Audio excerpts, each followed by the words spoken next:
business is? Whose business is?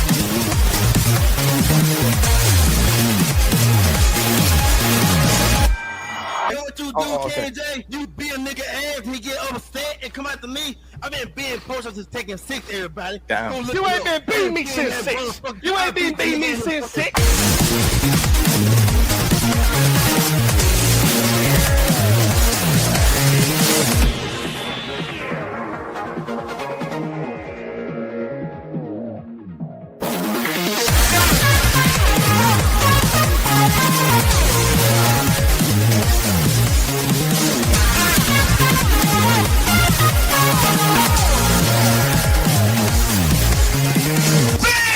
Mistake doing that. Check those shoes out, player. Return those. I hope you save the receipt.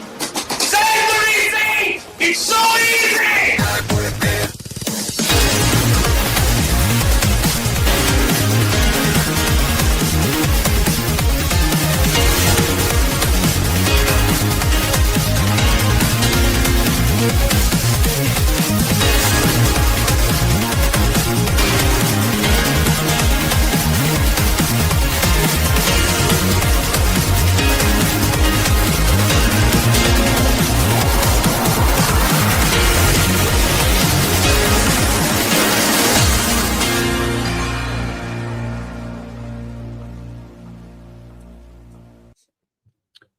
What's going on, bro? I'm all good, man. I'm all good. What Merry Christmas. Yes, happy holidays. How was it? Standard, nothing special. Went to my family's, ate food, opened presents, put on the socks, sprayed the deodorant. Wait, hold on. Did you get a lot of socks as well? Only 2 pairs. Well, no, sorry, 3 pairs. I got 3 pairs of socks. Bro, I got an ungodly amount of socks. It was mad. I couldn't believe it. But you know what? I'm not complaining. You can't do with enough socks these days. So exactly. Means we don't have to go out and buy them. So yeah, but yeah, pretty much the same thing, to be honest with you, bro. Like, went to my girl's house, spent Christmas there, just ate an ungodly amount of food. Then it was her dad's birthday the next day, so we had a lot of pizza. Oh. Then we came back here, continued eating. It's been a lot, but back in the gym now, getting back on it. And yeah, I guess we're gonna do this yearly rewind. Now, I don't know how long this is gonna take or exactly what you want to talk about. I've got a couple of things. I've got about 8 things written down. I know there's gonna be like specific moments in the FGC that like meant a lot to a lot of people, or like were dark moments in the scene, or just things worth talking about, whether that's like people or games or anything in between. So I don't know how we're gonna do it. I don't know if Jay's got anything that he's got that he wants to add to it. Merry Christmas, bro. Merry Christmas, Merry Christmas. How you doing, bro? Wait, hold on. Firstly, are you sober? I'm just yo. You good? I'm good, bro. Are you good? Yeah, man. Hey. Good, everyone, man. See how you swerved that question? No, I'm good, man. I just, yo. Do you know what we're doing today? Podcast. He's gone, bro. He's faded.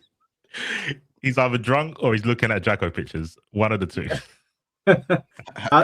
How did your Jacko art go, bro? I heard you were staring at the wall for a long period of time. No comment. It was like 2 days with Jade in the stream, bro. I was like, I need a welfare check. Bro, I'm not gonna lie to you. I was looking when I was looking. I'm only human, bro. I respect. But listen, when I saw it, bro, I said, how did I miss this, bro? It doesn't even make any sense.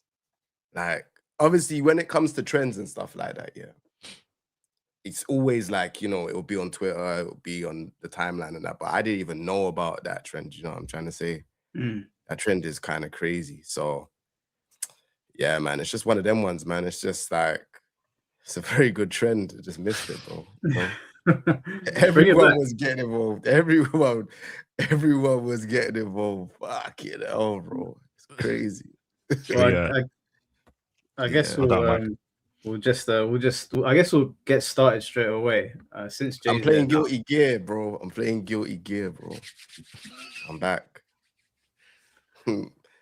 Jacko, Yeah. baby. He was there season 1, bro. I remember. I'm playing Potemkin. No, I am back. I do want to just before we start. I am getting back into like Guilty Gear and Street Fighter, and just I feel like I want to play different games, and I feel like obviously right now, this year I stuck to Tekken way too much. Even though I'm complaining about it, it doesn't really make any sense. It's kind of like saying, "Oh yeah, I don't like this," but then I'm playing this. Do you know what I'm saying? So it's like there's other good fighting games, like real good fighting games. Like as much as the Strive community complain about Strive, I think Strive is real good. It's entertaining to watch for sure, in my opinion. So I've thought to myself, I used to play the Timken. I used to really enjoy it. Like hours would go by and I just didn't even know that hours went. So that's how I can tell a good game. So that's one. Street Fighter is the same, but I feel like it's that 3-hour mark where it's like, all right, cool. Can't take any more 50-50s. I need to get off. So I'll play Street Fighter 6. 2XKO, I don't know. You don't have to tell me what's going on, man, because boy, I don't watch it. I don't play it.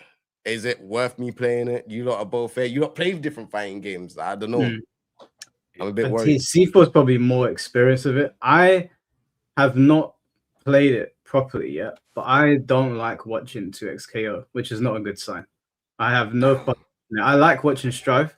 I really enjoy watching Strive, actually. I'm not a big fan of playing Strive. I wouldn't mind playing it if I was with my boys, but I can sit and I can enjoy a Strive tournament, especially that character that opens up the Bible. I don't know if it opens up like a Bible or something. Oh, Asuka. Yeah. Asuka. That man. That is crazy. Yeah. Is it Zato or Eddie? Yeah, the guy with the little puppet. You just like weird characters. You're just like weird characters, bro. Just to say it, bro. You like weird characters, bro. You like a man that has a full of weird characters like this and can do space objects coming out into the wherever they are. And then but think about it. A character with a puppet. He's a puppet controller. No, but think about it. Hold on. And you like JoJo. Case closed. Well, part of the reason why I like Zato so much is because I like the whole JoJo thing with the stands and whatnot. So okay. With the guy that opens up the book, though, I've never seen that before. So when I was watching Strive and I was seeing this guy open a book and planets were flying, I was like, "What?" I'm entertained by it because I'm like, I've never seen this shit before. I hear it. I think he's one of the most technical characters I've ever seen in any game. Did you see that Yu-Gi-Oh mod? Yeah, I did see that. It's that he's got like 35 different cards. That's crazy. He has that. Yeah, and you've got to build a mana resource like a bar above your normal meter. And if your bar goes to 0, you take double damage. The character's a PhD, bro. Yeah, it's a mad character. Wait, what characters? What, Zato? No, Asuka. The guy with the book. Yeah. So he's kind of like he's not a double-edged sword character, but he's an install, but if his install's not there, he's twice as weak as the normal character. Yeah, kind of like a Street Fighter where you start with your resources, but if you lose your resources, you're cooked. You don't have a DP if you don't have the right cards. You can't regain mana. You have to put staffs out like Ganondorf to make the cubes and planets go in certain directions. Yeah, he's a complete PhD, bro. He's a madness. So wait. Let me ask you questions. Sorry, I don't want to stay on too much. I know we've got loads to talk about. No, it's cool. But I just want to understand, is Asuka, like, who's top 3 right now in the game? For you, because you're a Strive guy. So what's the meta right now? Who's top 3? Is Asuka in top 3? He got nerfed. No. He was, and then he got nerfed. Yeah. He's the RNG doesn't work in his favor. So because he is like Yu-Gi-Oh, where you need certain cards to do certain things. They basically made his RNG not work in his favor, where before you could basically pick certain decks to give yourself a better chance of getting the card you want. And they nerfed certain decks, so it's harder to get your cards. You've got a super that lets you go through your cards, but you've only got a certain amount of time in the cutscene to like flick through and hope that you get the one you want. And then it's not worth it. Basically, it's not worth learning that character because there's too much of a madness. But Pot's top 3. Pot's top 3 now. Yeah, so this is the perfect time to come back. That's crazy. Pot is top 3. Yeah, Sin. People rate Sin really highly now. Does he have that thing where he eats though? Yeah, but you don't have to eat that. Yeah, he can do that, but you don't. It's not like core to his game plan anymore. You could win a whole top 8 without eating once. Bro, Pot is top 3. What about the guy with the paper bag on his head? Faust. Oh, Faust. Yeah, don't play him, bro. No. Yeah, nah. It's not his time. Why? What did they do to him? I liked him, but I played. I think is it Accent Core or XR? I don't know. One of the old ones. I played him, and he was really cool. He is cool. If you don't like winning, he's super cool. Wait, what did they do though? Why is he so bad? He's just always been bad. Well, no, sorry. In Strife, he's always been bad. He's sort of like a Sukar. His RNG isn't that good. Like the items that he throws out in older games, he had better items. The items he has in this game aren't very good. So even when you get the good item, like a trumpet, either player can get the trumpet, then you get like a stampede of mini Faust. But my opponent can pick up the trumpet and get my attack. So it's just like he's not really worth playing. He's got good range, but the game's so claustrophobic anyway, it doesn't matter that you can poke people from far. But he looks cool. I think he's one of the better designed characters in Strive. Well, fair enough. Go on. No, I was just gonna say, in terms of 2xKO though, like where I can enjoy watching Strive, I've tried to watch 2xKO. Like my girl's really into League of Legends, so I was like, I tuned into a couple of streams, and I was like, let me learn some of the characters. I learn about them a bit. The game just looks, I don't know, it feels like it's missing something. It feels plain and boring. I don't know, like am I missing something, or do you feel the same way about it? I mean, I agree with you. The game technically isn't out yet. I think it only got released on console like a week ago or 2 weeks ago. It's not out yet on console. Is it still not on console? It's on next week. No, not next week. It's 2026 at some point. Oh, the game's not done. The game got pushed out early, I think because of Tolkien Invincible. They wanted to like hit the ground running. So technically it's still a beta. So that's probably why it doesn't feel complete. But as somebody who likes tag games, I think it's the worst tag game, personally. I can watch it, but I think it's the worst tag game that's ever been made. And what makes it worse is that they've got their whole dev team is fighting game players. It's the Cannon brothers that are like in charge, sort of. And they've got like Nerd Josh. I talked to Nerd Josh. They've got like Marlon Pie, Combo Fiend, Apology Man. And they've got elements in the game where it's just like, there's no reason this has slipped by you. And it's still in the game when you've got fighting game players on the dev team. It doesn't make sense to me. Have you questioned them on it? Like, you guys are all experienced players. How has this happened? I spoke to Nerd Josh, but while I was talking to him, no shade to him, he had to give like corporate answers. It's like, fill out the form, tell us your experience and your sort of thoughts on the game, and we'll have a look into it. And I was like, okay, you don't have as much power as I thought you did, which is fair. But yeah, I don't like the game. One of the fuses where you can play one character was really like usable, and then they nerfed it because they said it was unfun. But the game has broken mechanics in it. So I was just like, cool. If that's how you're gonna do your balancing due to things being unfun, but you're gonna have like really dumb mechanics in your game, then yeah, it's not for me. I'll just watch it. Fair enough. Well, I guess while we're talking about tag games, we might as well bring up, I was going to talk about Marvel Tekken. And the main thing that I wanted to talk about with Marvel Tekken was that when it got announced, everybody was like on cloud nine. I remember how hyped everyone was. I remember seeing Yaya in the trailer as well, like losing his mind. And then a couple of betas later, it seemed like the entire Marvel community, or people that were at least interested in the game, had turned on it. And I hadn't seen people turn the game that quickly, and we're in the Tekken community. So I was a bit shocked. So could you tell us, as someone that is experienced with Marvel games, why the Marvel community turned on it so badly? One, probably the big reason is because it's so far removed from Marvel 3.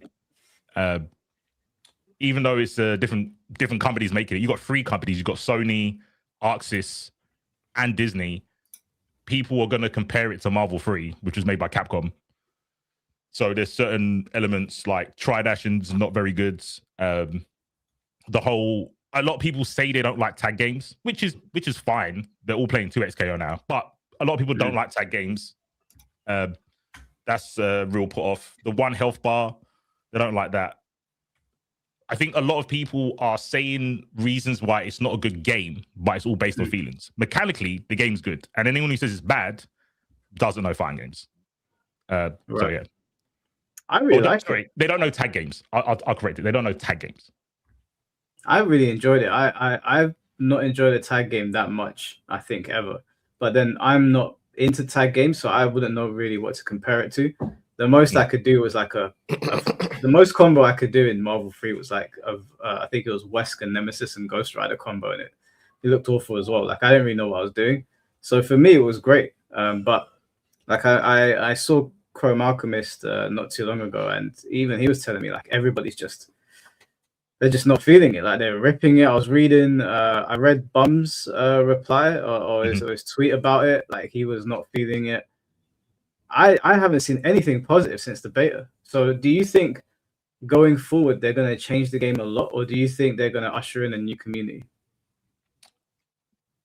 I don't know. That's a good question. I would assume I hope they don't change it a lot, because when games are changed for the community, they tend to not work out well. It tends to turn into a monkey paw wish. Where they're like, I hope you put this in, and then they put it in, and it's something worse happens. But I will say everyone hated on 2XKO, and now look, everyone likes tag games apparently. I don't think 2XKO is was ever going to be as big as like Street Fighter or Tekken, but there's a lot of people playing it, especially in France. France, all the Dragon Ball players are playing that game now. All the Dragon Ball players. There's a strong, I think the highest ranked duo is from Japan. I can't remember their names. But, they're the brothers, isn't it? Yeah. They're like the highest ranked duos, and people thought, it's Japan. They don't really care about tag games, but they're putting in work. So yeah, I think the games. I think if you look at 2XKO and you see the hate for that, when everyone's like, there's only like 6 characters in the whole game, and technically it released even though it was a beta. A lot of people are saying the same thing about Tokon, but it's worse because you need to pick 4 characters. So they're like, the base roster has to be like 26. People were complaining about no training modes in the beta. And I was like, normally beta is a stress test for online. So why would they put... So yeah, most of the complaints, I'm just like, just don't... I wouldn't acknowledge them. I would harada them. I would just say, don't ask me for shit. Fuck off. Just wait for the game to come out. You're going to buy it. It's Marvel. Who gives a fuck what you think? That's how I'd go about it, but I wouldn't make money with that. Yeah, I'm not sure that approach would work. Yeah. So, but I'm going to be pushing it. That and Invincibles, they're the only 2 games I'm like really looking at. I'll watch 2XKO, but yeah, those 2 games I'm going to do a decent effort to try and get people to look at it. I think they're pretty good tag games. Jay, did you play Marvel Tokon? Nah. So I didn't get into the first beta. I got into the second, but then I forgot. Like, I actually forgot that it was happening that week. And then I think I had something going on that week. And then, it was just one of them things. Hey, I need to ask you a question, a side note, Do you not know this thing where people say 6, 7 and they do this? What does that mean? It doesn't mean anything. It was, I think it came from like a rap song, and some kids on a basketball court started saying it. Like, it doesn't actually mean anything. It's just brain rot. Bro, my daughter done it to me the other day, and I was trying to understand what does it mean. And then I've typed it in Google, and the screen shakes. What? Did you not know that? Type it in Google, type 6, 7, and type enter, and then see what happens. My daughter did the 6, 7 thing to me as well, bro, and I just rolled my eyes and just walked off. Oh my days! It actually does. I told you I'm not like, bro. It's a huge thing apparently. I said, huh? It's massive, bro. Yeah, I don't know where it is. It doesn't mean anything though. The screen shaked, bro. On Google, Google knows what it is. I don't even understand. In my little girl's primary school, they get in trouble for doing 6, 7 in school. They're not actually allowed to say 6, 7 in school. Serious? Yep. In school, bro. The teachers are like, don't ever say 6, 7. Your counting has to go. You have to do 6 and 7 with your hands, bro. You can't say 6, 7 because all the kids will laugh. I don't understand this, bro. She said it to me, and I said, "Huh? What are you doing?" And I had to understand that she like there'll just be times where she does it, and then she'll be watching shows on my TV, yeah, and then like they're doing it and they're saying 6, 7, and I'm like, it's funny though. It's the numbers. Like, what's the correlation? There's nothing. It does. I was watching wrestling, and I think Gunther. Gunther. It's like going like this, and I was like, oh my god.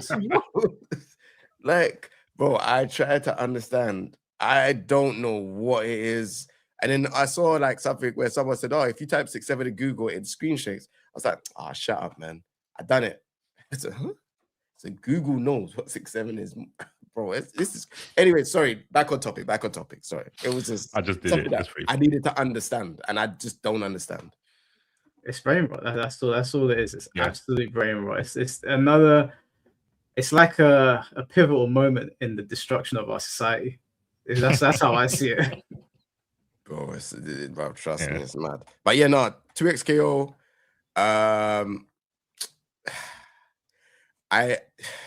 It's kind of sad because it's like everyone was expecting this game to be like this massive game. It's League of Legends. League of Legends is like the biggest, I would say the biggest game of all time.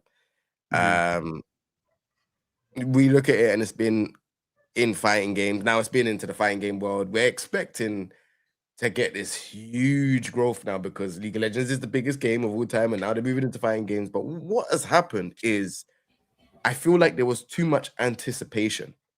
Like the anticipation from Project L to now. Project L was 2019, right? We're in 2025, going into 2026. The game is still not released. Usually when they announce a game, we'll say the time from when they release it, the time when they give us the first announcement to the game being released, it's usually 1 to 2 years. That's usually the thing. You know, they start announcing characters, you start getting excited, cool. There's only 10 characters in this game. 10 characters. Obviously they've announced, I think, the first DLC, which looks like a wolf-looking character, and the second one is Kathleen. I don't know. Yeah, she's from Arcane. Arcane. Yeah. The wolf and Timo and Warwick. They came at the same time. So Warwick is Warwick is base roster. Sorry, my bad. It's no. He got added. Warwick, the wolf, and the little fucking gremlin looking thing, they got added. You could say it's still base roster because the games are out. But when the game was playable at tournaments, they added those 2 characters. So I class them as DLC. But so we're not going to have an influx of League of Legends players come into the fighting game community to play this game. It's not going to happen. Like my girl is sitting right behind me. She plays League of Legends. Babe, are you going to start playing fighting games because of 2XKO? No. She's not interested at all. Like I've spoken to a couple of my mates that play League of Legends as well. They said, "Why would I play 2XKO when I could play League of Legends?" That was the response almost from everybody. But do you feel like let's put the business hat on? Do you feel like if I'm seeing that there's no League of Legends players playing, but there's only fighting game players playing, why, if I have money, why would I not pay some of the League of Legends players to stream? You can't pay those guys. You can't pay them enough. They make too much money. That's what I was thinking. Obviously, I'm not saying like someone like Faker or anyone like that. But let's say, for example, let's say for the B tier players or whatever, like, couldn't they just pay them and say, "All right, cool, I can." Do you know what I'm trying to say? Like, I thought that's what I think can happen.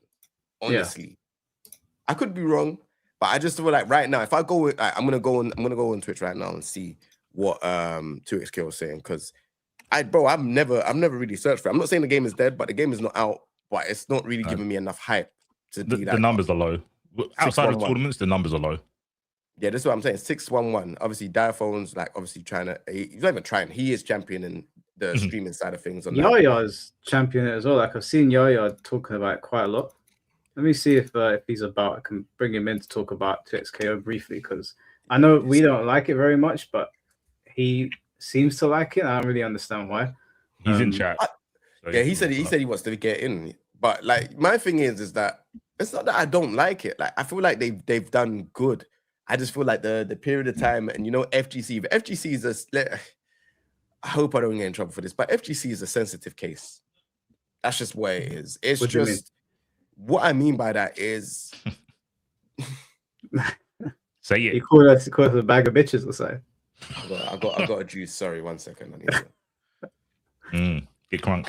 Wait, what's that you're drinking? Sheep dip. Real stuff. Sheep dip.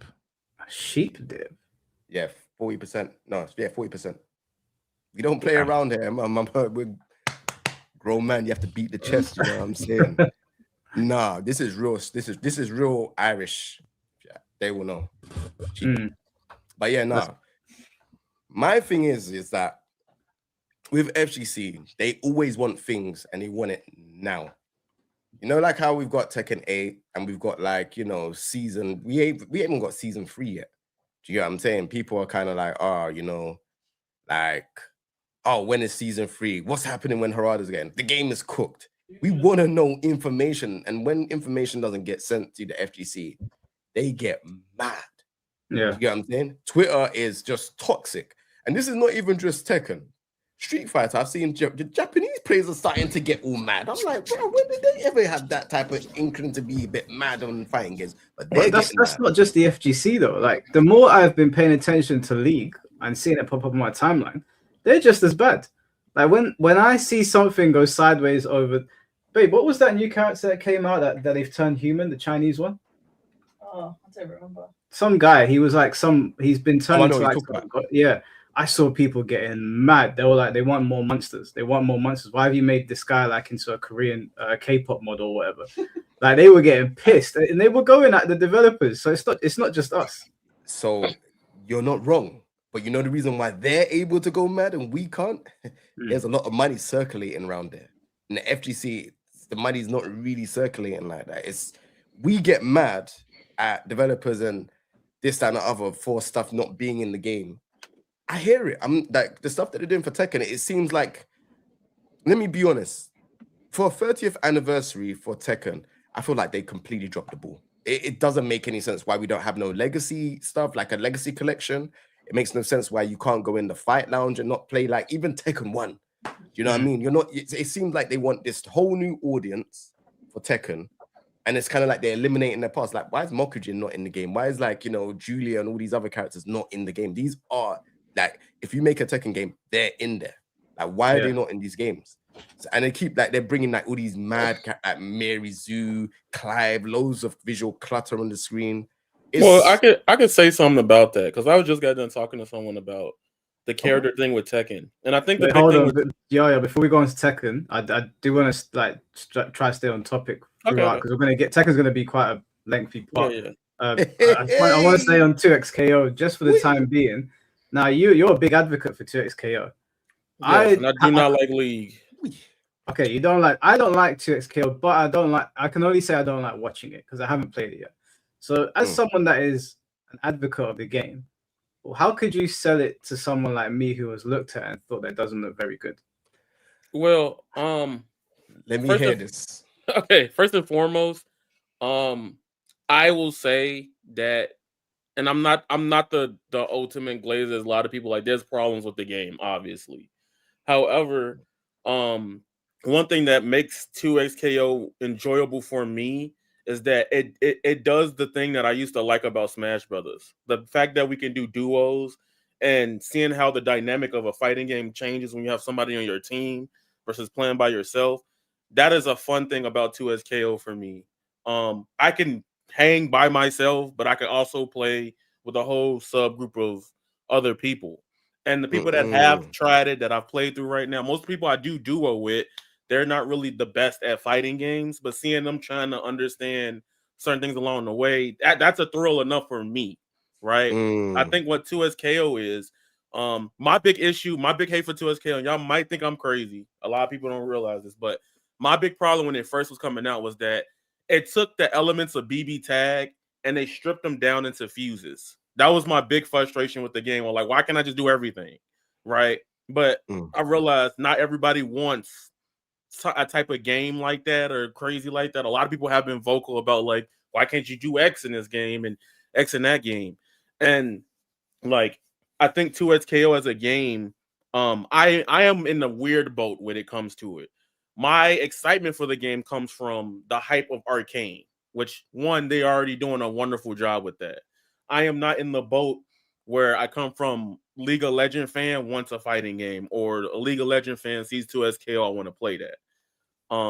One thing I will say about 2SKO is that in a lot of ways, if you have problems with your main fighting games, either from community or from like update standpoint, 2SKO has done wonders compared to the other games that's been out currently, and that's still not perfect. Number one, we get patches every Tuesday that fix huge bug fixes and things like that. The net code is honestly like world class, which that's not really much to say nowadays. Mostly every game has rollback, right? But I can sit here and play people from, like, in my chat, for example, I play people from the EU and not complain. I don't go like, ah, damn, it's rollbacking, you know.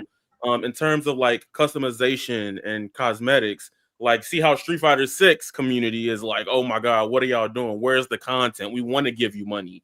Riot Games has constantly been pushing that every 2 weeks to every month and showcasing that. I think a lot of the things about 2SK, one thing 2SK has done for me compared to other fighting games is that I absolutely hate fighting game DLC now because I don't have to pay for it. Like in 2SKO, you can just grind, like, you know how we play video games, like grind and play them. You could get those credits in like 7 days. They might up it because of season 1, because it is kind of easy, you know. But you can still grind and get it, and bam, you got the character. I've gotten all the characters for free, just playing the game, right? And I think that's something that's beautiful for a fighting game, to get people the chance to be like, hey, you can pay or you not have to pay. I think that's the beauty of it. I think When's the game coming out though? Like, when is it coming out? Oh, the official release is January 20th. Yes, for console. Yes. No. That's not like the official. It's just the PlayStation release, right? The game's already out on PC. We've been playing it since October. No, but I thought that was the beta pro. Like, it's okay. No. So this is where they failed. This is where they failed early on because they didn't communicate this right. That release in October was early access. Essentially, yeah, they did the Fortnite thing, but it doesn't work for every game. Every game can't do like early access and then be successful. You know what I'm saying? Like, that's where Riot Games failed in that way. But the early access has been out since October. The console port from Xbox and PlayStation is January 20th. And funny enough, as I speak, it did just get leaked as well. So we already knew that, but January 20th is when the season ends for the early access of Season 0. And the reason why a lot of people were like, why didn't they release the game at the same time? And honestly, they should have just made everybody wait, but everybody been waiting long enough. And when they told us straight up, like, they want to make sure they have like cross progression, which that is a hard thing to implement. Marvel Rivals, as big as that game is, took a year or at least 9 months to implement cross progression between consoles, while 2SKO from the early access got it out in 2 to 3 months. Right? Wait. Oh. Let's be real though. How long has the game been in development? Oh, it's 4 years. Yeah. 4 and a half, maybe 7 actually. Nah. 4 to 7. No, because I'm thinking about when it got officially revealed, but when they first showed it at that league event, it was 7 years ago. Yeah, that's 7 years. So I understand. About, they're pushing out now. It's like 7 years ago. It should have been done. Well, yeah, it should have been done. That's why I don't give them leeway in like how they do updates and stuff like that. Another problem that hurt this game is a lot of people are looking at, and I said this with even Fatal Fury, right? Like, even if you're a first franchise, right? Like in your series, even if it has a league backing, it still has to prove itself within the space and get people interested in it in that way, right? So people were pushing like, oh, Project Dale is gonna save the FGC. It's gonna bring all his money in. I never was the one to believe that, right? Like, the only one I actually said that was gonna do some lot of changing for a lot of people was Street Fighter 6 in a way, because Street Fighter 6, regardless of how you feel about the content of that game, that community, even in Japan, they're doing avatar battle tournaments, and there's a whole different meta over there versus over here. It's whatever. That game as a package, to me personally, is revolutionary as a fighting game. Like it's a hard bar to say, why buy Tekken? Street Fighter 6 got this and that. Why buy this? You got this and that, unless you just don't like the gameplay. But that's just personally that. With Project L and 2SKO, I was just like, all right. Another thing that I knew was the character roster. Me personally, I don't care about huge rosters, and I'm speaking for myself because I come from Smash. I play Smash competitively. I hate that shit with like 80 fucking characters. But personally, as you get, I'm not a huge fan of like, and it only comes down to There's like a big difference between thing. 80 and 8, though, right? Yes, that is a huge difference. That is a huge difference. Problem with 2SKO, a lot of the issues with 2SKO with the balancing stuff is the lack of characters, because you're just gonna see, like the last month was Teemo or Steel Yasuo Echo running the game's current meta in a lot of ways, and now there's talks about Warwick. Frosty's gonna be more. Next month is gonna be like the hypest month for this game so far, no doubt, because that's the first big tournament for this game. But I will give credit to Riot that when it came to certain things that people were asking about, or like, hey, can y'all fix this? We gotten updates in like 3 weeks to a month to change a lot of things in the game that they were already hearing feedback from. It's like they look. But again, I don't think 2SKO is perfect. I think right now, in terms of like everything, like outside of Fatal Fury, because it obviously deserved to win this year. But next year, I still think 2SKO is a game that like everybody should at least attempt playing it, because 100% I can understand not liking 2SKO because of the lack of motion inputs, right? Like the controls. Yeah. So like I can completely understand with 2SKO and a lot of tag upcoming. Actually, this is where Tokon actually strives in. Literally, it's because you have the option to do both of them, right? And 2SKO, what makes a lot of these tag games, even with Nin Impact, I don't have a problem with it, but I know other people constantly said it, that you're using all the buttons on the controller. It feels congested. And if you just don't get used to it, I'm completely okay with you saying at that point, right? Another issue. Right, you are using all the buttons on the controller. Yeah. I never really thought about that. So you're being light, medium, heavy. So there's looking them up, tag. So it's light, like arcade stick, right? Light, medium, heavy. Then some combos are easy to do. I'm not pussy. I'm gonna just hit forward. I don't like dash macros, but people use the dash macro. Then there's the parry in the bottom right. Then you have two special buttons, and then tag. You used up all your buttons. All right, so let me ask you guys then, because I don't want to spend too much more time on this because we've got a lot to get through. What we've had 2025 where loads of tag games got announced. Going into 2026, which tag game do you think is going to be dominant out of all the ones that are going to be active, including Dragon Ball FighterZ? Because I know Super Saiyan 4 Goku is going to come out soon. I know the answer to that, and people won't believe me when I say this, but it might be. Wait, hold on. Let Tokon. Yes. Okay. The reason why I say Tokon is because even though I'm personally like on it right now, it's pretty. It's Marvel. The IP itself will help push that game up a lot in a way to where people will probably, hey, I got Spider-Man, but I could get past this thing. And even with Tokon, one thing that's really interesting is that it is a Sony-backed project where the art system works.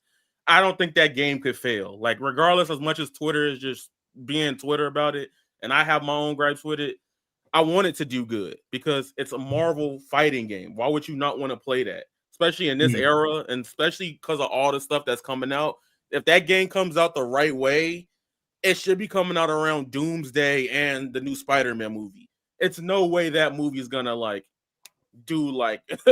mean, that games do bad at all. And I think from Marvel Tokon type of thing, Arxis has its own community at this point. I think will come through and clutch through, especially if, like, let's say worst case scenario, Strive 2.0 is just not good, right?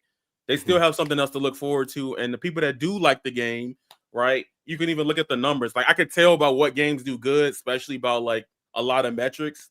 Tokon got it. I would definitely say. I would definitely say it's going to be Tokon 2X. And then Invincible. Dragon Ball FighterZ, I literally don't think it's getting another season. I think they're just going to add that Goku, call it a day. If it does, that could be a thing too, but who knows?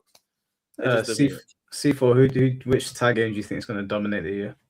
Tokon, yeah. Basically, the people that are saying they don't like it now, like I said, they don't understand tag games and they're just being a contrarian, just like I am. I can spot one. Real recognizes real. The thing with Tokon is it's the most evolved tag game where you don't have to play tag slot if you don't like that shit. You don't have to play that if you don't want it. Where the other games force you to do that. And that was the reason I think 2XKO is kind of trash, because the two fuses that allowed you not to play a tag game, they nerfed and they made them unviable. And that's when I dropped the game. When they nerfed Juggernaut and Sidekick, I was like, oh, okay, this game's just the catfish. It tried to pretend that it was super high techy in terms of how you can win, but there's only one win condition. But I do agree with Yaya, and I think the only way that game could top trump Tokon is if they push the 2v2. The 2v2 is the only unique selling point that game has. And even that technically isn't unique because Cross Tekken did it. And it was one of the best top 8s they did when it was Mike Ross and Combo Fiend together. Like, they've already done the 2v2. But they have to lean into that to make it worth it. But yeah, I'd say Tokon. I don't know what they're doing with Dragon Ball. I don't know. But that game has been out longer than 2XKO has been in development, and it's still getting new people play that game. You have to go on the right social media. Go on Instagram. People are still showing TODs that they've just found. Yeah, because they're just brand new to the game. So I don't know. In terms of longevity, that game is crazy. And if they actually push out like another World Tour or something, I don't know. Dragon Ball could go back up there. So yeah, it'll be between Dragon Ball and 2X. And then Invincibles, but mechanically, Invincibles is the one I'm looking forward to the most. But it just doesn't look that appealing to people, which I understand. So, what about you, Jay? I don't think. I know these guys are saying Token, yeah, but unless they bring a big enough roster, because I think that's what people are complaining about right now, and the fact that you have to choose 4 characters. Unless they bring a big enough roster that everyone likes, I can't see it doing well. I know it's being backed by Sony. I understand that, but games can still flop even if they're backed by Sony. We've just spoke about 2XKO being backed by Riot, and they have a bunch of games that do really well. And right now, 2XKO is still not it's not pushing to where it needs to be, and we're still confused on how it's been released. I think the tag games that will do well. I don't think Invincible right now, from what I'm seeing, the metrics of online, the conversations, everything, it doesn't seem that high. It seems like people that watch it is the people that watch the show. The game, people are curious, but they're not curious enough to create big conversations right now on social media. I haven't seen anything from Invincible. With that being said, I do feel like there's going to be a huge push for 2XKO because there's a lot of money being pumped into it, especially the tournaments. So I'd say 2XKO will definitely be pushed. People will be talking about it. People are going to want to win money. That's going to be pushed out there. There'll be 2XKO, obviously Marvel Token. I feel like the Marvel community are not really backing it as much. I heard they were slating Spider-Man's theme song, like slating it. That theme judge. Sorry, my bad. I didn't need to interrupt. That is a banger, but people's ears don't work. It is what it is. I was listening to it, and I definitely have an ear for music, but I don't know. It doesn't feel like a Spider-Man or a hero song. It feels like more of a fighting game song, if I be honest. But we are playing a fighting game. Yeah, so it's just like, what is you lot's problem? Like, just like, it's not gonna be like your. It's not gonna be like all upbeat and like all the time. They want to change things around. They want people to actually feel like this is a different style compared to how they made Marvel vs. Capcom from Capcom. Do you get what I'm trying to say? Wait, is this theme on YouTube? Yeah. Bro, actually, I don't know. I know what Jay said. A lot of people said, like, oh, this doesn't sound like a Spider-Man song. All the elements in the song are from New York. Spider-Man's from New York. People just don't read comics, but they pretend that they are fans. That's the issue. So it's got Rat Pack style in it, bro. Let's have a listen. Let's give it about a minute. Let's see if it's any Wait for the screw face, bro. This beat is sick. Can you not hear it?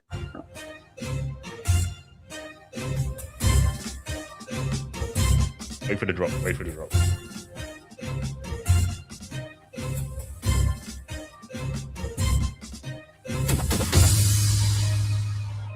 Hear the decks.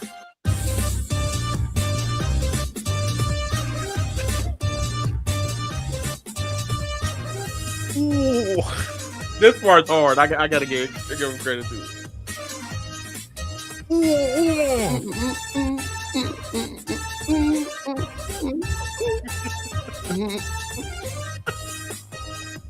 No, this is cool. This is cold. I think this is cool. That's a banger, bro.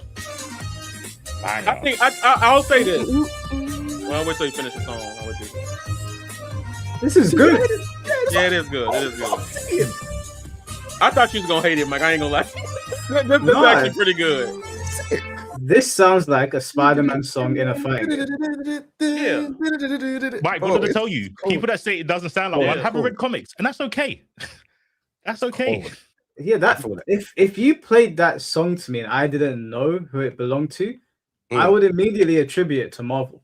Like I would probably lean towards Spider-Man. That does sound like something that you would expect to be closely associated to Spider-Man's like world. Bro, they slayed it, bro. The whole community were dragging it. Okay, bro. you know what it is? I'll tell you. They were proper saying it was trash. I'm gonna agree with C4 here. A lot of them are MCU Spider-Man fans, and they want the orchestral like, like they want that. That's not always been Spider-Man. Like even if you play Spider-Man games pre PS3, that is more akin to what Spider-Man was doing, like an Ultimate Spider-Man, the PS2 Spider-Man game, like even that, right? And I think like I'm a big fan of, and people roast it too. I like the Kamala theme in the game. People don't like the Kamala theme, apparently. I heard so, but I like pretty K-poppy. I can get why people. I appreciate it because it goes with the character. Yeah, but so it's just the same thing with like how people was like the Strive music sucks all over again. It's like I like Strive's music. I love Strive's music. Strive's got a good soundtrack. Yes, and it's unique as well. Like that Marvel Token theme song is very that theme is unique. Like when I heard it, I was like, "Do you not listen to music? Like, what's going on? Like, it's got a drop, it switches up like in various parts. Like, what is there to like not like about I guarantee you, if they remove that theme and put a new one in, Twitter will immediately be like, "Hey man, we like that theme. Actually, bring it back." It always goes like that. People are probably just rage baiting. If you hear something that sounds great, but you're like, hey, that shit's rubbish, and you put that on Twitter, million views. Like people are gonna be like, "What are you talking about?" Blah blah blah. So they did that Street Fighter 6. When I heard the Street Fighter 6 soundtrack, I was like, "Wow, it's different." Yeah. I wouldn't have associated like a lot of the themes to some of the characters, but they're good. Like I can listen to Ryu's theme in isolation and be like, "This is a real good theme tune." Maybe it does feel weird being tied to Ryu, just because of all the stuff that we've known Ryu for. But the song itself is really good. I saw people ripping Jamie's theme. I was like, Jamie's theme's a banger. I listened to that in the gym. Yeah, you can have that one. I don't know. I don't think people have heard actual real bad music. That's my opinion. Yeah, there's like what do you consider bad fighting game music? Have you played MK11? Never mind. As soon as you said it, I don't even think it's that bad. It's just I don't think it's that bad. I don't think it's bad. I just Mortal Kombat used to have the best music, and then after MK9, it's just sometimes you can't even hear it. And when you do, you're like, "Why did you even make this? You might as well just had it on mute." I might actually look it up because I couldn't tell you a MK theme because I just don't hear it. Did they have it in Injustice, or was it just like ambience? I could tell you Injustice music. Like I remember the Batcave stuff like that. It's super mid. Like it kind of tries to replicate the DC cinematic universe music, but it does a poor job of it. Yeah. Okay. I think I ain't gonna lie. I do think Street Fighter 6 music is probably like one of the worst though from the Street Fighter series, in my opinion. I think that's a high bar though, right?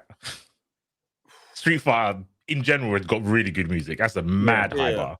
Like I've played a lot of Street Fighter. EX series music is banging. Alpha series banging. Third Strike music is still memorable till this day. Then you got Street Fighter 6. And we're talking about, I'll say there's only three music music stages where I think they are sick. I think the arena one is sick. I think the downtown one is sick. And I think Blanca's actual theme song. No, I hate Blanca's theme song. Blanca's stage, I think it's Ragnar or something. I can't remember what it's called. But that stage, the stage song, but it's got that. You don't like the man? You don't like the Manon one? Oh, Manon's tough. No, that one's every time, like even in tournament, I'd be like, hold on, I'll pick the right stage. I was like, okay, but not her personal theme song. Okay, the stage that you can hear that stage is that the music has come from France. It's sick. But then Street Fighter 5 had good music as well. That 5 had solid music. Do you know what pisses me off about 6? 5 in my opinion has probably the best Bison theme, but the 6 version is not bad. But do you guys remember Bison's theme in Street Fighter 5? I don't remember it in 5. Hold on, let me get it. I remember it in 4. Let me bring it up. While he putting it on with Street Fighter 5, I really love I think it's the main menu theme when when you turn it on, the doo, and it adds this ambiance to like, all right, let me lock in, yeah, it's cold. Just before I play this, thank you for the 10 gifted memberships, bro. Highly appreciate you. Big up. Yeah, so Bison's theme is Street Fighter 5 and Ryu's theme is Street Fighter 5. I think 2 of the best themes in Street Fighter, like easily. Oh yeah! As soon as you played the first note, I was like, this is a banger. This is a banger. Boom. Hey, nah, this. Hey. Yeah, this is actually a sick remix for this thing.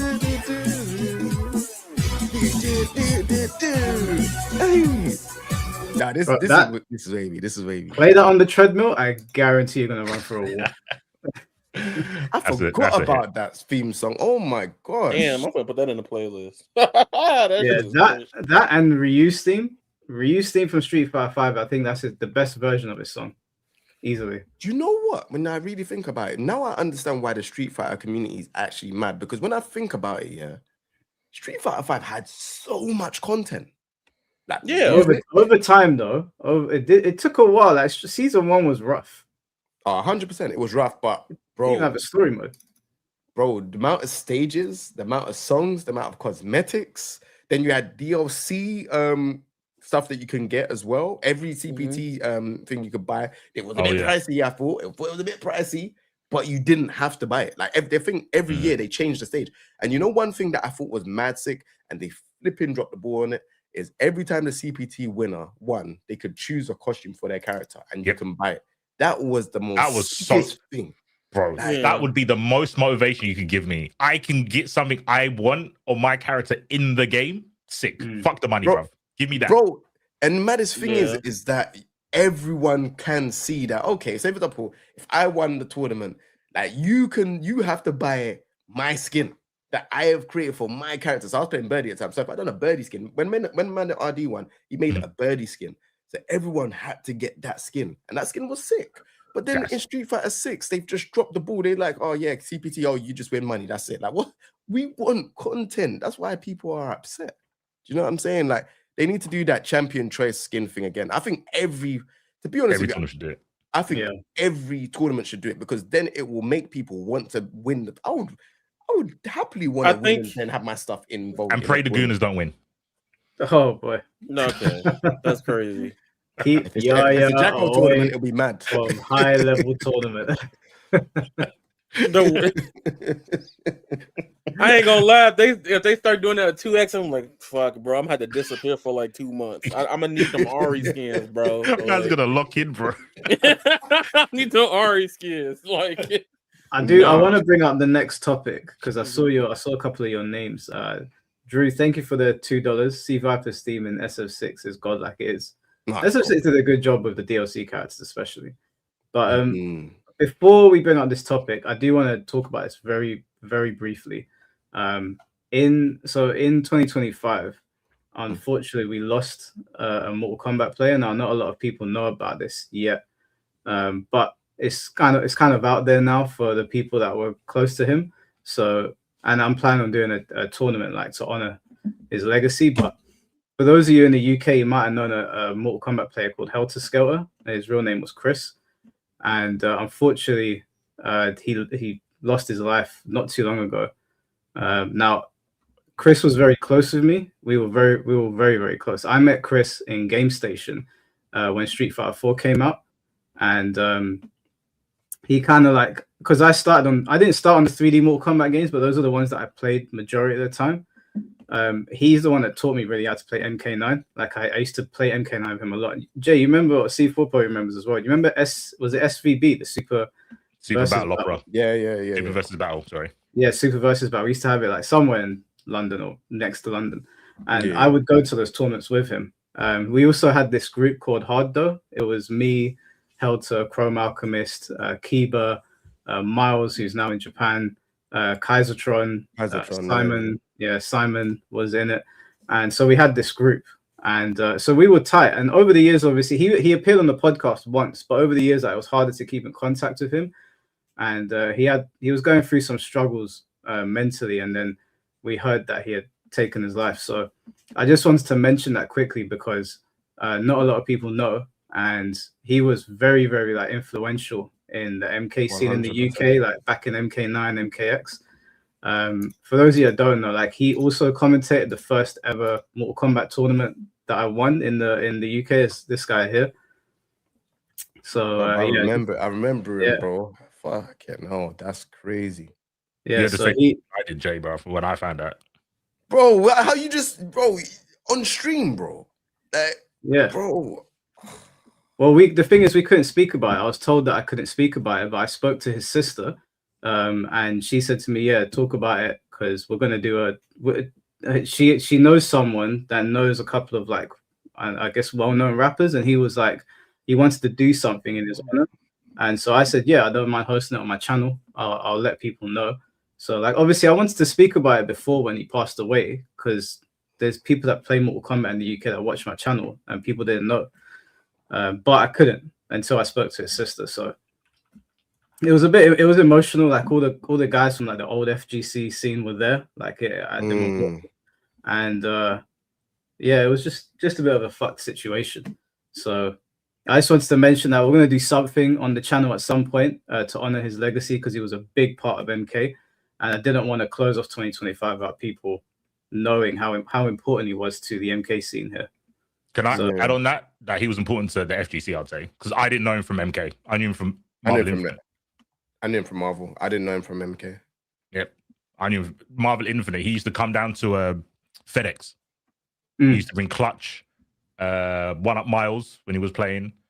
When I was trying to, just before Dragon Ball came out, I was like, "Oh, can you bring some of the Marvel players to play Infinite, even if they don't like it?" And he did it. I remember having like 10-minute long voice notes about the game. Like he's one of the smartest people that I've spoken to about fighting games. It's mad. Yeah, I remember I met Foxy through Helter. But I don't know if Foxy remembers this, but it was Ultimate Clash 9, which was after this tournament. And me and Foxy were in the grand finals, and I was like hungover I was like sitting on a chair, and I remember seeing Foxy, and he was talking to Helter, and Helter was like telling me, because he was kind of like my older brother, like he would kind of try to guide me through the tournaments and like how to like maybe approach people or whatever. And I was trying to like talk to Foxy, but I was also hungover, and so Helter was like communicating for me.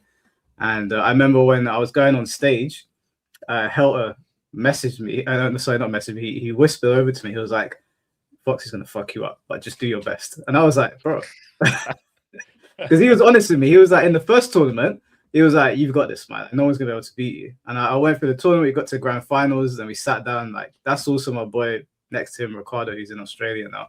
And we were all just laughing about it. It was like, yeah, Helter could see who was gonna win.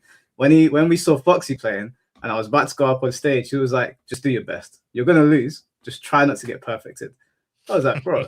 That's a real one. He was a proper cool guy.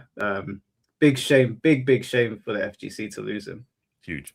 But there was a lot of us there at his memorial, so it's not like he's gonna be forgotten or anything. So we'll do something on the channel at some point for him.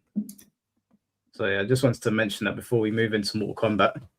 Now, just to change subjects slightly, I can see in your name it says Strive is Big 3 now, and this has been an ongoing argument in 2025 about MK, and in my opinion, and maybe rightfully so, the FGC has turned really sour on Mortal Kombat, like almost to the point of it's become a laughing stock now. And I know that's been like a common thing, I think, over the years, but because MK has been kicked out of EVO, now it's like everyone's piling on. And even when I'm making tweets, not necessarily defending MK, but saying no, MK is still one of the big three. It's just it's going through a downward period right now. Everyone's like, nope, it's not part of the big three. It's Strive, it's Dragon Ball FighterZ, it's this, that, and the other. You've got Strive is big three now. Yeah. Do you believe that Strive is one of the big three? And what is the big three to you? No, that's just inflammatory. I don't believe this. I just did it for me. It's just rage rate. It's still Mortal Kombat. Yeah, it's still Mortal Kombat. It's still Mortal Kombat. Yeah, I don't because it's not at EVO doesn't mean it's not big three. I think that's a dumb argument. Yeah. Wait, why? I don't think EVO's the biggest fighting game tournament all the time. Sure, but has Strive sold as much as MK has? My nan probably knows who Scorpion is. She probably doesn't know who Soul Bad Guys is. Right. It's, culturally, MK changed ratings for games, bro. Like, I don't know. Strive's done a lot. Don't get it twisted. I think for the FGC, Strive has done probably more than MK has in a long time.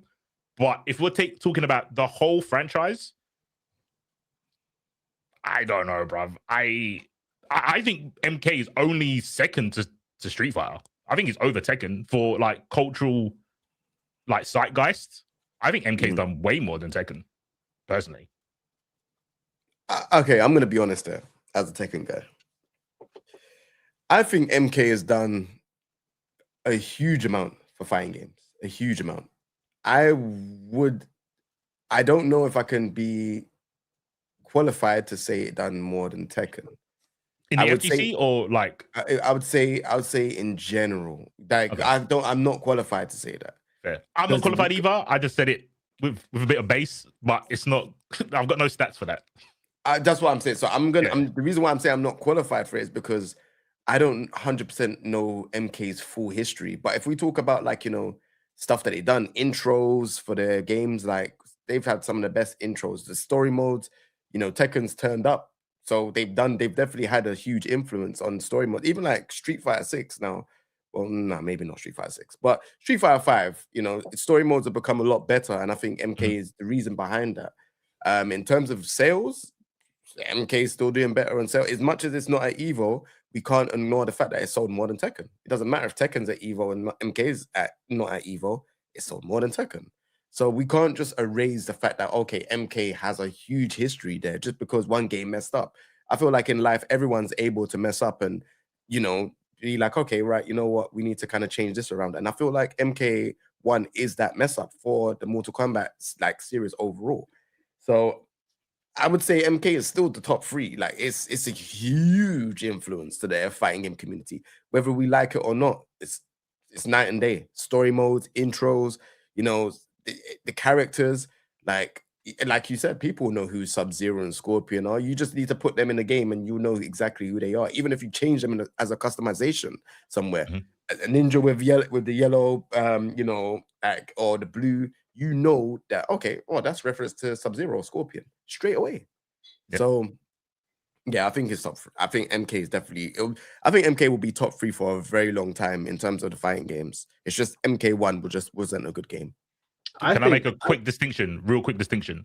Yeah. The distinction between the world and the FGC. I think Strive for the FGC has more impact than MK, but for a global thing, MK trumps most games, not even just Strive. How though?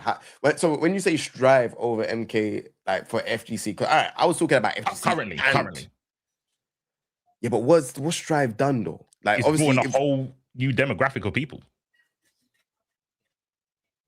MK is just like MK is MK. MK has it has people passing down the torch for sure, but a whole demographic of people. That's what Strive did. So you're saying Strive brought in a whole bunch of new players? Yeah, just like Street Fighter 4 did with 09ers. Strive did that. Yeah, that's the only thing it has over MK, I'd say. Yeah, I think that people's definition you're right. of what the big 3 is seems to be like changing. I think there's a difference between the top 3 and the big 3, because currently MK is not sitting at the top in terms of like, I guess just culturally or just in the FGC as well. But the FGC is only as a tiny player base as well, so the feelings of the FGC doesn't necessarily reflect how the entire franchise is doing. And I look at Mortal Kombat, Tekken, and Street Fighter as the 3 most important fighting games that have ever existed. I don't think Street Fighter, Tekken, or MK has necessarily done better than like Smash Ultimate or Melee or whatever. Maybe some of them have, but in terms of like importance and what they did for fighting games in the 90s going into the 2000s, I think that's probably why people keep them as the big 3. It's the same way that you have like One Piece, Bleach, and Naruto. There's a lot of people now that are like, no, Demon Slayer is now big 3. It's not. Demon Slayer is a big show. It's not big 3 though. It's One Piece, Bleach, and Naruto, and Dragon Ball's like the king. Where so legacy, maybe it's the legacy. It's not necessarily what is happening right now, because Tekken's not having its best moment. It's not having its best moment right now, but no one's going to say it's not big 3. And just because MK is not being played as much in tournament right now doesn't neglect the fact that Street Fighter's only really had one massive direct rival, which was MK, right? In the 90s, it was MK was trying to take them out. They were directly competing. And it doesn't change the fact that MK's had massive cultural impact and continues to do so. It doesn't change the fact that like the franchise itself is basically, it's blown up everywhere. You see Mortal Kombat references everywhere just because of like 1 or 2 games. And one of those 2 games is still the highest selling MK game. So even though they got shit on in the end, they still sold a stupid amount. I think all these people that are saying that, like, people were saying that Dragon Ball FighterZ is big 3. And I was like, are you smoking? Are you okay? And by the way, yeah, when I quote retweeted you, I wasn't coming at you. I was expanding on the conversation because there were other people that were saying Ultimate Ninja Storm, because of how many games the Naruto fighting games have sold, and Dragon Ball games are big 3.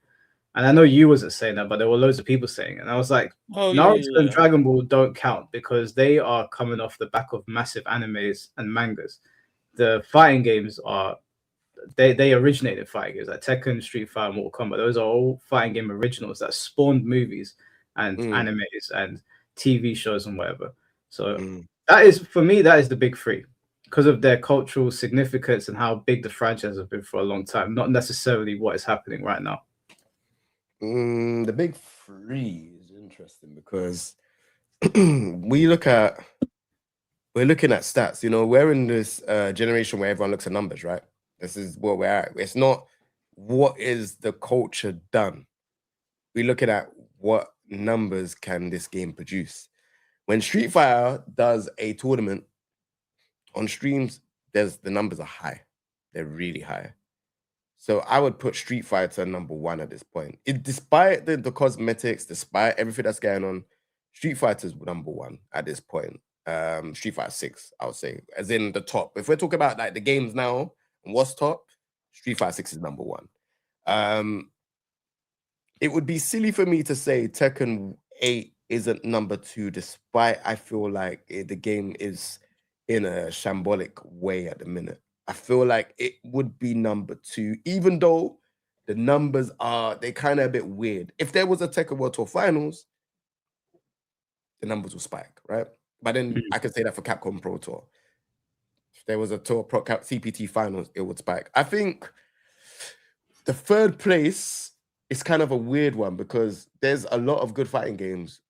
I wouldn't put Grand Blue there, but I'll put them in honorary mentions. I would probably put 2XKO can't be there because it's really struggling at the minute, in my opinion. I don't think it's struggling at all. I mean, I think in terms of what people are looking for, okay, on the grand schemes of it on outside, yes, but from a creative perspective, hell no. Okay, so let me ask you a question, seeing as you're a 2XKO creator. There's 2 quick questions I want to ask you.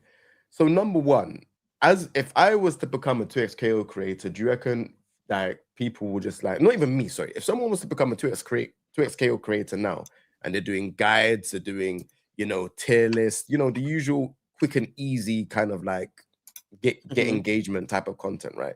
Do you think that they're gonna be like, I can't say successful, but do you feel like the engagement will be high with them because 2XKO has a huge engagement around it? Because I don't think so now.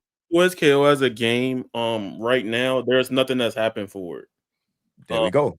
Even in that case, yes, that's why I said, like, all right, looking at it in that scope. But even when the Caitlyn trailer came out, that could be paid ads, stuff like that. But the biggest trailer that night was Caitlyn. Okay, cool. So we can get on to that. So that is definitely has to be a paid ad because that was on for literally seconds. It's on the Game Awards. The Game Awards is definitely going to have paid ads around because they want loads of eyes to be on it. Do you know what I'm trying to say? And even now, like, we still don't even have a full Caitlyn like trailer. This was like a quick little glimpse. Yeah, it was a teaser for next month, which we'll probably get next month. And I think I think 2SKO, like, for what it is in its own thing, it's doing good. In terms of the grand scheme, like we were talking about, I could take it as it's struggling. Because if you look at 2SKO relative to the size of the YouTube channel and the community, like, it does well, right? However, in terms of, like, which is why, like, people saying 2SKO more impactful than MK, shut the hell up. Like, even though I've been mad at the last two, like, MK games, shut up, please. Like, real talk. I think what's also very important is when it comes to when I made that thing, because I want to comment on that before I forget, Mike. When I made that tweet, I was like, essentially, somebody was like, "No, you can't use Dragon Ball," and I was like, "I know this." That's why I started taking C4's advice. Actually, I was like, instead of vague posting, let me give a little bit more description of what I mean by this. And I was like, well, if you don't agree with the gays that are here, you're probably gonna disregard them too, right? And like now, people in the comments are like arguing about like taking the tweet and highlighting and posting under. And I was like, yeah, Dragon Ball fighting games, right? There's a lot of them people don't realize, right? There's a lot of Dragon Ball fighting games and a lot of series that Dragon Ball is in it. So some people, if they want to argue numbers, you could throw Dragon Ball in there now, especially with fighters keep getting sales, new people keep coming back. Then you got, and it depends on how you view whatchamacallit, Xenoverse as a game. Xenoverse is an arena fighter with the MMO-like elements, but it could be looked as that. If you take that out, it's even not that far off. You get what I'm saying? And I think it's very important to also realize that the big three for fighting games, regardless of if something's struggling currently, MK, Tekken, and Street Fighter, that would be crazy to take away from them. 100%. You can't even that's the big three just overall. Like the big three is those three. Like they've been consistent. They have, they've have their audience. They've done everything. The only, like I said, MK1 is the only one where it's like, oh yeah, this game is just like, yeah, it's struggling. Like there's no way that. Well, there is a glimpse of hope for them to bring it back, and if they MK1. do yeah, bro, I feel no. Wait, hold on. Hear me out here. I feel like if they made the cameos as playable characters as well, like you could choose between them being cameos or playable characters, I think that would be sick. And it will kind of like refresh everyone to want to play. I wanted to play Jax, and I couldn't play Jax. I was like, you don't think so? I think the ship has sailed in MK1. I think people detest what MK1 was so much that anything they do now would be a very, very short term like accomplishment. People will definitely turn it back on if you could play the cameos as playable characters, because then there's a bunch of new characters. But the amount of work that would take, because those aren't fully fleshed out characters on a game that has had support stopped, just would not make any sense. What they need to do after this year, where even though I still think that MK is the part of the big three, it's the same shit people try to pull with Bleach, where Bleach had a couple bad years. People were like, it's not part of big. It is part of the big three. Like, there's no question about that. But what MK needs to do now is whoa. What did you just say? Bleach ain't top three. Bleach is objectively part of the big three. Big three, not top three. Big three. Are we okay? So are we including Dragon Ball Z? Dragon Ball's not included in that. Naruto. Dragon Ball's seen as the king. Then One Piece, Bleach, and Naruto are seen as the big three. Dragon Ball Z, Naruto, One Piece. Bleach is not top three. but Dragon Ball's not in the big three. Yeah. It's not in the conversation. So what? Everyone's thinking Dragon Ball's above all of those. Yeah. It clears. Like it clears everything. As a matter of fact, actually, I saw this today. Actually, I saw it in the morning. These are the biggest media franchises in the world. Do you want to take a guess who's number one? It's got to be Pokemon or Dragon Ball, right? Pokemon is at 288 billion. Pokemon can topple small countries. This is why I didn't even mention Pokemon, because Pokemon. Wait, hold on, let's go through the list. Who do you think's second? Think about it. But it's probably not something that comes to mind straight away. But who do you think's second? Digimon. Mario? Digimon? No, I said these are the highest grossing media franchises in the world. Media franchises? Oh shit, I don't know then. I don't know, because that's a whole wide range of things. Marvel? No, it's Hello Kitty. Hello Kitty grosses 88.5 billion. Third is Winnie the Pooh. Fourth is Mickey Mouse. Fifth is Star Wars. Sixth is Mario. Seventh is Pan Man. I have no idea what that is, but it's from Japan. Eighth is Disney Princess, separate from Disney. Marvel, the Marvel Cinematic Universe is 9th. Shonen Jump Comics is 10th. Just bear in mind that I said Shonen Jump Comics is 10th, yeah. Wizarding World, which is Harry Potter, is 11th, and Dragon Ball, independent of Shonen Jump Comics, is 12th. Those are the 12 highest grossing franchises in the world. So in terms of anime, Dragon Ball clears. It's not even when people try to put Dragon Ball on level with anything, I just look at them sideways, because Dragon Ball's a part of the Jump Comics, right? But they had to remove it and put it on the list by itself. That's how huge it is. That Jump Comics has grossed 40 billion, but Dragon Ball itself has grossed 31.6. That's how insane the franchise is. Okay, so there's no. That's why they separate Dragon Ball from Bleach, One Piece, and Naruto. There you go. All right, cool. I can't argue. Yeah, technically it's the big four, but they just, because they don't want to put Dragon Ball on par with the other ones, they just say it's the big three, and then Dragon Ball's the raid boss. Yeah. No, fair enough. All right, fair enough. Yeah, different levels. But I did want to show this clip that C4 sent in to me, just to, as one of the moments of 2025. This is from everyone's favorite fighting game, Hunter x Hunter. This is the 300% combo, right? Peak game. Peak game. Yes, definitely does. And this was, I mean, Overgear did run out right now, but with this final hit is going to end up closing What's that the dance? Look at the frame kills, bro. Oof, unblockable. Yes, spends that as well. Huge. I just said that like 5 times, but I can't understate how big this is. This is art, bro. Could be a kill with Chrono, actually. No. Oh, he's got 2 bars. Oh, 2 bars is a lot. What's going on? Yeah. Yeah, with the moral in the back. Yeah, go ahead. OTG, super for moral. Yes, that Cinema. is going to do it. This is looking very good for PBR. See the flex. He 300%ed him. He 300%ed him. Oh, What? no. Don't drop. Okay, no commentators first. No, don't say anything. We're just going to watch this happen, watch it unfold. Go ahead and go for the throws here as well. Yep. This is why I don't play tag games. One here. Yep. You grab him. I don't Take play him tag out. games. I'll just get mad. Can't even do nothing. Game in here. Now, Perfect KO. that just like a turn-based game to me, and only one person got a turn. Bruv, he didn't level up his EXP, bro. You know, in them RPG games, you fight at like a level 100 and you're like level 30. They get 3 turns, bro. Yep. You don't even get your turn, bro. That's crazy. I'm telling you, it looks like a meme, but that unblockable setup is hard. That is super frame tight. Other than that, the rest of the combo is pretty easy. It's pretty easy. But Yeah.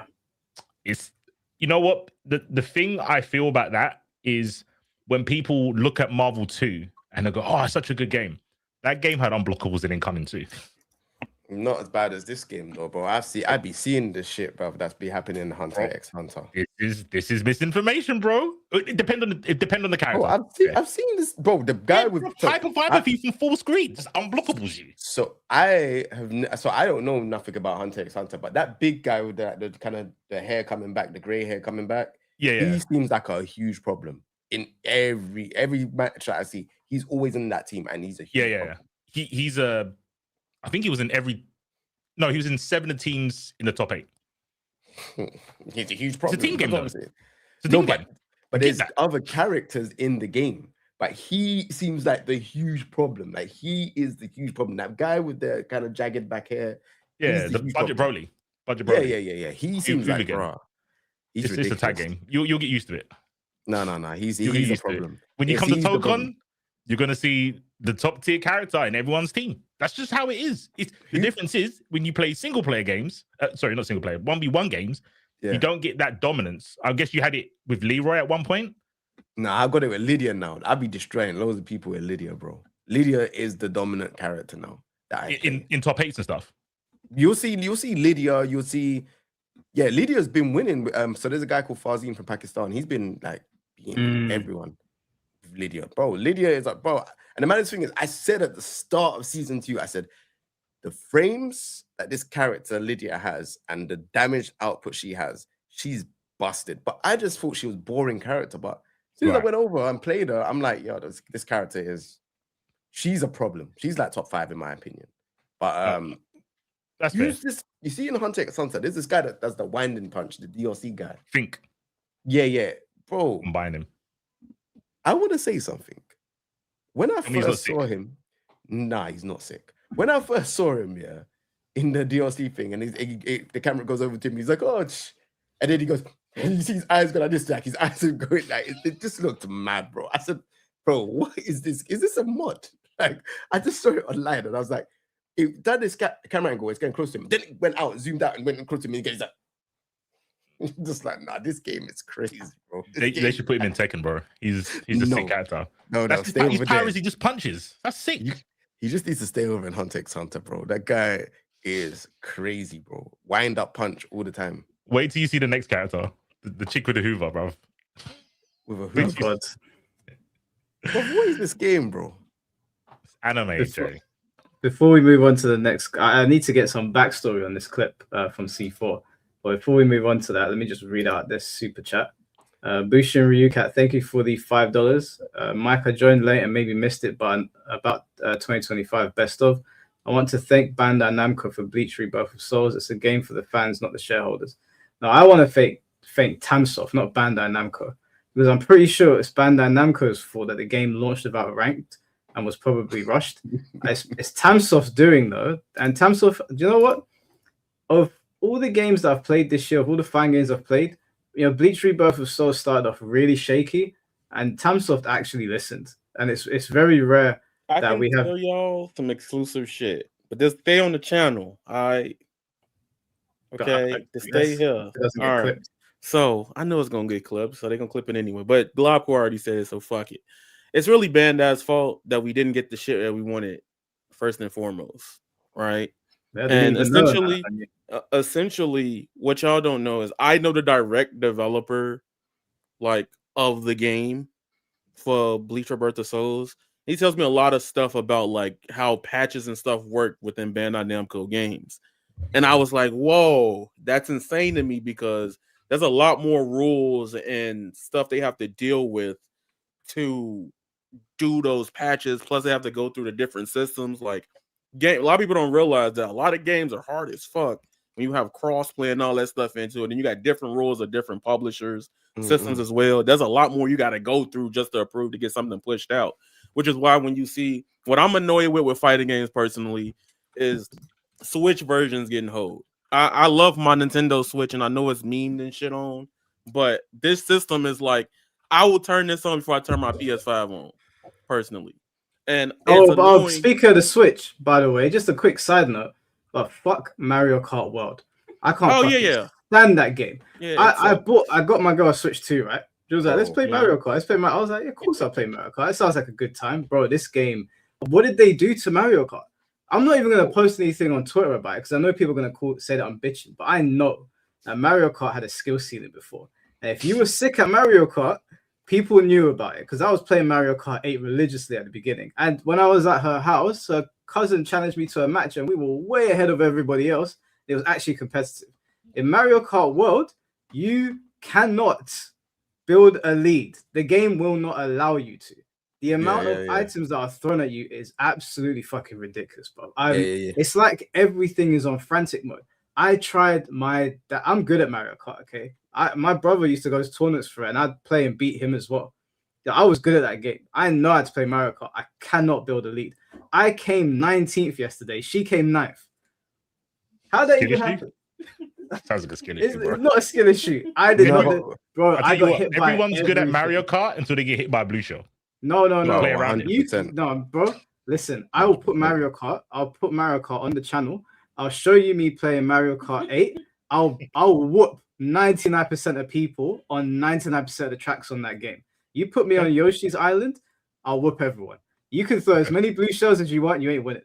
You put me on the Yoshi's Island version on Mario Kart World, I wouldn't even make a bet. I cannot win. It punishes you for being fast. It's so annoying. But you gotta be 8 to 5th in that game. That's the rule. And then when you're on the third lap, then you go to number 1. You never ever go first straight away, bro. But it happened to me. You got so like I was playing, so I've got Switch 2 here, and when me and my daughter play, she gets mad because she can never stay first. And she gets hit by bare stuff and she just gets angrier. And I'm like, no, you have to stay 8th and 5th. And when I stay 8th and 5th, by the time I get to lap 3, that's when I work hard. Don't ever go number 1, 2, 3, 4. It never used to be like that though. It was in the old Tekken never used to be like Tekken 8, but we're here. You know what I'm saying? Sorry, I had to get that out because Mario Kart World has made me so mad. And the thing is that I want to keep playing because I could sit there, I could play with my missus, and if I just disconnect, it's fun. But playing Mario Kart for years and then dealing with what's in that game, like, bro, you'll be driving, and the guy behind you, you're in first place. The guy behind you is in second. They give him a fucking star. You're just sitting there like, whoa, what are you doing? A star is reserved for the people at the back. Right. Why has he got a chain jump or a bullet bill? It's like so fucking irritating. That's why you gotta stay 5th, bro. 5th to 8th. This is where you stay. Because like if you're like first, if you're first, you only get like, I think you get stars. No, you don't get stars. You get coins, or you might get something else. I think you do get bananas, or you might get like a shell. But what are you gonna hit if you're number 1? You can't shoot a shell unless you shoot it backwards. But that's about it. That's why you never go first. First, it's like they penalize you for being first. So I realized, and I was like, oh, this is the meta then. So I just have to be 5th. And then by the time it gets to lap 3, it's like, all right, cool. You know what I'm saying? But what does online work? We should play, bro. We should get a whole lobby going. Y'all not winning, bro. I'm sorry. Listen, if we play Mario Kart 8, I promise you ain't winning. You gonna see my hours of Mario Kart and be like, what the fuck? You want to play me on Mario Kart 8? I will play you on Mario Kart 8. I play anybody. I put money on Mario Kart 8. Like she's got Mario. Okay, she's got Mario Kart 8 here. When you don't want to do this, what you can do it now. At the end of the stream, I gave my Mario Kart 8 to my daughter, bro. At the end of the stream, I will put Mario Kart on. We'll play Mario Kart 8 first. At least 4 tracks. I guarantee you, I'm winning. If we play Mario Kart World, I ain't putting no bets on that. The game is so stupid. The game sucks. I hate it. I don't. But let's play World, bro. At least we can get. Wait. The online is sick though, right? For Mario Kart, I've never played online before. Yes, but 8 worked as well. 8 worked fine. It works fine. So no freezes or nothing like that. You want to play Tekken 8? That's what you're telling me, Jay. Bro. That's what Mario Kart World is. Bro, listen to me. Mario Kart is just for people that can't play the game, but they want to get involved. I can't play the game. I want to get involved. I stay at number 5, get a star, whoosh, and I'm gone. No, they don't want, bro. They're just gonna have the same Mario Kart players all the time. This is what the developers are thinking. So they want to get people that are either 5th or 8th. Oh yeah, you're trying and you're not there. Let me give you a little boost. And that's what happens. Jay, listen, bro. I don't know how I've come accustomed to. Listen, hey, I'm getting older. I've come accustomed to what they're trying to do. I'm only playing the meta. This is what the meta is. Why would you be rewarded for being first? You're already first. Why would you be rewarded? You're rewarded in racing games for driving properly, and that is true in Mario Kart. This is not Gran Turismo. This is not Gran Turismo, bro. This is not Ridge Racer, bro. This is a arcade game. right? As much But as why we wasn't wanna it like say- that before? Bro, it's not like that before because they didn't know any better. They know What, better. for, now. for 20 Mario Kart games, they were like, we didn't know what we're doing, and now suddenly they know what they're doing. Bro, listen. Does it sell well with the Nintendo Switch 2? Yeah, it's so well. That's why I didn't make a poster by, because I know I'm fighting a losing battle, but I know I'm right. 100%, bro. You're fighting a losing Hold on. I gotta come back. That's why I don't bitch about Pokemon. Like, they could topple small countries at this point. If a Pokemon game comes out and it sucks, I just sit there in silence. But we all know that Pokemon's been dropping the ball for years now. Do you know the one mode you could play? Cause it sounds like you're very competitive and you want to be first all the time. Do you know one mode that you could play? Knockout Tour. No. If we play Knockout Tour, I got some bull, and they ain't. You don't have the endurance, Mike. I thought, what's going on? Knockout Tour is the only reason you should turn that shit on. You do podcasts, bro. You have endurance. It's not about endurance. The game punishes you for being fast. So if I'm punish you in a Knockout Tour, you just have to stay number one. Jay, do you know what? Babe, if he said at the end of the podcast, give me your Switch, we're gonna play it and I'll show him. He doesn't know what he's talking about. You can't show me. I can't. No. You're gonna get mad at a certain place, fall off, and I'm just gonna be there 5th or 8th. I'm chilling. As soon as it gets like, bro. bro. Yeah, bro. You just have to chill. If I'm not gonna get Tekken 8 has rotted your brain. I can't believe it. I love Tekken 8 now. I play Lydia. I've been destroying a lot of people with Lydia. And I feel like the game, I understand. Before I was frustrated. I was like, why am I playing this character that's not good? Why are you playing characters that are not good in fighting games? You want to be a low tier hero? That's back in the day. That's changed now. Yeah, but I don't play a low tier character in Mario Kart. I play Bowser. Bowser's fast. Bowser's okay. What? Mario Kart 8 Bowser is very good. I'm talking about Mario Kart World. I'm still trying to figure out what cart to use in Mario Kart World. I like the bike only. You like the bikes are better apparently. The bikes are not as good as what they were in 8. I don't like how they feel. I like the cloud car. I think the cloud car is pretty cool, but I haven't unlocked all of them yet. But in 8, I played Bowser. In Double Dash, I played Baby Luigi and Baby Toadette. And and then the other games. Just let you know. I have a tier list for this game. Swear. I have a tier list for 8 specifically. For 8, where's Bowser on that tier list? It's like C tier. C. So when you lose to me, I don't want to hear no excuses. Bro, I'm about to go get MK8 tomorrow. I'm about to buy it again, bro. No, man. Like I'm a sweat in that game. Literally. I got rid of it because MK World I thought was the thing. That's garbage. So wait, C4, have you got Mario Kart? Nah, I stopped playing Mario Kart. I played a Mario Party. I stopped playing Mario Kart. Right, what we need now for Mario Kart 8, fuck Mario Kart World. Mario Kart 8 beef set. Mario Kart 8 beef set stream. If you guys are down, I will gather people. We'll do a beef set stream on Mario Kart. Bro, we gotta get a team. I'll go buy that again tomorrow. I can bring someone. I get a whole team. But I could get a whole team as well, bro. I know the Mario Kart champion of the SNES version. I'm gonna get him on my team. That's true. The SNES version. It's completely irrelevant, but yeah, I'll try and get him and see if he can do something on Mario Kart 8. Listen, if you guys can get at least 6 people, yeah, if we can collectively get 6 to 8 people. Yeah. I will host a Mario Kart 8 stream. Right now on my IG because I know there's bad people on my IG. All I know, the only person I know is Jay Miller. Jay Miller's not on your team. Jay Miller's not on your team. No. We're not doing teams. We're not doing teams. We're not doing teams. This is a Grand Prix. It's every man for himself. I'm just saying Jay Miller's the only person I know that is good at the game. Nah, but he don't like Mario Kart World either. There's a lot of things he doesn't like, but he still gets good at them. Wait, you want to play World? I was talking about 8. Yeah, I could get it, but I'll buy 8 tomorrow, bro. But I'll buy it now. Online, bro. Get online, innit? Yeah, I'll buy it now.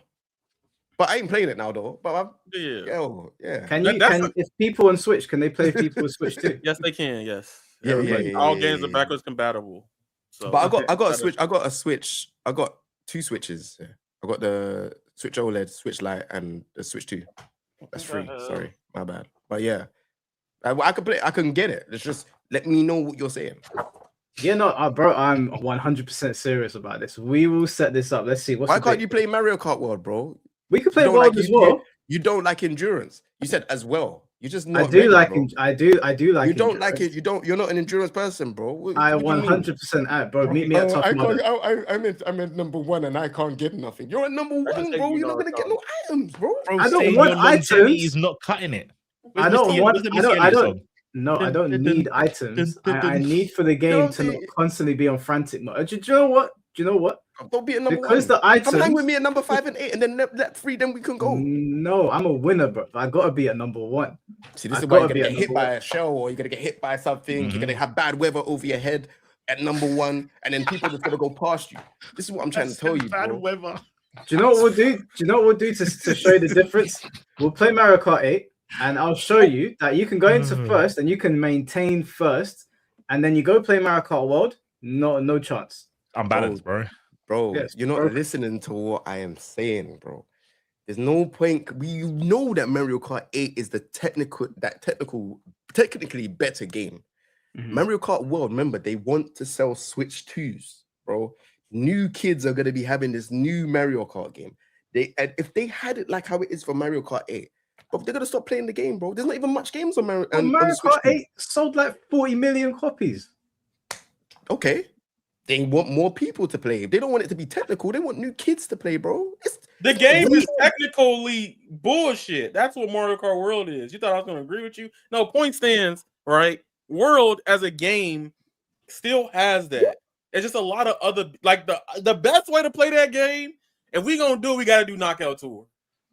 But you ain't going to hang it either, bro. You ain't got no endurance either. What you talking about? I could play. You're talking about yes, do Knockout Tour. I'm the one that said it, bro. You ain't on nothing on Knockout Tour, bro. What you talking about? You gonna fall off or something, bro?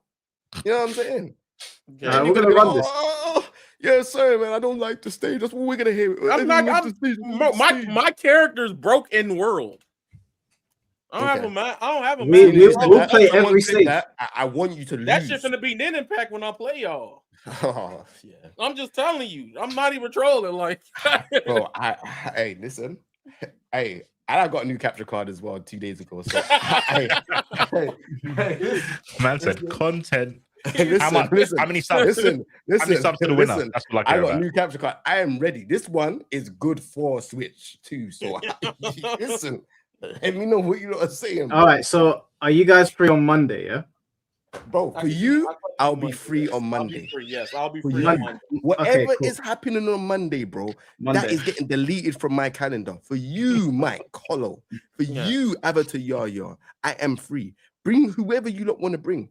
And make sure it's Knockout Talk, because none of you two have endurance. You lot are podcasters and don't have endurance, bro. You don't know how to stay in the. He think because he streamed Tekken 8 7 hours a day, he Goku now. Like nah. I just know the meta of this game. Yeah, I'm saying if you don't really want to do this, Mike, for you, I will be free on that Monday. Nothing is interfering, bro. We can do both. It don't matter. Babe. Are you leaving your Switch Lite here? Wait, bro, Mike, I will drive to you and give you my Switch, so you have another Switch to play. No, because she's got a Switch 2 now. Are you leaving it doesn't matter. I'll go and give you another one. Huh? I'll sort it out over afterwards. Now, bro, the smoke for you. You listen to me. Listen to me. If you don't have the Switch 2 there on that day, Mike, I will drive to you personally, and I will drop it to you. I'll say, bro, here's another Switch. I've got my own one.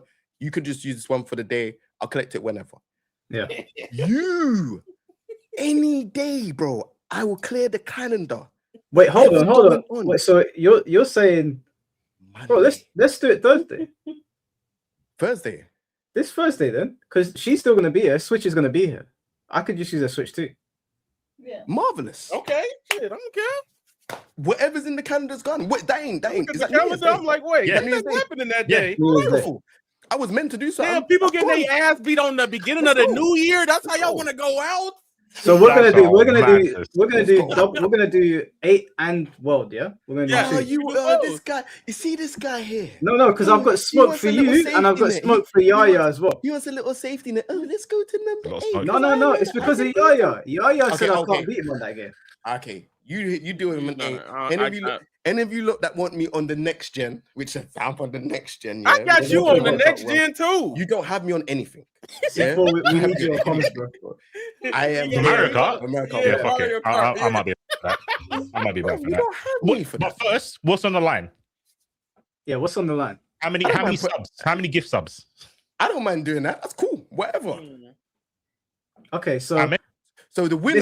This is a bet between us, yeah, because we're going to include other people. But between us, yeah, if I beat if I beat you on Mario Kart 8 in a however many tracks we do, that's too difficult for me. I like. Yeah, you're gonna gift sub me. You're gonna gift sub me. My gift subs are $1.99. My membership, sorry. You're gonna gift sub me 50. Fuck you, no. That's how confident I am. I'm gonna whoop you on it. That's £100. I know. I listen, go easy on me. I'm not really that good at more. Oh no, now you done. I'm confident that. Listen, I'm not doing that, bro. That's now everyone's You was talking the most, bro. You was talking the most. I didn't know I was doing, bro. This game is it can be random at times. You know what I'm saying? It could be random at times. I'm just gonna stay at 58. I can hang. Anything could happen, bro. That game is anything could happen. You know what? Let's not do money then. Let's do something. You can write any tweet on my account. No, that's not good enough, bro. You already make enough silly tweets to say that. That's so crazy. I'm joking. I've been chilled out. See, these niggas, they haters, bro. Wait, I didn't do nothing. But you laughed first. That's why I said that. I had the drink in my mouth and he said that, bro. That was a layup. Come on. I hate anything y'all. out of pocket. I love me, bro. Sorry about it. Oh my god. All right, do you know what? Here's what I want. If I beat you on Mario Kart 8, then do you know what? That's not good enough. I'll think about it. We'll think about it. As we'll come up with a bet that isn't monetary, and we'll go from there. I got something for you. I got one. You gonna hate it too, Mike. Because the game come out in February. You gonna hate it with My Hero. I was gonna play It Was Justice. I know, but you gotta main a specific character that I know you gonna hate. Who? You gotta play Mineta the whole month the game out. Who the fuck is Mineta? I can't remember. The great boy. I ain't playing that little. No, hell no. That's the worst character in My Hero. We started season 5 the other day. We were like, why has this guy got great powers? Nah. And he wears a diaper as well. I ain't playing that character. But, okay, do you know what? If you beat me, I will play that character. Okay. If you beat me, I'll play that character. But if I beat you, then if I beat you, you gotta do a 24-hour stream on Tekken. That's 24-hour stream on Tekken 8. Cool, that's fine. You get to pick the character too. Fuck it. I get to pick the character as well. Yes. You gotta do a 24-hour ranked stream on Tekken, and the character that I would like you to play is. Who's that for me? No. Yeah. The character I'd like you to play is Asuka, because you'll get the most hate playing that character. Yeah, 24 hours of ranked is crazy, bro. Yeah, that's a madness. Yeah, not that game. If it's Tekken 7, fuck it. No, I'll take it. I'll do it. Fuck it. Tekken 8. 24. Yes. One character for 24 hours. I can do it. Yeah, bro, you better think about that one, bro. I did 14 on Miori. I could probably do. Just to let you know, I want you to lose now because I don't want to watch the stream. I just want to see 24 hours of one character on Tekken, so I can give you a round of applause because that's a madness. That's a madness. Yeah, not 24 hours on Tekken 8. And Jay, too, so. If I beat you, then I want you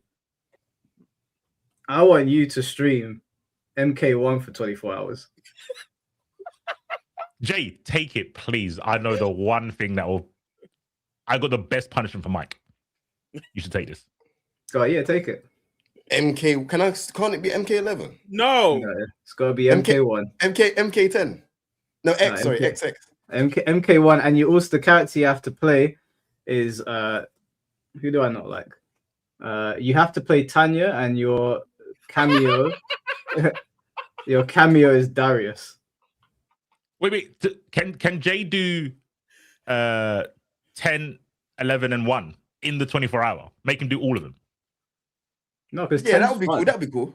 No, then you can see the fun getting dragged out of him from when he goes from 10 to 11. He gets less fun. Then he goes from 11 to 1. He should get more depressed because he's losing fun. Yeah, I think that would be cool. But I can't do 25 hours with Tanya. Tanya's shit, bro. I've seen Tanya. Tanya's shit. Oh, I thought you were talking a lot of smoke just now, though. Nah. But bruv, I ain't gonna lie though. Mario Kart can be a bit random, bro. We're in the day and age of where games are random, bro. Look at Tekken 8. Do you know what I'm saying? That's true, but I'm willing. Listen, I'm willing to take the bet. You haven't even told me what your stipulation is. I'm okay. Yeah, but like, bro, MK1 is, bro, and then Tanya and Darius is not even good, bro. Darius. Jay, what about if you make Mike play this game for 24 hours? What's that? Oh, E4. Is that Fighters of E4 or something? No, them fighting herds. Yo, that'd be hilarious. Make him play that for 24 hours. Look at the despair in his face right now. Yo. Okay, what about that or Skullgirls? Would you play Skullgirls? If I lose, I guess I got it. He would hate this way more. He would hate this way more. Skullgirls on PS5. You gotta let them play the ponies, bro. Yeah. Let them play the ponies, and they're not even all. But let them play the ponies. Is that game on PlayStation though? Because I can't play it. Yes, on PC. it is. Yes, it is. Yeah. All right. Wait. C4. I need a phone a friend. All right. C4. Yeah. Which game is worse? Is it Skullgirls or this one? Which one? For Mike, this one. Because in Skullgirls, there's a guy he can pick. This, he has to pick something with who's, bro. Can we not get Arcana Hearts? Can't we get him to play Arcana Hearts? Is that not online? Maybe. Yeah. Can we get it like Steam or something? There's that, but the thing is, do these games? I don't want to hear it. No, but can I even play it online? No. Wait. I want to get the C4. C4. If it doesn't have online, I actually don't know. Is that on the PSN store, Yaya? Do you know? It might be. I can look. I think Max Free is. And if there's no one online, that's 24 hours in Teemo, bro. You're going to be real good by the end of the day. You're going to be real good watching all them tutorials and guides. You could, and I would even allow you to. You can watch videos, like match videos and stuff like that. If there's no one online, you can watch match videos and react to them and be like, all right, yeah, this character's sick, and yeah, I like the way this character does this. That's content, right? Okay, Arcana Hearts 3 Max. Is it Arcana Hearts 3 Max? Is that the name? Yeah, love Max something. There we go. Yeah, bro. Or I got a better idea. You got a choice. I'm gonna give you a choice. What's that game with the SNK characters where they're female? The heroine. Literally heroin. Yeah, you can play that. Heroine. So you got a choice. You could have Arcana Hearts 3, Fighting Herds. Yeah, Fighting Herds or SNK Heroine. Let me rep. Yeah, but you could play. Is SNK Heroines online? I think so. It does, yeah, but But if there's no one playing, I'm just gonna be sitting there. You're gonna be doing training mode and story mode. Yeah, bro. You get to understand the characters more, man. Do you know what? In that case, since we're going down that road, cool. Since we're going down that road, will your missus let you play that game though? I'll have to consult. She's sitting behind me. Okay. So I mean, it's what is it? The horses one? I don't think she's going to. No, the heroin one. The heroin one is kind of mad. Crazy game. Yeah, it is kind of mad. I'll let her know you guys did this. I'm not going to lose though. Okay. I'm not going to lose. So, all right, what's the stipulation? What man can? So wait, is it just one knockout? And if whoever loses, that's it, or do we get first to two? We're doing what are we doing? First to one is random. First to what? First to 5 it. Fuck it. No, we'll do a couple of them because we're probably going to be streaming for a while. So we'll tally it up at the end. But since you guys are making me play a game where I might actually have to sit in team mode because no one else is playing, I would like to update. Hey, no, you done your stipulation. No, but you said or you changed yours though. But you can't just change, bro. I said all right, cool, and let you finish what you're saying. I didn't say all right, cool. You know what I'm saying? I'm confident. I was under the impression we're going to be playing games on ranked. The games you've just named are probably dead online. They're probably worse than Impact. Bro, if that's the case, then I'll match your bet. Same games. You could choose. I don't mind the Arcana Hearts. I don't mind playing that. Oh, you don't on stream? Yeah. Okay. It's a fighting game with girls. Little girls. Okay. I'll tune in. I might sub for that. Yeah, I won't, but you do your thing. Yeah, I'll count. Yeah, that's fine then. You want me to play them fighting, whatever, and I'll play. You play Arcana Hearts if you lose. I hope he gets front page that day. That would be so sick. I'll make sure. I'm DMing them that Twitch stuff and say, "Yo, don't put me on front page, please. I'm playing this game." Yo, just don't. Nah. Fuck, man. Listen, if you take the bet for 24 hours. Fuck, man. You know what would be all? I know we should talk about other stuff. You know what would be a really sick concept? If Yaya wins, you two have to play against each other in one of those games. I'll take that bet. I'll take that bet. All right, I'll think about it. I'll take that bet. If I win that shit, y'all playing them fighting hers for 24 hours. No, not fighting hers, bro. Wait. What about 10 hours and then you have to first to fight against Mike and he has to stream for 10 hours if Yaya wins? Yes. So we both have to play for 10 hours, stream the game for 10 hours, and then we first to fight. You And whoever loses has to play for another 10 hours. After the 10 hours, you play Mike in the first to 5. And that's it. For what game, though? Not fighting her, please, bro. Yes. I need you to... One of y'all got to play the llama. I hope y'all like charging. The problem with this bet is that if Yaya... Okay, so this is if Yaya wins. Yaya wins. Yeah. You both get like a joint punishment. Let me see the game. Hold on. I remember... If it's what I remember... Oh, my... It's on the Switch. I think I got the llama on my top. Dashkin. Yeah. Why are you wearing that top, bro? That shirt kind of hard. I ain't gonna lie to you. Because I remember you kept saying, "Where is it?" I found it. That top is sick, bro. Hold on, let me get closer. Yeah, Mike, open up. Bro, I don't think my stream can't see me play this, bro. Why? Bro, you play for 10 hours. Arcana Hearts, but you won't play. But Animals, Arcana Hearts at least it kind of looks a tad bit like Street Fighter, kind of. This guy plays a game with pandas and fucking grizzly bears, but he won't play a game with bulls and stuff. Let me get this straight, Jay. After all that smoke, I'm willing to put my reputation on the line and play them. You would play Fighting Herds? You play Fighting Herds for 10 hours? I'll take this bet if you take the bet. See, it wouldn't work for me because I already played the game a lot. Okay. Yeah, it doesn't work for me either. Y'all are just immune to this, bro. I played Tianhua, so I'm Let's cool. go. Let's go. I'll do it. Oh my god. Yaya, lock the fuck in, bro. Yeah. I'm about to get back on. Okay. It's gonna be so crazy. The Switch already charging. It's gonna be up. I can't play this game for 10 hours. It's up, like. That's what I want for fucking Christmas, bro. I want Yaya to win this bet, man. That would be so sick. Not this game for 10 hours. So, all right, how is it gonna work? Because you lot are doing 8. So you're figuring, how is that gonna work? Unless we just start on Mario Kart World and just do so me and Yaya will face off in Mario Kart 8 with whoever else is playing. Whoever wins the most between me and Yaya, or whoever has the most points. If I win, Yaya's got to stream Tekken 8 for 24 hours, using only Asuka in ranked. No player match, no lobbies, just ranked. If Yaya wins, then we both have to play them fighting herds. We'll probably both have to start our streams at the same time. At the 9-hour and 55-minute mark, we'll have to do it first to 5. Okay. The C4 and comes. Yes, I want this so bad. This is the most maddest thing I've ever done as a stream. Ever. Fighting herds. Bro. You better pray that Yaya don't lose. But the thing is that... Wait, so why am I involved if it's just you two then? You here too, man. No, why am I taking High School Musical? We all in this together. No. I thought we're doing Mortal Kombat. At least if I lose, at least then I've lost, and you know what I'm saying? If you lose, Mike, that's on you. Why am I getting in trouble? Because you're boys. Boys, isn't it? Mike, man. Y'all both laugh, so I'm holding both of y'all accountable. Bro, you're making me play fighting herds if you lose, bro. Have you seen the game? Yeah, but I listen, I'm going to beat Yaya, so I'm not even worried about that. But you're going to have to play it anyway, because you're going to lose to me on World. He keeps saying that, man. I'm not losing to you on World.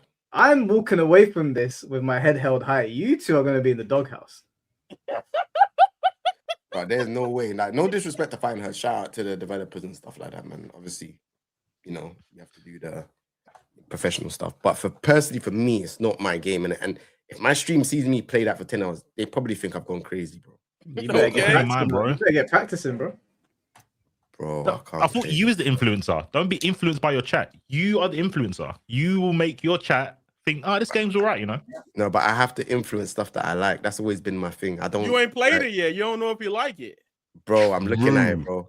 It's horses and you will play that game. I'm telling you, you will play that game and fall in love with it. Tell me you don't like dragons. Say it, Jay. Lie to me. You don't like Spyro?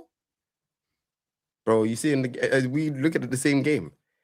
There's a dragon in it. Do you not like dragons? Bro, hey, I can't. Listen, Jay, just say you're scared and we can drop it. Just say you're scared. Just what say that you called know you? what's gonna happen. Queen Jay. Queen Jay. I can't. Bro, pride is too high right now. I can't. King stand on business. That's what I heard. Yeah, I heard that too. Just chat. Just remember, I never back down. Word, bro. I ain't back down. I'm not. I'm here. I'm here. Yes. All right. I'm Perfect. here. I'm Perfect. here. Babe, tomorrow we're playing Nothing But Mario Kart 8. Same.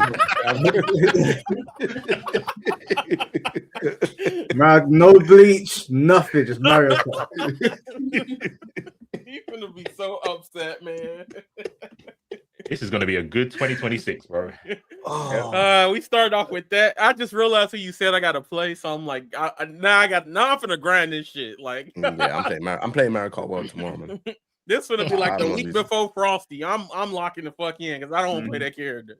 I thought you said something else. Now, just before we move on, because we'll move on to the other subjects we're meant to speak about, just to make this clear, when me and Yaya play, how many Grand Prix do you want to do? How many you need so you don't feel bad about losing? I think, I don't know if I have the DLC stages, but obviously I have all of the originals. We could just do, I could pick 2, you could pick 2. If it ends up 2-2, then we have like someone pick a final one. All right, cool. So that would be, what is it? 4 races per Grand Prix. So it'd be 16, potentially 20.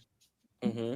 And then once we finish that, after I finish whooping you on that, I'll head on over to Friday Night SmackDown. I'll whoop Jay. I like your enthusiasm, man. It's cute. I like it, man. I don't take bets. I don't think I can win. Listen, neither do my cousin's like, is he for real? I'm looking at him like, is he for real? He finna lose. We're gonna see it. We're gonna see. Oh man, I'm involved. All right, let's get back on topic. I know we were talking about Rebirth of Souls. Just to quickly touch on Rebirth of Souls, I think in 2025 it was an absolute travesty that this game was not nominated for Fighting Game of the Year. I'm not saying that it should have won, but the fact that they had what was it, Mortal Kombat Fighting Collection, or whatever it's called, Legacy Collection, 25-year-old game in Virtuefire, and the Capcom Collection over this. And I know this game got off to a rocky start, but Yaya can attest to this. This is easily, I think this is probably one of the best anime fighting games they've ever made.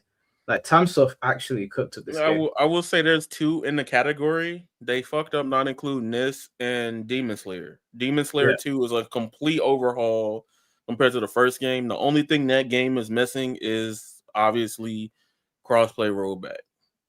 But even then, like, the game itself is a better package than most things. And this is also, a lot of people just they refer to it as an arena fighter. I think calling Rebirth of Souls an arena fighter is it's almost misinformation, because in arena fighters, one of the like defining traits of them is being able to turn away from your opponent and explore the arena.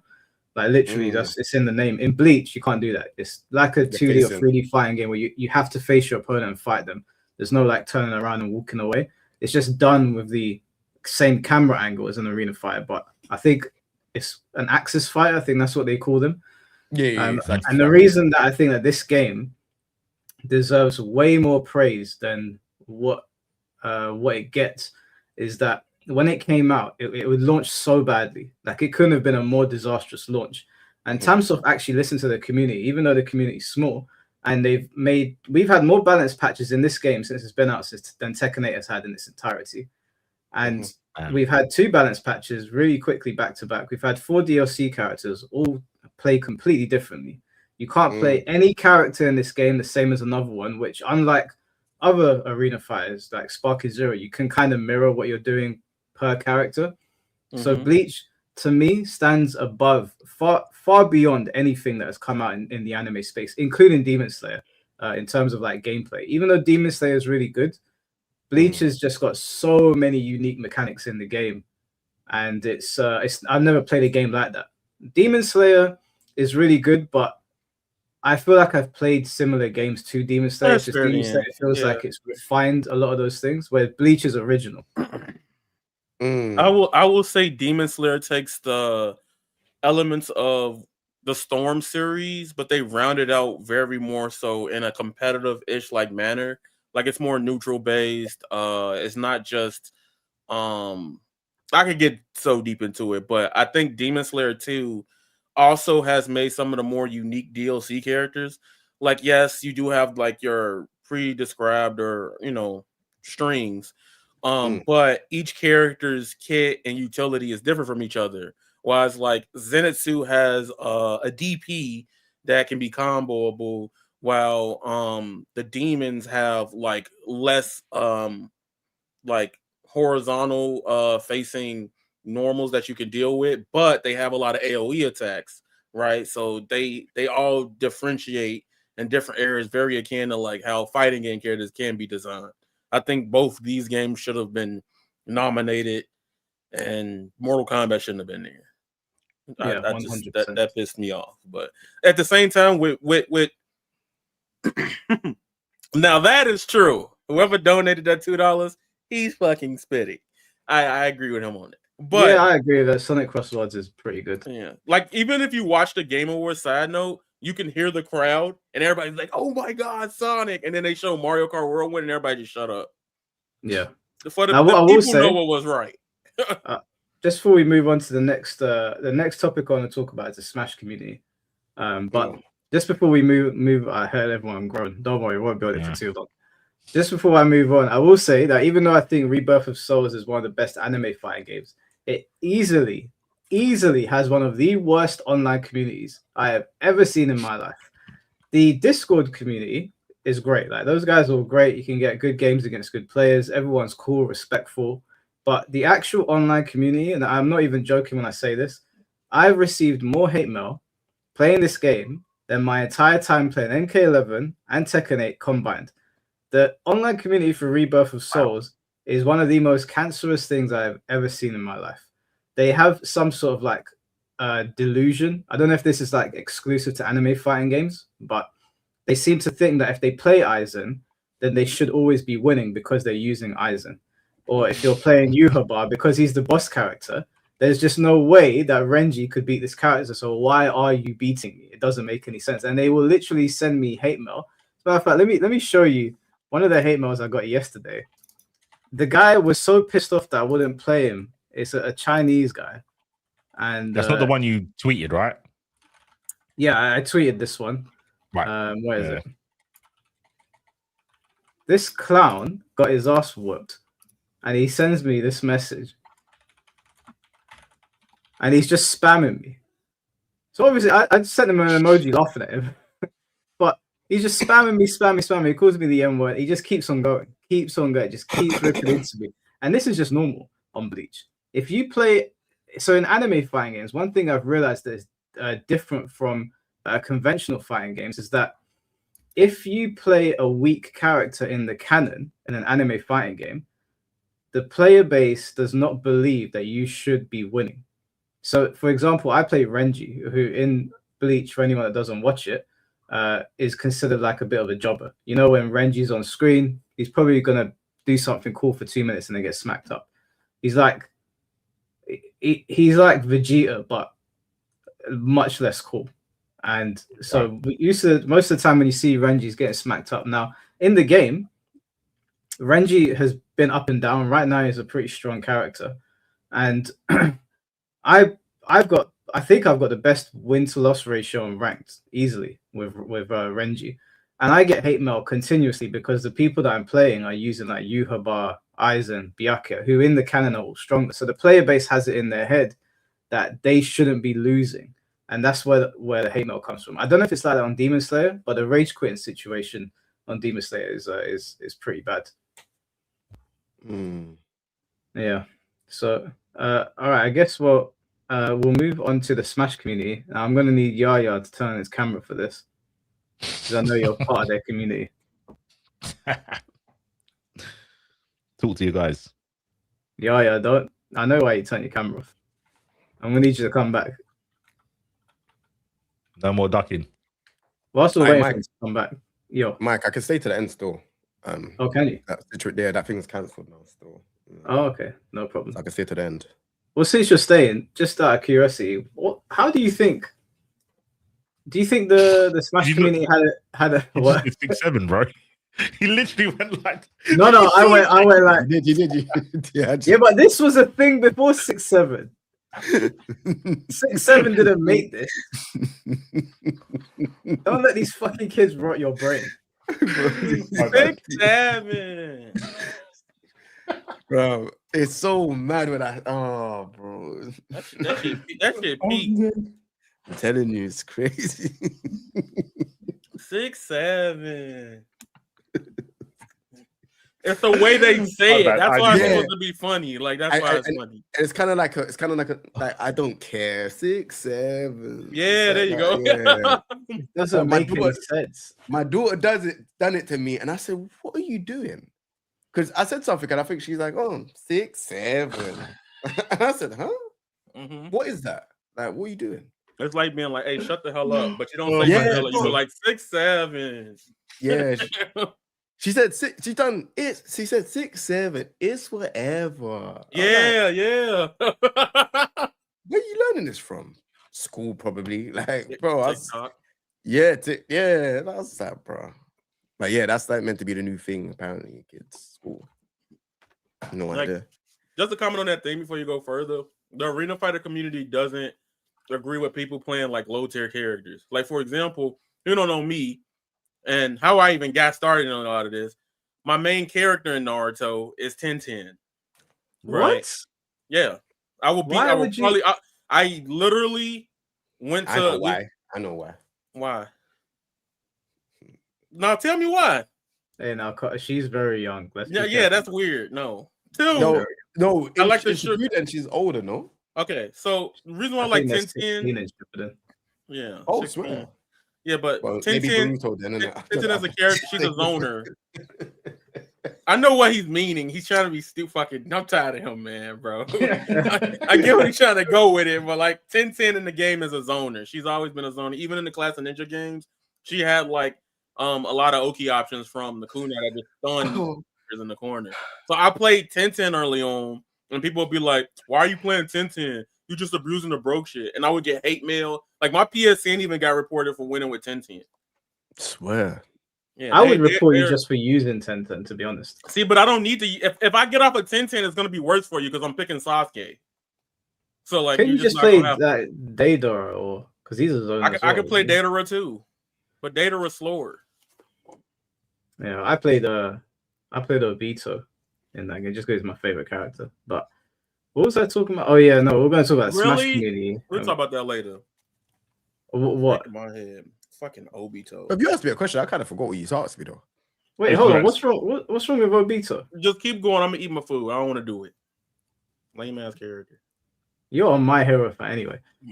What I was gonna ask you, Jay, was I don't know how much you know about the Smash community. Do you keep up with the Smash community at all? So I heard a few things. Sorry if I'm super direct. This is just how I am as a person. But I heard they smell. I heard there's one player that got a crab thrown at them when they won the tournament. I think it was named Hungry Box. Did that happen this year?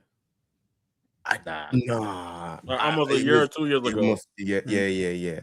And the only reason how I started to hear about like Smash stuff was because when Panda Global was around, I know that they had Hungry Box on for a period of time. And I was like, okay, what's Smash like? There's a competitive scene in that. But then a lot of the players, they've kind of just dispersed. They've either been cancelled or certain things have happened. And I heard it's a very chaotic scene. Very, very chaotic scene. And I've also heard there was a time when there was an event where they were playing Smash in the bathrooms.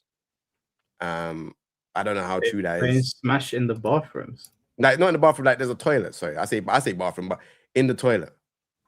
So there's some mad stuff I've heard about Smash community. Is that Melty Blood? No, it was Smash from my head. Yeah, so this is the time when he had a crab. Like, who throws a crab on stage number one? Like, where does that come from? Did they throw at him because he plays Jigglypuff? But what does That's what I thought it was. What's the correlation then, though? I don't understand. Jigglypuff is like a fluffy Pokemon. What's a crab? I think it's because the character is like really boring to watch. So they threw a crab at him. Broken. Okay, so I'll tell you Jigglypuff. In Melee specifically, Jigglypuff's whole gimmick is stalling people out. And at one point in time, there was no rules for Jigglypuff. You know how she floats, right? You could reset, grab the ledge, and not get hit. So literally, you would get the first hit in the round or life for stock, and then just run away the whole time. And people find that boring because Jigglypuff whole neutral is just playing the aerial game and then going for forward or back here to combo from it because of the hit stun his eye. So she's kind of boring if you don't like that. And everybody else plays Fox, Falco. Everybody has to do all the hard shit in Melee, but Jigglypuff is just forward air, back air, you're dead. But what I wanna ask is why the crab? Like I'm trying to understand. Like I get you're saying that Jigglypuff is annoying and lame and stuff, but I have never heard. I've been in FGC for a very long time. I have never heard any correlation to a crab, like in any way. I don't think the crab is. I don't think there was something they had. I think they probably went to a market. They came back. They saw him playing Jigglypuff in grand finals. They were like, do you know what? This will be better used throwing at someone because you know it's a Smash community, and they dashed at him. It weren't like alive or it wasn't there. It was like a toy crab, right? Let's not. Like, no, it was a real crab. Oh, I thought someone was memeing, but this does make sense because the star sign of a crab is Cancer. Jigglypuff is Cancer. Maybe that's what it is. That wouldn't be. I'm not gonna lie to you. That would make sense. Yeah. In their minds, like in their minds. Because I didn't even know starfishes had star signs. I'll be honest with you. No. I think like the star sign is a crab, right? Yeah, for Cancer. Yeah. Because like my star sign is a Taurus, right? So I think they have different animals and whatnot. Based on Mine Google, is Scorpio. Yeah, I'm a Scorpio. Based on Google, a fan threw a dead crab at Super Smash Bros. Melee player Hungrybox at Pound 2019, likely as a form of protest or extreme heckling after he defeated Mango. That's mad. But that was 6 years ago. Since then, I don't think much has improved with Smash, to be honest. Did you guys hear about the story just recently? I put it on my channel where Joey Swell called out a Smash player because the Smash player was in a female changing room posting like thirst traps. And now the biggest problem with this was that it was a transgender individual, and in the caption they had put my feet are dirty and sweaty and I'm grabbing my bulge. And obviously I read it and I was like, it was a madness. It was mad. Like you were just asking for smoke at that point. And there was a lot of people that had a lot of differing opinions on this. And I actually got into I wouldn't say arguments, but I had back and forth with people. So I have this thing here where it's not a nervous. I have a nervous laugh in it. I just want to make this very, very clear. So anyone that looked at me and thought, "Why did I turn my head?" I have a nervous laugh because sometimes I hear stuff and I think it's so stupid.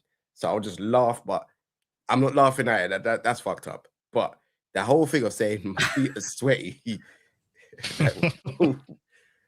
Why would you?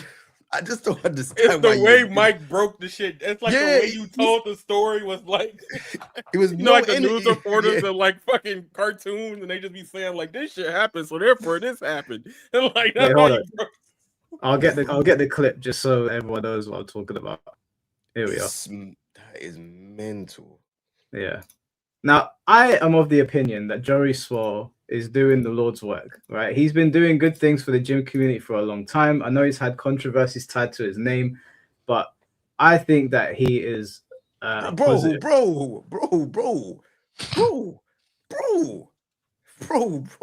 going on, bro?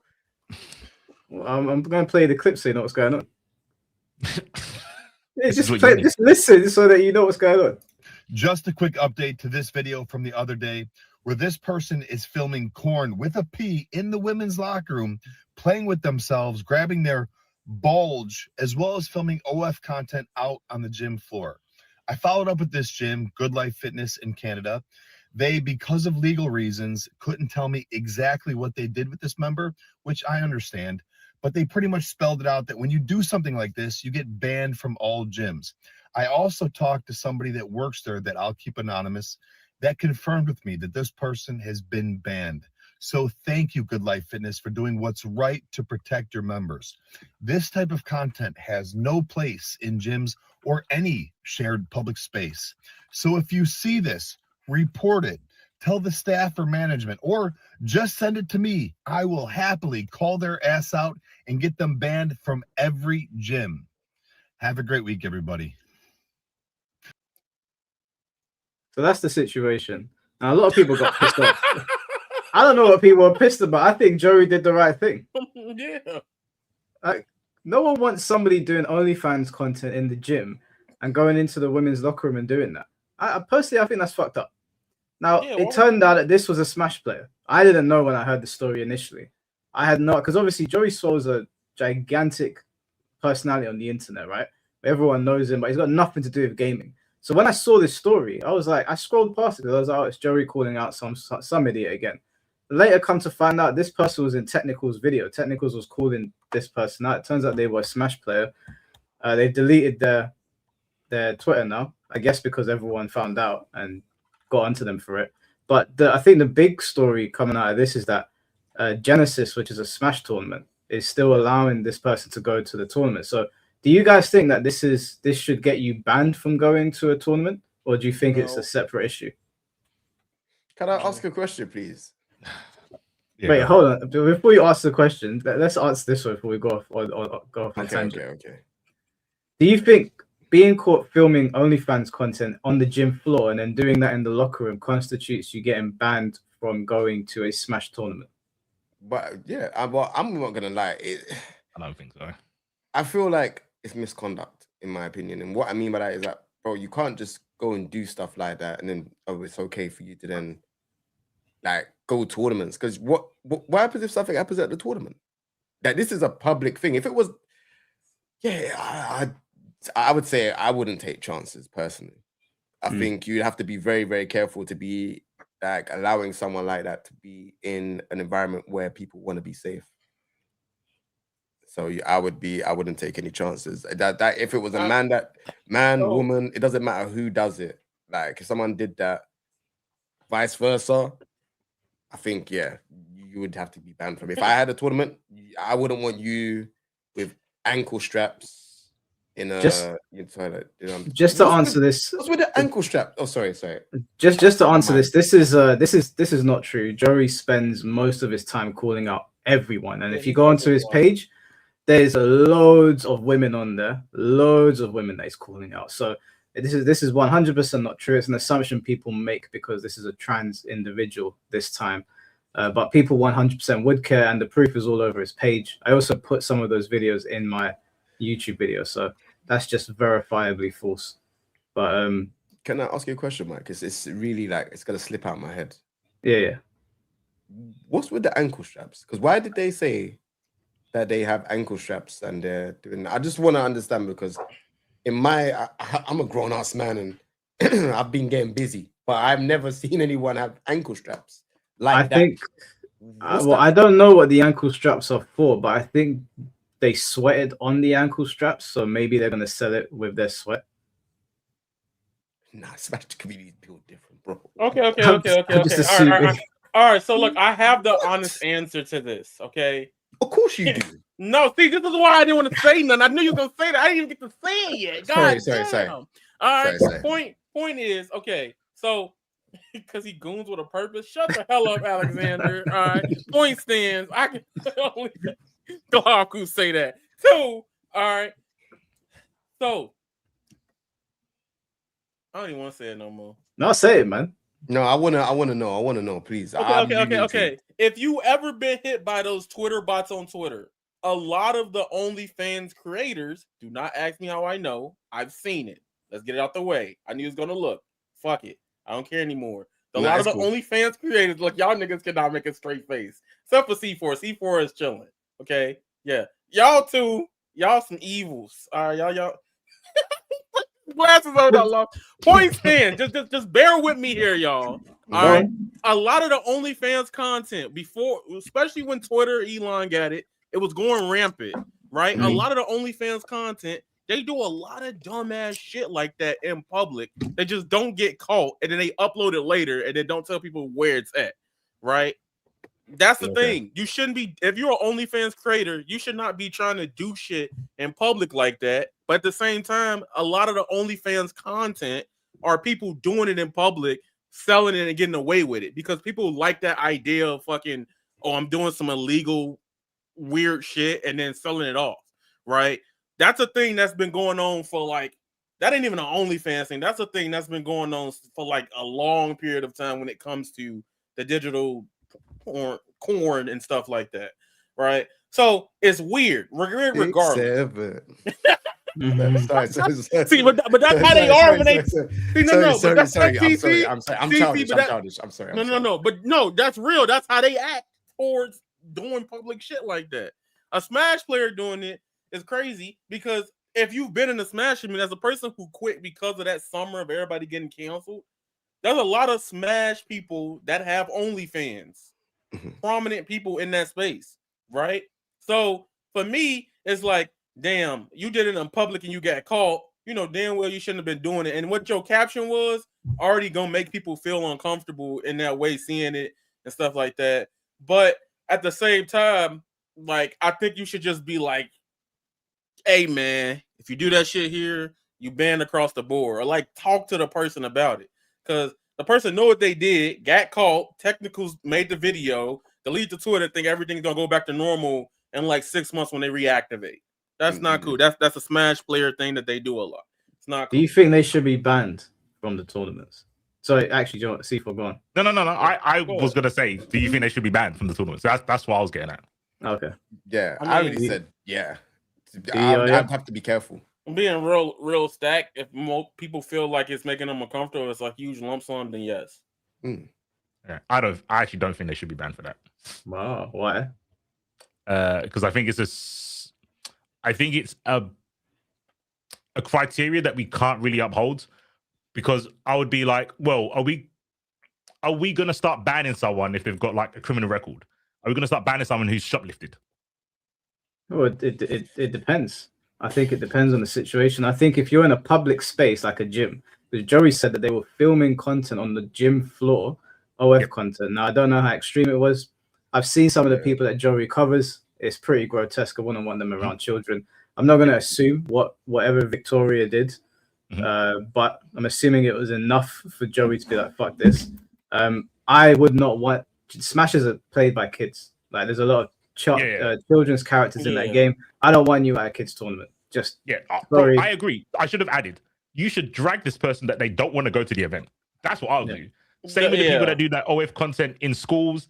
Those people should get dragged. They should get kangaroo courted on social media that they feel embarrassed to go anywhere. 100%. If I'm the tournament organizer and they haven't, there's no like legal stuff that's going on with her or with the person, right? I don't think they've just been banned from the gym.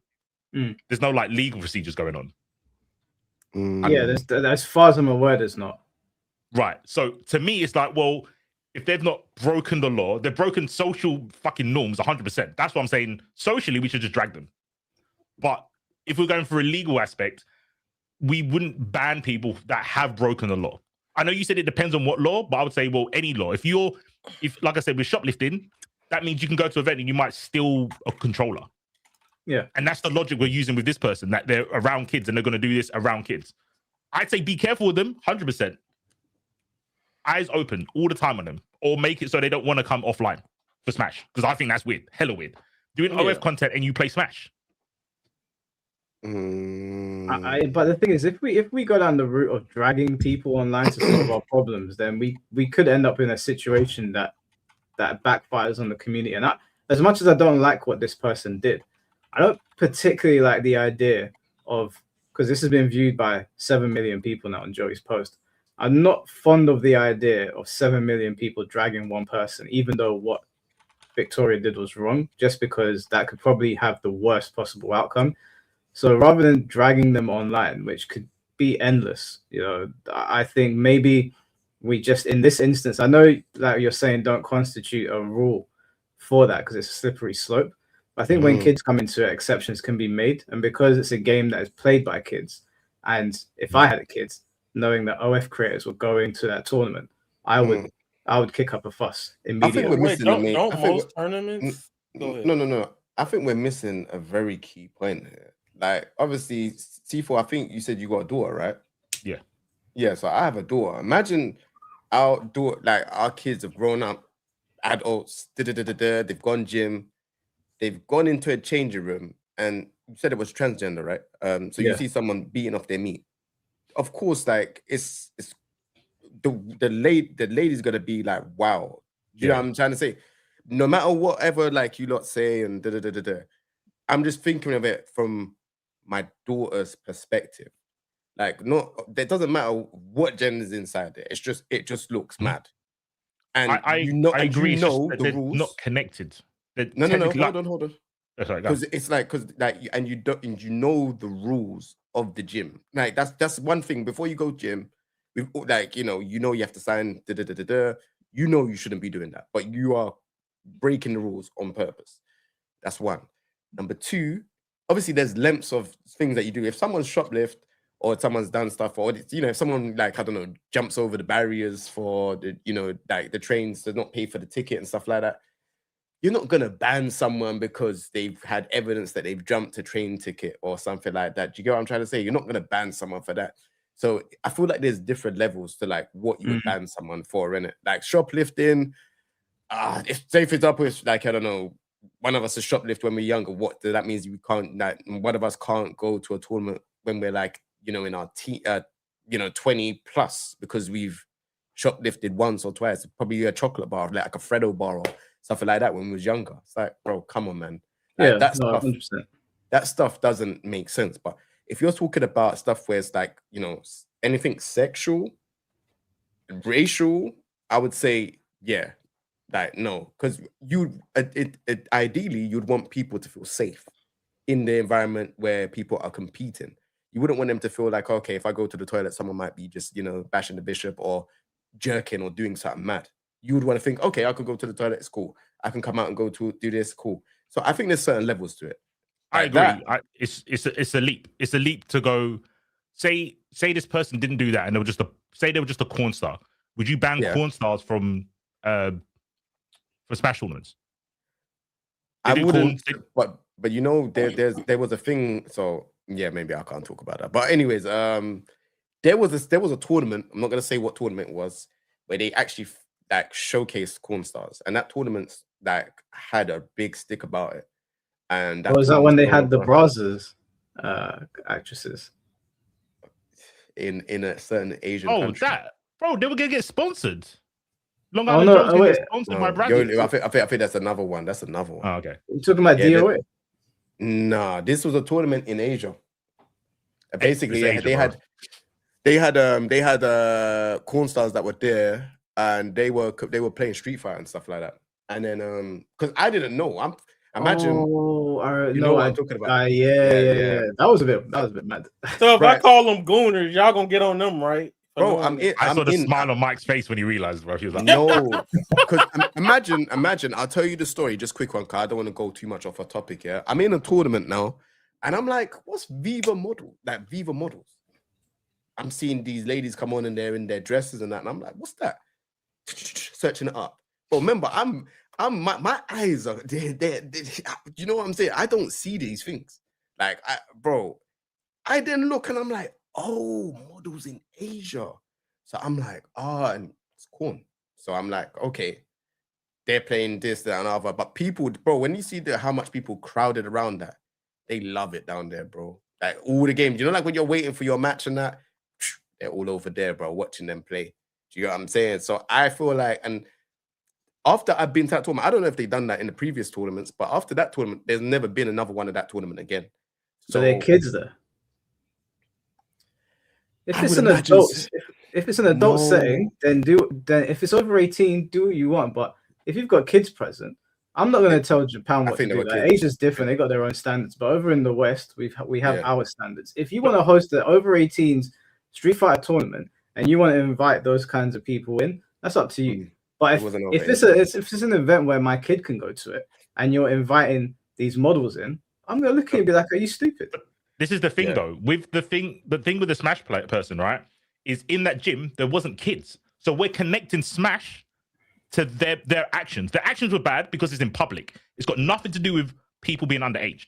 All right, cool. It's weird. C4, I like, you know, I like it because you like to play both sides, and I like. No, I'm being logical. No, Jay.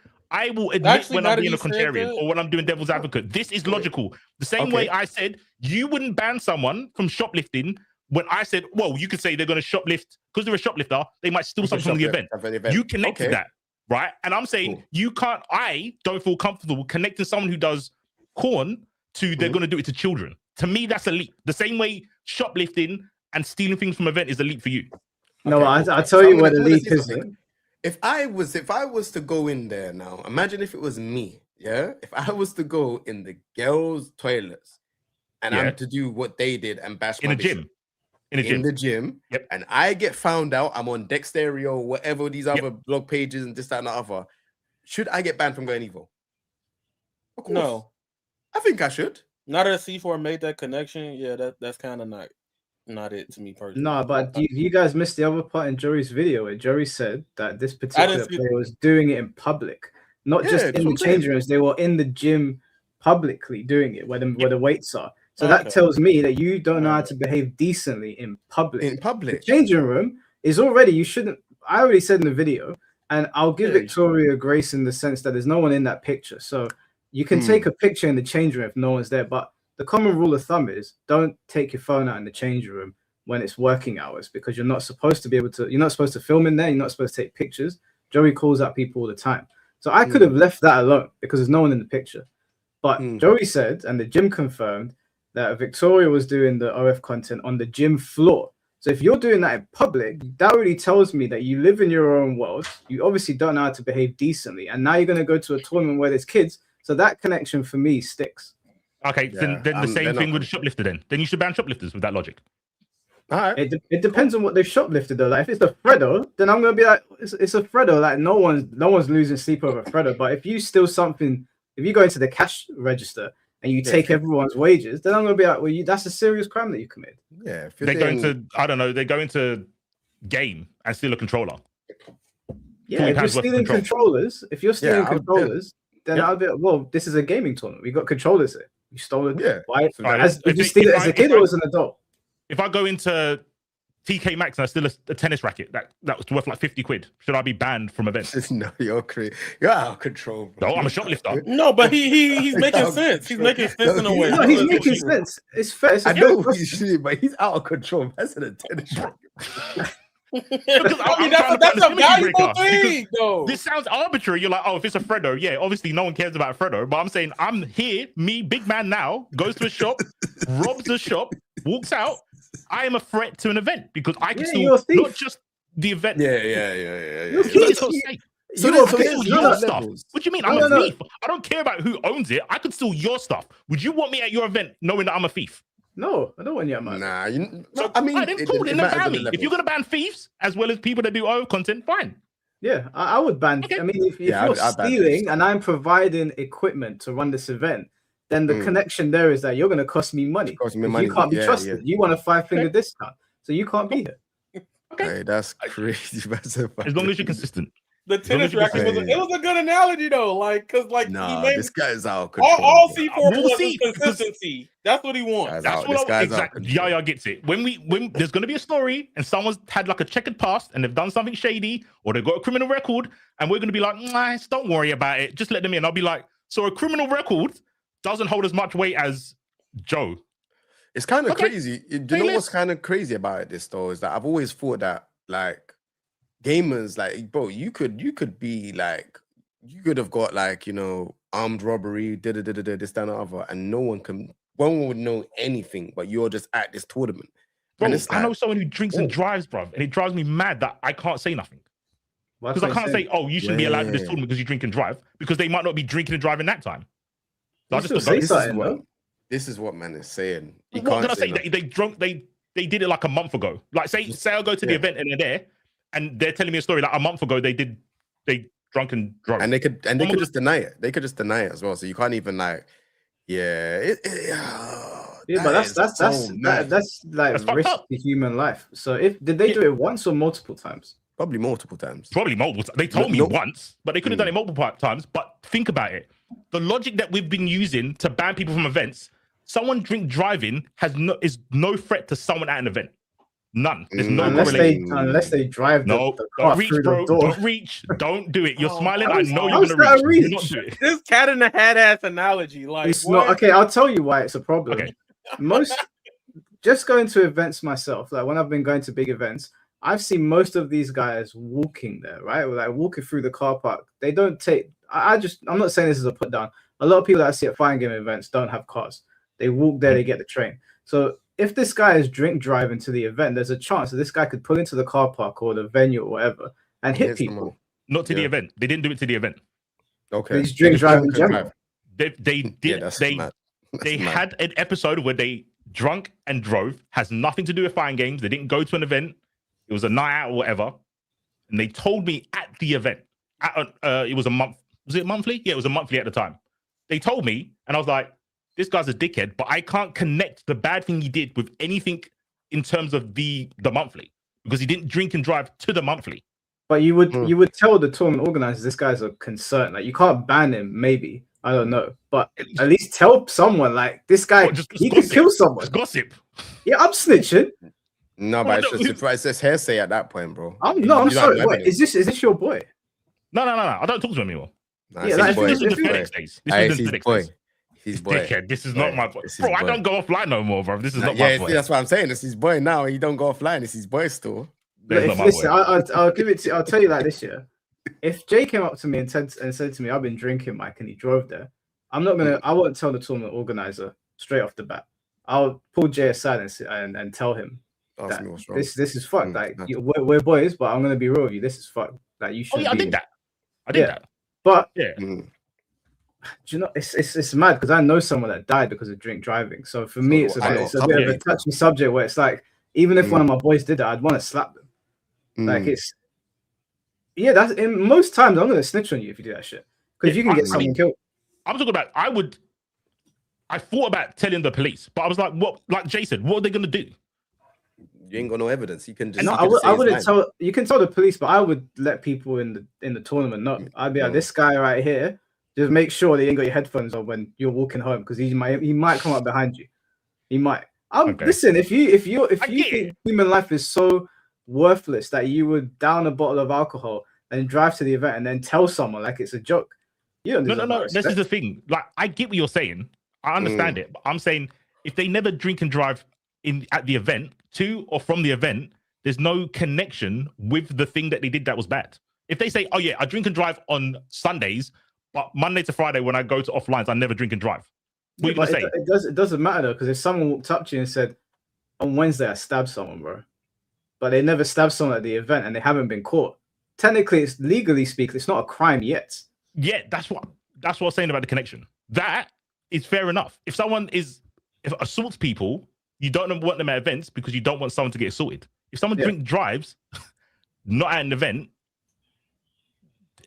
Then yeah, if you would ban someone for that, then cool. I would want to ban someone, but yeah, I would push for a ban. I would push for a ban on if you're drink driving. I think that you're an idiot. You shouldn't be around people. 100%. I think there's a lot of crimes that you commit that would constitute that reaction. I think if you're a thief, you're also against society. Fuck off. But we wouldn't ban someone. It depends what they steal. That's what I got from what we were saying. It depends what they steal to whether we wouldn't want them at an event or not. I think stealing in the first place is bad. This is, I don't know if who is Cats. I don't want to like take what you're saying out of context, but I'll read it out. I'm assuming that you're saying it to me or the panel. If you care so much, then go be a police officer. Don't use tournament entry to enforce your views. So does that account for everything? If someone walks up to you and says, "Hey, I just assaulted that girl. I didn't do it at the tournament. I did it at the train station. Am I not? Do I have to go be a police officer to be like, get out of my tournament? I don't understand this logic. If you do something bad to endanger people, why do I have to go and take up a job with the police force to get you done? Why are you? Let this be a lesson to anyone listening. If you see me at an event, don't tell me you've done some stupid shit. You will be snitched on immediately. I'll snitch on you. I don't care. I'll look you in the eyes and I'll tell you, yeah, I'm sorry, mate. You're going down for this one. I would like that as a flat rule, but I'm sure monthlies, weeklies, big tournaments would die because a lot of people have done bad stuff. I'll burn it to the ground. I'll watch it burn. He might be right still, because bro, like we saw. Well, I don't want to talk about it, but we've seen the influx of players that were kind of like, you know what I'm saying? Mad players, bro. Yeah, players be doing mad things. We're losing like 30% of the fucking community if we start doing background checks. TRBs, we're done, bro. The niche is going to be even smaller. Yeah, background. You know what? I was always thinking, bro, what if they done back? Because I see some of these players and I see the way how sometimes they tweet and that, and I'm like, bro, if they do that, I'm getting top 8s in every game, bro, because there ain't going to be no players. Bro, I feel like all these games, bro. I do feel like the gaming is like the outlet for them. So I feel like, yeah, because there's no background check. It's easy, bro. It's easy. Do you know what I'm saying? Yeah, bro, obviously, if someone steals a Snickers bar, I'm not going to run over to someone and be like, yo, this guy's a thief. Like, come on, man. We're grown-ups here. Let's be for real. If you go into the cash register and you nick everything, then there's a problem. Yeah, you're causing someone can't pay their rent because of what you've done. If you steal a fucking Freddo, I'm not going to get onto you for it, man. Like, what are we even talking about here? We don't need to spell this out. Come on, man. Snickers bar is crazy, though. Snickers bar is fucking crazy. Just, bro, imagine. But you know what, though? I'm not gonna lie. Are you banning somebody from Evo for stealing a Sprite cranberry? Do you know what? Yeah, a Sprite cranberry. A drink. What the hell is Sprite cranberry? I don't have that. Sprite cranberry flavored? Yes. Oh. I've never had Sprite cranberry ever. Lord, I forgot y'all overseas. Yeah, I've never had that. Yeah, we ain't. I do have a story to tell you, Mike. You see, back in the day when there used to be sessions and we used to go to people's houses and stuff to play Tekken, yeah. In Tekken 6, there was a player, yeah. I'm not gonna say names or nothing like that. But there was a player that used to just hop over like the train barriers and stuff like that every time. And they were I know who you're talking about. Yeah, you probably know straight away. But yeah, they would do that. Sometimes they would like, steal, but that's their thing to eat. Like, so I kind of was like, I don't say nothing because in those eras, that the people that do come, they're not really my friends, and it's kind of like I'm going there to play games and I'm going about my business. We're not gonna hang out any other time. It's just Tekken. But when I'm seeing that, I'm like, what can I say? Am I meant to tell a tournament organizer and say, yeah, they hop over barriers and they steal chocolate and food? Like, no, I'm not. If you're hopping over train barriers, there's multiple reasons for why that might be happening. I'm not gonna step in there. I see man fully do Linford Christie over the thing, jump over. I said, what's going on? Like, none of my actual real life friends do these things.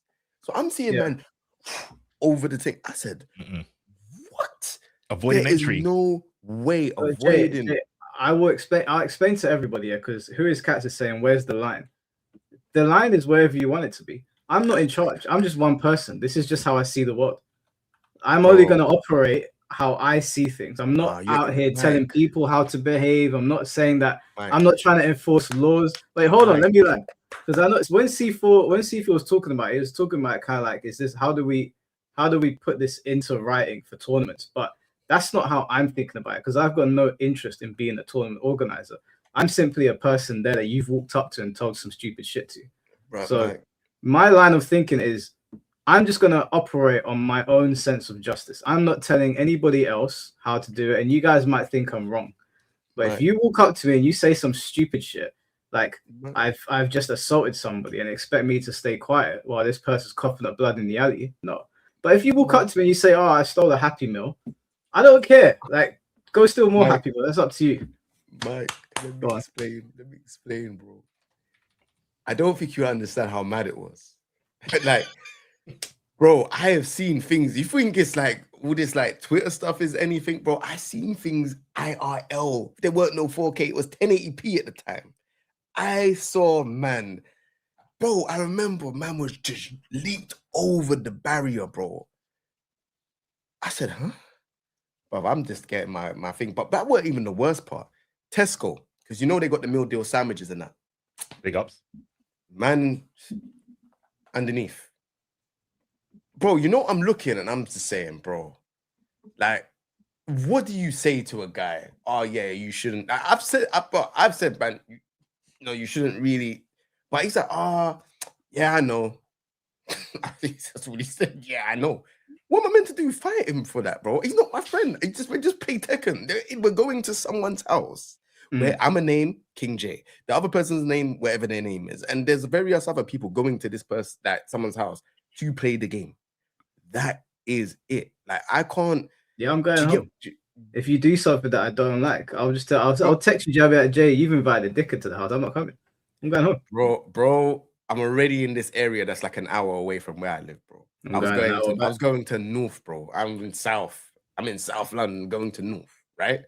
Bro, I'm already the distance, bro. Back then, money was hard to come by. Man wasn't like making any money off of this creation at the time. I'm a new player, Tekken 6, bro. Man's working in, where was I working? In River Island, bro. I'm not getting anything, bro. I'm getting peanuts. But I want to go and play some games and just like relieve stress, bro. You get what I'm trying to say? So I hear it. I 100% if I see a man do that, the most I can do is say, bro, come on, man. You get what I'm saying? Like, but bro, he said, I know. I'm not gonna start just scuffing up with him, bro. That's the way how he lives his life. And I don't know what type of like, you know, what struggles he goes through. You might be having struggles where a man just has no money. Yeah, but you said he stole from Tesco's, right? But the sandwich underneath. Yeah, listen, if it's from I've never Tesco's, seen anything like it, bro. But it was only one sandwich. I know. Yeah, that's fine. It could have been 10. It's Tesco's. Like, I'm not gonna fight a big corporation's battle. But if it's like some stand where some dude works at the stand and you just go and steal his food, then yeah, I'm sorry. Like, we can't be in the same vicinity. It's not. I see people in the chat going, "Oh, police boy Mike, police boy Mike." It's not police boy Mike. And for the record, he's a copy of a police boy. If you think I'm police boy, based on what I'm saying, maybe take a hint. I'm not the kind of person that you want to come up to and tell some stupid shit to. I'm just gonna put it that way. I ain't gonna lie. If we talking like before I was 18, I would not be here, bro. All I'm saying is, I'm just saying, like, I see, yeah, because I used to hop over the train to get to the basketball court. Ban this guy. I'm not gonna lie to y'all. Like, I used to do that shit every jumping trains. School. Next is jumping Evo, bro. No, not paying entry. You gotta understand. That's so crazy. No, because like high school, our school was across the street from the basketball court, but you have to walk all the way around. So we were like, fuck that. We hopping over the thing, so we would run, wait till the train come by, and then run to get on the other side. I wasn't doing that shit. I want to walk all the way around there. Listen, I just want to put a disclaimer there. Yeah, the guy wasn't my friend. Yeah, so the person that stole the Tesco thing, he wasn't my friend. I need his name. You probably know the name, bro. They're not my friend. I saw them. We happened to be in the same shop. When he did what he did, I'm saying, yo, I went the other way. I got my stuff, bought it, came out, and then I'm going to wherever. But even when we leave the session, I leave on my own, just because I don't want there to be that. Oh yeah, you know, I'm with this person and they're doing that. Bro, the stuff they're doing was visually mad. Like, I was just like, I can't be like, you know, around people like that. But we played the same game. So even in tournament, we're in that same space. Wherever we go in tournament, I'm gonna see that player. Do you get what I'm saying? But for me, bro, man are doing flipping Olympics in the ends, hopping over a fence, hopping over this, hopping over that. It's crazy. I can't speak about it on camera, but I can't be the person that you walk up to tell that you committed a crime. You're an informer. You're an informer. It's okay. We need informer. I'm not. Tell me about you, bro. That's many moons ago. But I don't like it. Like I'm not. If you commit some petty crime, I'm not going to get onto you for it. But these things that you guys are talking about, it's mad. Like drink driving, it's not on. It's just not on. I'm sorry. You do that shit. If you tell me, you're in big fucking trouble. If you tell me. Yeah, no drink driving, man. Yeah. The only thing I could do was say, bro, I don't fucking talk to me. That was it. Yeah. But if you fucking stroke your meat in public, I think you should get dragged on Twitter. That's my stance. I don't think there's anything to ban you from events, but make it so they don't want to go to the event. That's what I'll do. Make their life. But you know, one thing I want to say before we even move on from this. Wait, hold on. I'm not a cop. Okay, stop, babe. Hey, am I police officer? All right. Okay, who's got the? Let me find the song. Hold on. All I want to say is I don't feel like Twitter should be the drag space for these people, because I feel like over the last year, like I'd say 5 years or so, when stuff happens, obviously Twitter is the space where everyone finds out information about stuff. This is where people get dragged, right? If there's a serious thing, I do urge people just to go to the police, bro. I don't care. Don't gonna call me Snitch Jay, whatever. If there's something urgent and it's serious, you lot should go to the police, bro. Because the dragon on Twitter, it's just like, bro, they would just turn off their notifications. They don't really care. You know what I mean? They don't care when they did it. They don't care now. Like, turn off your notifications. That person blocked their got rid of their account. Yeah, the person was talking about Smash. Good, get rid of them. Then they can't show that stupid content. That's what I'm saying. They clearly need Twitter or any social media to get their OnlyFans content or to connect with people. If you can make them delete their account because they don't want to hear the backlash, job done. They can't post and people won't see it. I ain't gonna lie. I kind of like, like when people do bad stuff here. You see, like when Mike pulls them up about it and he pulls them on here. I actually like that. I know there's people that might not like it, but it's good to kind of like just understand, like, why did you do it? Like, do you get what I'm trying to say? Like, what was the reason? And just give them just a talking to, because I feel like a lot of gamers, they don't have social cues. They don't really understand how to be sociable and just be in certain environments. Do you get what I'm trying to say? And I feel like, Mike, would you have him on? Victoria? Yeah, I have Victoria on here. I'd love to ask, what was going through, like, is this your first time in the gym? Like, are you stupid or something? Like, obviously we'll have a respectful conversation, but I would love to understand the mentality. And also, like, obviously people were getting really upset because they were saying, oh, you guys are misgendering Victoria. But the problem with that situation is that you did something that is against the rules, and the nature of the crime that was committed kind of makes it so that we have to refer to you by like your biological construct, because people need to know why everyone's so outraged by it. Now, they would have already known why everyone was outraged by it in the caption when you said that you're grabbing your bulge. But I think when you commit a crime like that, you kind of have to. You have no choice. People need to know why. Otherwise, I'm not going to go out of my way to upset a trans person. I mean, I've always said my middle ground is just say their name, like, because I'll fuck up, because I'm looking at you visually, I'm gonna fuck up, so I'll just say their name. Outside of that, I'm not going out of my way to upset people. But when you do stupid shit, and the nature of the stupid shit you did means that I need to refer to you biologically, that's your problem. You fucked up. Like, maybe behave yourself next time. Why are you in the gym filming OF content? What kind of stupid shit is that? Yeah, I don't. That's how I see it. Also, chat, stop calling me a fed, an informant. Listen, I'll be honest with you. Let me be honest with you guys. 6 years ago, I used to work as... No, I ain't telling you that. There's no way. There's no way. You gonna get cooked. No, there's no way. You guys will never know. It's all right, man. It's okay. We need people like you. Oh man, I think having conversations is good. It's the best way to get to a middle ground. Mike said hollow is insane. I'm also okay with like banning people that do that shit. I just think there needs to be a conversation about what the rules are. That's it. That's what I want. I just want clarity on the rule. Deputy Hollow. Got into it. 16 Hollow. Yo, y'all killing me, man. These guys have thought that I'm a police officer for like 2 years now. That's crazy. For 2 years. Are you actually a police officer? No, I wasn't a cop. Obviously, like I had a different job a long time ago, and listen. All I'm saying is, don't come and tell me some stupid shit, or you're gonna be in big trouble. I still got friends there. He was definitely along the line. He was in that category. Yeah. You know, it's crazy because the way he pointed earlier kind of gave it away, and I've been thinking about it ever since. He's like, don't tell me some stupid shit, and you pointed with like authority, like. That's like, yo, that's crazy. You know, those are politician points where they do it with the thumb like that. Yeah. You sir. You tell me some dumb shit. Big trouble.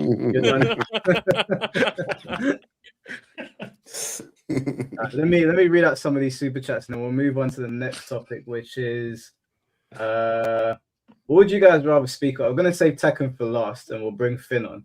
But we've got Fatal Fury, we've got Saudis buying out the FGC, and we've got Arturo Sanchez. I'd say Saudi. Can we talk about the FGC Saudi thing? Yeah. All right, cool. All right, let me read out these super chats, and then we'll talk about the Saudi thing. Drew Crew, thank you for the $2. I don't consider Smash players human beings. Well, let's not group all of them together now, okay? Because Yaya's a Smash player. Not no more. I played Smash, bro. I played it for a fair amount of time. The game's good. I do not own that phase.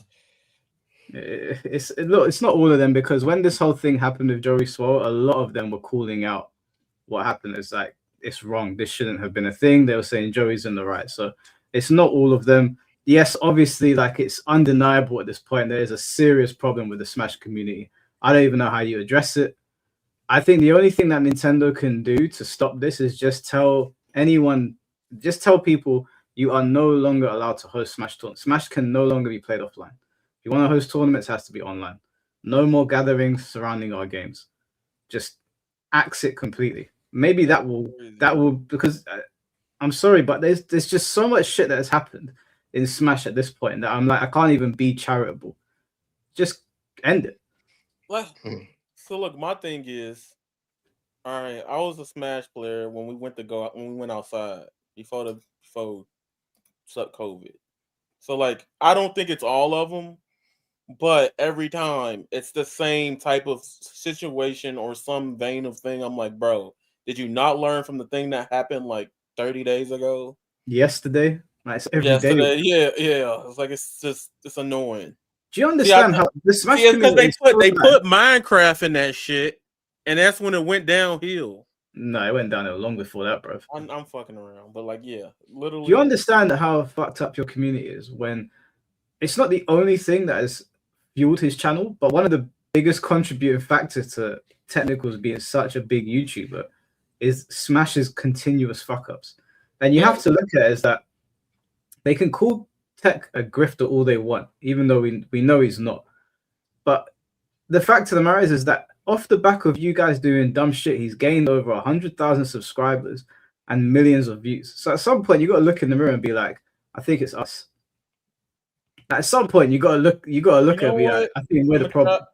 I'm gonna try to get Technicals on one of these because I think it'd be fun to hear him talk about the dumb ass. He did. He was on here. He was on. It's been a couple months. Been 8 months now. We did a dedicated podcast. It was quite a good one.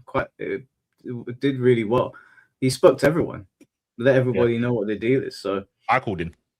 Yeah, like it was quite a long podcast. I had him here for like 6 hours, and he's been on here before. Other than that, like he came on when After School Sophie was on here to like talk about it briefly. That was a wild podcast. That was one of the most wild podcasts we've done. Oh, hey, no, do you know what? Before we move on, shout out to 2025 Tope, bro. I know he hates me, but Tope, listen, some of the most quality moments on this channel came from Tope. I'm not gonna lie. Even though we don't like each other, I gotta give him that. Bro, I'm not gonna lie. The After School Sophie stuff is so bad it's funny. Like it was that bad. Like the voice with the shit you like I still think about that damn clip. Cause like if I said it, nobody would say nothing to me because I'm black, right? But like that's how I think fighting that character, the fucking Brian. So like, so it was mad. And I like the voice change. I don't know. It's just something about like VTubers with the fucking squatty voices, or they be getting cooked, and then everybody cooking her. But she's still mad about Tekken, and she go on Twitter. She's like, "Damn, I'm canceled." That shit killed me when I was watching that. But shit you know what? After the podcast, I checked in with her like 3 months later, and she said to me, ever since we did that podcast, she's been able to stream in peace. Like she got her viewership back, not all of it, but mostly, and everything kind of like worked out. So podcast kind of paid off. And I think it was a mad situation. Yeah. But I think the situation got more mad because of all of the narratives around it. The actual crime could have been swept under the rug. I think we could have probably been like, just don't do it again. That was a really dumb thing to do. But the podcast, ultimately, we got a good ending, but there was a lot of bumps on that. I just never forget. She got jet up and she's like, this bum ass nigga Brian. Like that shit took me out. Like it's funny to me, but she shouldn't be saying it. But then as she's streaming, I go to Twitter and there's like quote tweets on the clip and stuff like, no, get her out of here. But like I'm dying because like she really was angry at the game, but she also got canceled because of the words and stuff she was saying. But it was, I think she should have got flamed more for being so stupid. Yes, she should have got cooked more. I mean, to be fair, she got flamed for 8 because she did that thing 8 months before the podcast happened. So it was 8 months of continuous, just her channel was cooked. Like I went to her stream, it was absolutely cooked. So she served her time, in my opinion. Nah, it wasn't long enough. 8 months. The social skill level for her is so low that she didn't know that saying the N word would get her in trouble. She needs to go back to primary school. Damn. Or to hang around people. How can you get to this age, be a streamer, and not know that that's a bad word to say, or that people will get on you for that? Yeah. She's too clueless to be on. There should be a bare minimum intelligent level to be a streamer, and she would not pass it. Yeah. Yeah, no, it was fucked. I guess before I read the other super chats, I saw people saying RIP hacks in the chat. Yeah, obviously that was also a pretty down moment this year. Oh, that was this year, wasn't it? That was this year. That was earlier this year. Yeah, so I think his mum is still running his page, and like she's helping get out the hitbox controller that he designed, the box. But yeah, shout outs to Hacks, man. Big loss in the Smash community. Is that one of his controllers? Yes. Literally, I got it the day before that shit happened. That's why I was like, fuck. Yeah, man. The Smash TOs, they fucked up royally. Like, I can't play on GameCube controller no more. Like it hurts. Do you know what? After that situation, I really thought that it would be a big turning point for the scene, and it'd be like, this is something we can learn from. But they just doubled down. It's like nothing happened at all. It's actually crazy. I knew that wasn't gonna change shit. I mean, yeah, at that point, nothing's gonna change anything. The fact that people was arguing with technicals and saying like you shouldn't be on his side, I'm like, what are y'all talking about? The buddy just died. Worry about him, not technicals. Yeah, like oh, so bad. Like, my timeline is kind of crazy. So I've just seen two things. So we just got an announcement of 2XKO, so it's coming out 20th of Jan. I don't know if you lot knew that. So that's the actual date. Yeah. Okay, cool. So that's one. Number two, there's a tournament that didn't pay the players, which is the Tekken players, which is a part of the Tekken World Tour. That's tournament's called Crossover GG. Oh. They didn't That's the one in Germany, isn't it?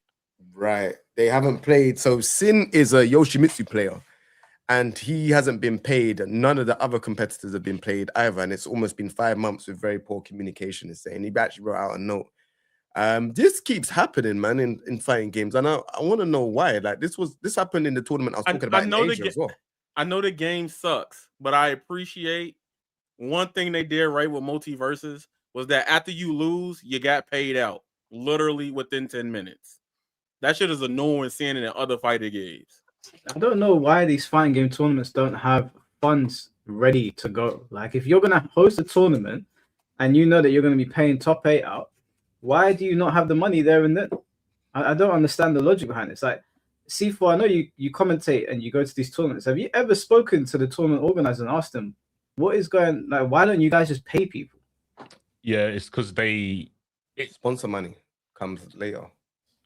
Kind of. It's basically that. Like when some people run tournaments, I can't speak for every tournament, but a lot of tournaments, if you know like the face, like a person's face of a tournament, that means they're probably not making a big enough profit that they have money during the tournament. All their expenses go before the tournament, then they'll get like tournament entries. That's why they push so hard for like venue fees, right? For getting in and the early birds, because that is the money that basically pays for the hiccups after the event. Players and commentators get paid last.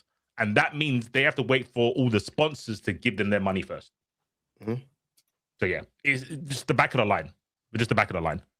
That's even me. Like normally I have to wait 2 to 3 months to get paid. Normally. So if you're doing that shit full time, that could cause you some serious issues. Yep. Yeah, they usually make people. So for people that don't know, put your own game. This goes for like YouTube sponsors too a lot of the times. But I become a Karen, so you give me that shit in 30 days.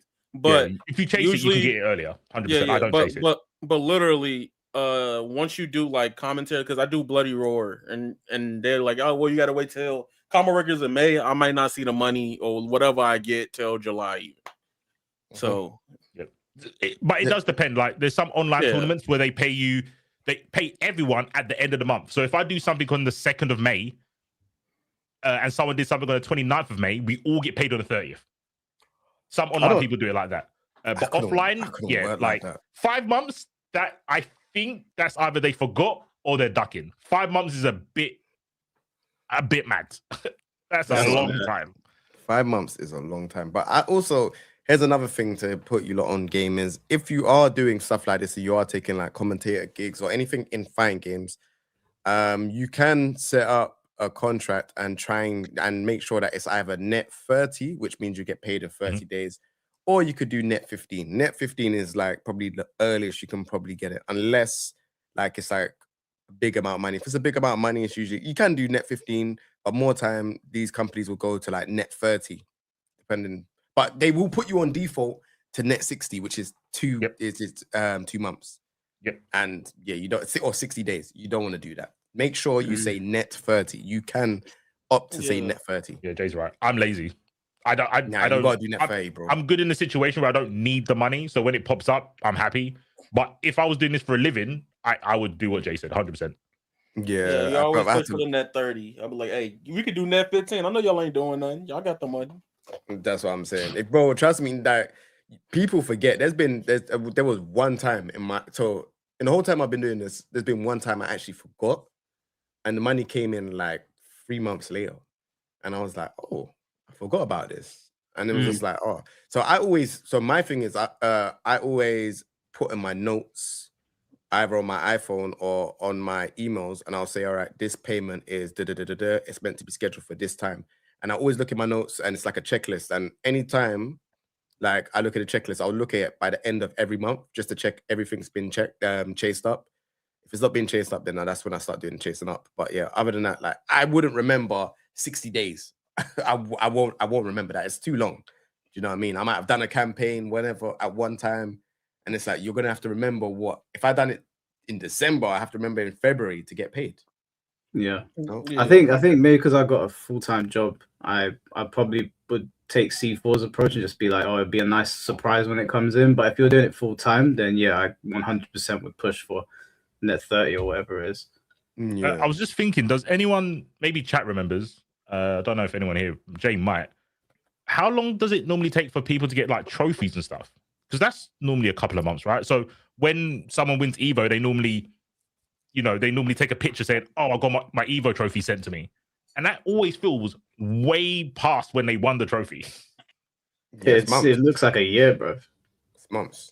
It's a madness. And that's what I was thinking. Maybe it's the same sort of case of this tournament not paying them. I don't know the crossover Tekken guys. I only know the shout out to Blue who does the anime games. They've got different people for different games. Yeah. So yeah, I didn't know that. That's a madness. It's Man, a crazy take because that shit home. As soon as I win, just give me that shit. I figure it out on the plane. that's what versus fighting does, though. Versus fighting, you get the medals there and then. Do you get what I'm saying? I've never really seen. I never really heard of this. Like, oh, we're gonna send you this. We're gonna send you that. It's like, bro, they did. I'll be honest, man. For a long time, I've been in the scene. I feel like fighting games is at the bottom of the barrel, bro. It's like that, you know, you get that nice food and it's just the scrapes. You're getting the scrapes at the bottom of the pot. And that's how I feel like fighting games is. It's like, why should you have to wait months for a trophy that you've worked hard to win? Or why do you need to wait months to go and get paid on a tournament that you've just won? Do you get what I'm saying? Why is the money not there? Like, you can't, it's like selling you a dream and saying, oh yeah, we've got, I don't know, $1,000. And then it's like, all right, cool. Well, you're going to have to wait at the end of the month for it. And there might be a chance that I might not get all the money for everyone.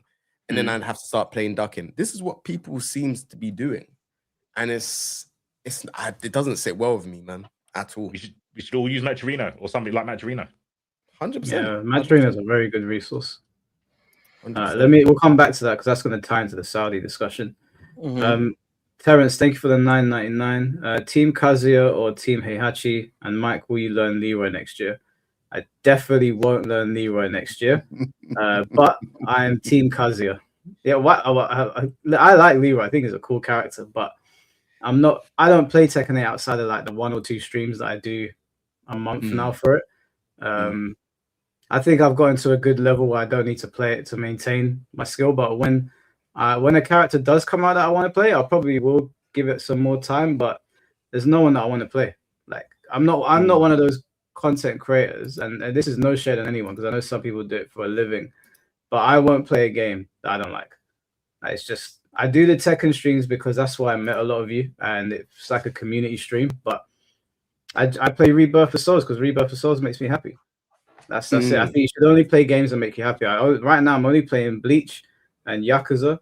Yakuza because I'm trying to finish Infinite Wealth out so I can get to Pirate Yakuza before Kiwami 3 comes out. And Bleach because I genuinely love the game. Like I don't care the player base is small. I think you should play what you like. Tekken drives me mad right now. It's just all these. I respect Mike ATL and I respect his talking points, but I strongly disagree. I don't think Tekken's ever been like this. And I think most of the time when a new Tekken comes out, there's enough changes for someone to be like, oh, I really like this or I really don't. This one, I feel like there were so many changes that you're either going to be like, I love it or hate it. Like Tekken 8's a bit like Marmite. Like you're in the middle. And I don't think I hate it, but I detest it. Like I think I detest Tekken 8 right now. And I'm waiting for season 3. The next time I probably invest time into Tekken is going to probably be like March or April, which is I guess when season 3 is coming out. So yeah, no Leroy, but I am Team Kazuya, even though Kazuya is clearly the prick in this situation. I think that's important that you are like that though. Like a lot of creators pigeonhole themselves into playing one game, and their tunneled vision, and it stops their growth, the way they look at content, things like that. Like even with Jay, like we used to laugh at Jay when he streamed Tekken 8 because he would just be going through it. But like he likes Tekken, he just tests a lot of things about Tekken 8, and I think that's fair to also understand. He's not like y'all two. I can have a conversation. Well, everybody in here personally, I have a conversation about Tekken 8 with people here. When it gets to Twitter, it's like, hey man, I like Tekken 8. Damn, you like trash. You are the worst human being of the earth. And I'm like, okay, cool. And I think that's important that when it comes to content creation, like I even do it. Like even with anime games, if I don't like some shit, I don't cover it. Like logically, Sparking Zero, I bought a $3,000 computer off of Sparking. Those first 4 months of Sparking was great. I won't lie to y'all. I won't even sugarcoat it. But I don't fucking like the game. Like after the community was getting on people for playing like UI Goku, the way they get on you about it, it was worse with Dragon Ball because they don't believe, they think people are playing top tier characters because they broken. Bro, let's be for real. Are you playing with Vegeta or Ribrianne? Right? You know what I'm saying? Nobody's playing Ribrianne. Are you playing with fucking UI Goku or Jacko the Patrolman? Like, And that was the whole thing that was completely killing it for me, the community, and how they were just talking about the game. I just couldn't do it no more. I was like, hey, y'all, I'm just out like Spark and Zero don't exist. I might come back for the update to see if anything changes to talk about. But that's it. And I respect content creators that don't sit there and just force some shit to get done. You know? Yeah, I do like talking about it because and Mortal Kombat as well because I grew up on them. So I probably would talk about Soul Calibur if there was anything to talk about, but there isn't, unfortunately. Although I will say Soul Calibur conversations seem to be ramping up on Twitter. I don't know if you've been paying attention, but there's a lot more Soul Calibur posts. Well, it's because the Soul Calibur 3 got re-released on PS. And I think a lot of people are wondering, like, well, is something happening? When companies do stuff like that, the consumers and just the player base start thinking, is something about to happen with this series? Why now? Why they're doing this? Listen, I've been saying it. I've been saying it for the longest. Although I got the time wrong because I thought the Game Awards would be Soul Calibur's return. I do feel like Soul Calibur is probably in the works. Like they're probably talking about it or saying, what are we going to do with this IP? I don't think Soul Calibur's dead. I think the big thing about the Game Awards, because there was a lot of games that was supposed to get shown on the Game Awards. One of them, everybody in this call is waiting on, but pissed off they ain't showing nothing. Just gave y'all something. Regardless, nobody's paying $1 million for no damn trailer. So literally the 2 weeks before that, if I'm thinking in my head right, how Sega's been doing things, they would have showed VF6 at the Game Awards. But paying $1 million for like a 30-second, maybe minute max trailer is mad when they could just hold up their own showcase and do it for like a percentage of that, way less, Yeah, but they haven't even. Yeah, let's be honest, their showcase is terrible. That last thing they showed for VF, I was like, I don't even want to touch the game no more. That's how it made me feel because I was like, I have faith in them just waiting it. I feel like they revealed it too early. Way too early. Because I don't think it's coming out this year, 2026 either. 2027. Yeah, 2027, 100%. So I don't know. They got to drop that January 1st, 2027. I'll forgive them. Yeah, like I don't know if they do it. It's Virtua Fighter has been handled very poorly, but I still think that whatever they release is I think they're gonna do something good with it. But RGG's been doing some weird shit lately. Like they've been delisting Yakuza games, and I've been like, yeah, why are you delisting Yakuza games? Like that's your flagship stuff. When they done the Yakuza game, was Nagoshi a part of it? I think Nagoshi was working on the series until 6. I think after 6 is a different team or a different leader.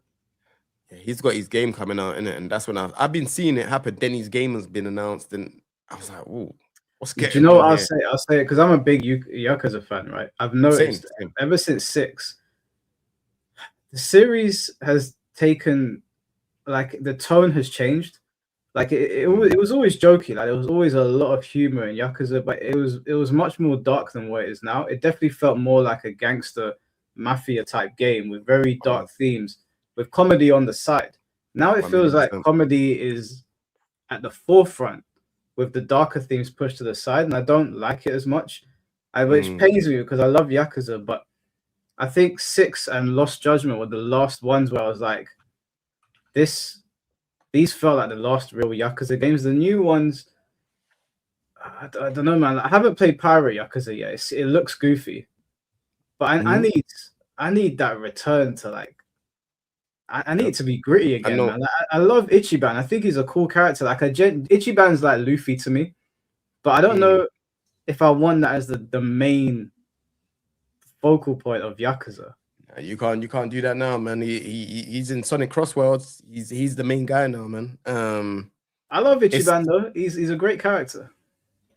He's a great character, but he's not what I signed up for when I first played Yakuza, because I played Yakuza 0, and that's what made me fall in love with the series. I'm like, oh yeah, you then have Goro, then you have Kiryu, then you're seeing them just do their thing, and then you see them fight. They're about to they meet each other. Then you got Yakuza 1, the Yakuza 2. It was sick. But the problem that I have with Yakuza now is, it's too commercialized. It's way too Western now, and all of those stuff that was in Yakuza made you understand Japan more. Does that make sense? That you can understand. When I went to Japan, I remembered things because I played Yakuza. There we go. So like even like the little things where you're getting like the shops and stuff like that. Like you felt like when I went to Japan after Yakuza, I felt like I was in that game. Do you get what I'm saying? Whereas now it's like you got Goro as a pirate. It's just very like it's just very I don't know, man. I'm not even remotely wanting to play that game or like the one with Ichiban. I'm just kind of like, okay, like they're doing their thing. So yeah, but I don't. I hear you. Kiwami 3 is coming up, so I know it's a remake of an old Yakuza game, but we do need that because Yakuza 3 had a 6 story, but it's very dated now. They changed the guy though. They changed the guy that was with Kiri. A lot's changed, but I don't mind it as much. My reasoning is that Yakuza 3 already exists. Like I've already enjoyed that experience. So if they want to tell it slightly differently, I don't mind as long as you keep the Yakuza themes from that game in the game. So I know a lot of people were outraged, and I get it. I'm not even against them when they're annoyed about the actors changing. But yeah, I've already played Yakuza 3. Like if they're gonna make a new Yakuza 3 and change some things, as long as Kiryu's story is intact and the dark undertones of Yakuza is kept intact, then I'm not as mad about it. My biggest problem is that Gang of Dragons is coming out now. And I want to be excited for that game, but a part of me is like, man, why can't Yakuza be like this? Like, this is what Yakuza used to be. Now Gang of Dragons seems like it's going to take its place. And there's a little bit of like, you know, when you're growing up and like your favorite anime is getting cooked by everybody else, and you're like, oh, they're kind of right, you know. Like that's what it feels like. Like Yakuza is starting to get cooked by everyone, and they're looking at Gang of Dragons, and that's Nagoshi's new project, and it's like, maybe this is the end of the road for Yakuza. Like maybe they've gone too far. So would you suggest? Side note, I know this is off topic because I want to start over with Yakuza because I got to 5 and I just stopped playing it. It's been like 4 years. Damn, but I want to see. I stopped because I just started playing other shit. Right, like when Final Fantasy come out, everything else garbage for that month. Like that's the time. So literally, I stopped playing it when Remake came out, Part 1. I'm thinking, should I just wait till Kiwami 3 then, and then just Well, the thing is, Kiwami 3 is going to be different from original Yakuza 3. But then, if you don't mind that. Because Yakuza 1 is different to Yakuza Kiwami 1. Like, they're similar, but there's differences. I personally prefer Kiwami 1 and Kiwami 2 to the original ones, but that's because they just added so much more. There's things in the original ones I think are presented a little bit better in the story, but they expanded on it so much of the remakes that I think 3 will probably. It sounds like Nagoshi's not there. That's the problem, though. Okay, it sounds like Fullmetal Alchemist and Fullmetal Alchemist Brotherhood type thing. So I just I maybe wait. Listen, because I'm a Yakuza fan, I would play both. My recommendation would be play both because the Yakuza 0 director's cut, they took some liberties in that story. Like there was things that happened in Yakuza 0 where they changed them for the director's cut and it made everyone go, how is he alive, or why did this happen? And it kind of just felt like shoehorn fan service to make everyone go, oh shit, so-and-so survived. And it was a bit like, but at the same time I was also like, I can appreciate it for what it is as a standalone thing. The only problem is that I think the director's cut has become the main canon. So it's like, if that's the main canon, you kind of fucked up the story. So I don't know, but I enjoyed them in their original form. I think everybody should, and then just play what comes up, you know. I still like Infinite Wealth. I think the story in Hawaii with the Barracudas is pretty good, but I don't like being out of Kamurocho and Yokohama and all them places. So yeah, I could be here all day talking about Yakuza. We'll move on to the next topic. Tom, thank you for the $5. OF Creator has been in the FGC. I remember a Cammy cosplayer being presented on Street Fighter official YouTube live stream when the game came out. Yeah, I know they've been there for a long time. I've just never appreciated their presence. But I've also not been out here advocating for them to be kicked out. I guess I wasn't paying that much attention to it before, but I definitely, I don't know, man. Like doing it on a live stream, I don't know. Do you promote that kind of stuff on the live stream? Because you're not really at an over 18s event, so. Tom, thanks for the $5. We need background checks, not gonna lie, especially with the Smash community. A lot of players got exposed almost at the same level as actual PDF rings than FM. Yeah, man. Our community's wild, bro. I don't know what to say about them. C4, how's Strive doing? Flying under the radar. That's not good. Doesn't sound good at all. Nah, I'm trying to think. I haven't heard of anything besides the Umi show thing that happened near the start of the year. So it's calmed down. Either it's calmed down or they're better at hiding it. I don't know which one. Fair enough. Chicken Senpai, thank you for the $4.99. Hope everyone is having a good day. Appreciate you, bro. Tom, thank you for the $5. Tope is like a Shin version of me. He's crazy.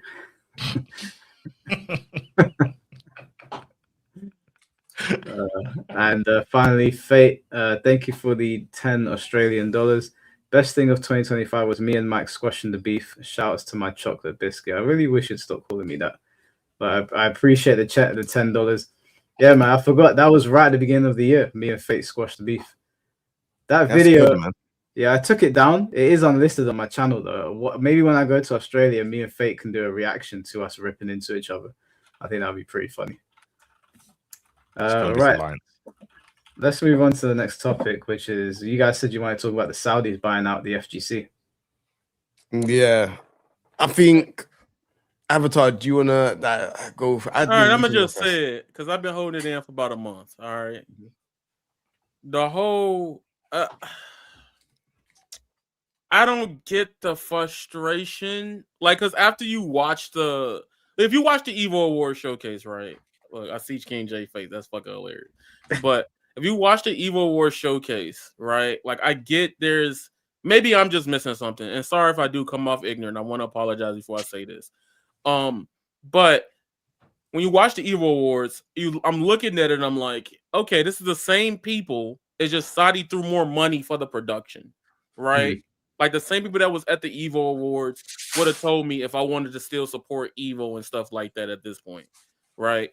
And like, I feel like it's just generally very weird to be on the stance of like, I don't want to go to Evo because Saudi bought it out in a way.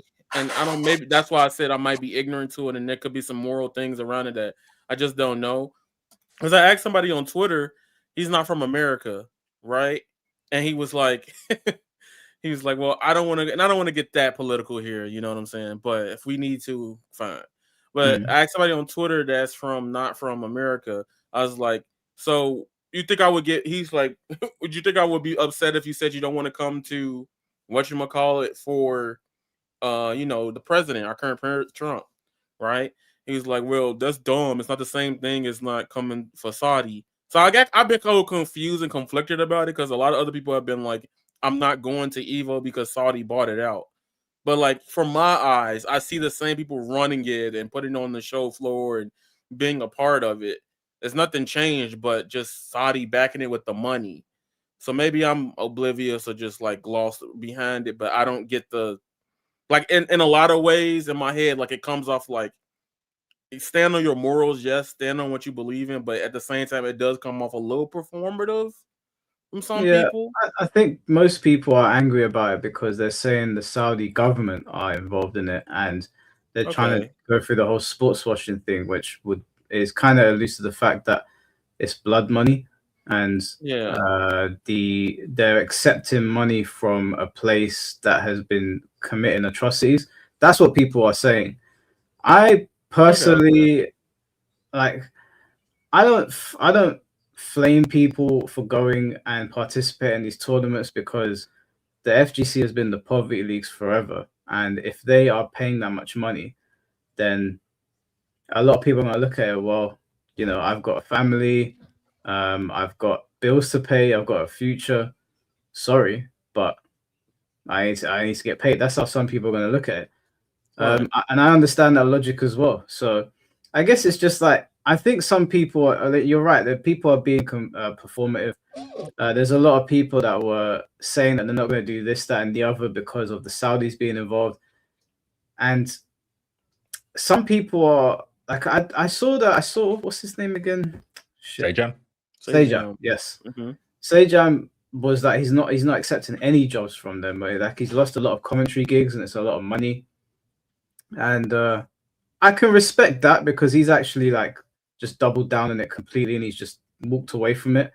But at the same time, you could also look at it as well. Maybe because you've already made your money and you've got all that money to do that, you can say proudly that I'm not doing this because your YouTube channel is already successful. You've already got all the sponsorship money. Whereas other people who don't have it have now got this opportunity to change their lives. Where if they were in Sejam's position, and it's not a knock on Sejam at all because he worked to get where he is. But if they were in that position, maybe they could also say, "Oh, I'm not taking the Saudi money." So I'm not really pointing the finger at anybody in this situation. I think everyone should do what they think is best. Yeah, I'll tell people for free if the Saudis are paying hundreds of thousands of dollars or pounds or whatever their currency is to fly players out and pay them, and you don't even have to get first place. I'm not gonna flame you for that. Go make your money, man. We all got problems. Your problems are not my problems. I'm not out here trying to be Jesus Christ. I'm trying to get on. Do whatever you think is best.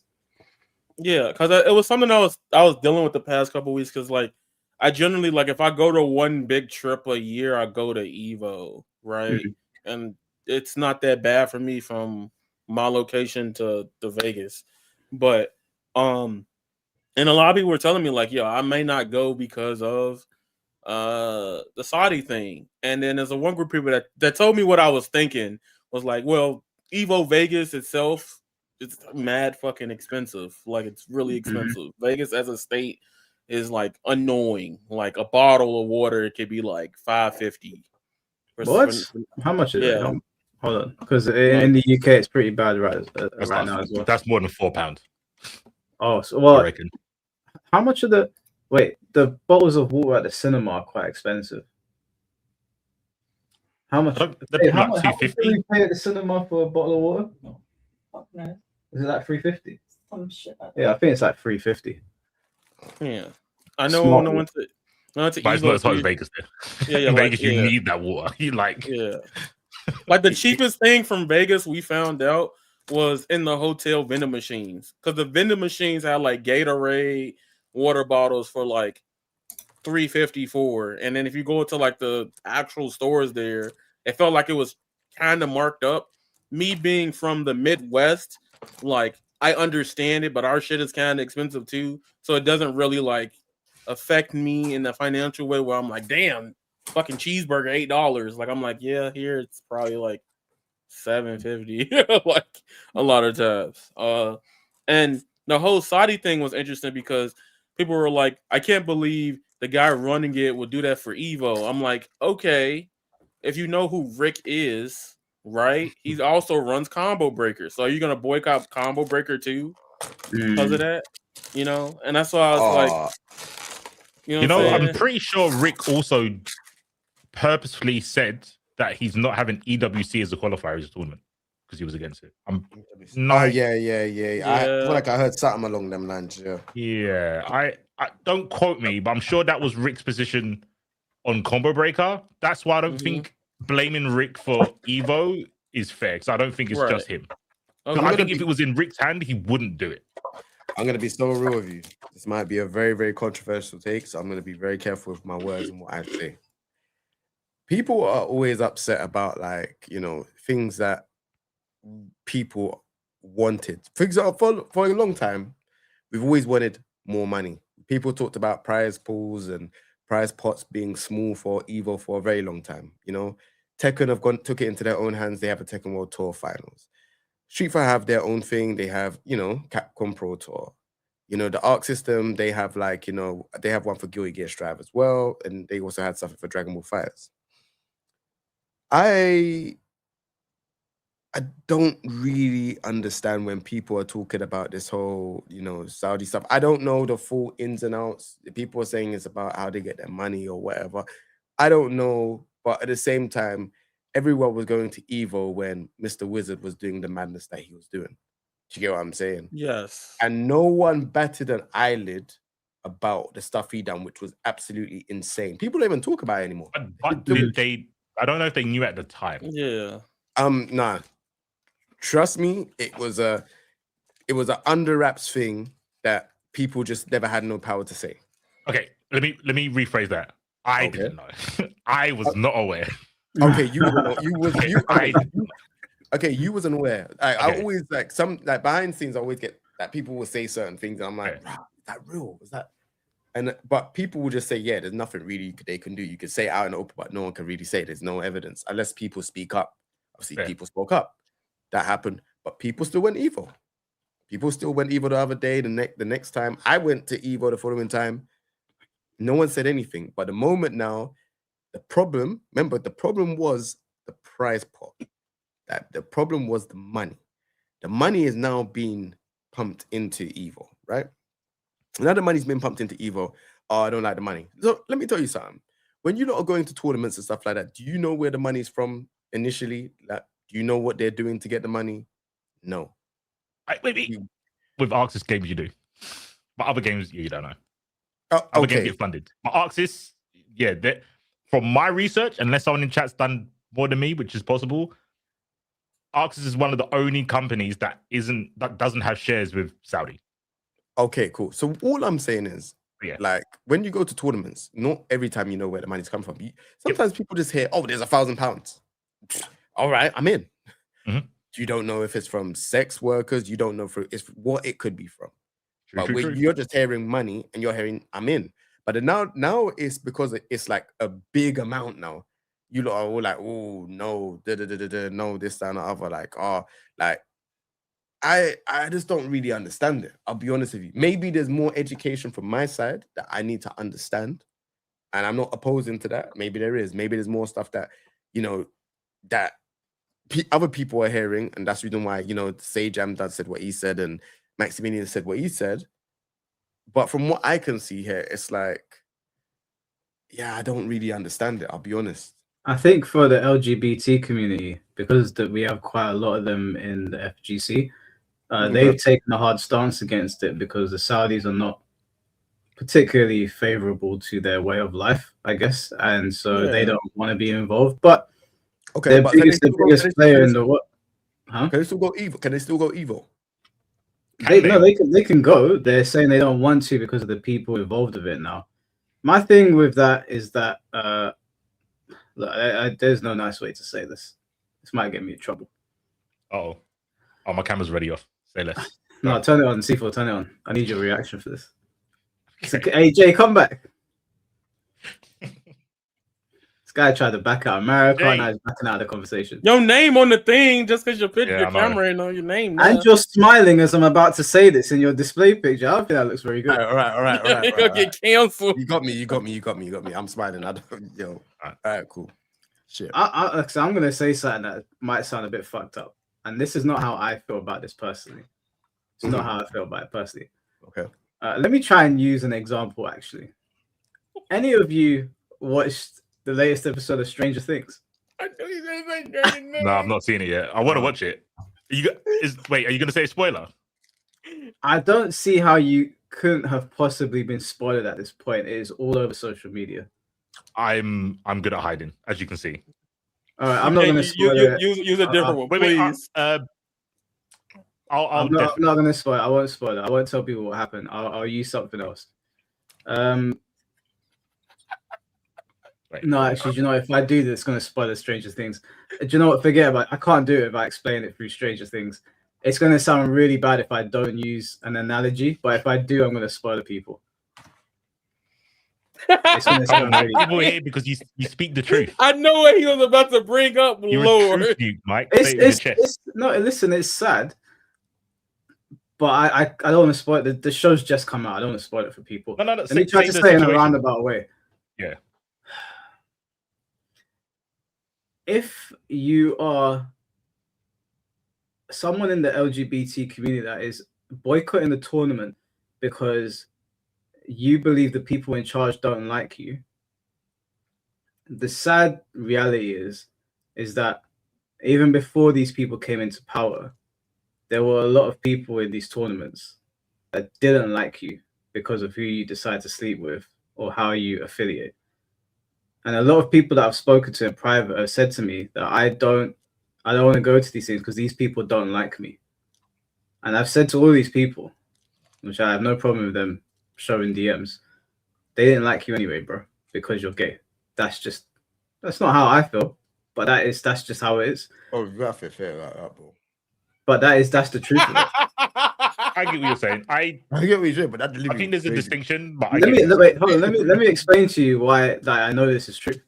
I was having a conversation with Tom Brady about Kung Jin, who is a character in Mortal Kombat, right? Yeah, turn that goddamn camera back on. We are landing this plane. But this plane is crazy, bro. The plane's not on fire yet. The turbulence is crazy, bro. Listen, there's a lot of turbulence. We're gonna land though. We're gonna land. I ain't got a problem with the LGBT community. We've had them on here before. C4 brought his trans friend on here. I've had trans people on here before. There's no issue. I'm just telling you the facts of the matter.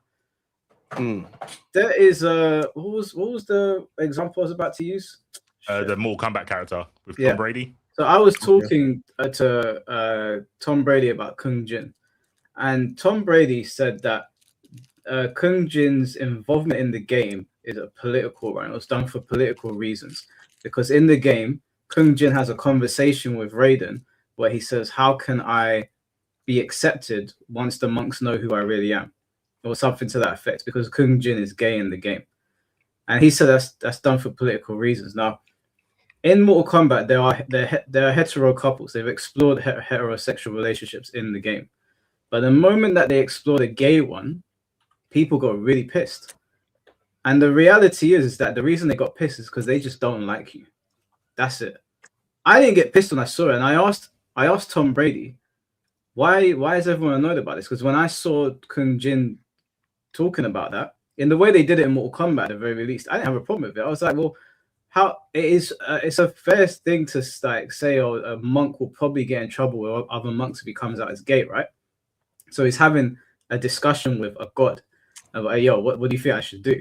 I think that's fine. So I asked Tom, how do they put a gay couple or a gay character in Mortal Kombat without people thinking it's political? And he didn't really know how to answer the question. And and I'm not saying that Tom dislikes gay people. I'm not saying that. I'm just saying in general, when gay media or gay storyline is inserted into things, people just shut down immediately. If you need further proof of this, then you can go on social media and look at the conversation right now. But there's plenty of TV shows that have done this, plenty of games. And if your position is that you don't want to go to Saudi because they don't like you because you're gay, then I have unfortunate news for you. That's the unfortunate reality. So I don't think you should not go to the tournament because you're gay and they don't like you. I think you already knew that it was going to be pretty tough for you when you come out of the closet. And I think a lot of people will be accepting it. And I think in the FGC, we are pretty accepting of the LGBT community. Like, I'm happy to have them on here. They're no different to any of us. Like, they're just people. But the unfortunate reality is that they didn't like you to begin with. So go win your money. I think the difference is, again, I wish Sir was here because Sir would explain it a bit better. From me talking to them, I see what you say. And when I had this conversation with Sir, I said the same thing you did. I was like, yeah, but lots of people have disliked you from the get-go. This isn't new. Like, yeah. I mean, I think Strive might have made it a little bit worse because the loud LGBTQ people were a lot more irritable and easier to dislike. But when I spoke to Sir, they were saying there's a difference between people disliking you, because you can dislike someone but be amicable, like in the place. But they're saying Saudis are against them. Like, they actually want them gone because it's like in their holy book. And I think that's where they were like, it's different. It's different us being disliked by people, but these people now actually either don't acknowledge us as human or don't want us on the earth. So is it that different though? Like, I'm sure you've had conversations with people in private that have said mad things. Like, how different is it really? It might be different for me because I'm an atheist. So if something's in your holy book, to me, there's the justification I can't reach. With any logic, it doesn't matter because this is in your holy book, which is like literally gospel.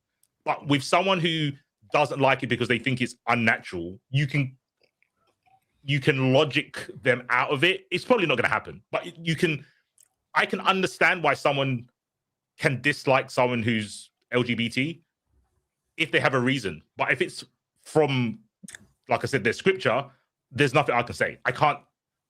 There's nothing I can say to that person. So I think it's a little bit different. But I do, like I said, I understand what you're saying because I was there as well. I was like, what's the difference between them hating, like they were talking about the Trump in America. And I was like, well, Trump in America made it so it was hard for LGBT people to travel over there. It was like, yeah, that's them disliking us, but Saudi is like, it's a tier up. So that's what I've been told. The thing is that even if they want to erase them, they're not going to do it either. So just go win your money. Like we all know, as you know, you guys all full black, I'm half black. We all know that there's, and I don't play the victim. I understand how the world works. I don't care. Like I'll go wherever I please, and I'll talk to whoever I want, regardless of how they feel. So I'm not online playing the black card or the victim thing. But I know when I talk to certain people that you pick up an energy from them, or when you go certain places that they might not like you for who you take to bed or how you look or whatever. And my understanding or my reasoning has always been, well, if they don't like me already, I'm just gonna fucking do it. Like, why do I care? So they're not gonna do something to you either.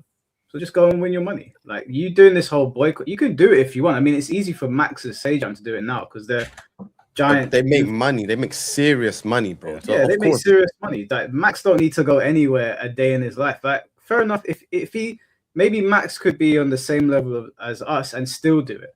I will never know. But these players out here that are doing fighting games for a living, and can you hear these fucking neighbors? Yeah, I can hear some. I didn't hear it. I heard a little bit of it, but I was like, yeah, it ain't bothering me. I can't stand them. I can't stand them, bro. Anyway, let me not, because I'm gonna start getting real hateful in a minute. In my mind, like if a group of people take over Evo and they don't like me because of how I look or where I'm from, let's go win the tournament. I'm winning the tournament. I'm gonna wave the prize money in the air and laugh at them and then go home. So all of these people in the LGBT community are saying we're boycotting because of this, that, and the other. I'm not gonna say that they're wrong. Obviously, if someone hates you and you want to not be there, then don't. But at the same time, if you're doing this for a living, the harsh reality is you guys are saying don't let them sport wash your tournaments. What are we gonna do?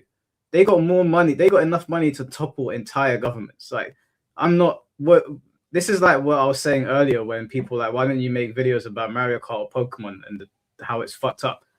To who? Mario Kart sold what, 40, 50 million copies. Pokemon is the biggest franchise in the world. No one's listening to what I have to say. People might listen when I talk about Tekken. That's Tekken. Tekken's like a blip on the radar. The Saudis are not going anywhere. If they've got their hands on boxing and the UFC and WWE, what do you think us in the FGC are going to be able to stop them? You got to be realistic about it. Do you think they should just not do anything then? No, they can. They can. My understanding of the situation is that nothing you do is going to matter. It's too late. They've already taken over industries that eclipse ours.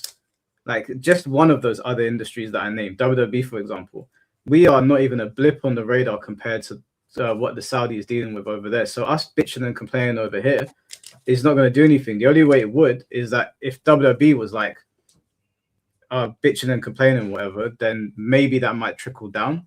But I think that FGC is the poverty leagues. If that's the battle that you want to fight it.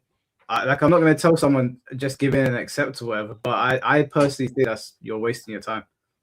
I would say it's not a waste of time because I think you can accept what's happening around you, but protect your realm. No, that's what I'm saying. They can protect the FGC, but yeah, they can't protect the things outside the FGC, which are obviously bigger than the FGC, but they can go, you know what? This little bit of land, you can't fuck with us.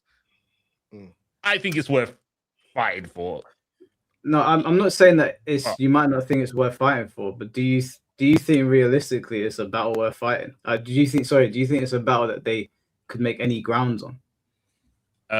Yeah, I think so. I think so. I think they can kick up enough fuss that the Saudis go, this isn't worth it. We'll just go Counter-Strike. they're gonna look at Fatal Fury and go, "No one's playing this game, and we're sinking all this money into it. We'll just fuck off." I think that could happen. Well, hey, well, listen, you got two options: poverty or morals in the bin.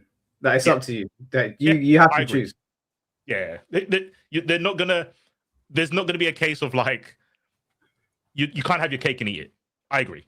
You're gonna have to go back to grassroots and peanuts for like prize pots and stuff. And then what's gonna happen? What's gonna happen? C4 people are gonna complain and say, "Oh, the prize pots are too small." This is what I'm trying to say. People complain though, Jay. I know what you're saying. I agree with what you're saying. I think it's like a monkey paw thing where it's just like, yeah, we want money, and then you get the money, and it's like, yeah, it came from this really bad thing that you don't like, and it's like, oh, well, I don't want this money. It's like, well, maybe you should have been a bit more specific. But I get that.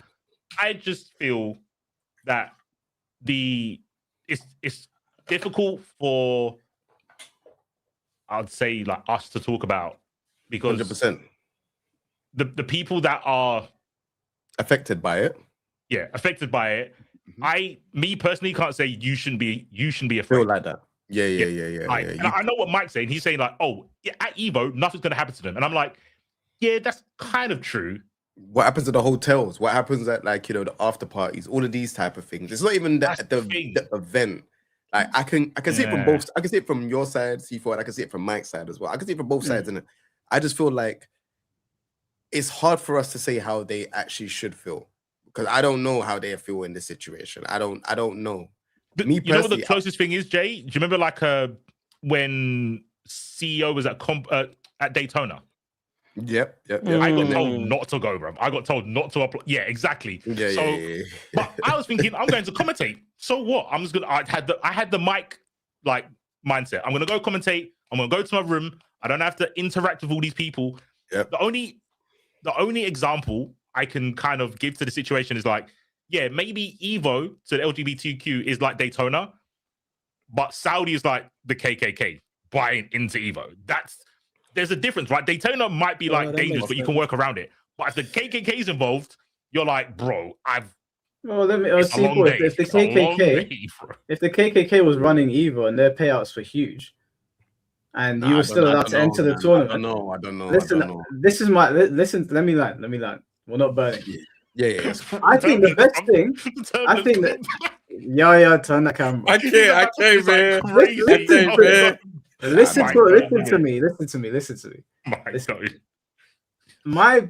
is my line of thinking. If I was gay, and the Saudis are running the tournament, we have a lot of good LGBT players, right? In all of our games. Sonic Fox is like the most well-known one. What better way to put your people on the map than go to their tournament, win their biggest prize money, get on stage, and put your people on? They say, treat us like humans, blah, blah, this, that, whatever you want to say, treat us as equals, put you on the world stage. News articles are going to cover that shit. Because my line of thinking is the Saudis are here to stay. They are here to stay. You can fight the battle. I'll commend you for it. I believe you're going to lose. The same way Helter told me when I was going up to fight Foxy, do your best, bro, but you're going to lose. That's the same situation here. So in my mind, if I know these guys are here, the only way that I can make any real changes from the inside, I can't do anything outside. They've already taken over things that are way bigger than our space. So if I go up and I win their tournament and I get on stage and I put my people on and say that, treat us as equals, blah, blah, blah, this, blah, blah, blah, I think that's a better approach. Now, what I was going to say about the KKK thing is if they were running Evo and they were allowing us to enter, I would enter, win the tournament, and get up there and be like, and just start flaming them for it and saying, why are you treating us like this? Blah, blah, blah. Like, if they've taken over everything, then and we go and sit at home, all we're doing is sitting at home rather than going into their neck of the woods, taking over their shit, and then saying, yo, we won your shit, treat us as equals. Yeah. I've got a small question. I know Jay wants to take off. He wants his plane to go in the air. Right, real quick. Would you? No, you don't do your thing. If the KKK situation, what about if they said, you know what, Mike, we've seen you do your podcast. We want you as a host, and we're going to pay you. Would you take the check from the KKK? No, I wouldn't take the check. Okay, I thought there might be a difference between like attending their event and getting paid by them. Okay, yeah, that's different because you're you're paying for my services. Like you hate me and you want me to come and work at your event.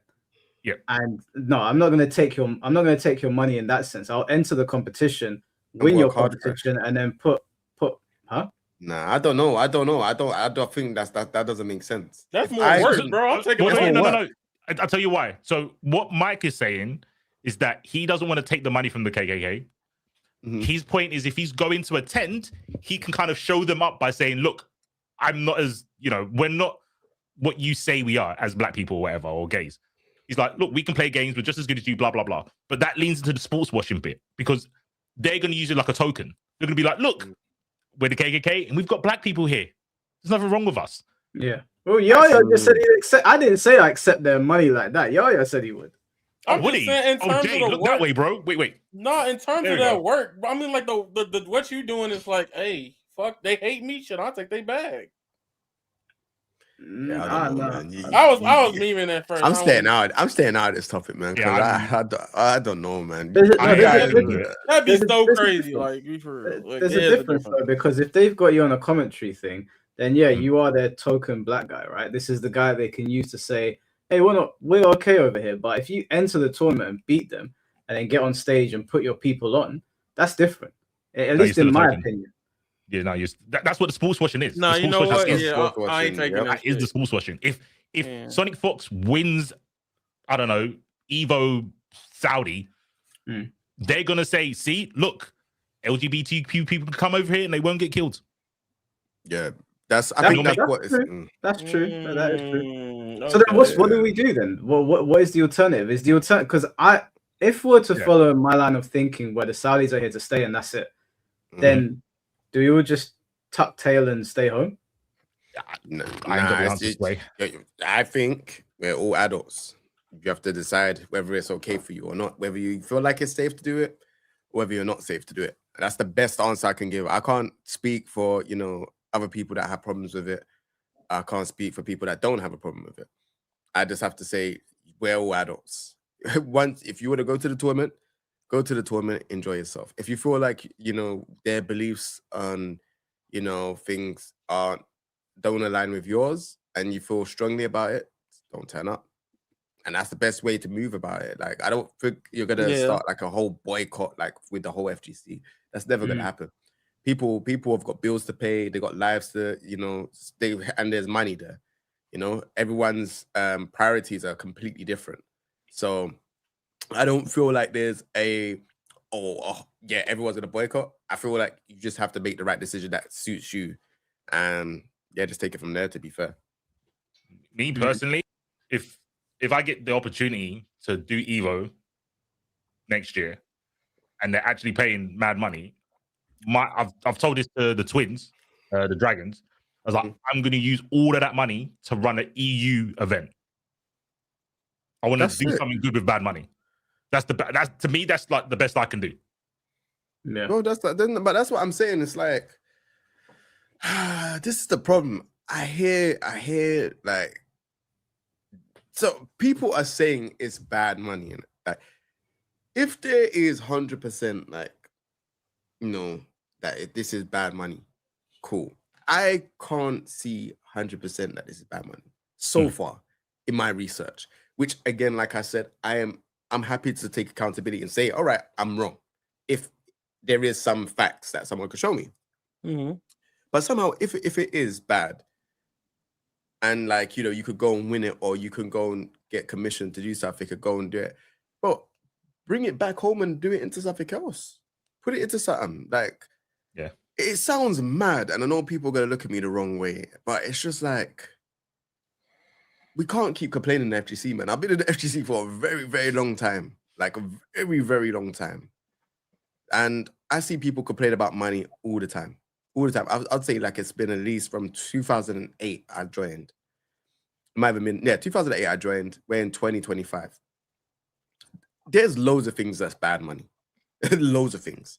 You just don't know where money comes from. You could go to an event now and they could say there's like, I don't know, $5,000. You do not know where that money comes from. I can guarantee. So you can't just be like, okay, oh yeah, there's these people that in their belief they don't like, they think that they don't see us as human beings. All right, cool. We're not gonna go. It's entirely up to you. It's entirely up to you what you want to do. I'm not saying you're not in the right or in the wrong for whatever decision you make. I'm just saying everyone's adults at the end of the day, and we can all make our own decisions on whether you want to enter Evo and still go, or whether you want to take a stance to say, I'm not going to go Evo. I'm not going to look at you like in any different way. Like, just make a decision. Well, can I ask? I want to ask the chat this question, right? Because we all consume Japanese media. We purchase Japanese products. After, obviously, we're all aware of what happened in World War II with the crimes that Japan committed, right? And after World War II, Japan went to great lengths to change their public image. There was deliberate exports that changed the public image, or they deliberately did things to change public image. At what point, if the Saudis are doing this, do people start to accept and sort of let go? Because what Japan did in World War II, if people are not aware, was about as diabolical as you could get.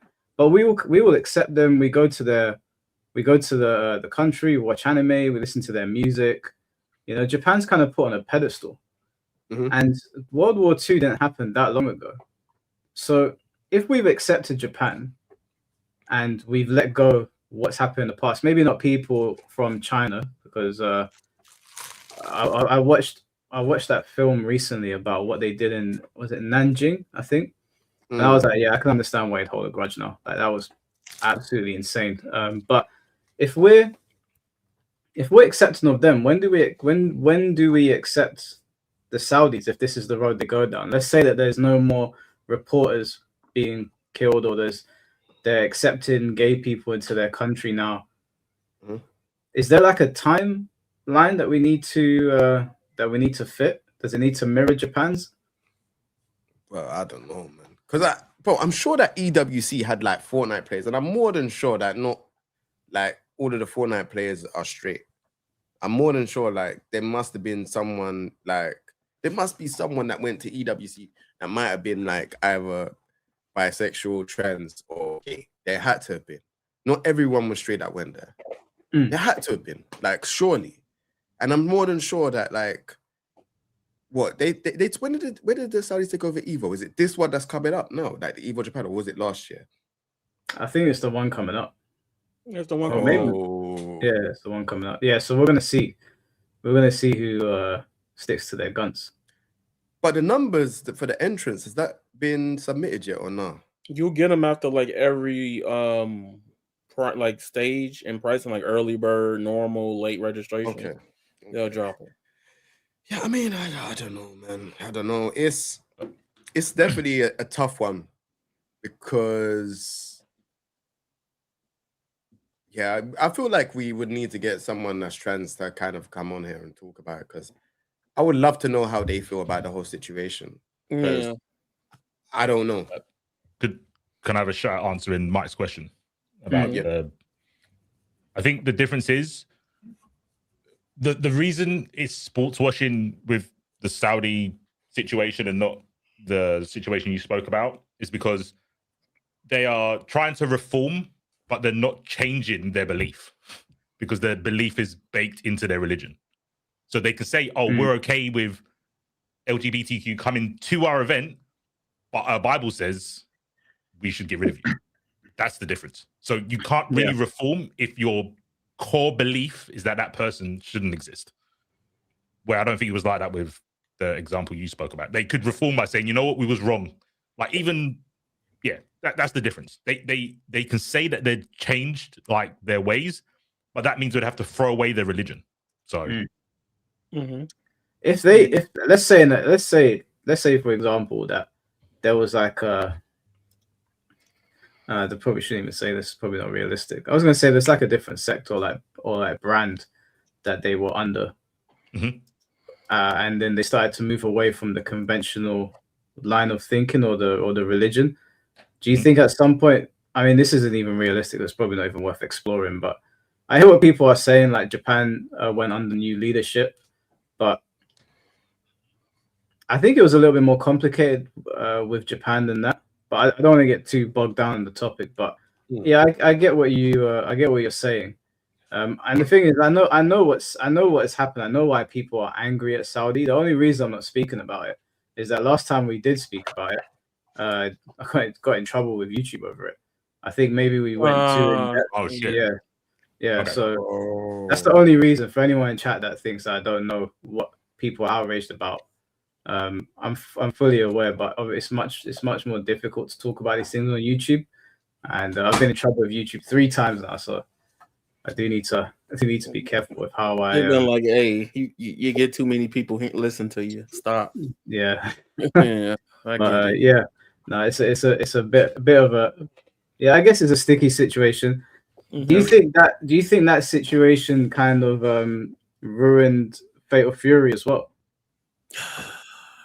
So yes, I'm like, I've heard.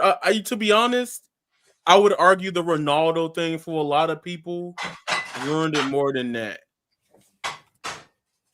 The case of Ronaldo with the whole like, with the woman. I think that's a thing. Like every time I ask somebody, even at Combo Break, I would ask somebody like, "Why don't you play Fatal Fury?" And they're like, "Because Ronaldo's in it." And I've never heard people stand down on it IRL, so it's kind of whiplash to me hearing it. But I think the Saudi thing was like, it's more so the way people use it is like all this Saudi money in the game still not number 1 or something like that. That's their argument when using the Saudi number, not just Saudi bad, etc. It could be looked as that, but I know people use it like all this advertising and marketing with Saudi money and the game still ain't number 1 in terms of like, or just like it's not doing too hot.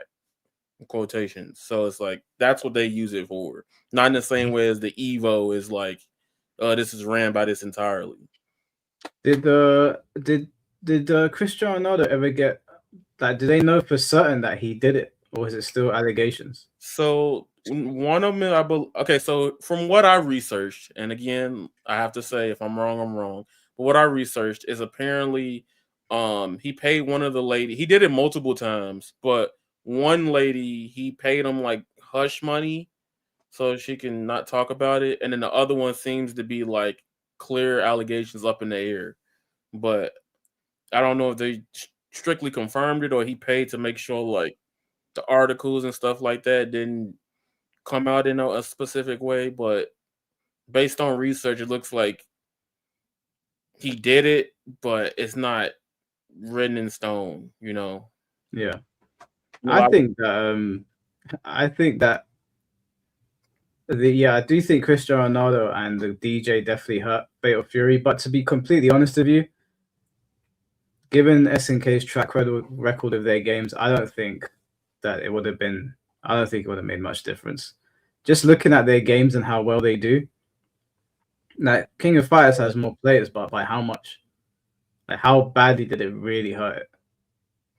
I think in the FGC, it probably seems like that, but like when you look at the numbers, it's like there's not that much of a difference. I just think people don't like SNK characters. I think the big problem with SNK games, like since we talking about it, I think the big problem with SNK games is that brand recognition is there for the FGC, but not for the general audience. And I've noticed that like most people know like a couple characters from SNK games. Like if I bring up some, they'll be like, all right, I know who Geese Howard is. I know who Mai. And at this point, Terry's been in everything. Iori is one that people know that is the pretty character from, KOF games. There's K and stuff like that. But I think the whole thing with Fatal Fury is, and this is why I strongly believe this, no matter what game it is, like if it's your first installment, especially either in 10 years or something like that, you're pretty much starting over within a niche space, right? Like 2SKO being a league thing, you would think it would be like automatically, people are thinking, all right, 2SKO should have Valorant numbers out the gate, right? Yeah. But you have to still prove yourself as a game within that genre, that space. And I think Fatal Fury, if you look at Fatal Fury, in my head, I didn't even notice, right? I didn't know nothing much about Fatal Fury. I've played them here and there with like uncles and stuff when I was way little, but I thought it was only 2 Fatal Fury games. I thought it was Garo and this, right? So when I looked into it, I was like, damn, there's way more Fatal Fury games. But the one you see or hear about by ear from SNK is Garo, and now City of the Wolves. So looking at it, I'm like, yo, SNK had to do a lot more work.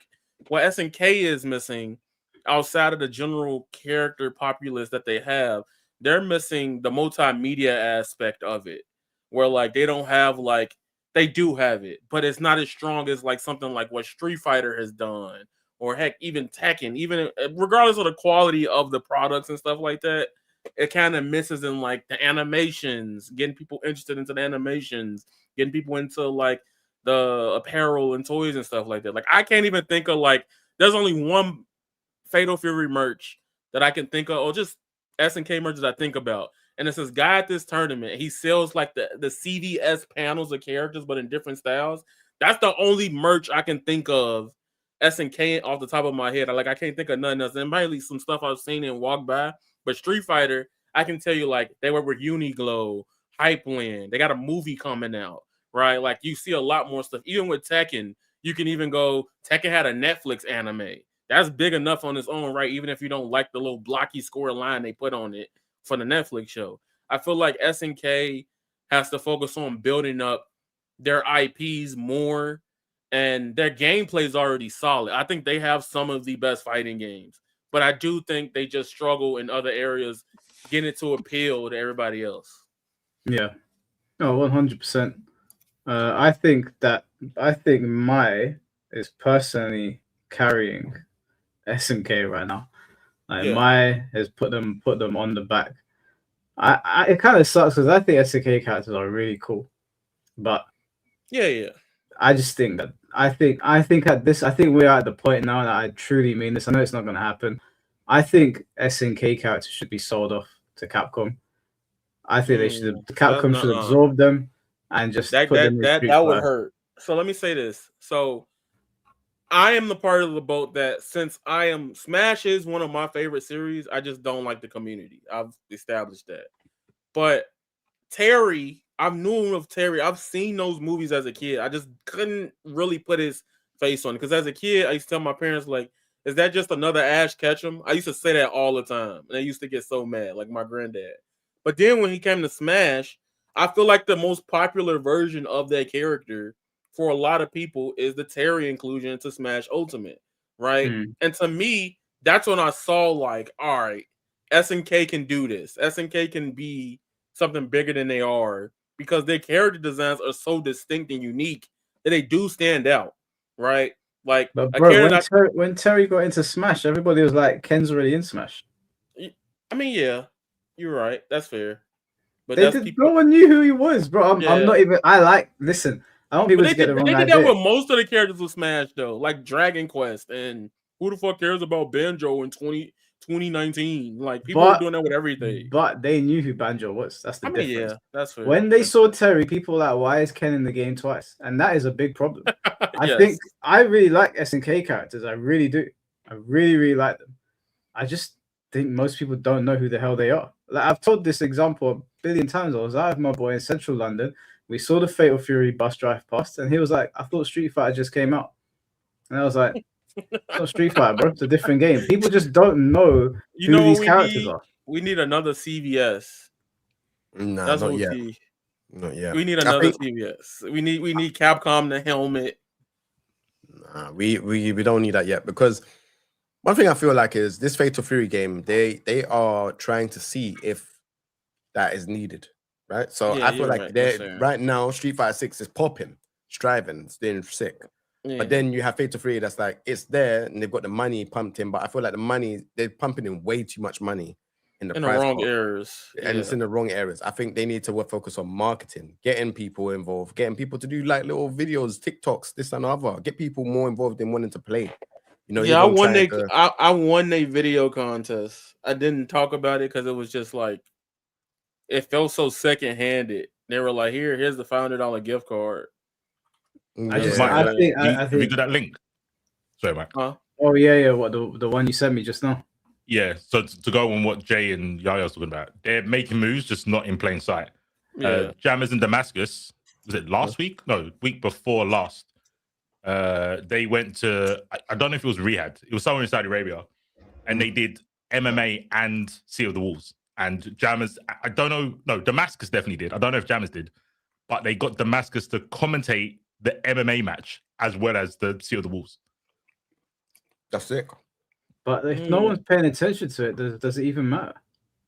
Well, they have to pay attention to it. It's part of the event. It was literally someone getting rear naked choked into Power Wave. Like it was a match straight after. I get what you're saying. I get what you're saying, but like they had Fatal Fury at WrestleMania. They had Fatal Fury at Chris Eubank Jr. versus Conor Benn. And Jay was there.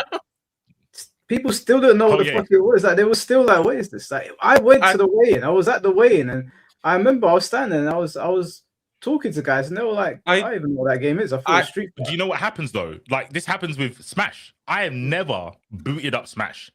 But I know half the cast because every time I watch a tournament that's the top 8 or like Evo, or back in the day, obviously with Evo, games that I don't watch, I have to watch around them for the games I want. So I see parts of other games. And this is MMA players, people that are fans of MMA. If they keep seeing Sea of the Wolves every time they watch a fighting sport, they're eventually going to learn. It's a slow boil. They're going to learn about Sea of the Wolves. It's too slow. You know what? Let me just, babe. My girl's a gamer, right? You know who Ryu is? Yeah. You know who Ken is? You know who Ken is? He's Ken.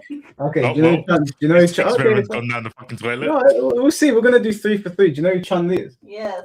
Okay. Do you know who Kazuya is? Yes. Okay. Do you know who Heihachi is? Yes. Jin? Yes. She's literally going out with a Tekken player, bro. This is so nice. I'm not. I need to do it fairly. Do you know who? No bad guy. Do you know who Nightmare is?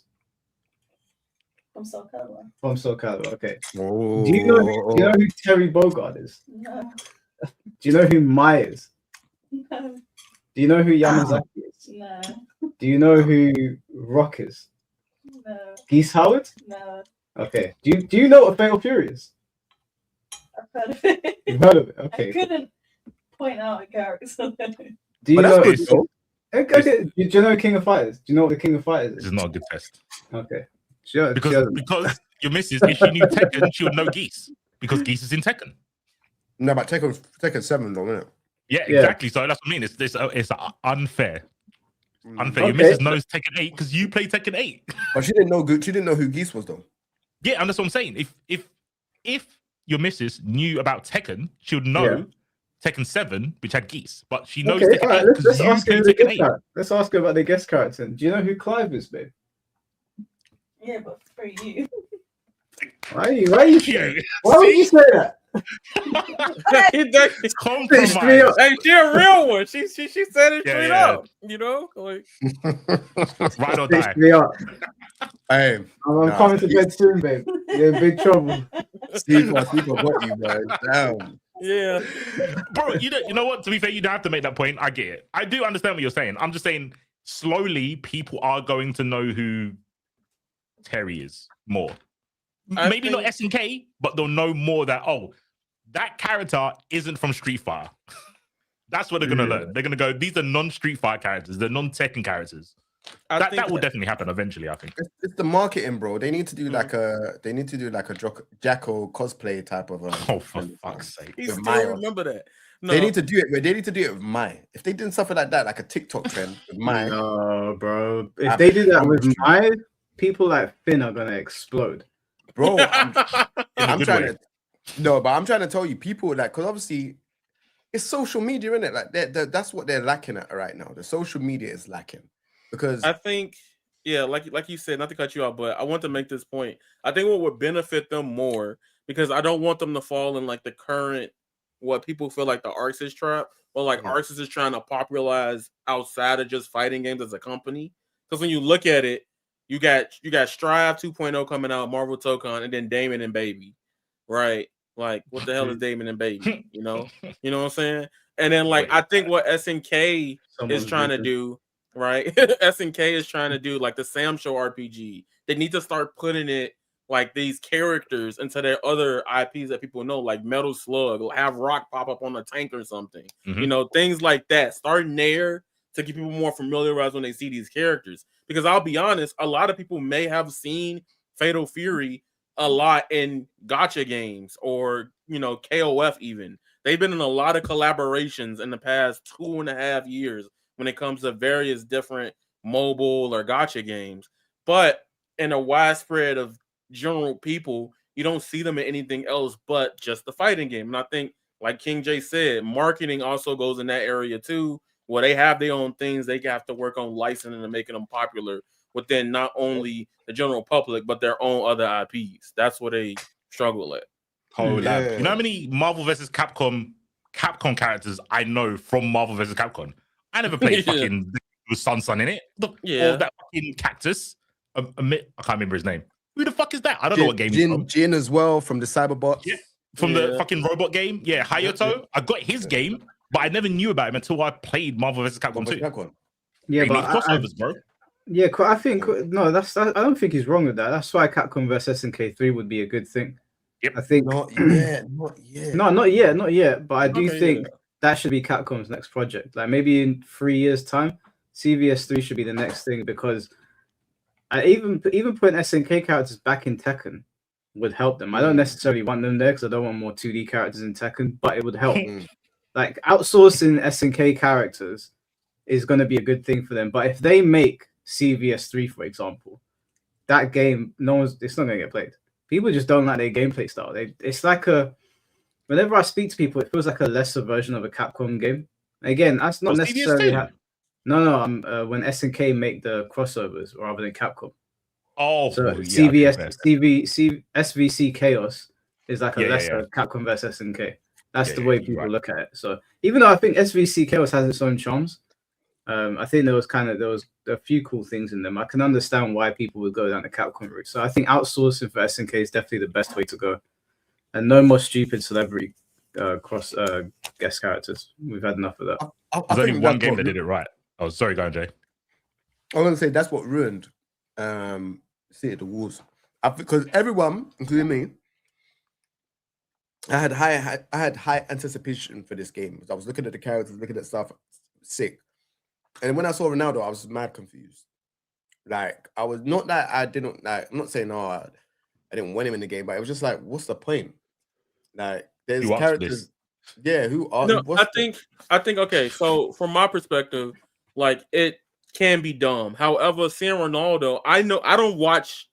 See, y'all was gonna cook me because I was about to say soccer. That's how much I don't watch it. It's football. But literally, I was about to say like, yo, Ronaldo's. I know Ronaldo is. To me, he's like the LeBron James of fucking football. Multiverses. So, yeah, I'm with you. Multiverses did it right. Multiverses did it right. I'm not gonna. I'm gonna tell y'all right now. No. Hold on. How did Multiverses do it right when the game didn't even release? Hold on. Wait. Multiverses as a character got more views than the last 3 SNK games. That's I can tell you right now. What the fuck is views, bro? The game never released. Okay, but we're doing the numbers thing again. Okay. If we want to do the numbers thing with 2025. If you want to do the numbers thing, LeBron's trailer almost does better than almost every SNK trailer. Bro, I'll be honest. And Multiverse is not here no more. It didn't arrive. Well, it came out. Land off. Was it released officially? The last version was when it was released. It officially came out. So it didn't even have a patch. No, it got 5 seasons and hella patches. It just was bad. Nobody wanted to play it. It got 5 seasons in beta. That's what I'm saying. The first version. No, when they took that break and it came back, the first version never came out. When it came back, when they dropped Jason Voorhees and Joker, the game was officially released. The game, you can't go to the shop and buy the game. This is a red herring. The point is LeBron James. A real person in a game was good. It worked. Sir, hold on. Okay. Can I go to the shop and buy multiverses? You said it's released, right? Can I go? I think you still download it, maybe. No, you can't. Offline. Okay, it's probably off Steam now. Is 2XKO having a hard copy? No. Not to my knowledge. No. Oh, so when that game comes, so in March, can I go out and buy the game? Can I? Okay, can I download? Nah, see, we're changing up now. I think you can still download. I'm going to where your lane is right now. You can still download it. Can I still download multiverses? Yep. Is it free? Is it free to play? Yep. Always has been. So it's delisted. However, hold on. But if you have played it, you can re-download it. Yeah, can you block? So yeah, yes, you can block. Yes, they added blocking. They added blocking. That's what's playing. Wow. Wow, that's crazy. Imagine that, releasing a fighting game in the modern age and look at Brawlhalla. I'll play that crap. Brawlhalla sucks, I know, but everybody else do. Everyone does, bro.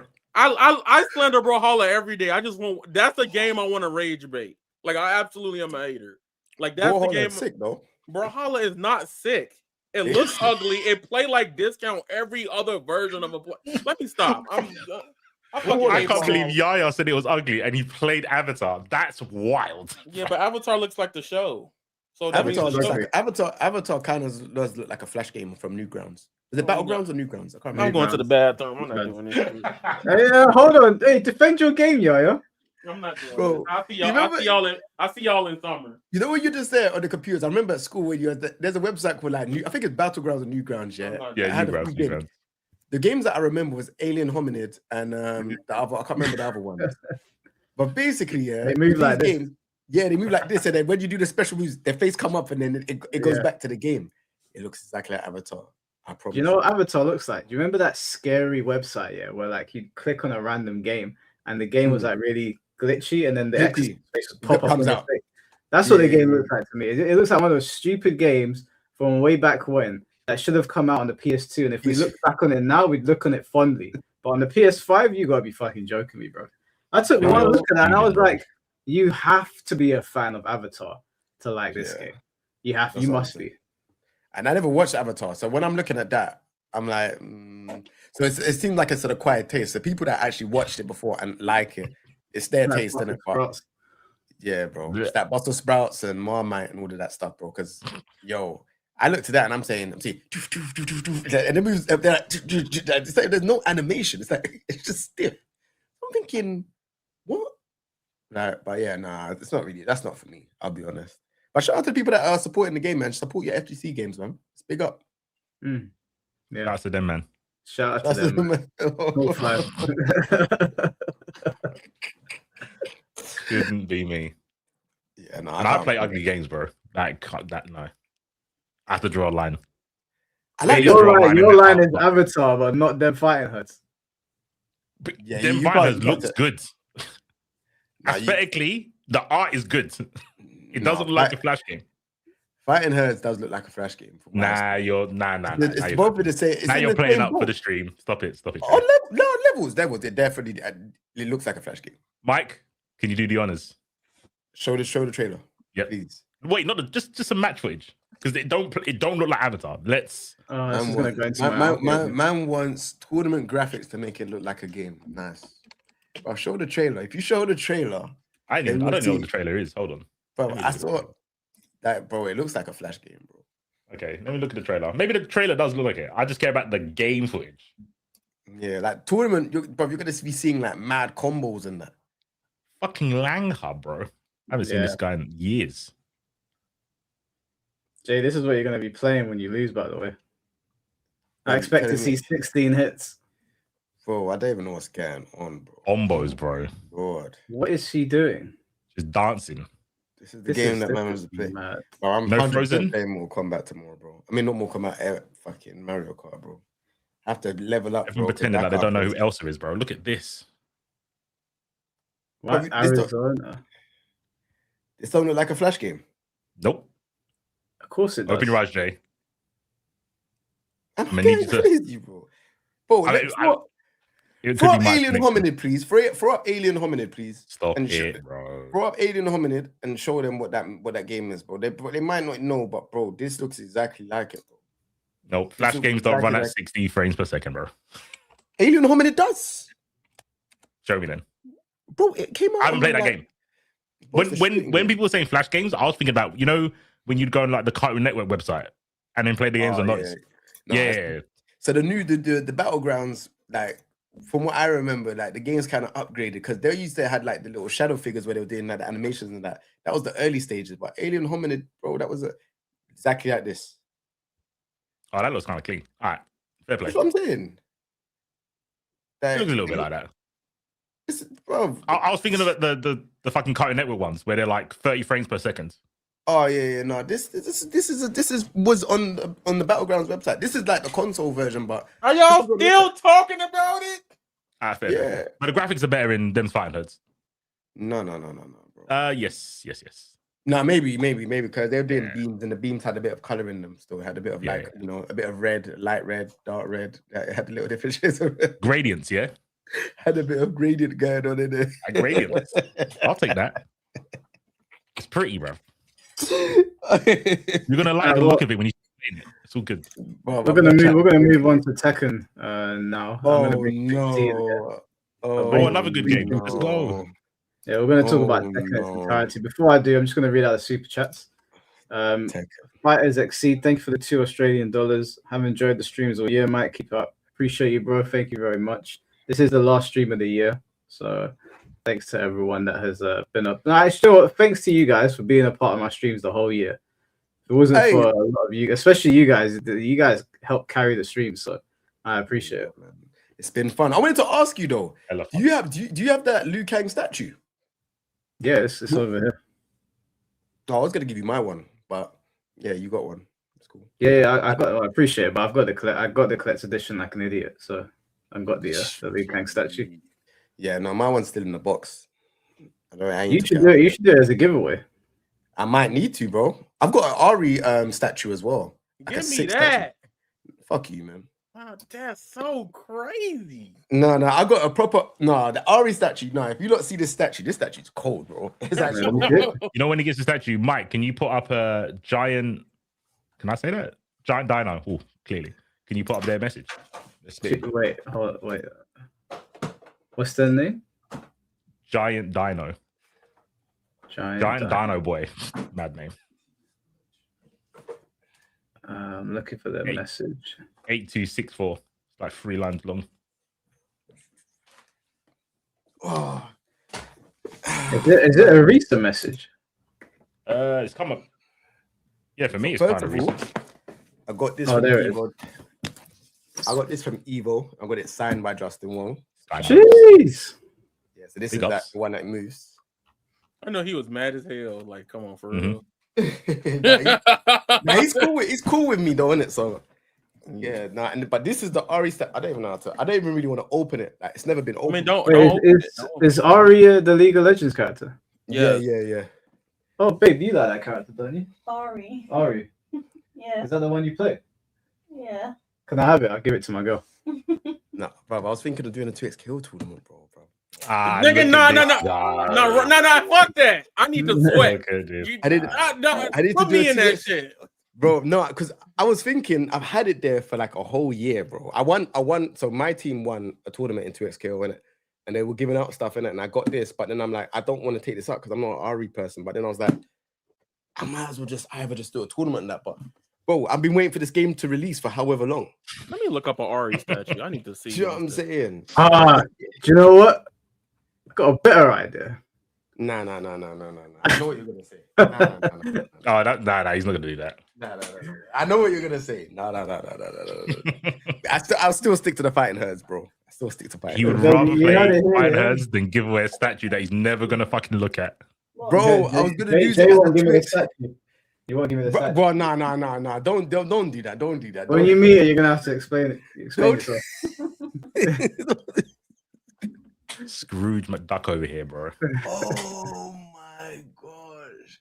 Nah, you know what? Away. You ain't running no 2x. You know what I'm gonna do? You know what I'm gonna do? You know what I'm gonna do? Nah, I tell you what I'm gonna do. I tell you what I'm gonna do. Mike, you've been a good person through the ups and downs of my career. I'm gonna give you the statue for free. That's what I'm gonna do. For being a good friend. Thank you, bro. I appreciate it. Yeah, I'll give it to you still. So yeah, no, I'll give it to you. That's crazy. I be trying to DM Jay. He be ignoring me. Bro, you know, you're not, bro. Everyone says this, bro. I don't ignore. I just don't. I have no notifications on my phone, bro. I don't. See that's fair. Nah, that's cap. When I message Jay, he responds to me like that. If it's WhatsApp, nah, you're trouble. If it's WhatsApp, I have notifications for WhatsApp and calls. I am very, very old school. Everything else, I have no notifications for IG, no notifications for Twitter, no notifications for you. No, YouTube I do. But that's like outside of like maybe, so I don't have no comments or nothing like that. But it'll be outside of maybe like people that I've subscribed to. I'd have notifications for. Twitch, no notifications. So I have no notifications on anything. TikTok, none. So my phone, it's only WhatsApp. Like that's how I function. Like before, like when I had my phone and I had notifications, it would be pinging off at so many things, so little, every second, every millisecond, boop, from every different app. I can't live like that, man. So I just turn it all off. Jay, pick up the statue again. The Ari one. Babe, this is the statue Jay's giving you. You see that? That shit good too. I looked it up. That looks good. That looks big. That looks so nice. Bro, you get me? Big up, King Jae. Yeah, bro. I had to give it to him, man. Like I said, through the ups and downs. Obviously, Mike knows my ups and downs this whole year. Like we've spoken outside of like obviously content and stuff like that, and you've been there like no matter what. So, like I think personally, as a friend, I think it's only right to obviously pay back and just be like, yo, bro, you've done a good deed and helped man out through a few times. And yeah, man, I appreciate the show streaming stuff you're doing, man. So yeah, I'll give it to you. No problem. Thank you, man. I appreciate that. Be a late Christmas gift for the missus. Yeah. That's cool. It's cool. She said no worries. That's the power of friendship, bro. Trying to tell you, you stay loyal to the soil. You know, don't know what happens. I've been here since since Jay dropped that Tekken 7 Devil Gen guy. I don't get no statue. You didn't tell me. You told me now. What? I didn't know it. I didn't know it. I think I can pull up me liking the video, like in real time. I've been defending Jay since the Hog days. He just doesn't even know. No, he probably have been, to be fair though. I'll be honest. Like probably have been. I appreciate you, C4. That man be talking mad shit, saying that you was, what was it? You was fucking pot splitting in the tournament, or someone gave you their position. Yeah, see, I was there saying stupid. Nah, you are. I was there in the trenches, bro. Bro, the amount of stupid stuff I hear. Oh my lord, bro. I'm like, yeah. Pot splitting, fucking throwing games to give his boys points for like the World Tour and stuff. Heard it all.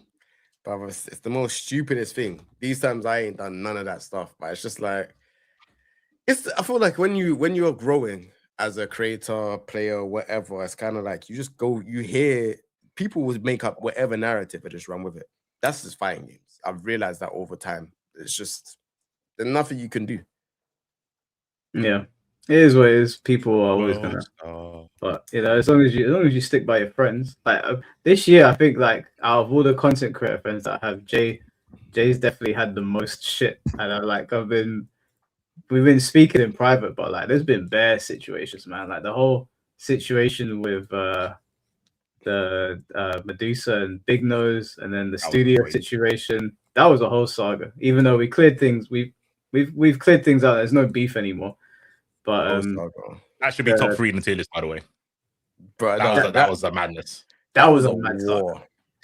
That was actually a war. Yeah, it was. That was a war. That was. But you know what? War. Credit to them. It was peacefully resolved in the end. I don't know if it was because they still make like emotes. Jay, come on. Man. All right, cool, man. His face when he said that. But they. No, do you know what? Maybe not Big Nose, but at least Medusa. Like on Medusa's side, it seems like it was peacefully resolved. He did keep his word. Big Nose, yeah, he didn't. Big Nose didn't keep his word, but Medusa did. So it's fair play to him. And then there was the whole oh shit, the studio thing. The studio thing was a bit of a mad saga. Hey Mike, do you know how much the statue's worth? How much? He might change his mind real quick. How much is it worth? No, give him that shit now. Yeah, couple hundred. Bro, I'm seeing 5, 6, 7. What? Yeah. 6, 7. 6, 7.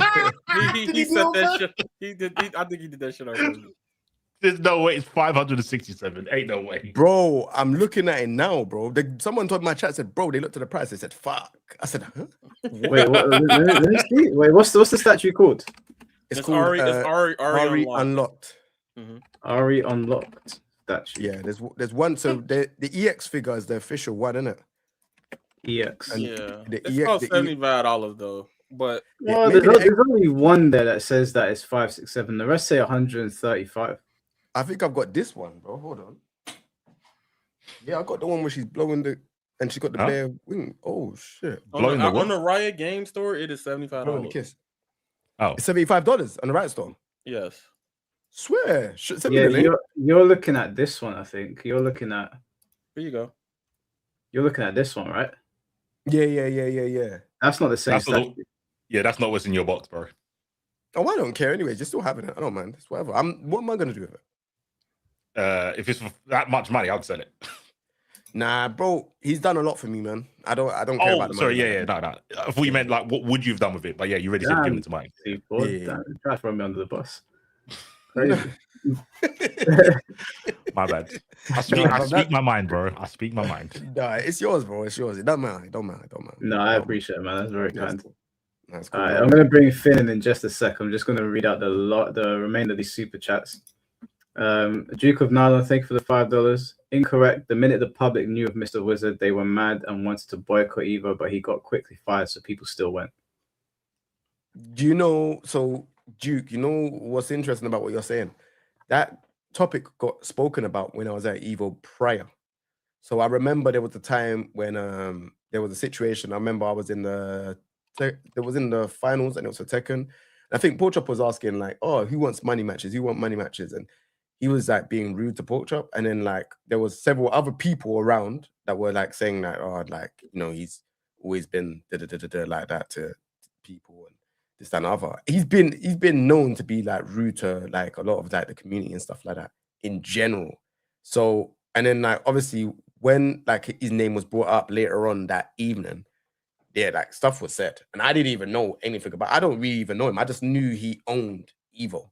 Like I don't know the ins and outs. I remember I'm from the UK, so I'm not gonna know all of the backstage stuff with like him and what he does. Well, Mike Watson spoke about it as well. Like, do you remember that video Mike Watson had where Street Fighter 4 was on in the background?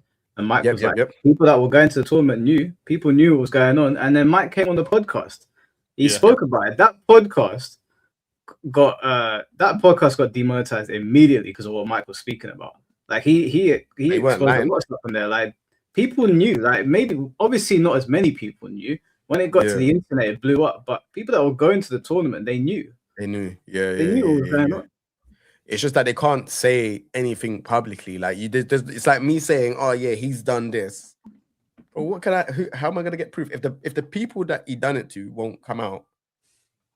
What I'm saying is just hearsay at that point. So that's what was happening. It was a mad time as well because it came out, the couple of years during COVID. I think it came out in one of those years. Yep. They, me and another commentator from the UK got asked to do comms, online comms. Okay. And he was. I mean, I was pretty gutted as well. But as soon as Sajam said he's out, and I was like, why is Sajam not doing comms? And then I found out, I was like, oh. I guess we're just not doing it then. Like, and then every other commentator pulled out, and then they didn't do either that year. Yeah, this is what I'm saying. Is I didn't know before that.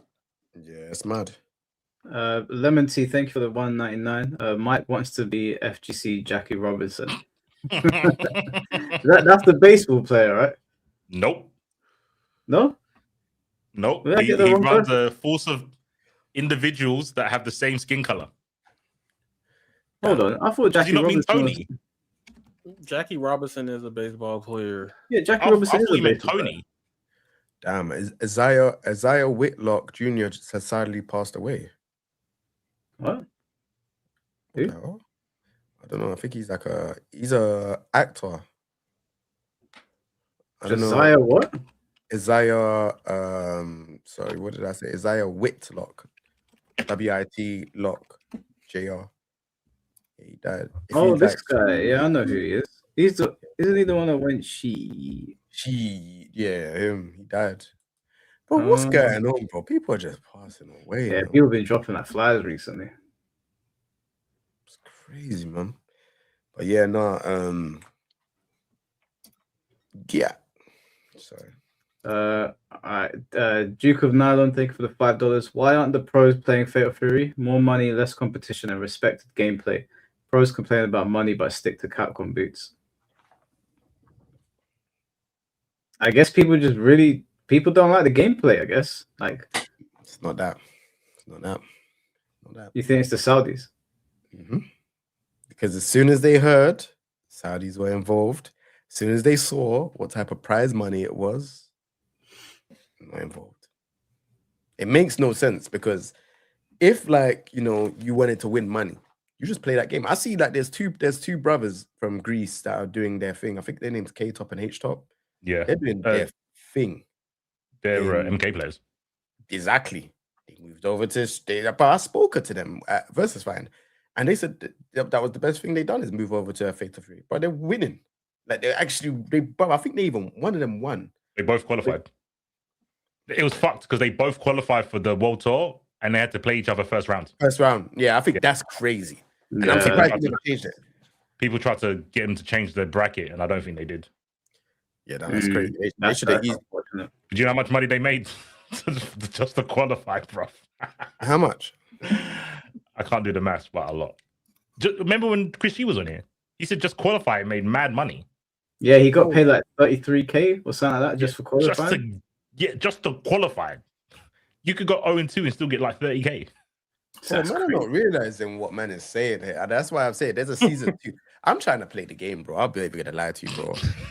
Even if I have to play in practice mode, if there's no one there to fight, I'll play in practice mode, bro. It's crazy that you don't even have to win and you get that much.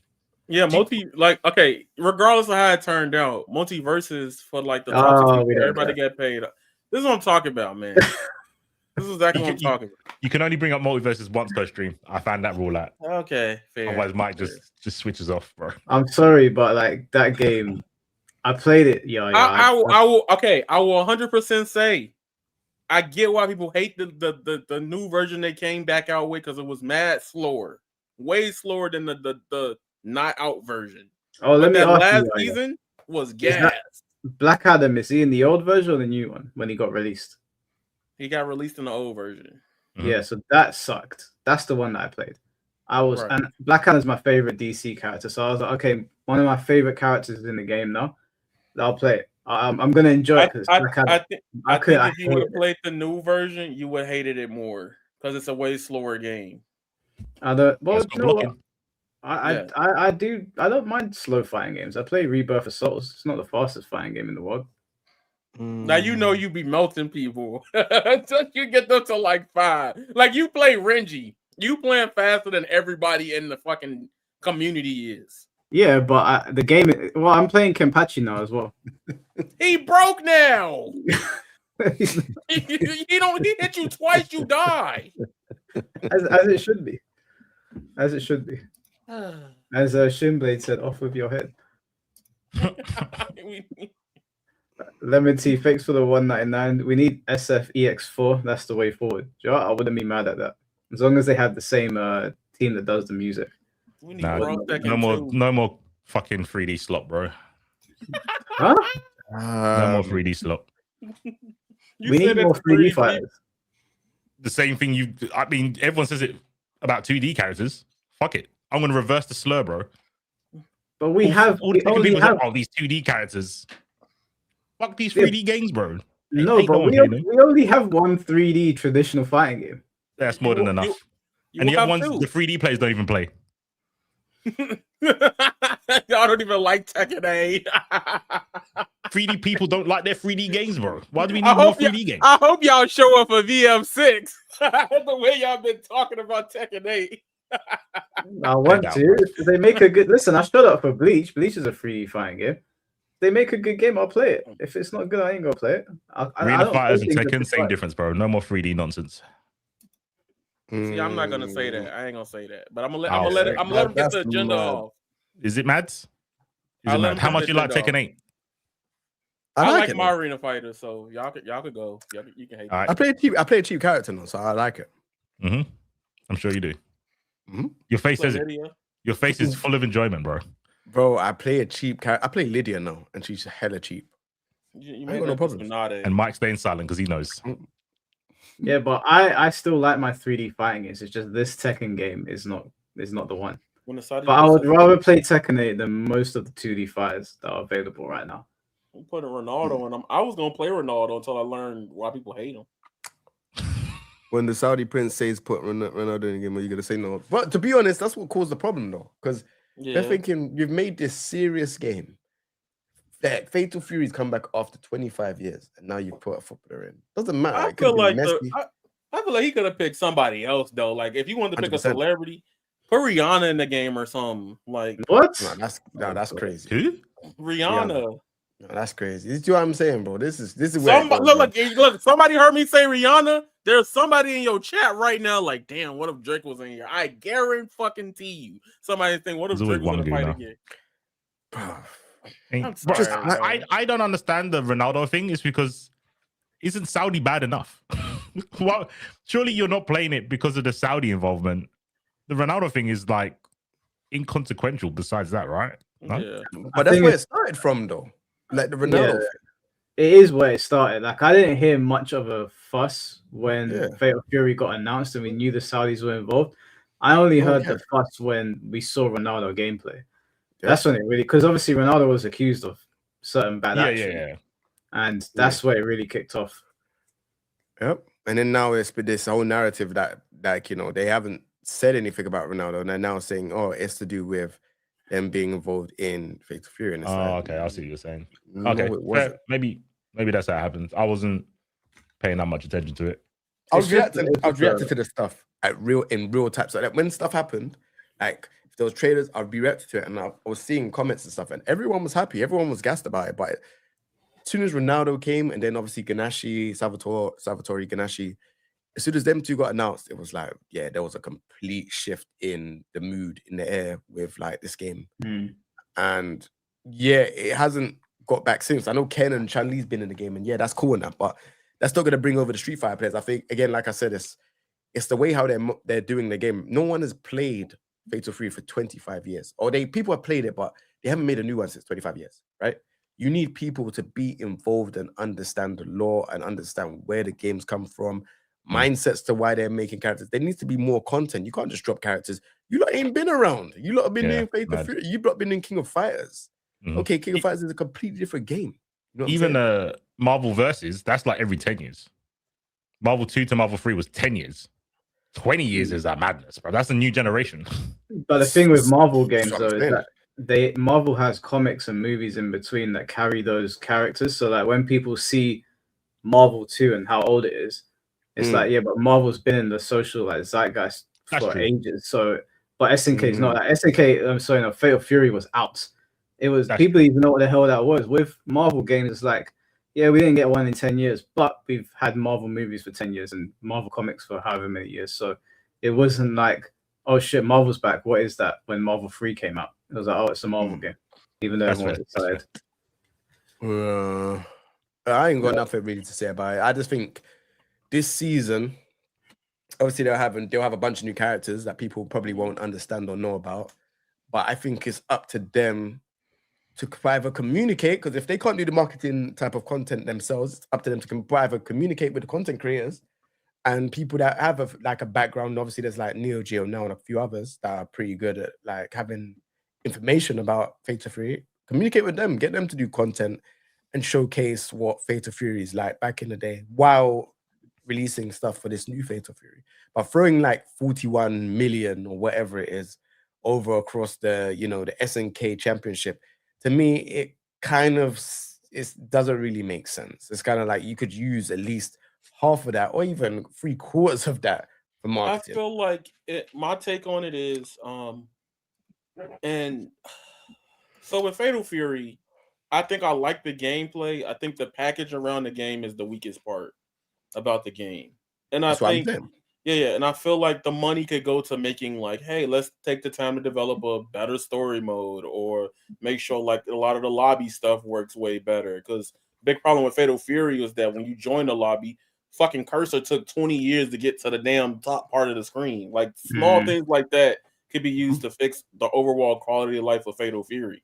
As much as I love the gameplay, the package itself wasn't that great to me. And I know like with the Game Awards, like a lot of people were like, don't let 2SKO win, and it's not out, which is fair. But 2SKO had that already compared to Fatal Fury being out for 5 to 6 months. Now, mind you, 2SKO should have been out 4 or 5 years ago. You know what I'm saying? But based on what we both got, the systems in place in Fatal and 2SKO is just stronger to me as a product and a fighting game fan than Fatal Fury. But then I see them throwing. I'm not. You have to be lying because there's no story mode in 2XKO. Well, no. But what I'm meaning is like basic infrastructure stuff. Like the online is better in 2SKO. The lobbies actually work in 2XKO. Like I think like the lobby is more modernized as well in 2XKO. Actually having like an avatar running around, that's kind of like the norm. Obviously, you got it for Street Fighter, you got it for Tekken, Guilty Gear Stripe. You got the pixelated one, which I'm not really a fan of, but it's quite unique. So I'll give it that.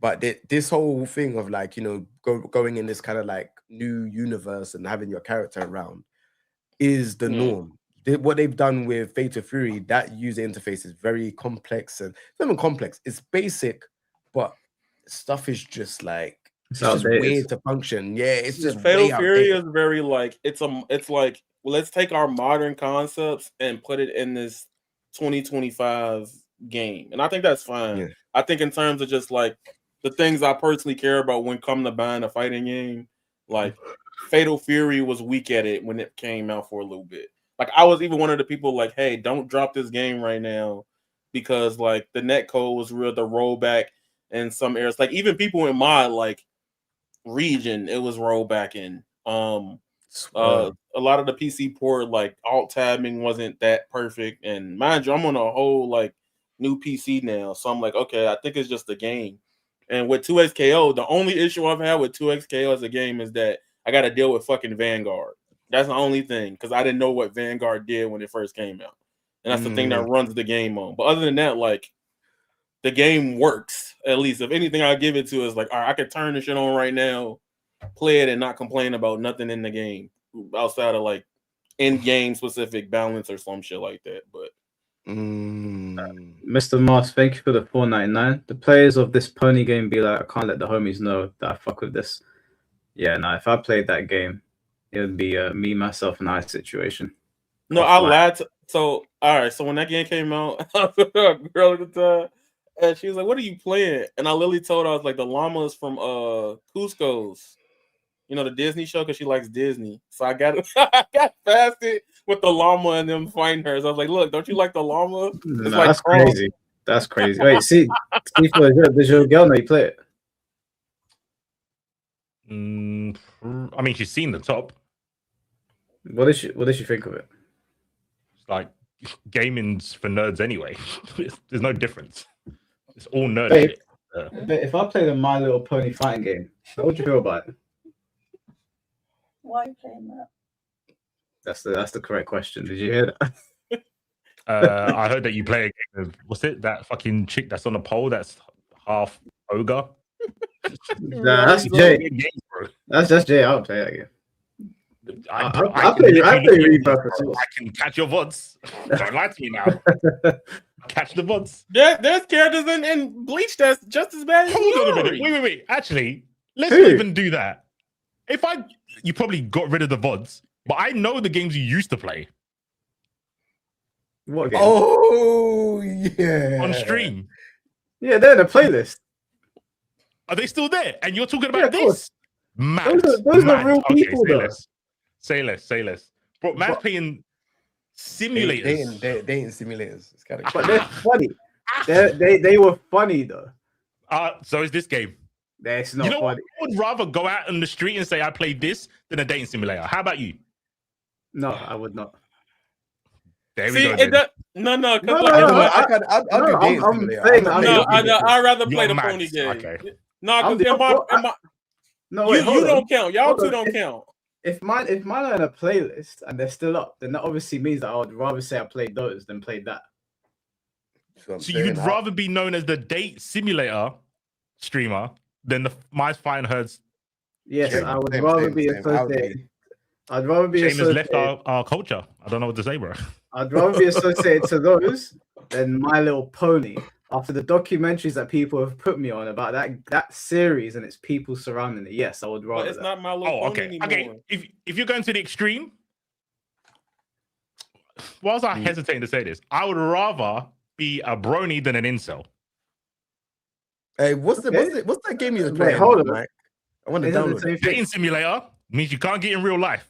You're one step removed from an incel. That's obviously not true. No. See, that's why I said you and Jay don't count. Ring, like, what do you mean? So it doesn't see, make a difference. Like, no. Like, because in my position, right, I ain't with nobody at the moment. But if I had to pick between the two, why the fuck am I playing a dating simulator? Does that mean I can't get ass in real life? At least I can play with the fucking ponies and beat ass. The ponies is fighting. You have naked figurines. What are you talking about? I don't have naked figurines. They have clothes on. Is all types of crazy in 2025. No, the one I showed you, I didn't know how YouTube would act with it, but it's really just a stocking. It's a girl in a maid dress. Hey, play with the ponies. I'd rather mentally said that. Hold on. Wait. But okay, I said what you just said. Yes, I did say that. But like in the game, there's a dragon, a fucking llama, a bull, a fucking unicorn that shoots dark arts like fucking Hogwarts. Like, why'd you say that bit, bro? You should have stopped with dragon and buffalo, bro. Whatever. Unicorn that short. See? Wait. Why are y'all so simple-minded with this shit? Right. I said all the other shit before. Y'all locked in at the end. Unicorn that shoots.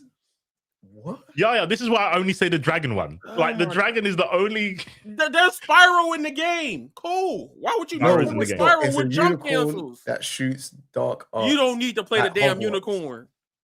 Like in Tekken, y'all, like in the Tekken, Mike don't play the ladies because he just don't like the ladies, but he will fucking turn this shit on for Falcarom. Big body ass Falcarom. I know he's gonna be there when they put fucking what's the green fucker name is. And I know he gonna put no, not Ogre, the other dude. You know what I'm talking about? Tackle the Marduk. That dude that tackle. Beefcake. You definitely gonna turn Tekken 8 back on for him. Well, I mean, I was a fan of Bill Goldberg growing up, and Bardock kind of reminds me of him, so why not? Listen, I ain't playing. Listen, I'm not. Listen to it. Okay? Unicorn that shoots dark. You're gonna be playing that. I'm gonna lab Mario Kart just to make sure you lose. I'm about to turn energy from. Make him play the unicorn too. Like, let's go. That actually irritated me that you said the Goldberg. Now I'm actually annoyed. I would like to adjust my bet. No, actually. Why? I'd like to adjust it. Rather than the 24-hour Tekken stream, I want you to do a 24-hour dating stream. And I'll pay for the game for you. And if the game runs out of content in 24 hours, I'll pay for another one. No. Yeah, since you guys will run your mouth. Ain't no way. Couldn't be me. A dating simulator is crazy. Look, it's the January. We got discounts right now. I don't mind doing dating simulator, but I don't know about 24 hours. That's gonna be crazy. I would definitely turn into a. Oh, I can't even say the word. I just remember where I'm at.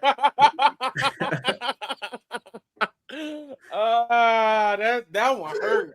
Oh my god. Tekken, I could probably my mental health might erase around hour 14. I could tell you that right now. I'd rather do the dating simulator than Tekken 8. I thought you said you're enjoying it. See, I like Tekken 8. I would do it. Like Tekken 8. I'd rather do Tekken 8. Let's ask Finn. Finn, Jay. Excuse me. Yes, I was sorry. I was listening to the menu theme of Uni all the time, the whole time. Let's go. Excuse me. All right, Finn. Playing good games. What would you rather play? A dating simulator or My Little Pony the fighting game? What kind of dating simulator? Like the ones that I played. Asian girls. Oh, so the soft stuff, yeah. Then them fighting hurt stuff.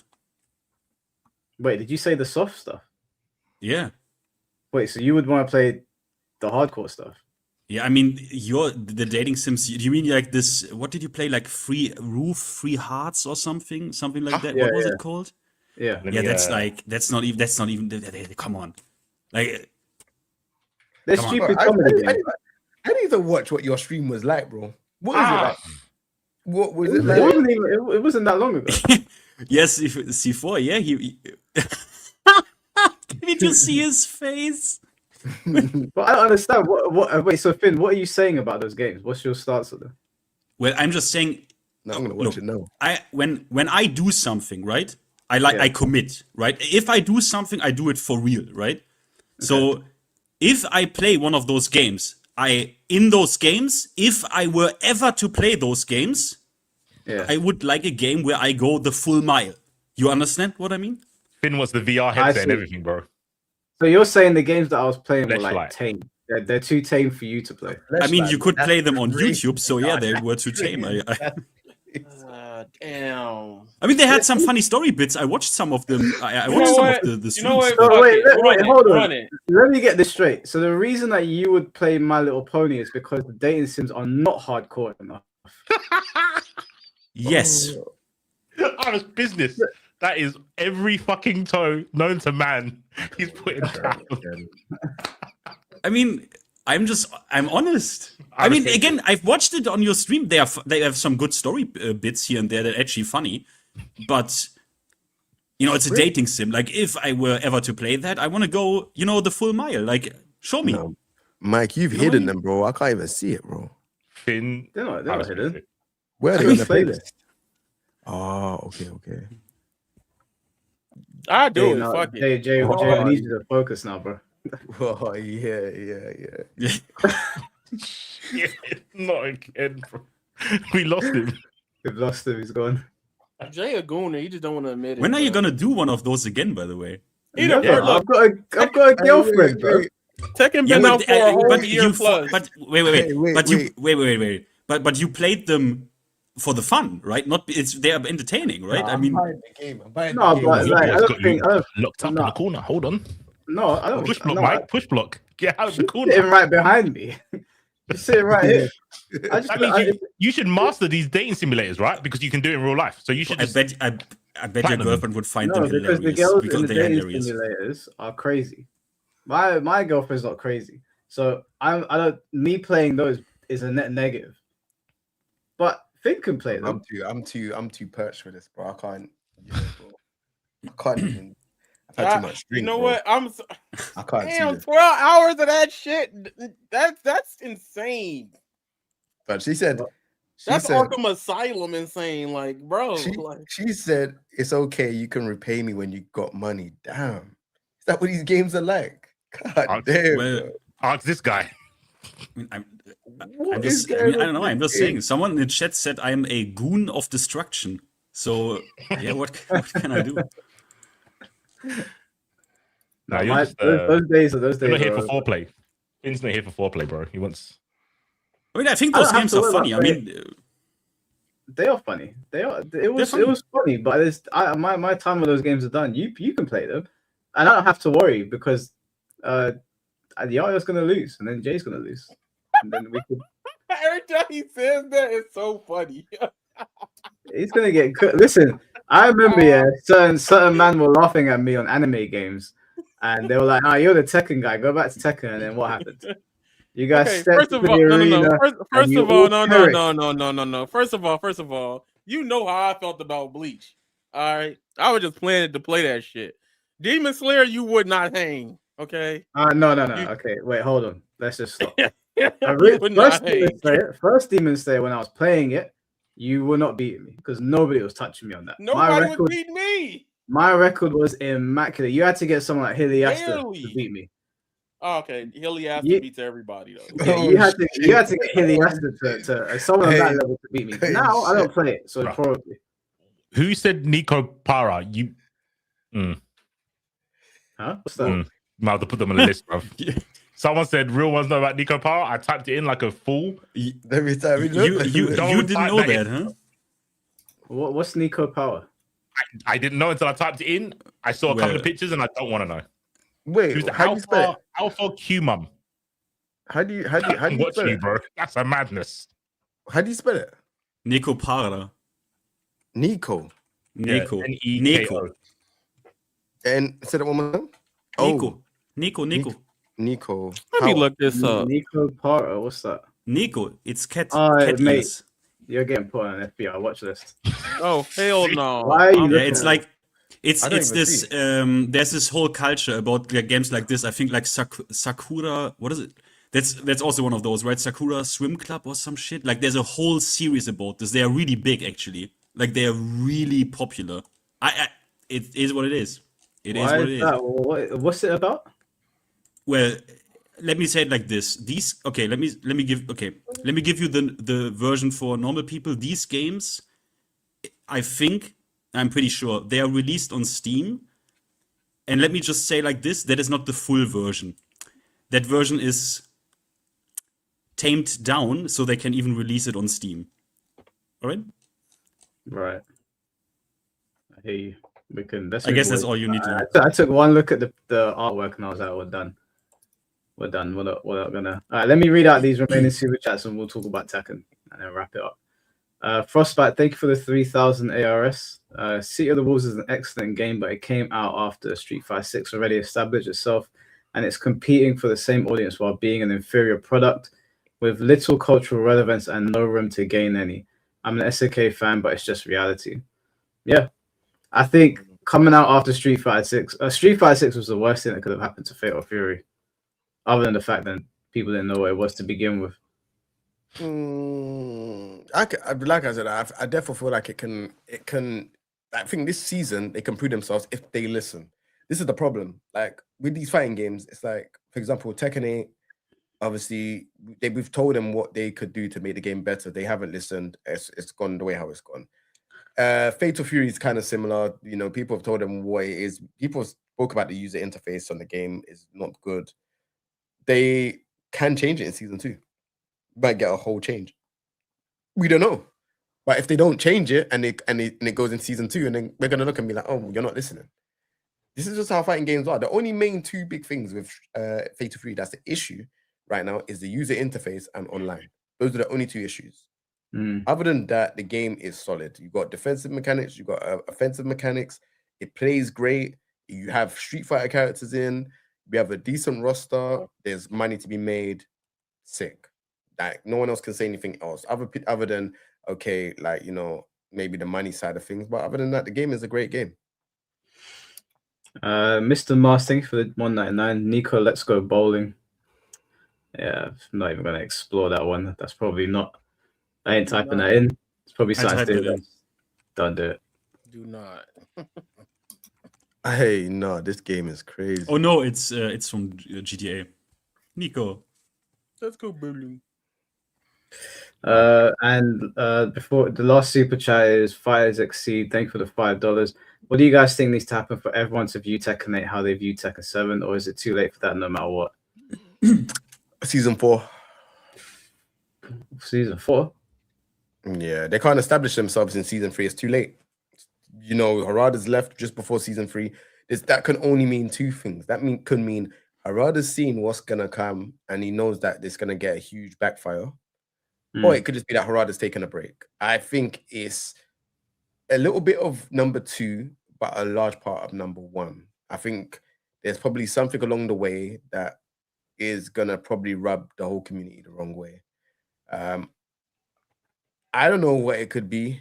I don't know. I don't have no idea, but they've been so quiet recently, you know, especially with the Harada thing. You would have thought that maybe, you know, Nakatsu and Mari would have said something publicly just because Harada's leaving, and he's such an influential figure to Tekken.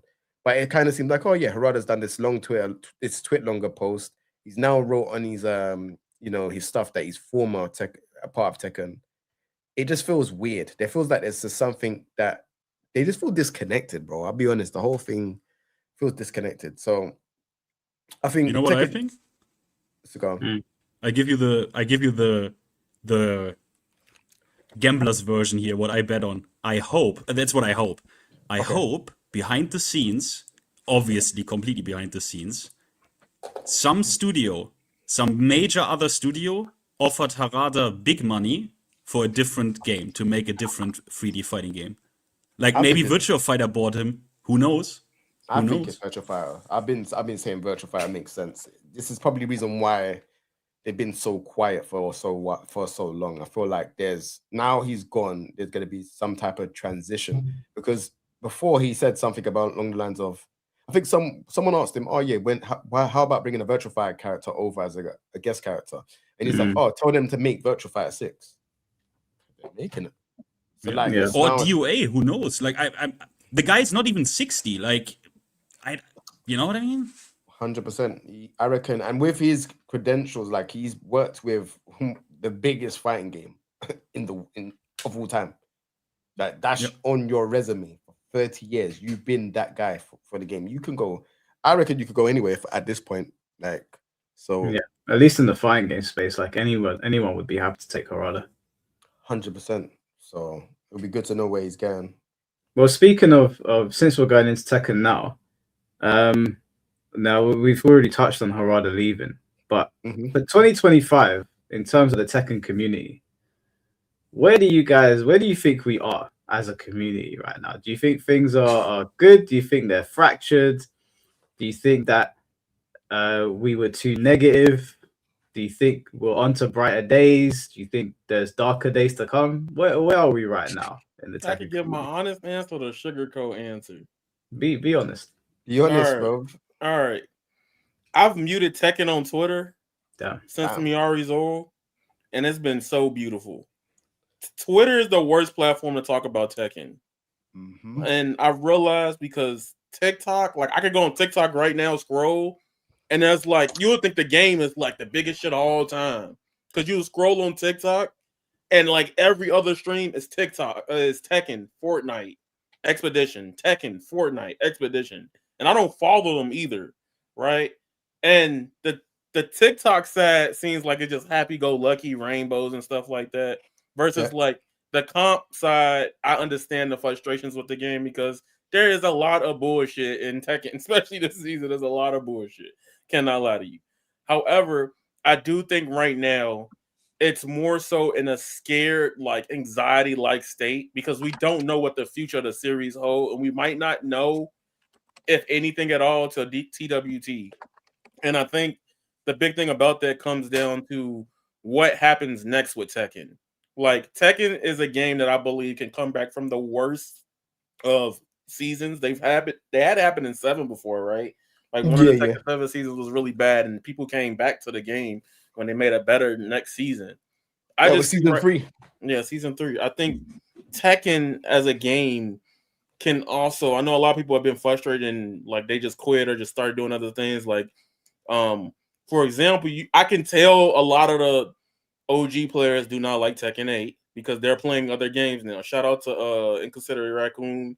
He was the one I watched for Tekken outside of Jay for years, but he on Marvel Rivals now. You know what I'm saying? So like, it's hard to see that otherwise. That like you need to do something substantial to get people to understand, to get people to want to play the new version of the game, right? And I think Tekken can do it. Maybe Harada.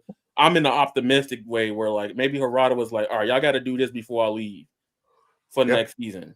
And that could be a thing that makes the game better because I think a lot of people don't realize, and I know a lot of people may not agree, but Tekken 7 is a very good product outside of the general things that people have distaste for around the gameplay.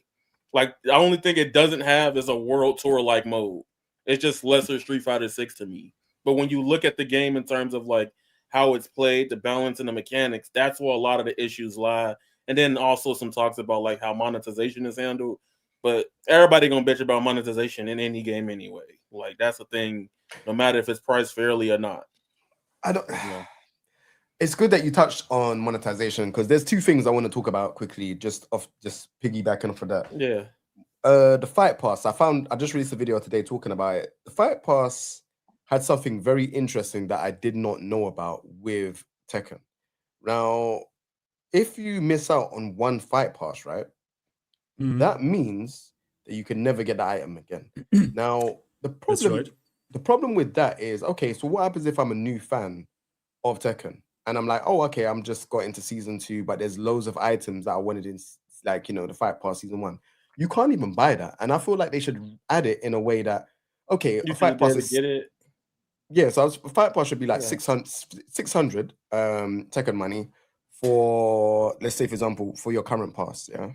But then if you want to get a previous one, they should just double the money, because I know they want the fear of missing out type of aspect and stuff. But it's like, you shouldn't penalize people for not being able to have the fight pass at that time. They're probably going to do that. I agree with that. At the same time, as a person who's been playing Fortnite since 2019, you can't do that in Fortnite either. So it's one of those things. It's one of those monetization tactics that's evil, but like it's kind of been normalized, because like you miss whole things in Fortnite and you will never see it again. Like, for example, you can't never, like, if you didn't buy Kratos when he came out, you're never getting Kratos until they put him back in the shop. Okay, cool. So here's where this changes. So I'm sure Fortnite is cross progression, right? Yes. Right. Tekken's not cross progression. I was playing Tekken on PlayStation 5 for like the first 3 months, and that's the only reason why I don't have this outfit. So now that if I go to PlayStation, I haven't played it for like at least a year or so now on PlayStation. So now if I go on PlayStation, I've missed loads of fight passes. So it's like, okay, so how do I get these fight passes then? Like, how do I get the costumes and these customization pieces? Yeah, I feel you. Yeah. It doesn't make sense. Yeah, and I understand that they're trying to copy the Apex Legends, Fortnites, and you know, all of these things, but that model does not work for someone where, like, you know, you don't have cross progression. These games do. You sign into an account, and that account, it tracks things from whatever. If you played on PlayStation, you can bring it over to PC. You don't have that type of stuff in fighting games. So now I have 2 accounts. I have, I have a PlayStation that has, you know, Leroy at GOD. Then I have the PC one that has Leroy at GOD 2 and Lydia at GOD 1. It's not making sense. So you can't, like, I can't keep track of getting all the items because you don't have cross progression. Yeah, I think that's but your issue stems from like cross progression overall, because in a way, like, I want all those items that I have. Like, my problem with Tekken, why I haven't played it so long, is that I've been just so much of a PC gamer this year. I'd only turn my PS5 on and record content for like the arena fighters, because that's what a community is. Right. And I don't want to play the things like that. So I would rather ask for cross progression added to Tekken 8, which is a hard thing to do in games, apparently. But Bandai can do it. But I do think they need a server, right? From what I know. Yeah, you need a server. Then you have to have all of that backed up into it to regurgitate and cash it all out. It's like a whole layered thing with Fortnite that makes it like weird. And Fortnite got the money to dish out whatever they want to do, you know. And I think Rivals got it now as well, isn't it? Yeah, Rivals just got it. They've been talking about having it since the game first came out, and it took them a year to do it. So I think when it comes to like the monetization stuff, they should say they need to be more. What the big problem with Tekken is, the communication is not as good as like Fortnite. Like Fortnite, you miss something, but then you got all the social media, even their own accounts, and they had this thing every Monday, and they go, "This is coming to the game. This is not coming back." Let me cut you. Go ahead. What Marvel? So Marvel Token is the only that only game that's doing what Fortnite do. So they have a thing called Fortnite Intel. So that page has everything. 2XKO also have it where it shows you everything that's coming. So I don't know if you lot have seen it, but like type in 2XKO. I know it is Intel. Yeah, so it has all the information that's coming out. And it's the same guy, by the way. So, is it? Yeah, it's the same guy that runs both. There we go. So, and then Marvel Token, same thing. So you're now knowing Tekken's got that though. It was called Michael Murray, no? And he got flames. Yeah, but like Tekken has the community at the same time, though. You know what I'm saying? Was he not keeping you up to date? Where? With blocking people. All right, was he not keeping some people up to date? No. Michael Murray's contributions to us on Twitter have been lackluster, and when he has really gotten into it with the community, it's always been over things that he shouldn't be talking to us about or things he shouldn't be tweeting. I mean, for a grown man to tweet some of the stuff that he tweeted, you just got to look at it sideways and be like, I get like maybe shouldn't have been flamed as hard, maybe if you believe that. But I read some of his tweets and I'm like, bro, what were you born yesterday or something? Sometimes people be tweeting them some dumbass shit though. No, but he bro, tweeted, but I literally don't know. Go on, Finn. Sorry. I don't know a single instance since I follow Tekken where where Michael Murray popped off or went viral in the community for a positive reason on Twitter. Yeah. Not a single instance, not a single one. Why would you go onto Twitter knowing what the landscape is like? Whether you think he's in the right or wrong here is irrelevant. He's in charge. He's got a leadership role at Tekken. Why would you go onto social media and again, I wasn't upset when I saw this. I just thought, oh, this guy's so stupid, man. Like he's just gonna get flamed. Why would you go and type the N-word out and write the whole thing? For example, this year. I read it and I was like, I understand why he's written it, and I'm not mad at it. But as a leader within Tekken, do you not understand what is about to happen? He typed the N-word. Yeah. He wrote out Was it even the hard word? Like this hard? No, someone came up to him and said, they said buff Kazuya N-word. So he said, don't walk up to me at tournaments and ask me to buff Kazuya N-word. And I was like, are you stupid, bro? Wait, I sent you C4. I sent you. That's it's on this. I sent you on Discord. I have all of that in the folder. Do you know it hurts because I kind of feel sorry for them, but then at the same time I'm just like, I don't know what's going on, man. I'll be honest. I really don't know, man. In case you want to, I legit thought that Michael Murray was someone who would like tweet about things that are coming to the game. I was clearly incorrect. My bad. I thought that was his thing. Nah, the thing is that they all kind of do, like, for example, Harada gets back at people that are like just saying like mad stuff towards him, and then it's like Murray's he does his own thing. It's kind of like his personal Twitter, but it's like I defo feel like in a way they just need a social media guy that just responds and kind of replies to people. That's all they need in these fighting games. Like Fatal Fury is the same thing. You just need a social media. A fan does that. I mean, like the one for 2XKO and the Marvel one, it's just a fan. It's just someone who likes the game and they just follow. The thing about and they won't pay them.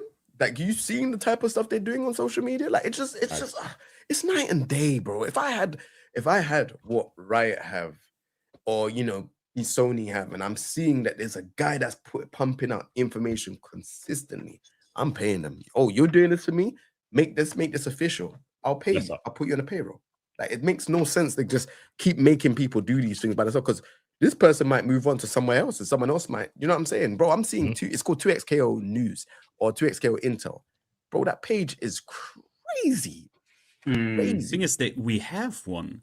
And I think he actually, I think he still is, but our guy that is actually the brand and community advisor since at least like 2016 is Markman. He was officially enlisted. I think there's a difference in what Jay asking for though. Well, like a lot of the people that are doing it in Tekken are front facing but have leadership roles at Tekken. Whereas like 2XKO Intel, Marvel Tokon Intel is just about Marvel Tokon, and it doesn't have. They're faceless, and they don't push they don't have any areas of where they have their own viewpoints and stuff like that. They're just saying this is what it is. Yeah. Here's what's happening. No opinions, just facts. Yeah. But for this page, this 2XKO page to buy, they bought the actual, it's the proper premium. The gold star thing is like, I think it's like $1,000 a month or something like that. It's mad expensive from what I remember. I mean, so this account is verified because it's an affiliate of G World Media. I don't even know what G World Media is. Oh, Jack Sucky. I know that guy. He was a part of. He was a reporter for He's the one that does all the Twitter news for like Twitch and stuff. I know him. Exactly. So this page is a part of that. Like I didn't even know that. And this is what I'm saying. It's like this page, when you look at it, you're seeing that this player got signed. I'm just going on the page now. That player got signed. They pushed like someone doing beginner guide. Bro, this feels like a community-driven page, whereas we don't have something like that for Tekken. Tekken, people just arguing with each other, bro. Yeah, I think that Tekken management, like the community, social media guys, they really dropped the ball because they don't have a grasp on how to like filter out the nonsense, which I'm sorry, like I know I'm obviously not on the same level of popularity as those guys, but we all understand how to navigate on Twitter. And there's plenty of people, because we know this because they blocked some of them, that were giving honest criticism and trying to get their attention to steer the game in the right way, or at least have a conversation. And instead of having a conversation with people, they read what these people were saying because they blocked them, and then blocked them, and then decided to argue with people who were saying stupid shit like, "Oh, I don't like fuck around on the start screen, change it." Like, bro, why are you paying attention to this shit? I could understand if they just didn't, if they were consistent in not responding to anyone, but they purposefully choose to respond to people that are just saying dumb shit over and over again. Look and at then this Jujutsu Kaisen game, bro. Yeah, bro. If you know what, yeah, if you put someone in a time capsule and sent them from like Tekken 3 into the future, they would go, "What the fuck is going on?" Bro, it's not the same game, bro. I'm trying to tell you, I honestly feel like they're trying to erase what was there from the past, because for it to be a 30th year anniversary for Tekken, and you haven't even done a pack, like a 30th anniversary pack. You're not even celebrated. Like, yeah, wait until you play this motherfucker in season 3, Angel Jin. Wait until you play him. He's probably not wrong. I wouldn't be surprised if Angel Jin's an actual character. It was weird to me that Soul Calibur got 3 ported, but nothing Tekken. I was thinking about that too. I was like, where's like, especially how much Soul Calibur 3, They did Tekken 3. They did Tekken 3, but bro, what I'm trying to say is, you have a running successful series, not a title, a series. So you've got Tekken 1, 2, 3, 4, 5, 6, 7, 8, tag 1, tag 2. You've got the community asking you, you've got the community running emulators and online stuff for the old games. Why are you not releasing these old games? You could make money. I would pay for, if there was an actual functioning game where you could play online with Tekken Tag 2, trust me, I'm there. Like, I would run it up. Do you get what I'm saying? Tekken 6, same thing. Why are we Tekken doing... 6, I'm sorry. Yeah, no, I'm just saying, like, why are we in this stage where it's like, oh yeah, you're not talking about it, you're not doing it? There might be a legal reason why they can't do it, but we don't know because you're not saying anything. Like, all we're asking you to do is be transparent. You know, if there is a legal reason, like for example, Ground Funk Zero, I heard there's a legal reason why that's never been in the jukebox for any game. Yeah, it's got some copyright issues, which is a shame because I think that's the best Tekken song in the entire game, in the entire franchise. See what I'm saying? So we don't know why that's not in the game. But if they came out and said, "Oh yeah, sorry guys, the reason why Ground Funk Zero is not in the game is because da da da da da," cool. That question will never be asked again. But it's because they're never transparent. It's just they do things. They hope for us to understand, but we're not gonna understand if you don't have communication. It's just simple. Do you know what I mean? Yeah, I completely agree with you. I think that communication has been severely lacking. It does kind of feel like the Strive situation, though, where old Tekken is being pushed out and new Tekken is being ushered in. And I think Season 3 is really going to be telling because I remember people were like, Season 1 was probably planned out, and I think Season 2 was probably already planned out as well. But I imagine Season 3 was probably being worked on as Season 1 and 2 were being released. So it's probably going to be... I imagine, I'm just guessing, that makes sense in my head. So depending on where this season goes, I think that this is like going to be, it could be the final nail in the coffin for a lot of Tekken players. I don't think it's a final nail in the coffin for Tekken. I think Tekken is going to go on and it's going to usher in a new audience. But I think for a lot of older Tekken players like ourselves, I think that it could be like, this is it. Like the Tekken that we once knew is gone. Or it could be that they're like, do you know what? We need to get our core fan base back, our old core fan base back anyway, and make them happy. Can I ask you something, guys? Like, how was it? Like, how was your emotional journey? Because I just want to quickly tell you mine. Because before this game, like, I was so Omega hyped. Like, I don't know a single person who plays Tekken who was not completely in Kuma mode when they saw the first trailer, right? At like, 100%. what was it, the game? Like, what was it? Kazama Jin, right? In the rain. Everyone was like, oh my God. Yep. Unreal 5, insane shit. Everything we didn't get for Tekken 7 because of the low budget. The game looked like shit. Crashed to this day. All of this shit. And everyone was so hyped. And then the network tests, the launch. And honestly, still, the absolute majority was kind of hyped. And I made excuses. Like, I defended this shit at launch and was like, yeah, the arcade release argument was, it was valid. The arcade release argument was valid. Even though, yes, the severity of certain moves and mechanics was for me like still a bit worrying, but the arcade release argument was still valid. And then we proceed through season 1, and they even get a huge W on me, where they finally, after so many years since Tekken 7, finally introduce like the basic anti-plugging measures with Clive in December. Until then, for what, Jay? Like since Tekken 7 2017, no plugging protection. Everyone, you know this, in Tekken 7, so many people like rage quit, plug. Later on, if you reach the highest ranks, like not anymore because people know each other, like you don't do that there. Like you don't do that. But finally we get it. And then after that, December with Clive, after that, everything went south. Like everything went south. And I hear people to this day say that this game needs a DR version, right? And I think that some people do maybe not realize that Season 2, unfortunately, in my opinion, is Tekken 8 DR. Because in the changes that were made in Season 2, they were so impactful and significant in a bad sense. And the amount of them and the impact is insane compared to actually, Jay, you know this, what they did in past games to the DR or BR versions. They are not, they mainly like just tune plus frames down, right? Or Brian's Back 1, not a normal hit launcher, counter hit launcher, right? In Tekken 5 DR.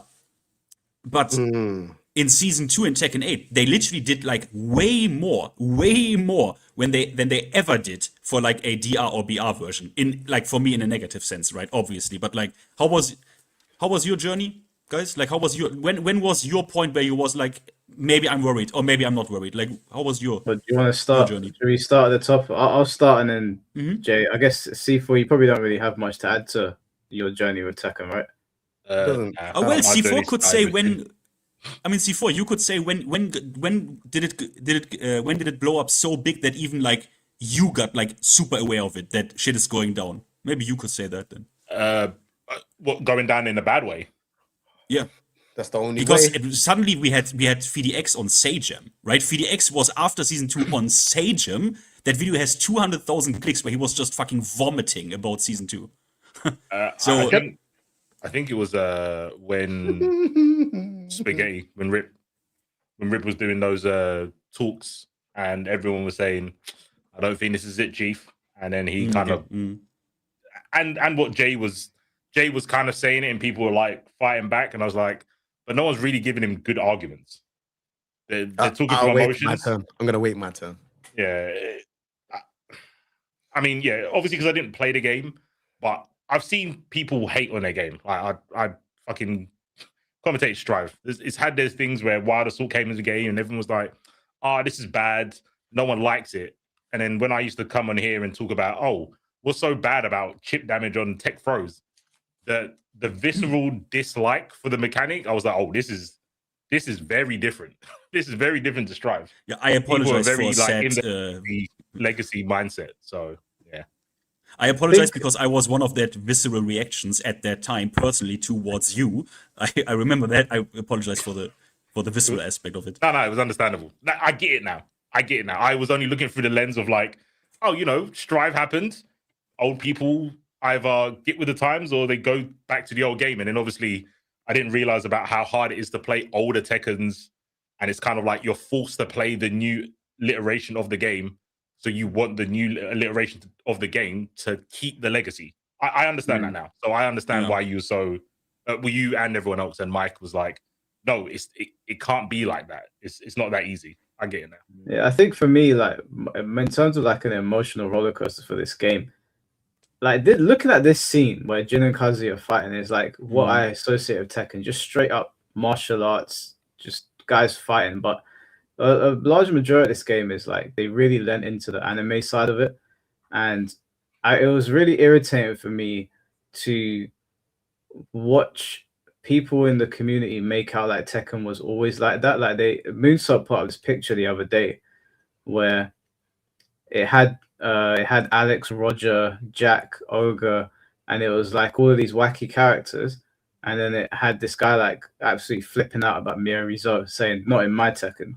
And I was like, I know he was doing it as a joke, but those sort of things are irritating because those are the kinds of people that never really played Tekken. Like they see that wacky stuff, but they don't understand how those wacky characters were integrated into a pretty grounded system, and it's kind of been flipped on its head. So from a community side of it, it's been very annoying to see new players come in and talk about things they don't understand. Like, look, I just got tired of debating it, but like, it just is what it is. Because it's one of those things where it's like, when the whole conversation happened, a lot of people didn't necessarily understand that you were talking about like from a system type of thing. But for the average gamer, when you see something, they go, "That's it." Right? Yeah, but so what we're saying, the average gamer is stupid then? I mean, yeah, that's a fact. But the point stands. Like, I don't think that's true. I just think that. I mean, but like let's be real, right? Like, if we go back from old Tekken, Yoshimitsu automatically qualifies as that. No, regardless if you like it or not. He doesn't though. He doesn't. Yoshimitsu has changed dramatically, especially in Tekken 8 specifically.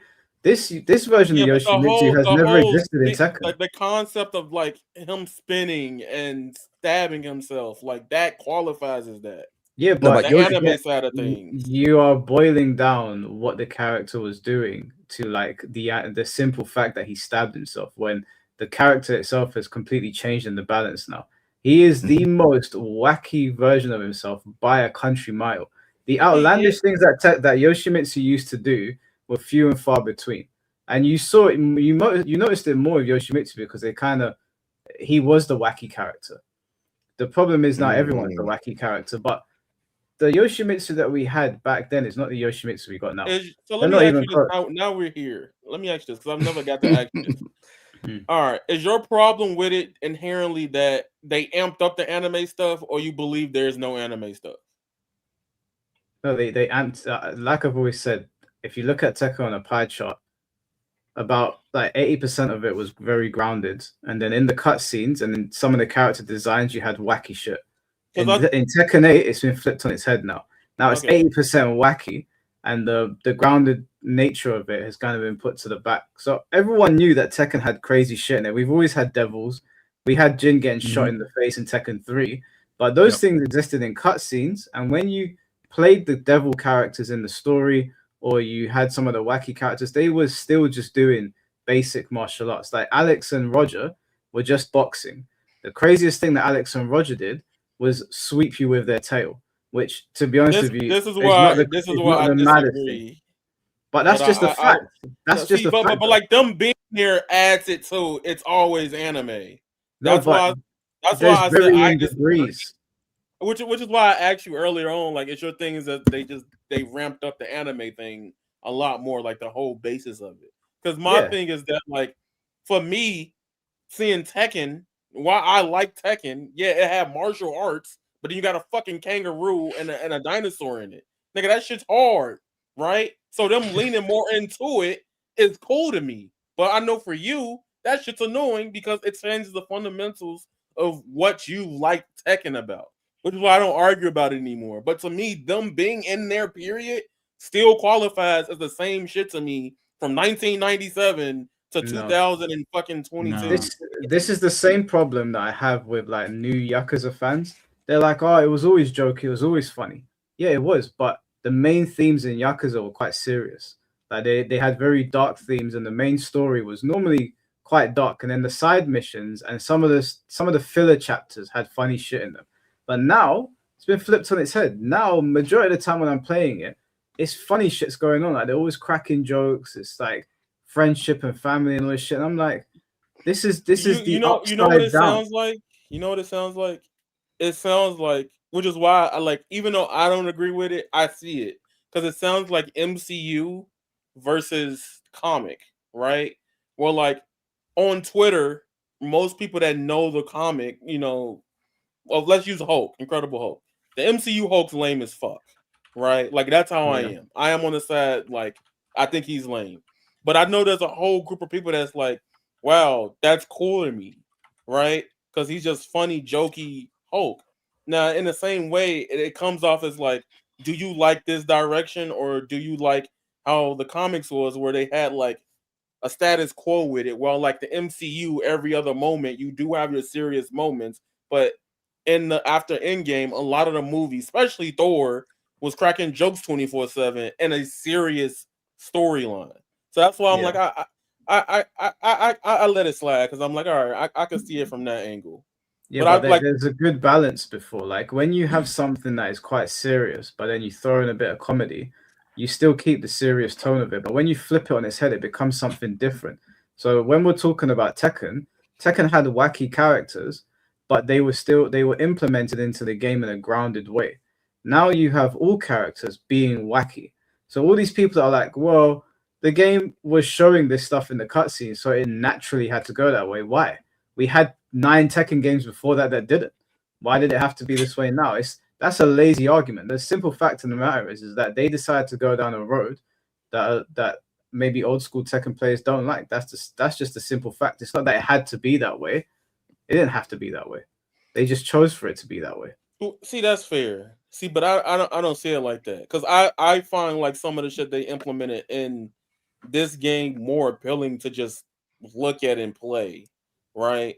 Outside of knowing the ins and outs of Tekken, like I do like the defense of Tekken 7. Like if I play Tekken 7 more, I'll probably be a hater at 8, because that was one thing that people would tell me about Tekken 7 a lot, like how KBD was way more important in that game, etc. Yada yada, when the game was coming out. And I think what I do appreciate that, like I'm not the type of person to go, that old shit lame. No, but I do understand why you probably are like, oh hell no. Everybody got laser beams, everybody got some bullshit anime crap and heat, right? But like in my head, the company that's a part of the game was gonna get that sooner or later. I'm surprised it didn't happen. Because the company itself is anime. No, do you know what? I'm glad you brought up the MCU. Have you been paying attention to the trailers that have been coming out? The Doomsday ones. Yes, they pissed now, me off. Do you notice a tonal shift in those trailers? For a long time now. But I'm not excited for it because of it. Yeah, because you are My Hero fan. This is exactly what I meant. That has nothing to do with My Hero. Exactly what I meant. Let me explain. That has nothing to do with My Hero. Let me tell you why it pisses me off. No, let me explain. No. I'm finna cook you. You're always going to My Hero. It's fucking amazing. See, that's what I'm saying. He keep doing it. We watched episode 1 of season 5 the other day. We can do this real quick. Yaya, do you like Cyclops? No. Yeah, there you go then. Why don't you like it depends on the iteration of Cyclops. Which one do you like? Evolution. Let's move on. I knew he was gonna laugh because I was like, I really like Evolution, but like the best one is 97. That is Cyclops. That's at his peak of Boy Scout jobber status. I don't care for Cyclops anyway, though. That's the thing. But if you don't like Cyclops, then you don't. That's the reason you don't like the direction of. That's not my problem. That's not my the problem. Fatigue's gone. Literally before this Doomsday stuff, everyone was talking about MCU fatigue. Okay, I know that. I know that. I didn't get to say why I don't like it. It has nothing to do with seeing Steve Rogers back or Cyclops being in the Avengers Doomsday, right? My problem is that when they showcase those things, and we don't know the narrative fully yet, right? We haven't seen that much, but we've seen a lot of it. Twitter, they finally been releasing trailers. My problem is that I was expecting they're going to try to make these other characters that we've been dealing with the last 4 to 5 years after Endgame to be like this main frontal thing. Now, I could be jumping the gun. I don't know all the information yet, but so far, it doesn't seem like, even with the cast list, that they're trying to go back to that period before Endgame instead of trying to push the characters that they brought later down the road. I get the general audience doesn't fuck with the shit that happened after Endgame, but as a person who's watched, entertained, and owned all the fucking all the fucking things that come after it, it irritates me that the shit I spent 4 to 5 years looking at ain't being showcased up front. That is my problem with it. This is a My Hero because that's not how Marvel works. Marvel doesn't do that. Marvel very rarely. What My Hero does. My Hero, from my understanding, is the same character. Is the character's journey. Marvel isn't a character's journey. That's not how it works. So people in the Avengers die. The team changes. X-Men changes. The teams always change. They're not. Yeah, but the trailers don't. The trailers don't insinuate that. No, because Marvel does. Marvel's always killing off characters. They literally did a snap and killed off. No, that's not okay. You took what I meant the wrong way. I apologize. What I'm saying is that like Marvel, everything in Marvel can be fragmented or cemented into its own thing, especially from comics, right? You have your art, you go do something else, come back to something else. Cool. The way the MCU does it, from a continuity wise of movies, right? They have all been following something that led up to something. These trailers recently, I'll say we didn't see the Spider-Man one. I don't want to talk about it because I don't want to even cook. The Spider-Man trailer, if you have seen that leak or not, is doing what I wanted Avengers Doomsday to do because all of it that is connected. My main thing with My Hero ain't got to do with being connected or in that writing format. My thing about My Hero, my favorite thing about My Hero has nothing to do with the writing of that thing. My favorite thing about My Hero comes from just Deku being a raw ass fucking character. But yeah, that's a whole other as in like the like Spider-Man. Yes, Spider-Man. The narrative of the Spider-Man films is Spider-Man, so that isn't going to change. But when you're talking about Avengers, Doomsday, the X-Men, that's a changing plot. They kill off the main characters because they are like this team. The Avengers is the Avengers, even if Cap's not there. If Captain America's dead, if Steve Rogers is dead. They're still Avengers still exist. Hence why they put Falcon in. And nearly all of the all of the films, bar the Spider-Man ones, are comic stories blended together. Right. That's what they do. So but I feel like the trailers themselves doesn't do anything for a person that generally likes some few things in the last couple of phases, which is why I said I could be jumping the gun. I would like to see, like, I know we just got those movies. I would like them to showcase the Fantastic Four or Thunderbolts in this Avengers Doomsday trailer. Ain't no one right? They're okay. See, I know they're gonna be there, but the teaser doesn't do it for me because I'm like, okay, X-Men, bro, that is the biggest boner giver ever. Like, to finally put X-Men with the fucking MCU. It doesn't need to. They don't need to show you anyone else. Those characters that Yaya's talking about will almost the Thunderbolts are definitely going to be there because that was one of their big successes. But a lot of these characters that you might have been watching since Thanos did the snap are probably going to be in the background because people don't like them. They're poorly written. They've got shit TV shows that came out, shit movies. Like, we don't want to see more of this shit. We were happy with what Marvel was doing before the Thanos snap. Almost everything after, not everything, but almost everything has been dog shit. So the reason that we're seeing Thor and Captain America, or they even referred to him as Captain America in the trailer, they just said Steve Rogers. Mm-hmm. They're gonna show those guys first because they know the wider audience is sick of Marvel and sick of the garbage they've been putting out since Endgame. So to draw people in, they're gonna use the characters that people like. This is why we went to the cinema. As soon as it says Steve Rogers will return, I was like, you got me. I'm back in. But if you put Falcon there, that's a whole different of a get Falcon, Captain America out of here. Send him back to being the Falcon.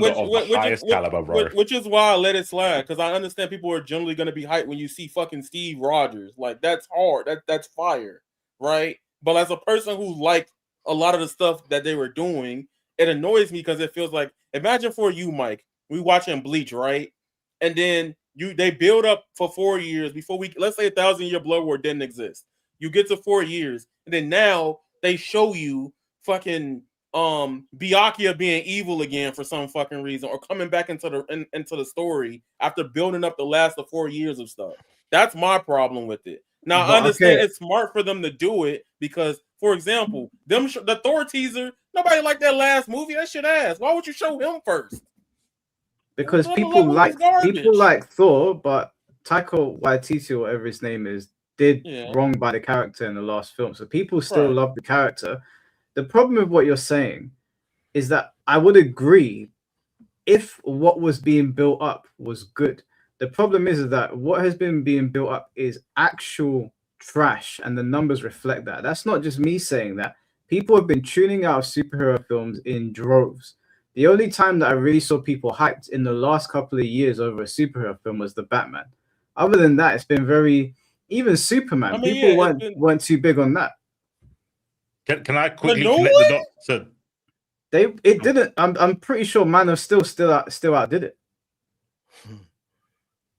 People were getting onto that. I like the most important, the biggest thing that came out of the Superman film. Look, I actually like the Superman film. I didn't think it was the best Superman film I've seen, but I thought it was okay. But the biggest thing that came out of the Superman film was 1A. 1A is the biggest thing that came out of that film. That got spammed everywhere. Other than that, Man of Steel was better. Yeah, go on. The superhero thing with what Finn was saying. You've got people like me that read comics, and I look at the MCU, and when you were talking about the Hulk, to me that's not Hulk. That's Doc. That's the Doctor Hulk, and that is the type of Hulk that's in the comics. But in the MCU, they didn't explain that. They just saw, oh, Hulk is a raging lunatic that has roids, right? And then now he's talking all elegantly and has a fucking doctor's lab coat on, right? To me, I see what they're doing. They're picking a different version of the Hulk because everyone disliked the basic version of the Hulk. Okay, so you have people that read comics that know where the plot's going or what character they're trying to invoke. And then you've got MCU people that only know the MCU. Same with Tekken, when I came on here, it's like, you guys, why are you so mad about this mechanic that is in other fighting games? But Legacy people were saying, you don't know what the fuck you're talking about because you wasn't here. And that's how I feel about when people talk about the MCU without reading the comics. And I think that's what Finn's getting at. He's like, when they're trying to cater to people that have not been here from the beginning, it's like, what the fuck are you doing? But in the MCU's case, they should cater to the MCU people. They should cater to the people that only watch the films because those are the people that are going to make them the money. If I like the comic version of Hulk, I'll just go get the comic. Hot take, I like the 2003 Hulk film. Hot take. Ultra hot take. Film. That's a good take. Okay, not hot take. Thank you. I agree with you, so it's flaming hot. This is the best version of Hulk that they've had on screen. That's 2008. I also liked it. The last thing of that movie is still one of the hardest things in the MCU. The one with Abomination. Yeah, the way they walked down the main street was one of the rawest scenes, and they haven't captured that with him in a long time. That was closer. They need to rework Hulk because this version of Hulk was way cooler than what we've had on screen. Like this guy was actually cooking, and I think this film was severely underrated. They need to go back to the drawing board of Hulk. And do you want to hear my reason why they've invoked this Hulk? Why? It's the Avengers normally have a smart scientist. And they've not put Hank Pym in the cinematic universe. They've written around him because Iron Man makes Ultron in the movies. Hank Pym makes him in the comics. So they need a smart person on the team. So they're making Doc Hulk the smart person. Every superhero team has one. Like X-Men has Beast. And Iron Man is the smart person there. Hulk is the smart person there, yeah. Iron Man's the tech guy, but they don't have a smart person. We've got Hawkeye, Thor, Black Widow. They've got no one to do science and shit. That's why they've done that to Hulk. They need to fix it, bro. Ever since Thanos beat the piss out of him, he was never the same. Yep, I agree. I mean, I agree because they've checked. To me, it's a change of Hulk. I don't think they've ruined the Hulk. To me, it was like a sub. They subbed in a different Hulk. So to me, that Savage Hulk that we just saw from 2008 is still there somewhere. They just haven't brought him back out yet. What they need to do, just before you go, Finn, the one thing that I would love for them to do is Ghost Rider is my favorite character.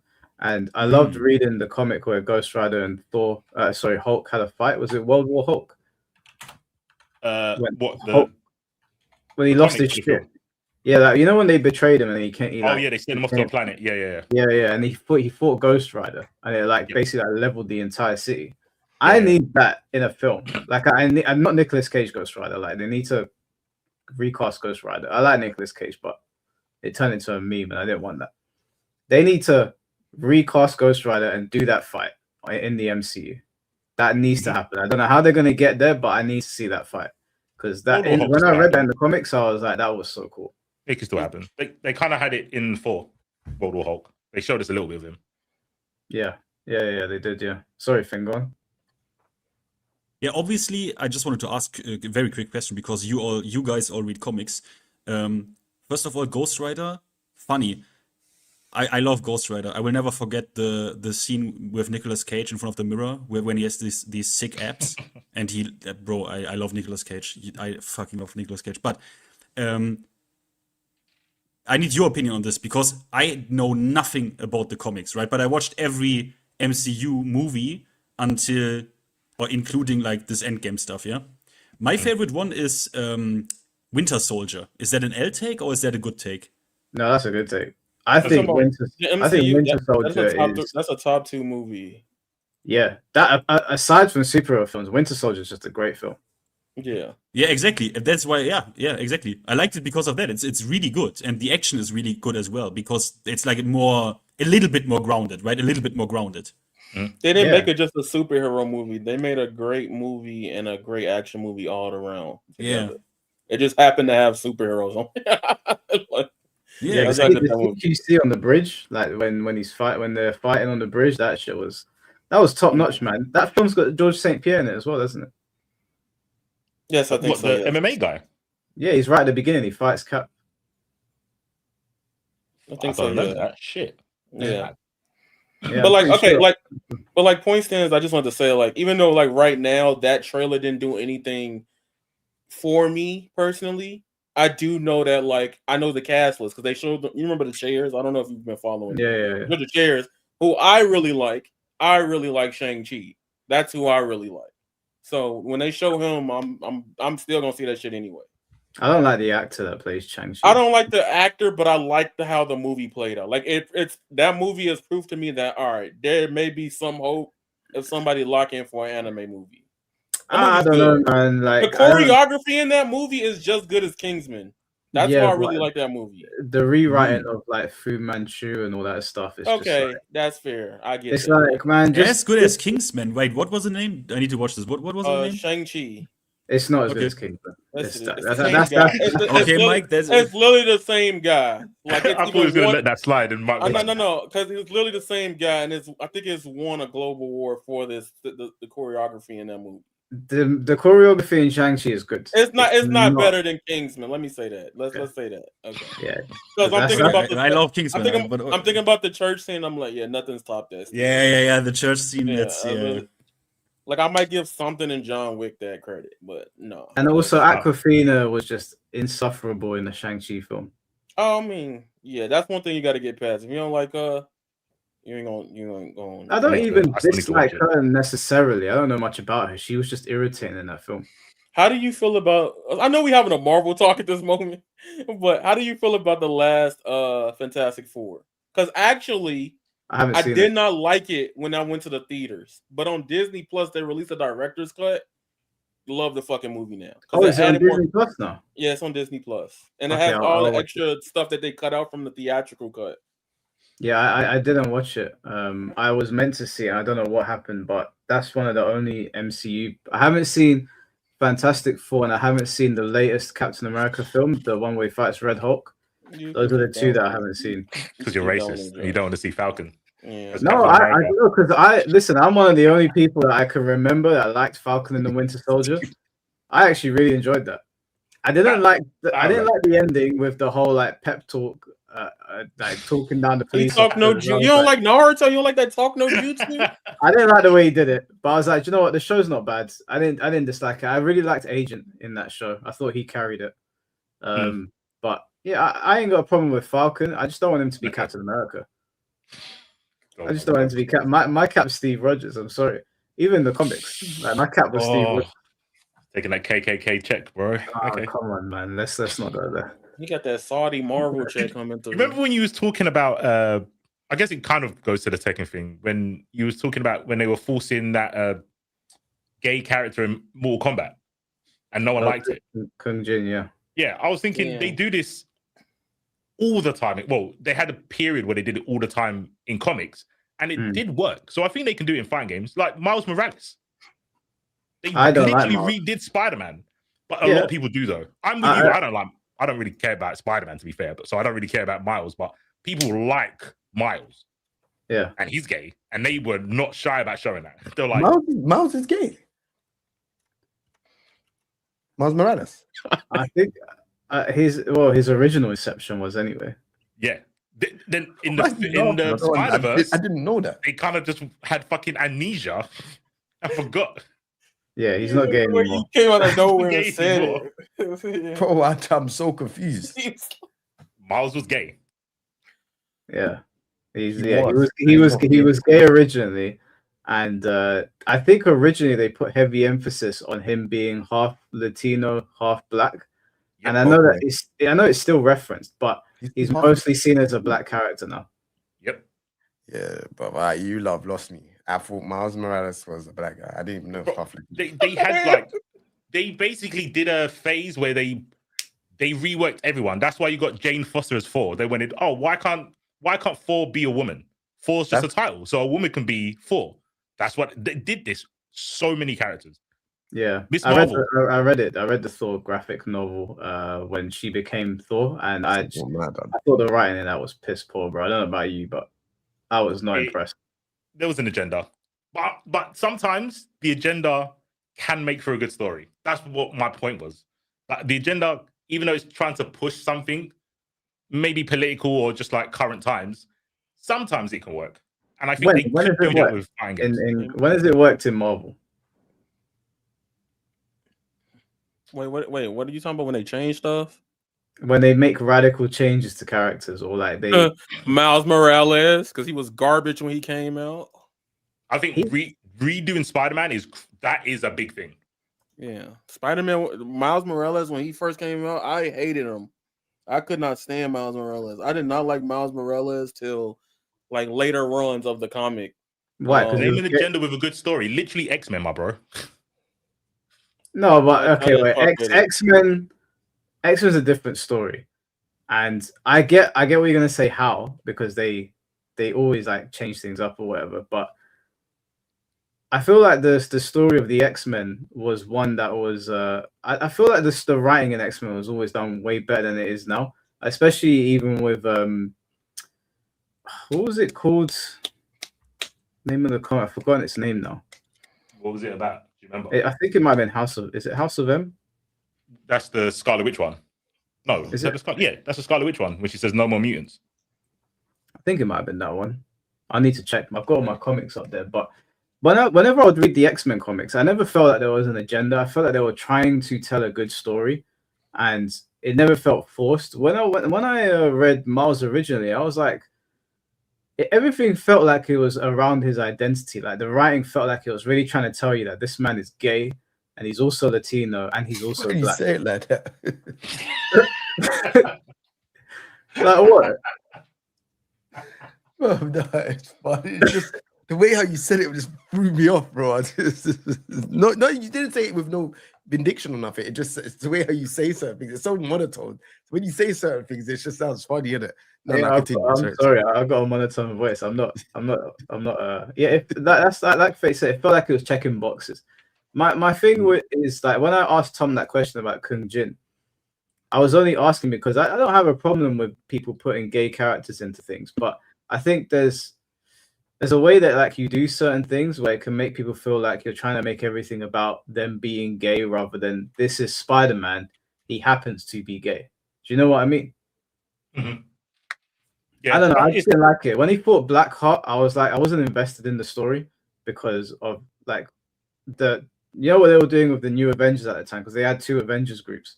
There was New Avengers, and then there was the Avengers and the New Avengers. And I thought Peter's story was really interesting because Peter had like become like he was basically like Iron Man, and Mary Jane had left him and gone to Tony, and then there was the whole thing with like Deadpool. I thought that story was very interesting, but Miles, it was always like it just felt like it was pandering to three different communities rather than telling a Spider-Man story. That's fair. I don't think X-Men. I think their stories are on the nose, like in the comics. I don't think so much in in the movies. Like when they've got like the mutants are just meant to be like a marginalized group, blah blah blah blah blah. Like to me, that's on the nose, but that's just how the X-Men were made. But you don't feel like you're being taught like a history lesson when you read an X-Men comic. Yeah, exactly. Even when they revisit like the Holocaust in the X-Men, I don't ever feel like I'm being lectured. It just feels like they're trying to tell a good story, and this happens to be some people's like origins or places they want to take the story sometimes. I don't know, man. Like Miles, like Yaya saying that he likes Miles more now, but I don't know why. Like, what has changed about the character? So like more? I don't want to. I was hoping you didn't ask that question, but essentially, when the character first came out, a lot of ways. Now, I'm not gonna like. For me, I found him boring as a Peter counterpart up front, right? The big thing about him, like the whole thing about the Black Puerto Rican side in America, right? It's different everywhere else. In America, the Black Puerto Rican side, since half my family is also Puerto Rican too. Like reading it in the comics felt very flat, generic, right? So his unique gimmick of what he is as a Peter Parker, wasn't good. Even when I put it in the private chat here because I made that tweet. That was probably the first tweet I've seen that had that many views about people expressing why they did not like Miles Morales at that point. And that doesn't mean everybody, okay? Like that's general people. And at the same time, there was a couple other iterations with Miles coming out too, especially with like the Amazing Spider-Man and Friends and the Spider-Man show that was on Disney Plus. That was one of his first appearances reoccurring back in the media again. The once Miles started differentiating, getting like the little elements and the powers and stuff like that, I think legitimately the character is evolved a lot more. I personally started liking Miles around the time when I got to the second run comic iteration, right, of Miles coming out as him evolving what his Spider-Man can do, right? And plus, I also did like the Insomniac iteration of the character life. Anything from those games, I do like how they were handling Miles in a lot of areas. So that's just it is. And he was either worst of the Marvel characters, hell no. But in a lot of elements, he was kind of lacking early on with Miles. But his story, luckily for Miles' story and the writing around it, he did evolve into, my personal opinion, one of my favorite characters in Marvel. And I'm speaking comics right here. So it's Can I clear up chat? Mm-hmm. Michael Bendis, who made Miles, the initial thing about him was that he's gay. Then they dropped it, but he alludes to it. So to me, the creator said he was meant to be gay. The up above said, no, you can't make him gay. And he went, fuck it. I'll just allude to his being gay. That makes chat happier because they're saying he's not gay. He was designed to be gay. Yeah. And what they did is they made Iceman gay instead. They made him actually gay. Bobby Drake. Iceman's gay. Iceman is, yeah. I didn't know. They got Jean Grey to read his mind. It was a madness. Yeah, I remember that, bro. Mad. I remember that. I remember people like, this is what I'm saying. Like, I didn't want it to come across like I was being mean, but I feel like Hollywood doesn't do the LGBT community any favors with the way that they implement characters into TV shows or comics or games. I don't feel like you have to like bend over backwards to make a good gay character. I don't feel like it's that difficult. I think one thing you shouldn't do is take a character that's pre-existing and make them gay.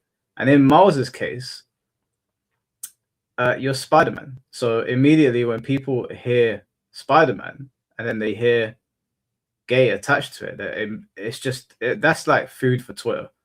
You already know what's going to happen. Whereas if you just made a gay character, it would have just been like, whatever. It's whatever. Like, I don't really care. I don't think they should repurpose characters like that. With the X-Men, yeah, the X-Men have done, there's been so much repurposing of the X-Men, but I think just because the X-Men has managed to get away with it for a long time, I don't think everybody else should follow suit. Ironheart is a perfect example. Someone just brought up in chat. Ironheart is one of the stupidest ideas ever. It wasn't just stupid in the TV show. It was just stupid in general. When I saw Ironheart for the first time in the comics, I couldn't believe it. I was like, do you not understand? This is a slam dunk for Twitter. And they fucking flamed the character to death. She will never recover from that. That character's a write-off. They should actually just kill her. Yeah, literally, like permanently. Yeah. I've never seen a group of people dislike one character so universally. Like She-Hulk was close. Ironheart, you couldn't pay me to find one person who liked her. Yeah, and it was especially bad because she's coming off the back of the most loved character in the MCU. Yep. So it's like that was a hard sell. Like I don't know who you were trying to appeal, but I did see one or two people online defending it, and they were just getting dragged. And I was yeah, the series that wow. people. I've seen the movie. I've never seen the series. That's crazy. Yeah, because obviously people like fall into their factions and their camps, and they're like, well, if he doesn't like it, I'm going to defend it.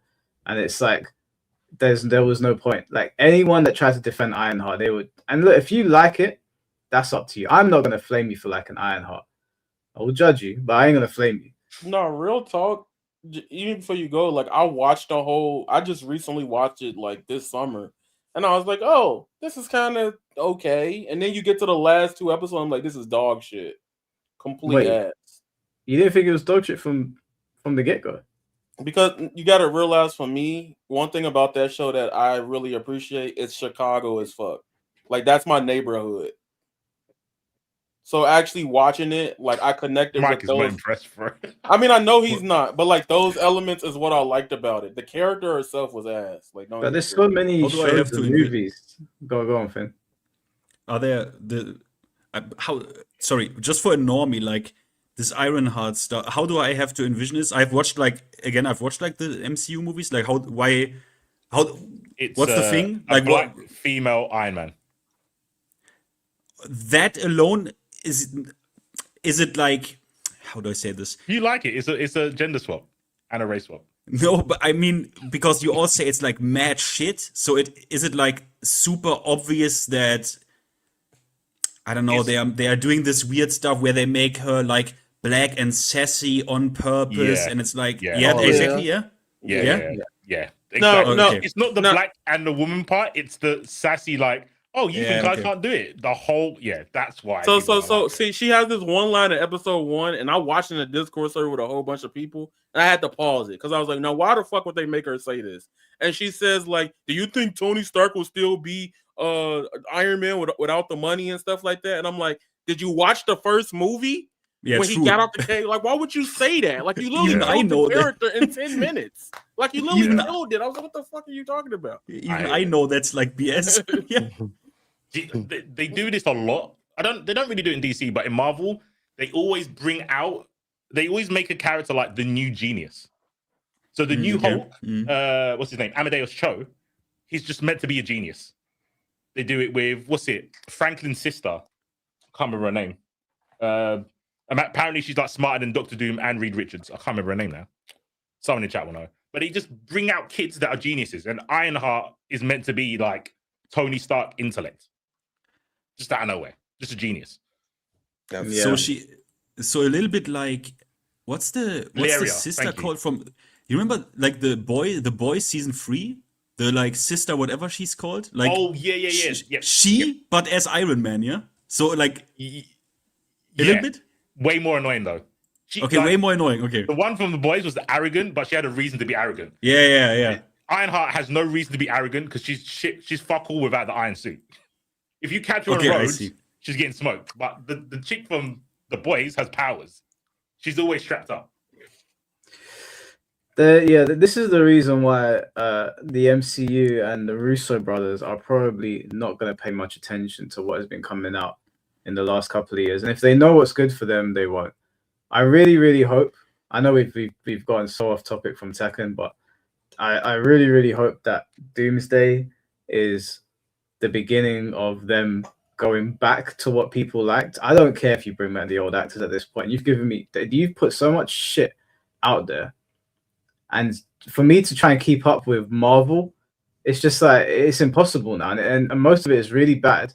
Just go back to what you were doing, what was working, because what you're doing now is not working.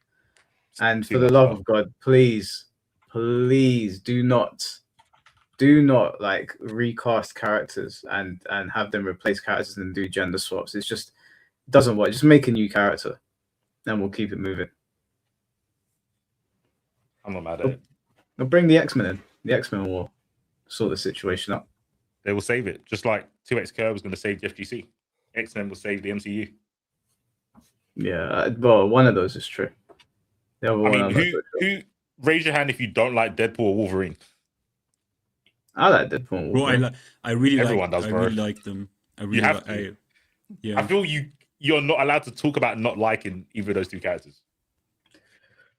I understand it as well. Like every time I hear comic book fans talk about it, I'm like, sometimes I'm like, what's the big deal? But then I get reminded, or then I think about the stuff that is like really like where I have emotional attachment and it's like of importance to me. And I think about something like I like Silent Hill, and then I think about the second Silent Hill movie, and I'm like, yeah, that really hurt back then. Like I was really pissed. So I can really understand why comic book fans are like mad when they see like a shit adaptation of a character they love. Mm-hmm. Yeah. I would love for them to do a Spider-Man buddy film with what was the Amazing Spider-Man's name again? The actor? Do you remember what I'm speaking about? The second one. The Amazing Spider-Man. Yeah, there's Tobey Maguire. There's Tom Hardy? No, that's the Venom guy, isn't it? Tom whatever. Hardy just as Spider-Man. Good shit. What's the Andrew? Is his name Andrew something? Andrew Garfield, yeah. Andrew Garfield. I would want for that because at the end of that Spider-Man film, Andrew Garfield and Tobey Maguire went to their own. They were meant to go back to their own timelines. I'd like for them to go to a timeline together and do like a buddy film between those two. I think that would be pretty cool. Yeah, I think that would be nice, especially because I don't think Andrew Garfield's Spider-Man got the proper ending that he might have deserved. I know his films weren't that good, but they had some redeeming qualities. Yeah, I think him and the chemistry with this Tobey Maguire is good. I think old Tobey Maguire was he was too locked in to be Spider-Man. But now he's kind of done the Spider-Man thing and he's seen other people's interpretation. He's like, you know what? I'm still the original. And he's kind of funny with it. So yeah, I think those two now are pretty cool together. Yeah. And Tobey Maguire is like clearly in terms of an actor, I think he's by far better than the other two. I think that those films would feed families easily. But it's kind of hard to fuck up Spider-Man, even though they've done it before. Kind of simple stories to tell. I think they should do the Sinister films again. What do they call the Sinister Six? Mm-hmm. Yeah, they should try to do it though. With that, what's the one where Spider-Man's with Strange? Oh, that's the one you're talking about, isn't it? With the 3 Spider-Man? Yeah. Yeah, they kind of did it. The Sinister Six, kind of. Yeah, they kind of did it. Yeah, I don't know. Well, let me read out some super chats, and then I guess we can probably wrap things up soon because I know everyone's getting tired. So it's 3 a.m. Jay's on its way. But I didn't get to talk about my tech, and you lot all spoke, bro. Oh, okay. My bad, bro. Go on.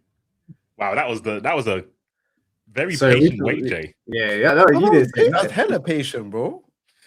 No hand up or anything, bro. He was just.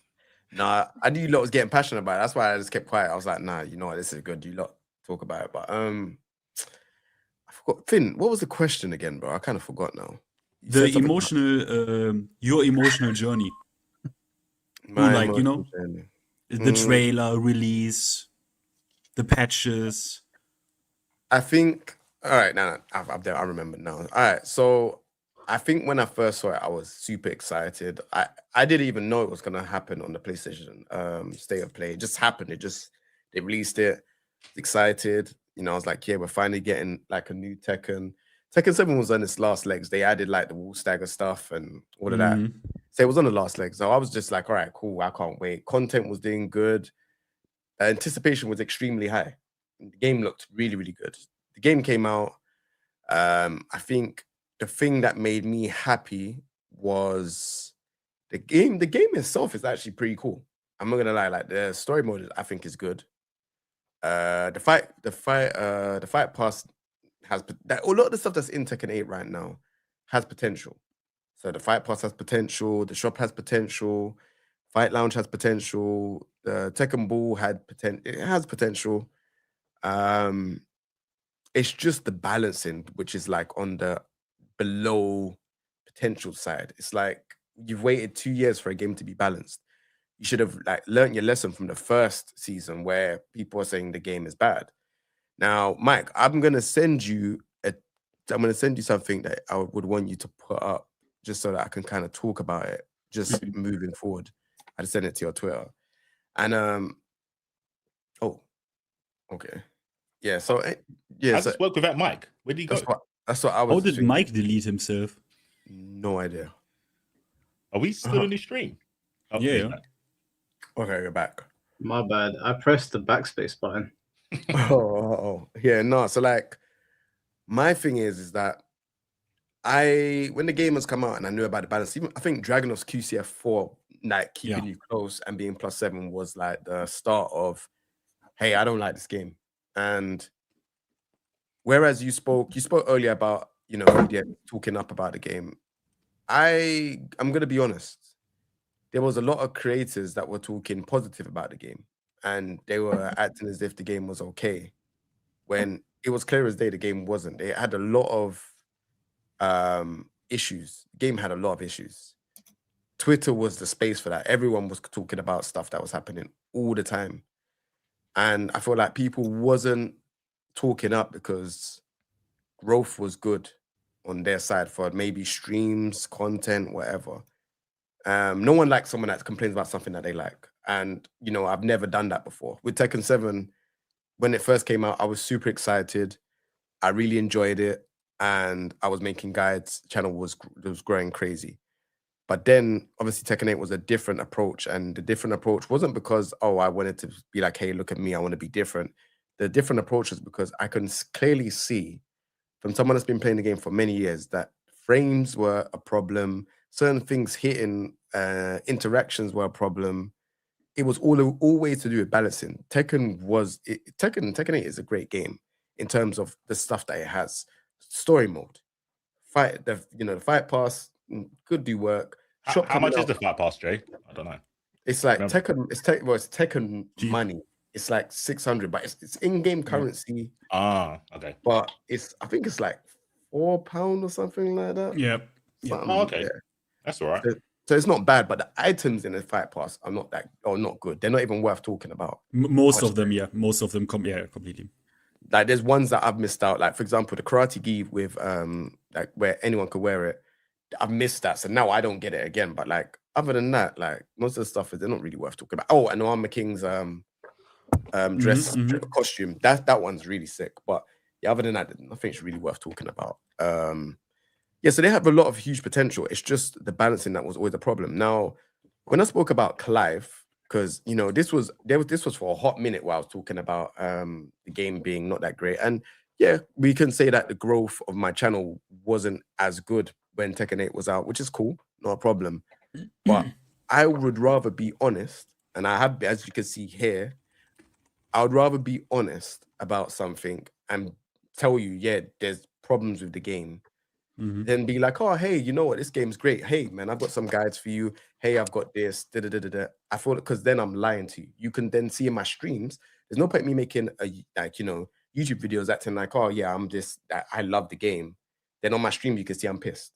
It just doesn't make any sense. So when I'm talking about Clive, reason why I said I'm gonna speak up. This ain't it at all. If you keep making these choices, the game is gonna get killed. Technically, I wasn't lying. There's so many players I know that don't play the game anymore, right? There's people that just playing other games at this point. There's people that are not even going to casuals and trying to level up. Though it's like it's always the core people that that are in the Tekken World Tour that are trying to get points. They're the ones trying to level up. So what I don't want to ramble on too long, but what I wanted to say is sometimes it's great to be honest. You can see Blackheart saying no, but I was looking at this the whole time. I was like. Yeah, see, look, these are all. If you scroll in this, bro, this is because if Bugard has changed his perception of Tekken heavily. Yeah, to be honest, they kind of ignored what Jay said, right? He said if they keep making changes like that, so Jay pulled a Nostradamus, right? He knew in what direction this shit is gonna go, bro, because season 2 was. Yeah, bro, I mean, they were cussing me in the comment section, and to be honest with you, it didn't bother me. it just made me think, all right, cool. You lot will understand what I am talking about later on down the line. And these people, these creators, they've changed drastically. Yep, you consistently have the worst takes in Tekken community. I'm honestly impressed. But hey, they're Bandai Namco. They don't like Tekken 8. Can you put Naruto on and we'll be happy? The thing is, with these people that have said this stuff, if you click and then have a look, scroll down for a little bit on their timeline. That image. Diagnosed that. That's what I'm saying. Like, it's just that's peak. That's peak. I can't lie. It's just like when I look at this, I'm saying, all right, cool, no problem. We're now a year later down the line. Are you gonna say sorry that you know that I was right? Because the game is in a bad state right now, and we don't even have Harada. See, but the truth is about that, Jay. Like the way you view it is different from how other social platforms view it. Like like Instagram and TikTok, they think this shit is like the biggest game on there. I've been on TikTok. I've been pushing a lot more on TikTok, and I've been watching the way how other creators do their thing. To be honest, I've been inspired by some of these creators and their shorts. I think their shorts are really sick. But we're talking about this shit pisses me off. I hate when people say you'll complain no matter what. I'm just like, shut up. I mean, that's true though. With fighting game, no, it's not. Yes, it is. Regardless if you like it or not, somebody always got something to say about any character every time a fighting game gets revealed. Okay. Well, no, that is true for anything. Anything you create in the world, somebody's not gonna like it. I think that's what he meant, though. Yeah, but it's pointless to say. I don't think so. I mean, I ain't saying it wasn't pointless. I'm just saying that's what I'm saying. He's talking about Jay and people like Jay, people like me, maybe people like Finn that were never happy. But it obviously there are things that make us happy, and there's things that we don't like. If it's just a case of someone's always going to complain, well, duh. Obviously, if I give you Oreo, someone's going to complain that it's not Lotus Biscoff. If I give you Nutella, someone's going to complain that it's not fucking. You got to be the weird people that like golden Oreos, bro. Yeah, like it's just a dumb comment. I hate these comments. But this is what I'm saying. Everyone said, "Did you already watch the official gameplay trailer?" I didn't like it, but it seems like, bro. My thing is, when people are cooking me here, slowly after they were going to add chip damage on breaking throws. Another decision that is absolutely stupid. Why are you gonna get penalized for breaking a throw? Load of shit. What is this? Like, this is Yaya. This is a Yaya burner. But yeah, my point. The goat. All my point is I don't know how to say this without being controversial, but do it. I feel like I took the route where I basically took the road where I was honest, but I didn't gain anything from it, rather than being a shill, acting like I like the game and gaining more subscribers, more. Y'all gotta stop saying that and not saying who. I don't need to say who. I mean, the proof is in the. I don't need that. All I'm saying is there's top Tekken content creators that have now changed their mind. I mean, yeah, it's been 2 years with nothing happened. I'll be pissed too. I mean, wasn't the game okay before? Let me say this. You know the meme? Wasn't the game okay before? I mean, I had fun with the fucking game. I got some people coming to my Twitch chat being like, this shit ass. Okay, good. I'm glad you said this. Now we move on another year. We have 4 more characters. Is the game in a good situation right now? I stopped playing it because two of the 4 characters are lame as Is fuck. the game in a good situation? I do direct. You know what's funny? No. No, I'm gonna prove it to you. For me, yes. Yeah, okay. Because look, Mike said do a 14-hour stream with Oscar. I'm like, a 24-hour stream with Oscar. I'm like, be for real. So you think Tekken 8's in a good state right now? I can play Tekken 8 right now and have fun with the fucking game. I asked you, you're playing politician. I said to you, do you think Tekken 8 is in a good state right now? Not with losing Harada, no. But the game itself is. So you're saying you said yes before, and now you're saying no. So you're proving my point. You're like one of these Twitter guys. These Twitter guys said, "Yeah, I'm crazy. I'm a drama queen." Blah blah blah blah. A year later until down the line, until I can turn the game on and year- not find a match in 30 seconds, the game's in a bad year state, and down that the is not line- Tekken 8. A year down the line, you've lost Harada. A year down the line, I'm we still haven't- gonna fuck with Tekken. A year down the line, we still don't even know if we got a season 3 yet. A year down the line, at the Game Awards, they didn't announce nothing. A year down the line, loads of people have been blocked by Michael Murray. These are all what I am telling you. Like these creators. I'm like I said, saying you're right. seeing, hey, I'm not finished. These creators, you know, like as much as they stream it, you can see that they don't enjoy the game. You know, Not on TikTok. No. Hold on. Hey. Yeah. So, you know, obviously, like you see VDX, for example, like he was doing a lot of positive content about it, but you could see like just by patterns that like he's getting burnt out from the game. You can see the patterns. He's not uploading as much anymore. You know, you see the main man, he's playing Dead by Daylight, Dota 2. He has to play other games. This was never like this in Tekken 7. I didn't even want to have to bring up names, but this is just me being completely honest. Like, he was like, oh, yeah. Not to that degree. Not to that degree, that's for sure. That is for sure. So am I lying? Or am I telling the truth? Because I feel like you know, the main man was playing Tekken 7 consistently. He was also playing Dead by Daylight with Tekken 7. Yeah, but he's right. He is right. Like, not to that degree. Mayman himself is admitting it. Like, Mayman himself is saying, bro, this is fucking insane. I mean, okay, yeah. But it's still a fun game. Namco have like a partnership program? No. No. Okay. See, this is what I'm trying to say. Well, like, I thought they had like a creator program. Not with Tekken. Not with Tekken. Oh, really? With the other games. Yes. This is what people don't understand. So when people are saying, hey, I'm with the Bandai Namco program, this is for other games. This is not for Tekken. It's weird. Tekken is an IP under Bandai Namco, but it's not. Oh, I don't know how to explain it. I know. All right, so you got the IPs of like, you know, Bleach, all these other games, Ace Combat, Bandai Namco. You're under that program. Tekken is an IP under Bandai Namco, but it's its own thing. So when you're under the program, you're not specifically with Tekken, if that makes sense. I'll give an example. I could say this now. It was weird when people was getting early access to Miari's O, and like everybody was like, what the fuck? Like everybody was so confused. Like, why is Tekken not getting this in the servers? That's why I was like, okay, I guess I ain't playing Tekken anymore. I'm just gonna play what I'm already playing. This is another thing as well. Like the way how they distribute like the characters. I saw Mary Zo on a few channels like a couple days before, and I'm thinking, okay, cool. Like, what's happening here? Because some of these channels that they're on doesn't correlate. Some of them don't correlate to Tekken. I think the one that I would say correlates to Tekken is Dengojin.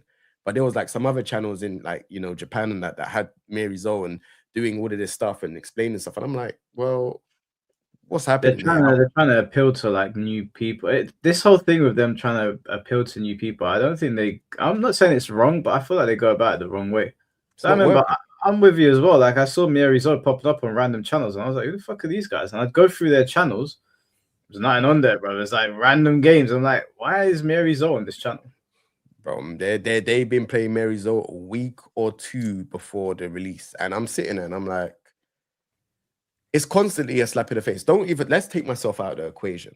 There are creators that have been, you know, creating content for Tekken for a long time, right? And they're not really even getting these type of opportunities. But you're seeing these channels that are like, yeah, they're trying to get new audience, but at the same time, it's like, well, they're just going to do a Mary Zo thing. And then when Mary Zo comes out, they're not going to even play her. You might have paid them for maybe one stream or whatever, and that's it, gone. But then that didn't get you a whole new increase of players. So what are you lot doing? Like, what's the strategy? The strategy is clearly not working. And that's what I was trying to allude to before when I said the whole Clive thing, because I'm looking at how they did Eddie, how they did Lydia. Then obviously they brought back Heihachi, which I thought was a panic move. And I thought it was way too early to bring back Heihachi because no one really, Heihachi's there and whatever. But if you was in a situation like this and you brought Heihachi in season 3, that would have way more impact than Heihachi in season 1. Small thing, small quick interruption, because I'm always the guy who like quickly checks some things. Mike, could you, as a quick JW, could you put this on screen, Mike? Because I was like, let me check, and yeah, that's a really good JW. Here, Jay, he was under your tweet. The game is going to get killed, like Noctis, the most popular DLC character, blah, blah, blah, blah, blah. People are really dramatic in the Tekken community. And then, I'm not playing Kazuya Ranked until they fix this trash balancing. September this year. So...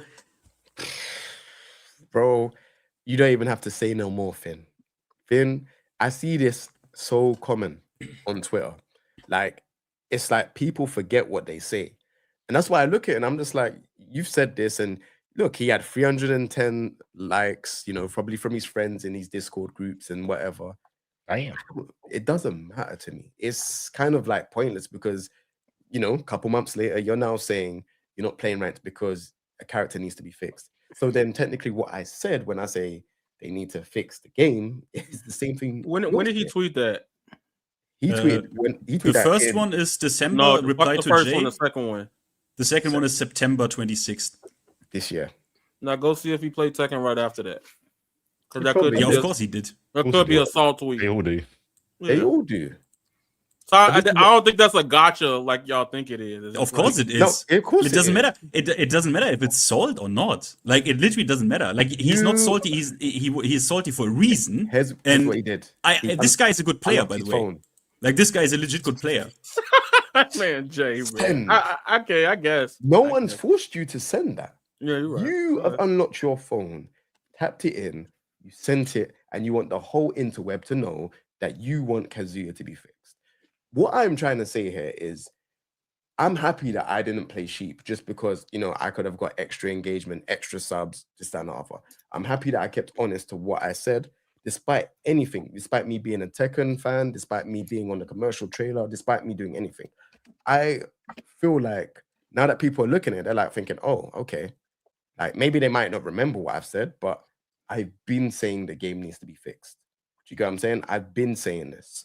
There's been loads of issues with balancing. And where I stand now, just to finish off what I'm saying, Harada leaving and Michael Murray, Nakatsu, Mishima Star, and everyone that's on the team, I'll compete and play. Come to QSL, my brother. That doesn't get any engagement. I'm getting old. I need to make the bank. Would you go play Fatal Fury? Yeah, love that game. But my thing is that I feel like Tekken, unless they balance, because the thing is, the balancing is just about how high the plus frames are right now. That's the main issue. Some moves are abusable and it's ridiculous. They need to tone all of that shit down. Once you tone that shit down with a season 3 patch, I think people will be happy again. You know, it might not be to the best ability because you've had this game in a bad state for 2 years. Anna's been top 1 for the whole year, which is absolutely absurd. Like, you just need to just balance the game. You know, then you can focus on deals. You've got 3 months to focus on the game before Evo Japan, or 3-4 months, right? Focus on balancing the game heavily. Shut the fuck up about talking on Twitter about shit. Just don't be banning anyone. We need to just restore everything. Jay, the thing is, I don't think, for me, the ship in my mind has sailed. They don't think want so. the game to be like this. They don't see a problem with it. For them, it's fuck it. You 10% competitive players or 5% competitive players, you're mad? They don't give a fuck. Look, because we are not more than 5%, Jay. This guy, the guy who said, "Oh, Jay, you're mad and shit." That guy is like a God 2 player. That guy is a good player, right? And I mean, you see it, right? He also continues playing because at the end of the day, they know we are only 5% like the actual competitive audience, and we continue to play anyways. I don't think they give a fuck. And if they would have given a fuck, Law's Heat Smash, right? 14 frames mid, plus 11 on block or whatever it is, wall splats. Bro, that if they would have ever changed it like this, they would have changed it with season 2, and they didn't. Like I think it's done. I think it's done. I think you're right. I think Tekken 8. You know what? Yeah, like I don't want to say Tekken. I mean, I think Tekken 8's in a bad state, but I think it's just more in a state that It's just it feels like the bastardization of Tekken, and it feels like you know it's removed itself from what we once loved. So maybe it's not in a bad state, but it's just in an ugly state. But maybe Shinblade thinks differently. Let's go. We're trying to get jumped, bro. Like. Yes, sir. Hey, I came back at the right time. I walked right back in the door. I said, let me turn back on Mike Hollow real quick. And y'all talking about the best game. Because the only thing to talk about is the fucking best game. I thought y'all would talk about Street Fighter. The title of the stream, not even about Tekken. I was looking forward to hearing some JoJo's. C4 talking about some Strive. King Jae, look up King Jae. I want to hear some Fatal Fury. I heard that game was tight. King Jae. I love Fatal Fury. I'm looking for you for my Fatal Fury content. Y'all with your grand blue playing ass. You hear me? And Fenty, my brother, I want to see some old school Tekken content. But I turned on my screen and I hear the best game ever being talked about. Well, close to New Year's Eve, baby. Holler at me. C4, holler at me, baby. Somebody holler at me. Tekken's a bad game. Somebody holler at me, though. Hey, man. King Jae, no, don't get quiet, King Jae. Don't get quiet. I want to know what they need to fix about the game. But you hold on, don't pass Tekken games where you got launched and you died. Remember that shit? Yeah. Oh yeah. Tekken 5, 6, and Tag 2. You die when you got lunch. Now we got a chance when you get your ass lunch. You don't talk about that though. So what they gonna fix? Y'all talking about they do no defense buff. They give you all the defense buffs in season 2. And you y'all still complaining. His blood pressure's rising. When he said that, I could feel it, bro. I could feel it. Bro, people can't. Bro, they give you defense. What did they give you? Season 2 did not get us the defense buffs. Yes or no? No. You can start stepping to the foreground, right? Yo, I need somebody else old school. Who does that at high level right now? Who does it at high level right now? Finn told me, and I was like, "Oh, sounds like defense." Oh no, I could bring people on here. Hold on, wait. So from season 1 to season 2, nothing changed from defense. King Jae. What do you mean? It doesn't matter. The problem is it doesn't matter. Hell no. You told me that sidestepping from crouch is not a big deal. That's not what I told you. I told you it's not that big of a deal that you make it out. Because if you allow me under Fenty for that comment, sidestepping from crouch is a huge deal. No, it isn't. You can give me one defense. How you telling me that? Because I can tell you why. Right now, you telling me that sidestepping from crouch is not a huge. You telling me that? Yeah, I can tell you why. Yeah. That means you got no respect for me. Then how the hell you telling me that? No, I can tell you why. It's because I can give you one defensive option, like that you can now apply in some situations. But at the same time, if I give you 20 offensive options, what got buffed? Situations. What got buffed? What are you talking about? Do you know that sidestepping from crouching is huge? It's one buff. No, I told you. It's one buff. No, you said it's not that big. It's huge. Yeah. A lot of shit leaves you in crouching. Do you know that, right? But what does that matter if I have full screen homing mids anyways? Shinblade, I think what Finn is saying is like, when you order a kebab and you get some lettuce on it, that doesn't mean that the kebab is healthy. Yeah, exactly. Yeah. This guy. The sidestep from crouch is the lettuce. And the pita bread, the kebab, the sauce, that's everything else. That's all the offense. Yeah.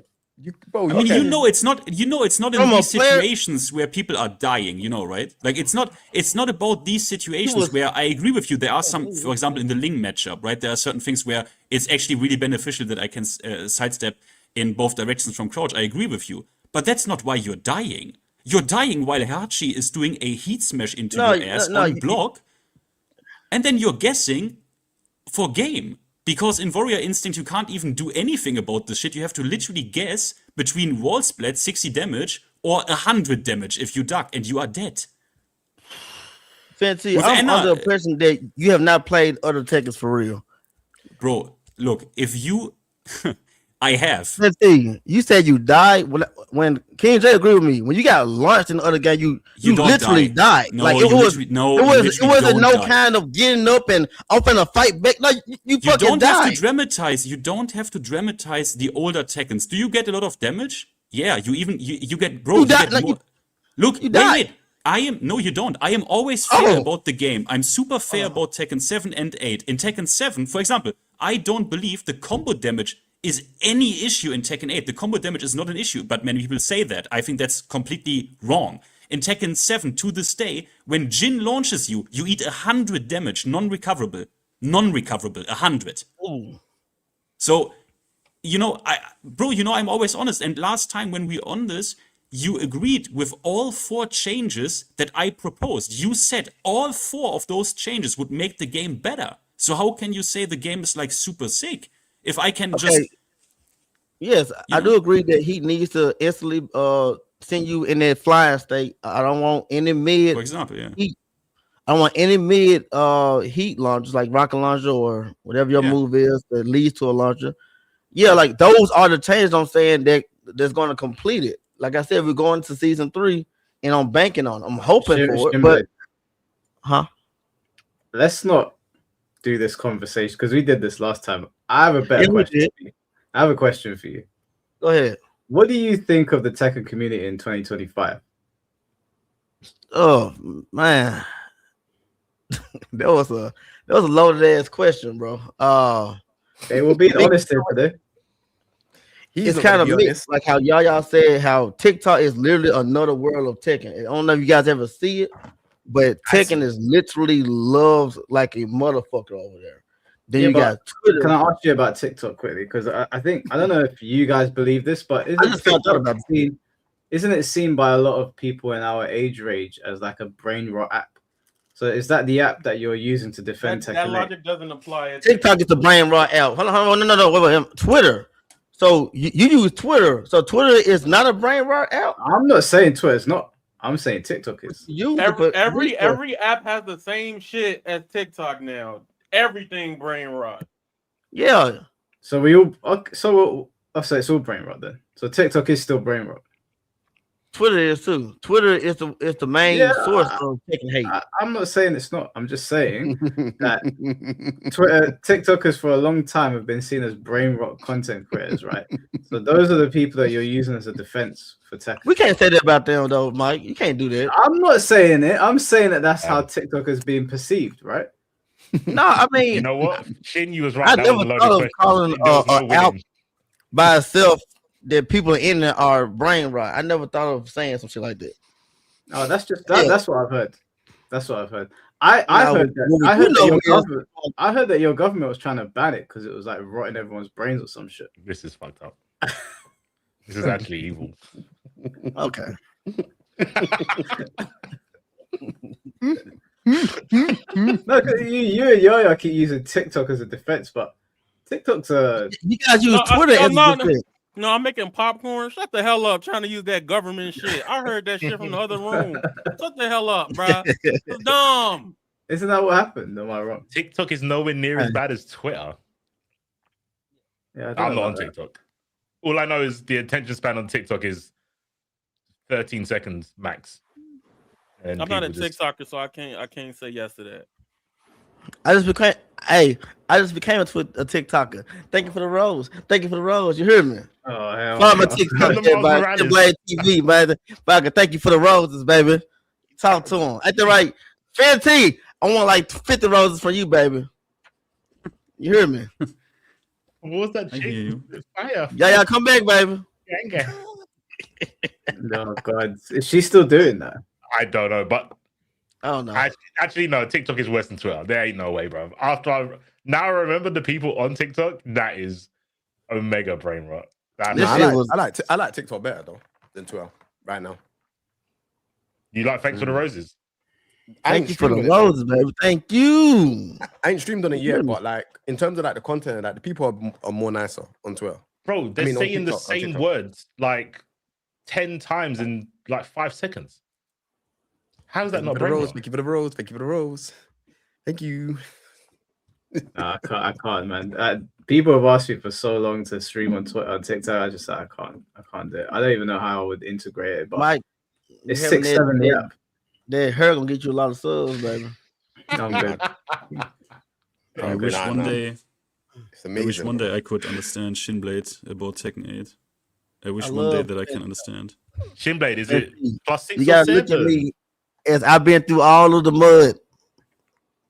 My word is a lot of weight, Kenfolk. I Shinblade, are you going the finals? I'm on orders if I don't got no beard.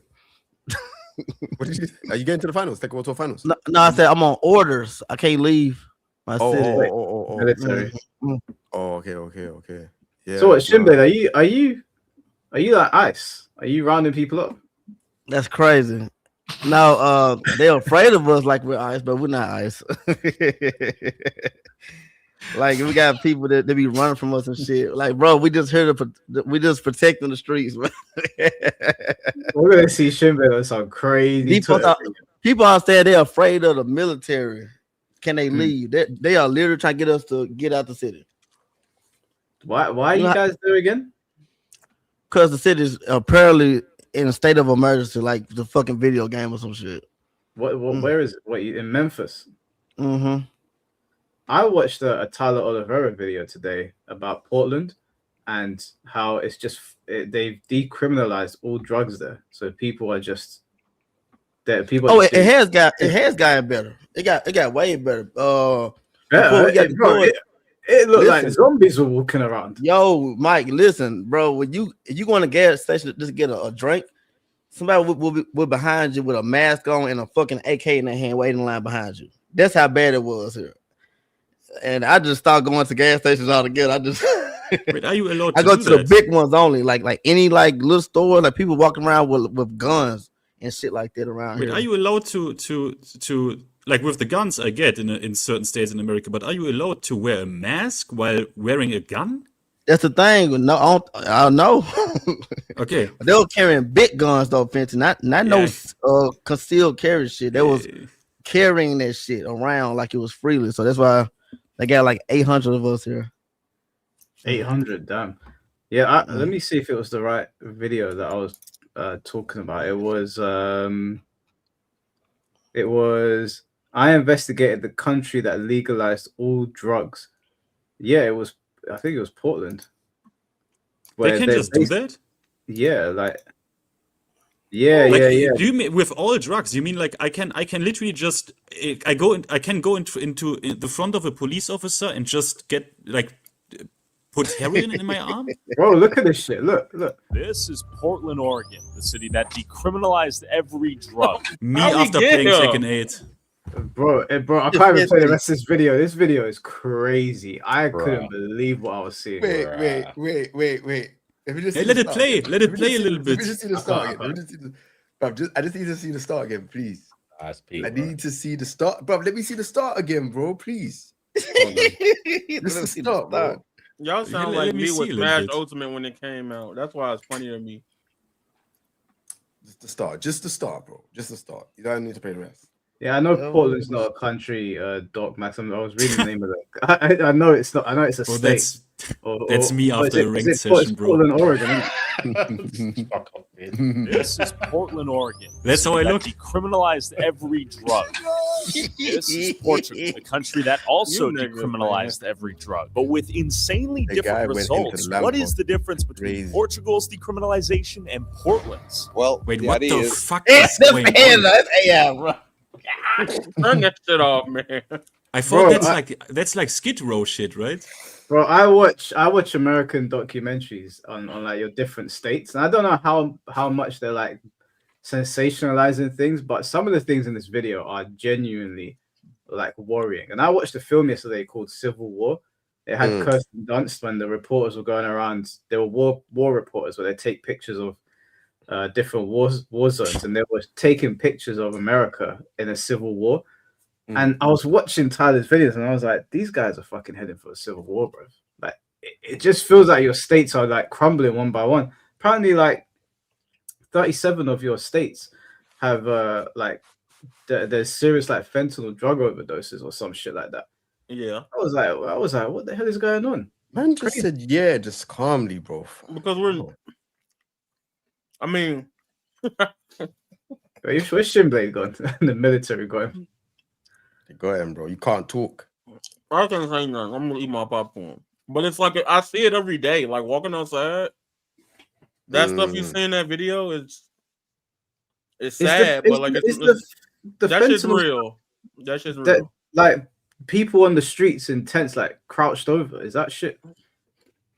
That's real. Did Yaya say he's like from Chicago? Isn't Chicago like also pretty rough? Okay, so Chicago has the whole stereotype about the guns and violence.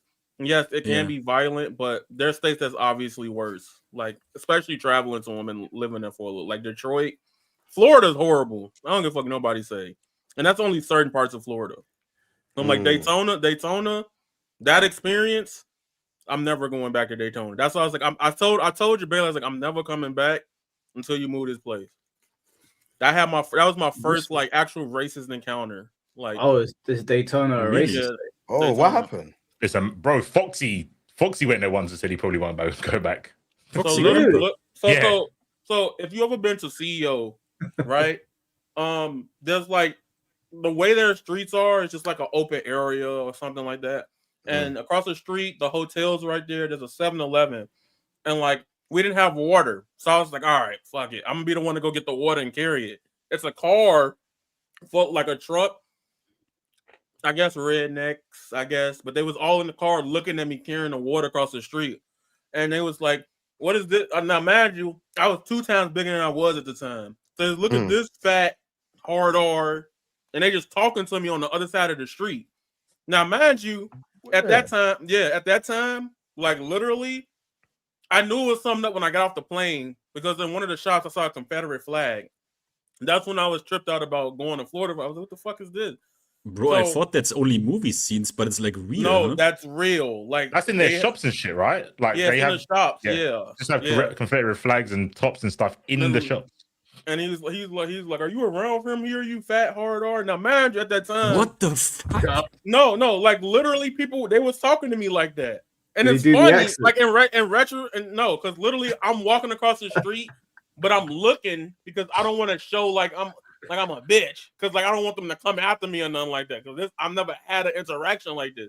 So I'm walking and I'm staring, but I know like in my peripheral view, the hotel's right there, the 7-Eleven's right here, and they just in the car in like a fucking 4x4 red fucking truck saying shit to me. Holy and I'm shit. like literally I'm terrified, right? Mind you, the worst thing I did was I didn't bring my knife or nothing with me when I walked to the 7-Eleven, because I literally was like the 7-Eleven's across the street, right? I was like, it shouldn't be that much of a big deal. But literally, I'm walking and I'm just looking at them. I didn't say nothing. I'm just carrying it. And I'm looking at them.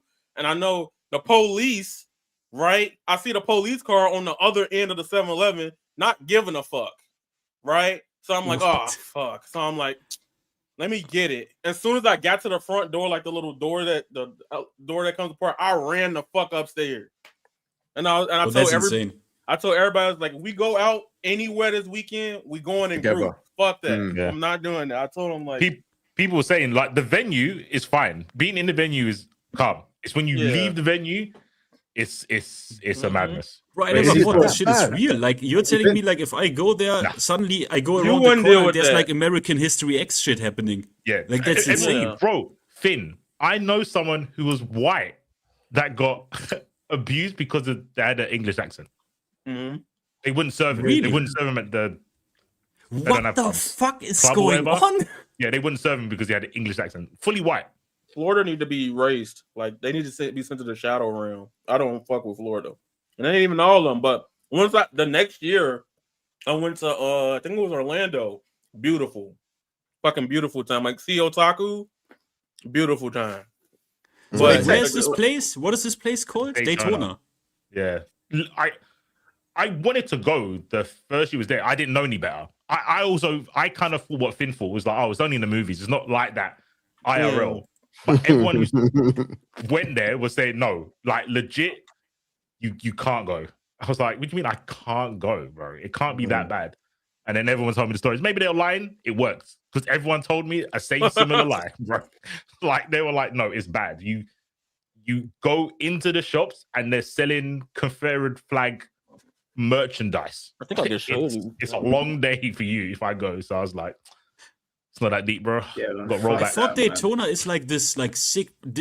Are they not famous for like a Daytona race or something, like a NASCAR shit? Daytona. That's all I had in my head. I was like, oh, this is fun, bro. I thought like, hey, cool place for the family, but and shit. Yeah, but like apparently it's more than a racetrack there. So wait, Yaya, is this the kind of stuff that you're saying that you're seeing like on the road? No, they really care about race. No, okay. Actually. So here's the thing about that. So when you see That's like Mars Finn. I got that. So all right, so stuff like that in Chicago, it's in certain parts. The media hides a lot of this stuff, right? Like the north of Chicago, by the trains, the transit system. In Chicago, we have this thing called the Red Line. And imagine it's just like how Bossing say from if y'all seen Avatar, but it takes you every fucking where, right? But at the stations, you have like homeless people living under it, or people under it with it. There's needles outside, stuff like that, right? And you will see it a lot of the times up north, but in certain parts of the city, it is not there, right? It's like everybody uptown, you will see people like drug. Like my first encounter was when I went to college and I got off the train and this dude asked me for $2 and he started spazzing and I was like, bro, here, I just threw the $2 and ran. I was like, fuck it, you ain't finna kill me over no $2. So literally that shit like that. It's not funny. That's the thing. I know it's not funny, but like the way I'm explaining, I get a nervous laugh, bro. So don't. I know. But like for example, a general place, and you could probably look it up on YouTube, but don't put it on stream. But literally, you can look up Chicago under bridges, and there's a lot of homeless people that sleep in like groups of tents, like in like Pacific Rim, like groups together, and people come through during Christmas to pass food and stuff out to them and stuff like that. But housing is a big issue in the city. Yeah, literally Chicago, like what I say Chicago is, people be like, it's Cyberpunk 2077 real. Like, yeah, that's Chicago. I spoke to somebody from, I think it might have been Kansas, and they said to me, he said to me, if you come to America, never come to Kansas. And I said to him, why? It was like, you'll never leave. And I was like, what? But I thought he was, because obviously these have heard me speak about like America here, like my fear for going to America because of everything that I see. But when I spoke to him, he was like, if you're scared of America, the last place you want to go is Kansas. And I was like, really? Is it that bad? Have you heard about sundown towns? Yeah, I've heard about sundown towns. Okay. Hey, isn't Kansas the Wizard of Oz? Yeah, but that's not the good Wizard of Oz in reality. Okay. See, I would have got. I would have went there thinking, oh, this is gonna be blessed, bro. So are you saying Kansas is just like that? Kansas might be worse. What? Because Kansas, there's rumors and stuff. People still talk about it that there's lingering remnants of KKK around. And if people don't like you after a certain around the time, like 8 o'clock, and once the lights are on, they take it to come after you. And that's when they say you never leave because they try to kill you before if you near an exit or something like that. Damn. Do you know what? Manhunt IRL, bro. What the hell? I think I'm good in Europe, you know. Europe and Asia. Now, it's not perfect over here. No, hold on. Now, here's the thing. You come into these places, you would not. Daytona was the one you would experience because everybody goes there. They see the boardwalk, like, oh, this is Miami almost, Jersey Shore, and then you get hit with some racist bullshit like I did. That would have happened. But like the Kansas shit, first of all, I don't even know if there's a tournament in Kansas. Who the fuck going to play fighting games in Kansas? I'm sorry. But Kansas is no. He there was no fighting games there. I was just talking to him. I was just but like for example, like Vegas. Let's say you want to come to Evo Vegas. You getting off the plane in Vegas, the shit's right there. It's like 10-15 minutes away from the airport. And you're in the rural area where like everything is going on. you're going to be more protected. Like even in Chicago, if you came for Combo Breaker, the freaking airport is 10 minutes away from the venue. It's always been that way. So you will be in a highly secure area, and the police know that. Like I trust that part of Chicago more than most, especially when events are going on. Yeah, you know what? It's. I know some people in chat said I'm falling for propaganda. Maybe I am. Maybe I don't know. These are people telling me this crazy shit though, and then I'm seeing not telling you propaganda. I'm telling you shit that I've seen. No, not saying to you. I'm just saying in general. Like whenever I went on to Twitter and I saw somebody in Florida just walking around this like small machine gun looking thing. Like I don't even know what it was. One of those tiny things you get in Call of Duty. And he was just walking past people in the parking lot, and I was like, what is going on? But I don't know, man. Like maybe here's the thing y'all do. Everybody that's watching, I'm gonna put y'all on. You wanna find some weird shit out? Type in Florida man and your date of birth, and you're gonna find some dumbass news story on your date. Yeah, I've seen that. I mean, there's someone has committed a crime in Florida and it's on your birthday. Yeah. I don't know how we got into this over Tekken, but that was just some real Jay shit about his emotional roller coaster with Tekken. Yeah, I came back and I heard that shit. Yeah, then we got here. Can I ask one thing? Yeah. Because you talked about this, I think, at the very beginning, and I watched it. I think 2 days ago. Like you all watched the Yugi mod trailer, right? Yeah. Did you all watch this shit? Yeah. Amazing. Let me ask you something. Like I really love Yugi, specifically classic Yu-Gi-Oh. Like I really love classic Yu-Gi-Oh. Even watched it in Japanese when I heard the voice, right? Monster Kado. Like I was like, holy shit, you are fucking kidding me. It's like so good. And I was like, unfortunately it's just a mod, right? But when I saw this, guys, what do you think? Hear me out. Someone has written this before or said this before.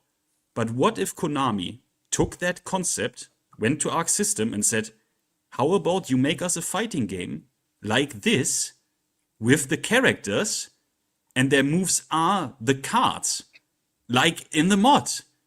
I mean, they could even, if they really want to, sell you booster packs and like you could maybe your deck is your move list and shit. You get what I mean? Like the broad concept of it? It's kind of already been done. It has been done? Asuka in Shrine. Yeah, but that's one character. But how about... Oh, you want a whole game like that? Yeah.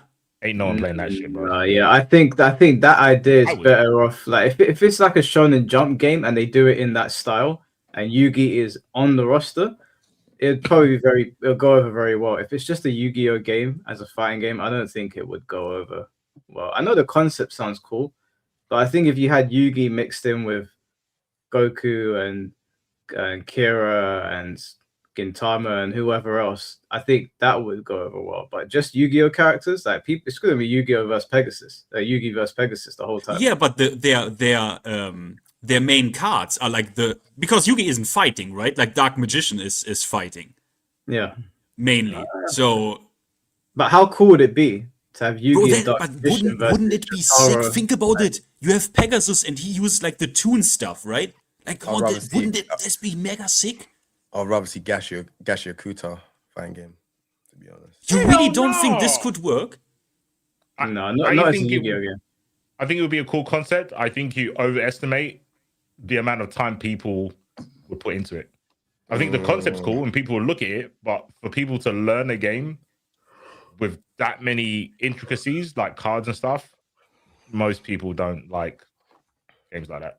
They look, maybe I'm wrong because a lot of people play Tekken and Tekken's quite complex, but I feel when there's like too many mechanics, people just like their eyes glaze over and they'll just go to something else. They don't play Fatal Fury.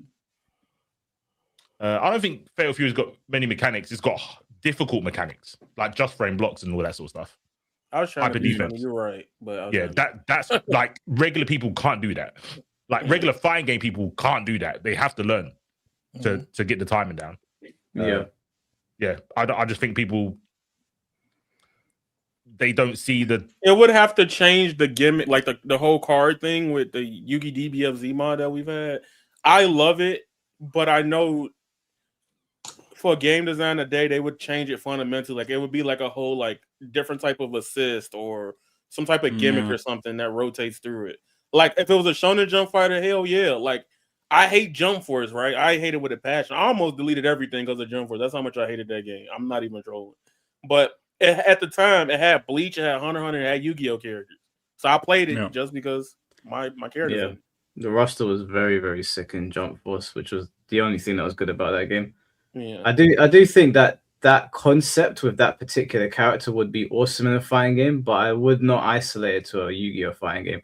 I would bring out a jump fighting game, like the GBA jump game, which was very popular, and have all of these anime characters with their unique abilities with very like nuanced systems, because it actually went over well in that game. Like if you paired Itachi and Vegeta, for example, you had an element of strategy, and then you had raw power and speed, and you could mix it up and whatever. A lot of these anime fighting games that come out now, you just hitting square. There's nothing unique about it.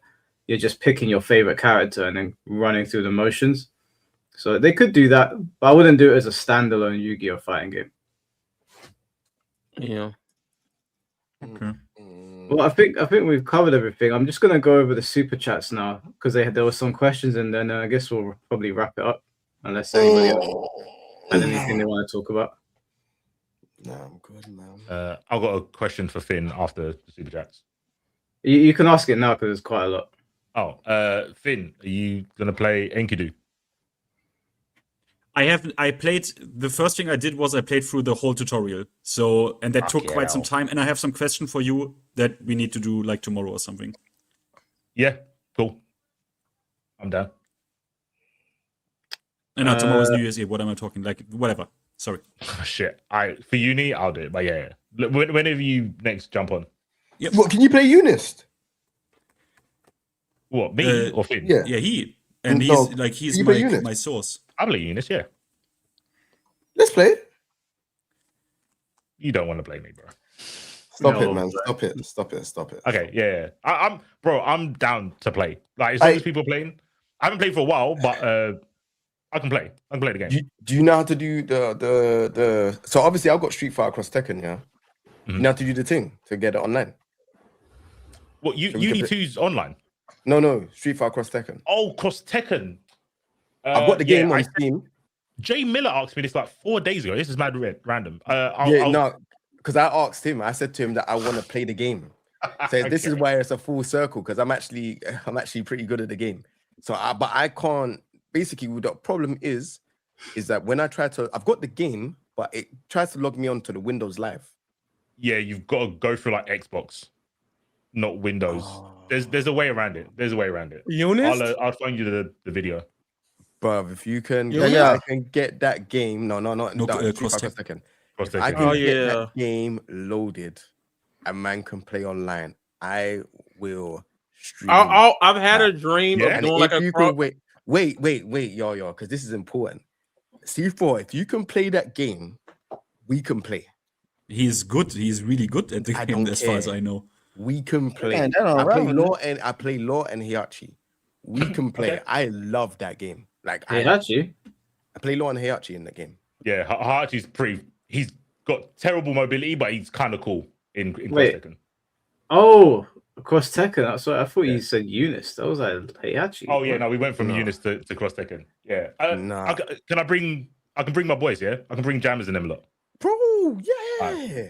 I want to make because in 2026, yeah. Sorry, Mike, I didn't want to take over this, but it's fine. Go for it. In 2026, I want to start playing the previous games, man. I'm kind of sick and tired of these games, man. Like the modern games, and I genuinely love Street Fighter Cross Tekken, and I love Unist as well. But I never really knew anyone that plays it in the UK, so it was kind of like, don't really know. I don't even know the community in the UK or if there's even a community for it.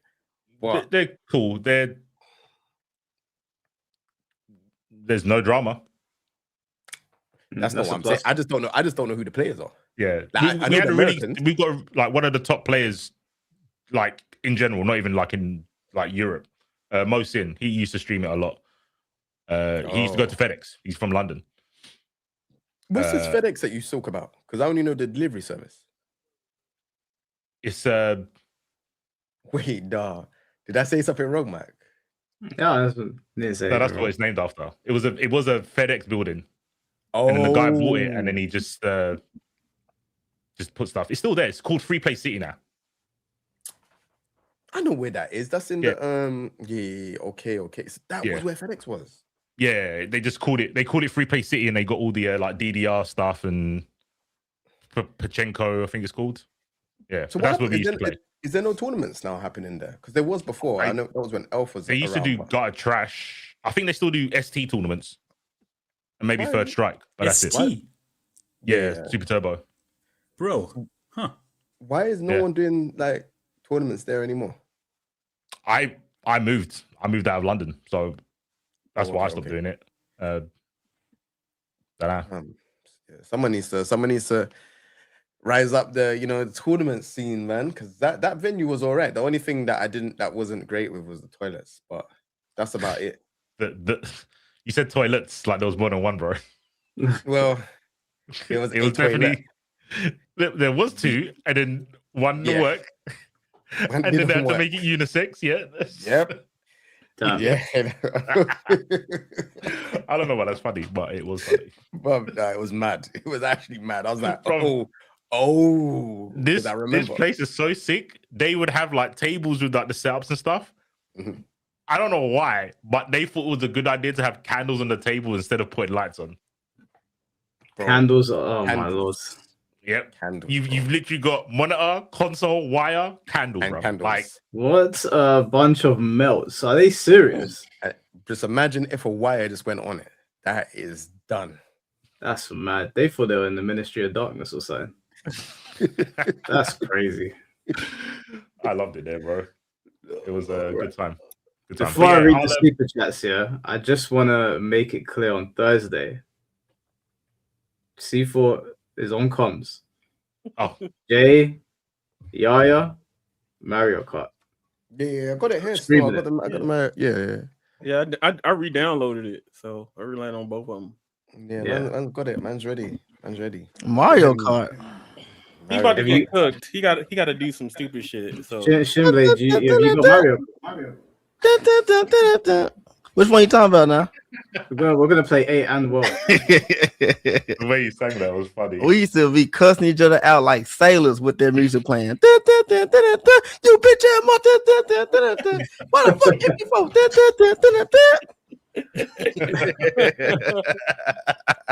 But Double Dash is the GOAT, isn't it? Oh, God. Who just said it? Double Dash is the best. Yeah. Who said it? Me, Finn. Okay. So look, we are same. We're same people. Yeah, Double Dash is the GOAT. Same as Tekken 8, best Tekken ever made. Like it is. Okay, right? Now you pulling my tail now, motherfucker. By the way, Shin, just a quick question: do you for you is Tekken 8 the best Tekken you've ever played? Yeah, for you personally? Think about it. I've been through them all with the highest competition, man. So Tekken 8 is like literally. It just is like you can't even deny it. You could. I'm just asking, for you. I'm just no. Like legit. I want the detail on why. Because you lost it at the carousel LED screen and other Tekkens. That's true, right? But you lose it at the carousel screen. No. And wait, fuck that. And the battle system. Other than some nerfs, we need some nerfs on some shit. I'm not an idiot, but I'm talking about like the battle, the sound effects. The way it's plays, it's still Tekken. I don't understand what the hell all the other bullshit coming from. Someone said it's not Tekken at all. How? I'm playing Tekken. It's the biggest deviation from Tekken that we've seen so far. 1,000,000%. Man, y'all should have said that shit when June was hitting you with the Final Flash in season 1. I ain't heard none of this shit. Now She didn't have the full screen beam in season 1. It wasn't no outrage. She have her heat smash. I'm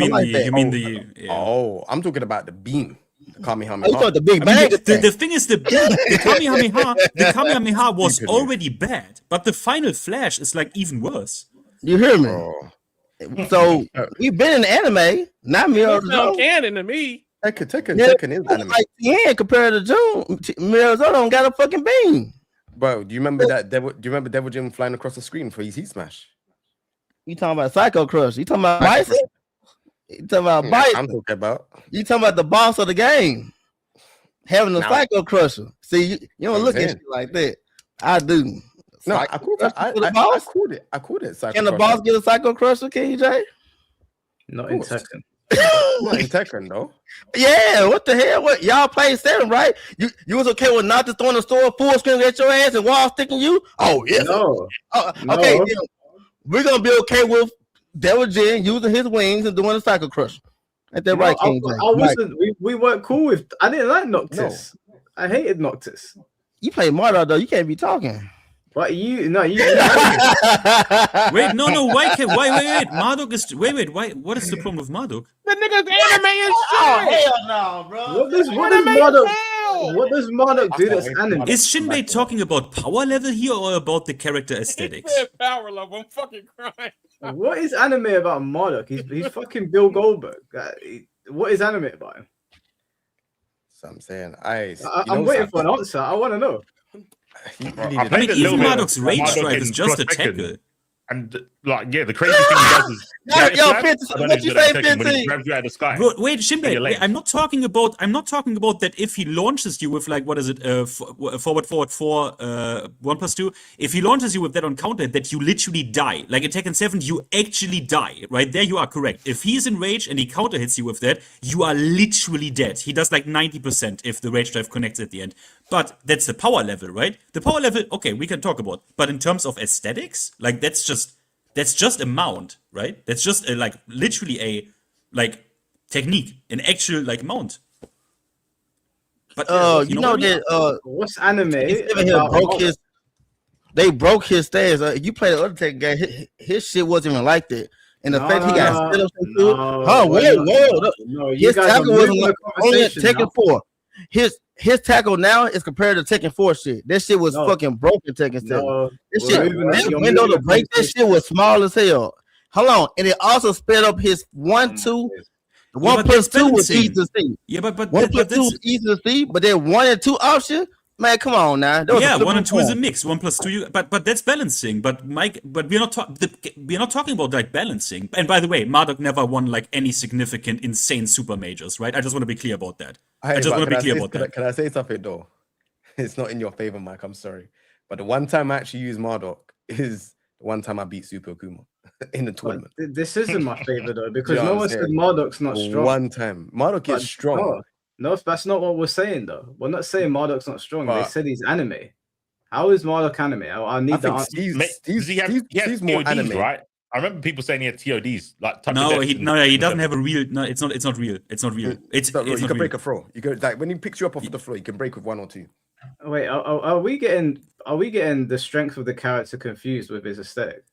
To be fair, if a Tekken character had a touch of death, I would also call that anime. Because Tekken doesn't really have like death though. It's not touch of death. No, I'm just saying as a comparison. Like if he did, I would call that anime.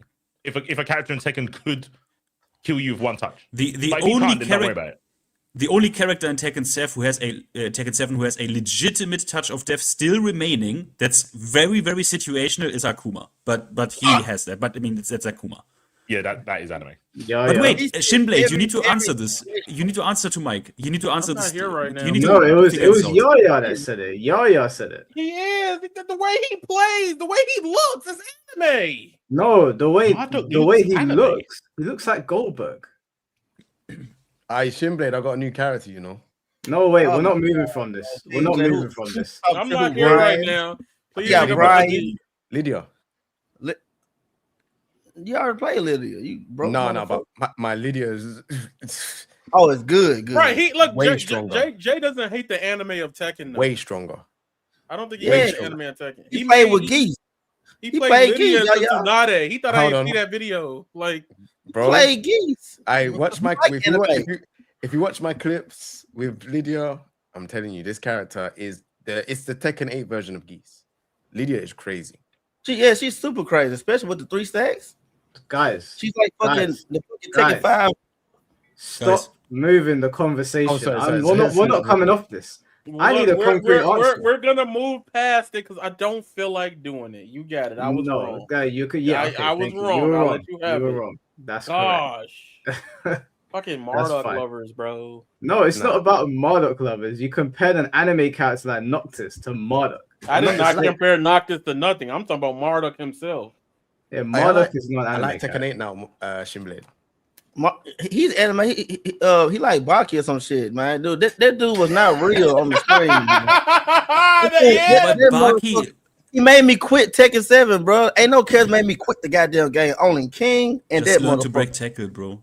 Marduk's got demon back. Marduk was broke, bro. Like he was, man. Being broken is not anime. Those are two different things. Baki's anime. But he's not Baki. He's Goldberg. Mike, there's still not a character in history of fight games that pick you up and bounce you like a basketball into the earth. Shinblade, obviously, all characters in Tekken take liberties. No. I ain't say Tekken. I say go find me a game. Astroff ain't doing it. I'm sorry, if I remember correctly, doesn't Eddie bounce you around as well? Eddie, no, he picks you up with his feet and juggles you around. Who, Eddie? Yes. What grown man have you been seeing getting juggled by feet? The Rager. He kicks you up in the sky. Man, don't know. We talking about actual a grab. We ain't talking about no Rager. Okay, now you mention it. Why does Marduk have Jiren builds? Why is he built like Jiren? He is built like Jiren. He is. I don't know why, but he is actually. But that man is crazy. Yeah, I'm not saying that Marduk is not overpowered. I'm saying he's not anime. Okay, Noctis is an anime character. Geese, Akuma, you can even make those arguments, but Marduk is an MMA fighter. He's just a very powerful one. I never seen an MMA fighter make it bounce like a basketball. Well, do you know what? I've never seen a boxer. Uppercut you and you go flying in the air. That's a launcher. I'm talking about he grabs you, spins you around, and then. Have you ever seen a boxer jump up and punch you and you bounce off the ground for a combo? Yeah, I seen Jake Paul try to do it last Saturday. He failed.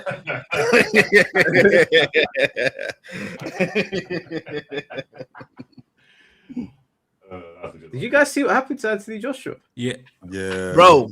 Is that real? That's a conversation that we probably need to have in this stream, man. I ain't gonna hold you. I don't want to talk about this shit.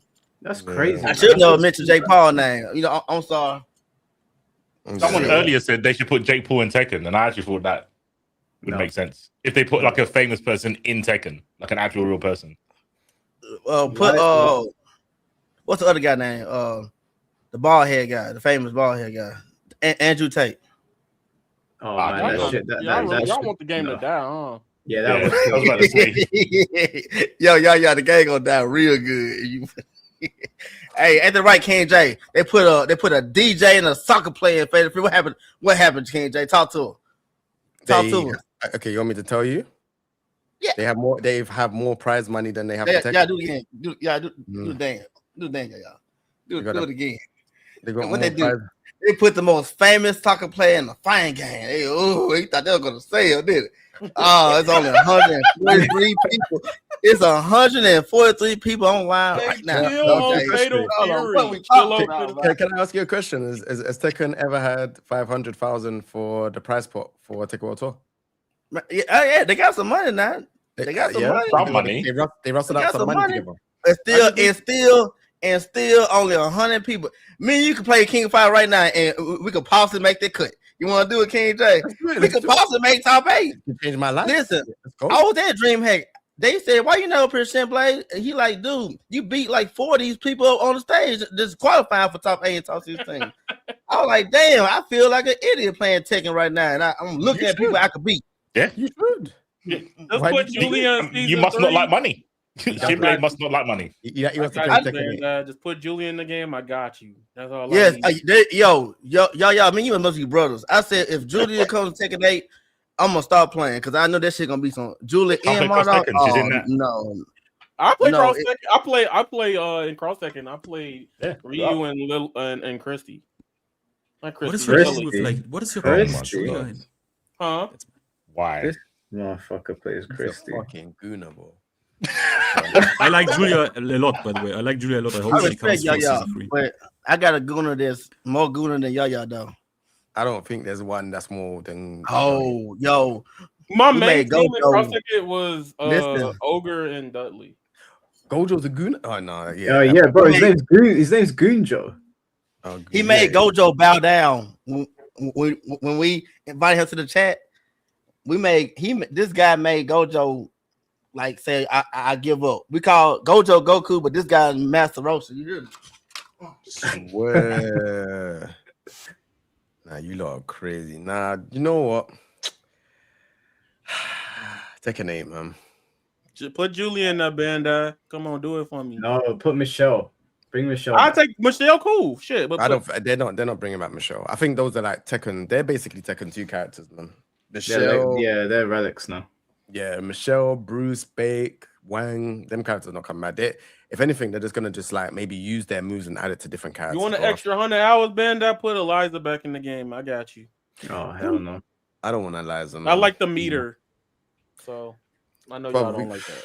I know y'all don't like that. Yaya's dangerous for the progression of our game. No, it's not. Y'all don't like y'all game. It's not y'all game anymore. It's my game now. Y'all don't. I like the that meter shit. if it's limited to like one character in the roster that's a guest character, but I don't know what they're gonna. I don't know what.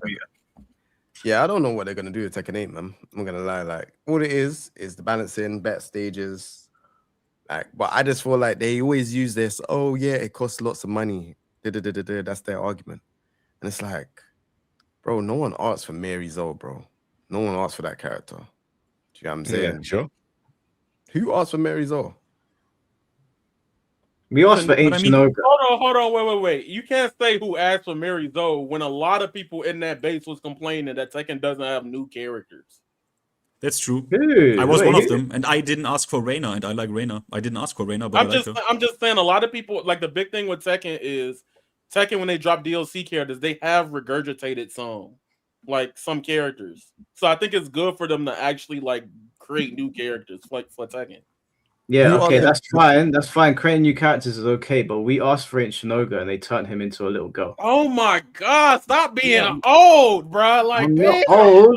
I just have good taste. Okay. No, listen, Mike Hollow, I think a lot of people agree that even if they would have added Cell, he wouldn't have got picked like Miyamoto being picked right now. We seeing no, I hate it. That's the truth though. We see Ranchu are really playing this bitch. Miyamoto, she's highly loved. Like everybody who had those mixed feelings don't get no mixed feelings no more. They actually love. Is it so? Did you ask Nee recently? What's up, NT? You saw that video, yeah? You saw that video, right? Yeah, you asked me. You hear me? 50. No, not me. Nee. Oh, Nee. Because Nee said like this character is a piece of shit and not Tekken. I mean, but I already listed the guy that won 2 Evo or 7 of them motherfuckers. You hear me? He loved that character. Nee just Wait, does Arslan? Wait, really? Does Arslan really love? Does he really? Arslan he just won a tournament with me also, like 3 days ago. Okay, that's fine. But does he love the character? I don't care if he love it. He playing or shit. Come on. Do you know that Nee played Akuma once in tournament? He didn't. Like, come on. I was playing Honor. Shit, fuck it. So wait, hold on. Mary Zoe's very strong, isn't she? Not really, but I would say she's everywhere. She's strong. She's strong. No, she must be strong because she's not. You're right. You're right. She's the most played character. Hell no. Wait, like she's bro, strong. she's strong. She's the most. She's strong. But no, hold on, wait. She's not Anna O'Brien or no shit like that. She's not an Oscar or some shit. She's good. It's a good career. Good movie. So she has. So I played her. I got a streak of her at the minute, and I don't even know her combos. That's pretty bad. Like I don't know like her proper combos, but I know her moves. Like 1-2 being safe is ridiculous. That move is so fast. That's a 1+2. Yeah, being safe is ridiculous. That's like how Cloud came out with his 1+2 being safe. No, but it's still safe. It's still safe. Yeah, exactly. But she moves in. She goes bam, bam.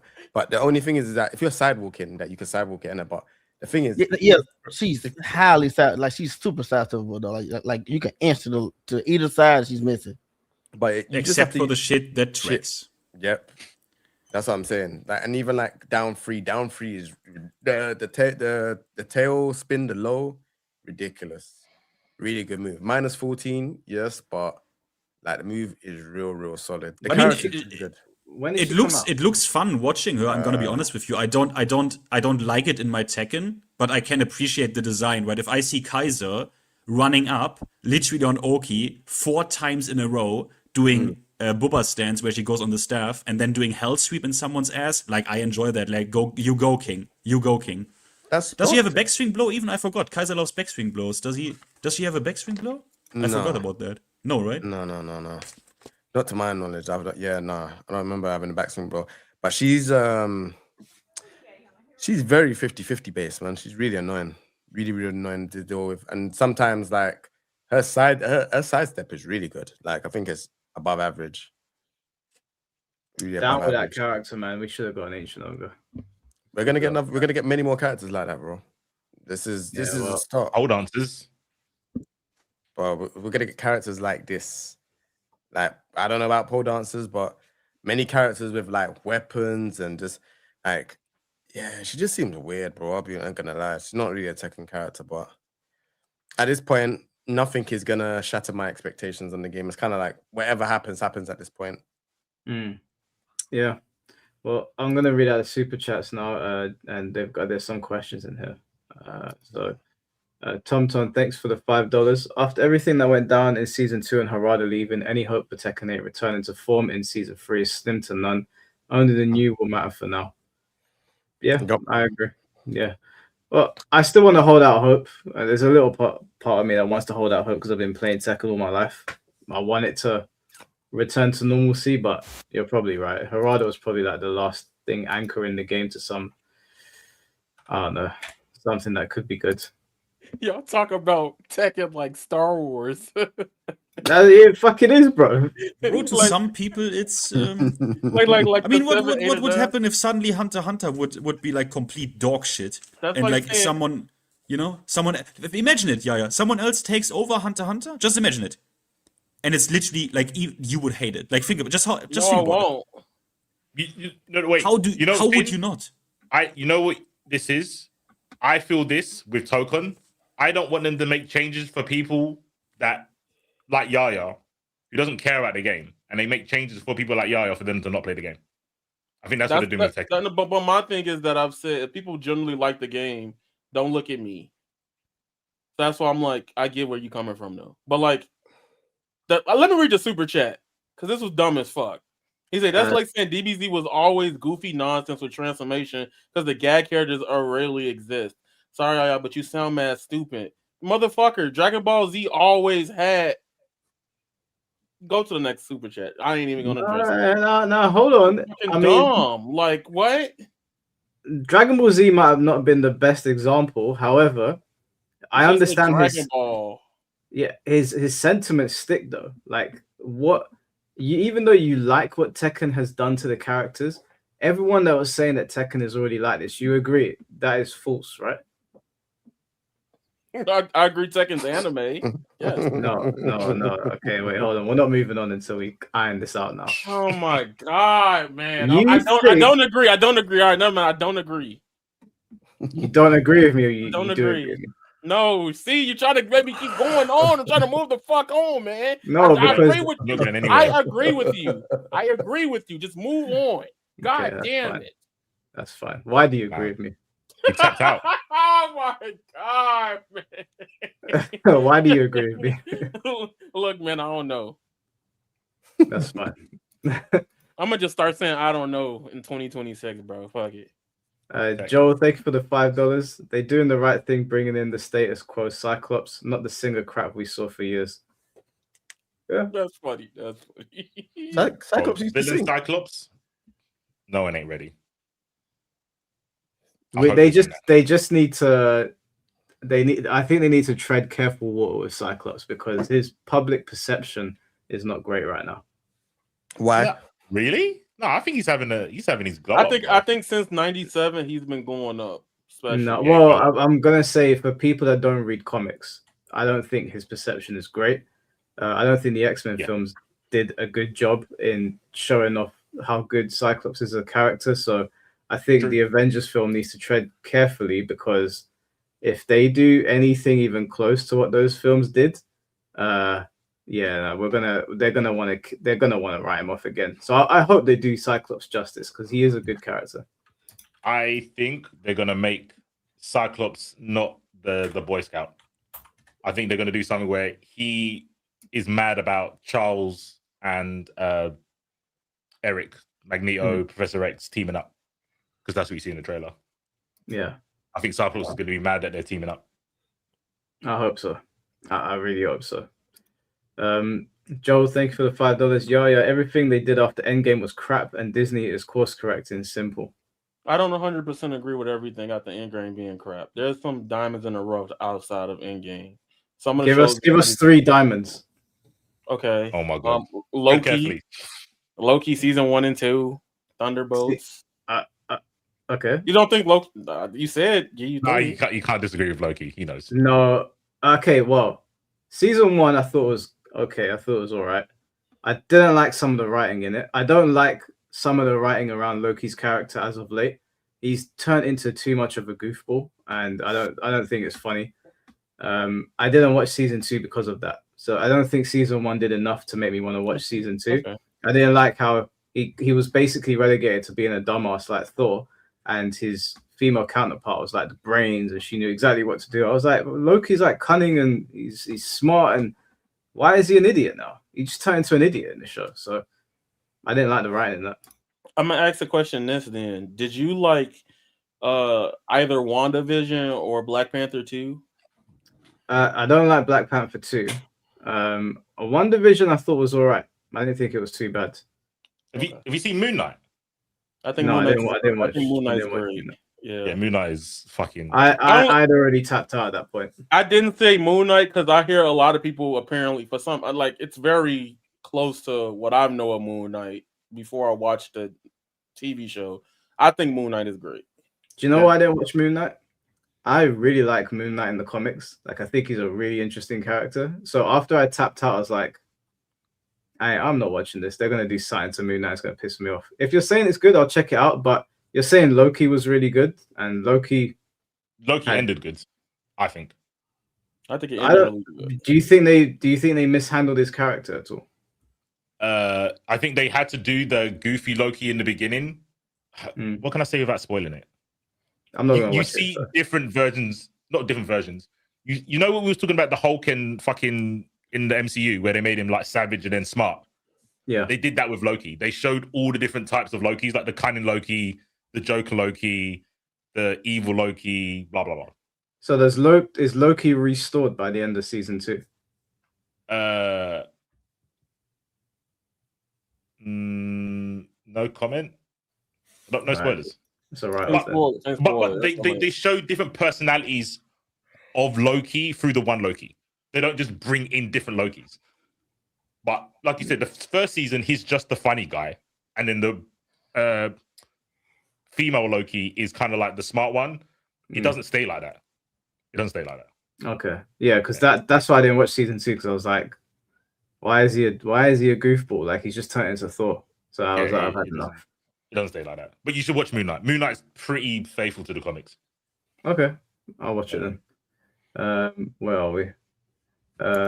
Joel, thanks for the $5. The problem with Hulk is that Universal still owns his movie rights, so Disney can't make a Hulk movie. Yeah, we know, unfortunately. I thought that they were going to lose the rights to him because they haven't had him in anything for a while. I thought they had to make a film or have him in something to keep the rights, like Spider-Man. Is that not how it works? I thought that's how it works. Maybe that was just for Sony. Maybe it was a different contract to the other characters. Don't know. Yeah. Joel, thank you for the $2. Bishop is Polynesian, not black. Really? Wait. I swear Bishop has been black before. I don't think they ever say Bishop's black, but in the cartoon, he's definitely looking black. Yeah, he looks black to me. Yeah, he looks hella black. Yeah, I don't know. Maybe they just did a poor job drawing him. Joel, thanks for the $5. Messiah Complex is the greatest X-Men story of all time. Maybe. God, is it God Loves Man Kills? That's a really good one as well. Joel, thank you for the $5. 90s Jim Lee, Scott Lobdell, Chris Claremont X-Men era was the best comic line in comic history. Yeah, X-Men was very up there. I was more of a DC guy growing up, reading the comics. I preferred. What? Come again? My condolences. Why? Because Marvel was better. Was better. I think I don't know, man. Like I think well, Batman did do a lot of heavy lifting. Batman did a lot of heavy lifting, but mad carry. There was a mad carry, but I also did enjoy the what was Superman's comics called again? Began with A. Was that Atomic or something? What was Superman's comics called again? Can't remember. Forgotten the name of them. Where are they? Chat Adventure Comics?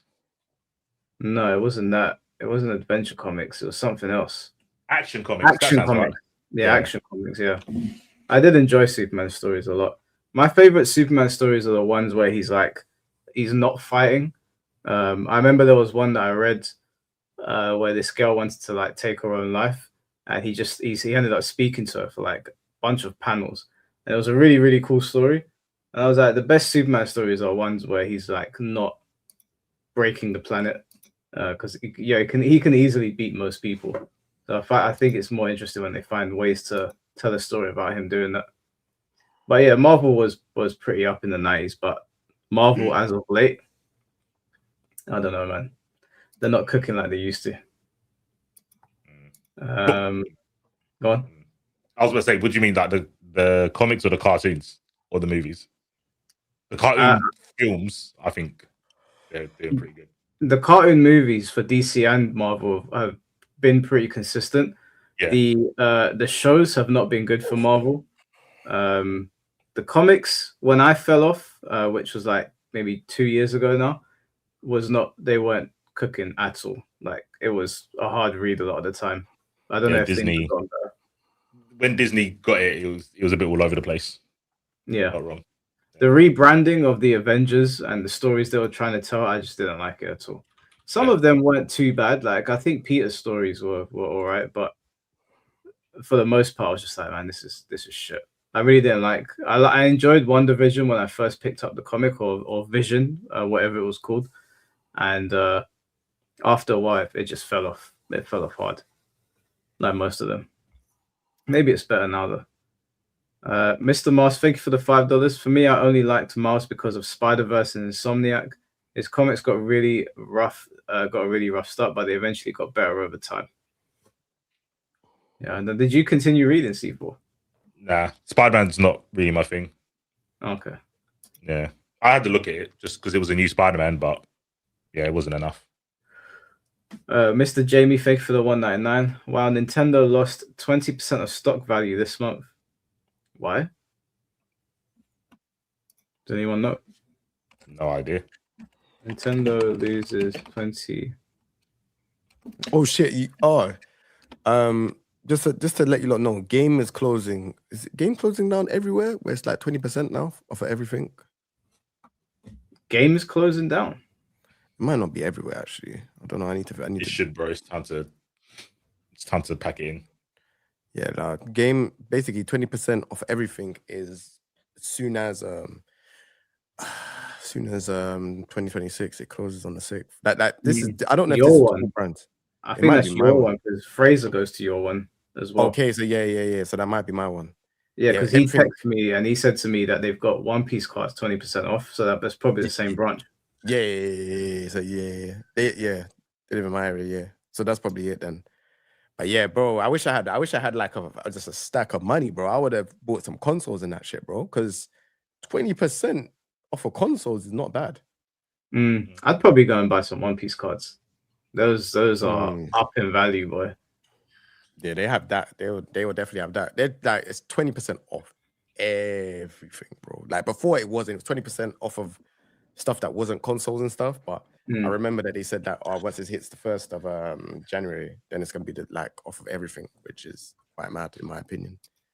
Yeah, my local game shut down years ago, so they're probably slowly shutting them all down. Everything's going online now, innit? So yeah, that's like Sports Direct, like the corner of Sports Direct. It's mad. Yeah. I've seen a couple of them in Sports Direct that they've been relegated now. Yeah, they've been brought out, innit? That's what it is. They've been brought out. I thought they just couldn't afford having their own shop, so they had to exactly that. So they're renting it out in most Sports Direct, because I've been seeing them in Sports Direct, and I was like, huh, what's Game doing in there? It's the most randomest thing ever.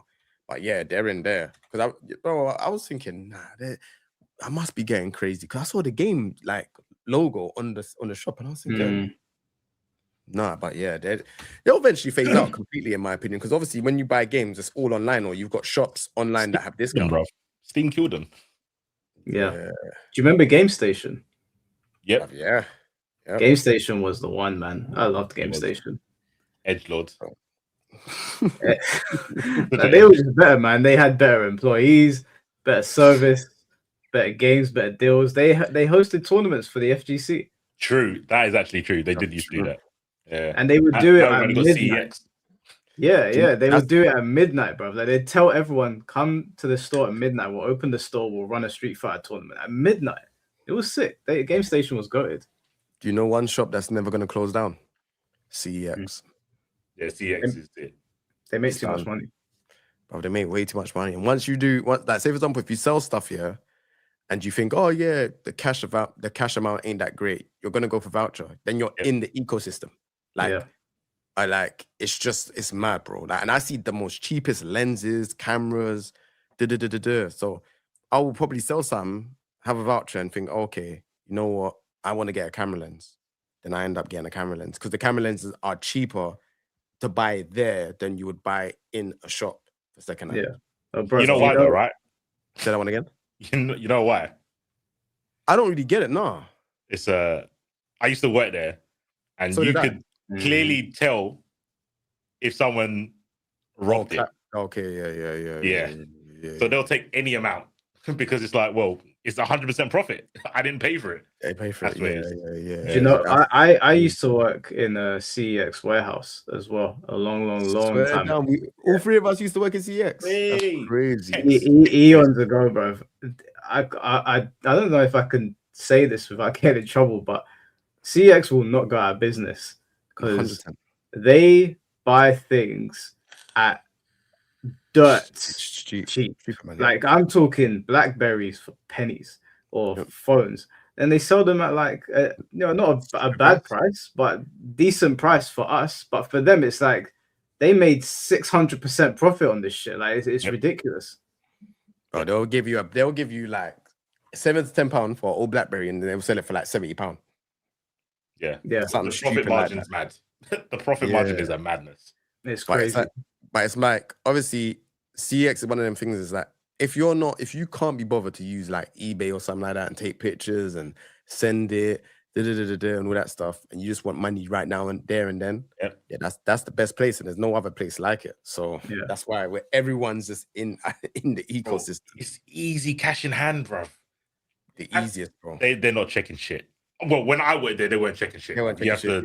You flicked some form of ID. It wouldn't even. You could give me a library card, and I had to take it as ID, bro. Any old library cards. And when they say, "Oh, we've got to like test the phone before we give it to you," you just turn it on. You make sure there's volume. That's it, bro. They do different. They do something different now. Like when I went there before, like they were saying, like, if you don't have ID on you, you have to show like six months bank statement. Oh damn! Okay, they stepped up then. Yeah, they stay hella stepped up. So because I've been seeing stories of people talking about CX and like just like YouTube content and people saying like like people would be doing like for like fraud and whatever, getting stuff and selling it, but doing it in big bulks. Like might be headsets and just selling them there, and then obviously because they know in CX that something's gone funny, they ain't got no proof to tell who this person is. So this person could be just selling stuff under a mad name getting money, and then just keep rinse and repeat, rinse and repeat, rinse and repeat. Do you get what I'm saying? So now they've cracked down on it, and they're saying like 6 months, like bank statement. So obviously, if you get bank statement, it has to be in your address. You get what I'm saying? That's mad. That's Yeah, crazy. I remember when I took my games in, my PS3 games, they were scratched up. And you know when they checked them, they don't check them properly. They're just like, yeah, do this. I'm just like, bro, that game don't work. But fine, give him my money. Bro, they're not turning on no PS2 or PS3 to go and check it out, bro. They're just seeing if there's mad like deep scratches, then fair enough. But they just quickly, okay, yeah, you know what I'm saying? Yeah, they're not passionate about their work. Mr. Boss, thank you for the $4.99. Looking through some FGC tweets now, I would have an Omega Mutant level crash if I ever had Twitter account. Bro, some of the comments you get on Twitter is the level of disrespect is so mad. You can't lean into it. You just gotta, and it always comes from people with the most obscure anime profile pics. They talk with their chest puffed out, and I'm just like, bro, you can't get angry. I start getting angry now. Now I'm just like, I'll respond with something snarky, or I'll ignore it. I can't get angry anymore.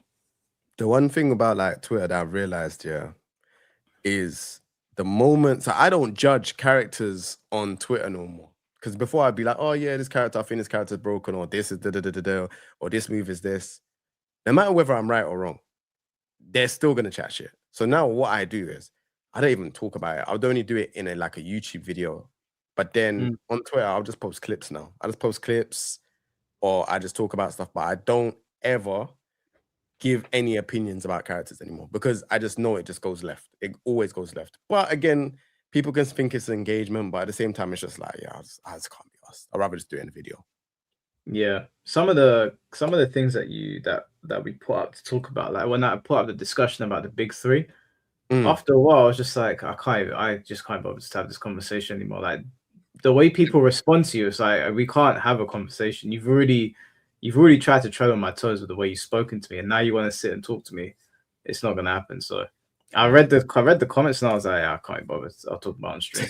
It's mad. It just closed my phone. I was like, I can't. I don't know where people get off talking to each other like that. I find it so bizarre how people talk to each other on Twitter. But I guess it gets clicks. Yeah, not therefore. Joel, thank you for the $10. If Tekken 8 was in a good state, Harada wouldn't have jumped out of the Namco building mid Tekken 8 cycle, like how Jackie Chan jumped out of the top level in the mall scene in Police Story 1. That's mad specific, bro. Hey, bro, I watched that film. Like, hey, oh my you god. okay, bro?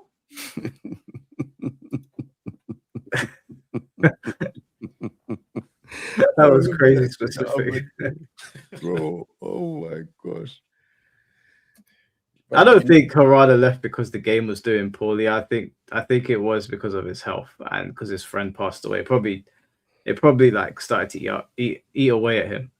But why can't they just give him a holiday though? Why can't they just say, all right, cool, you know what? You've been working in this game for a long time. Take like, I don't know, like a certain amount of like leave.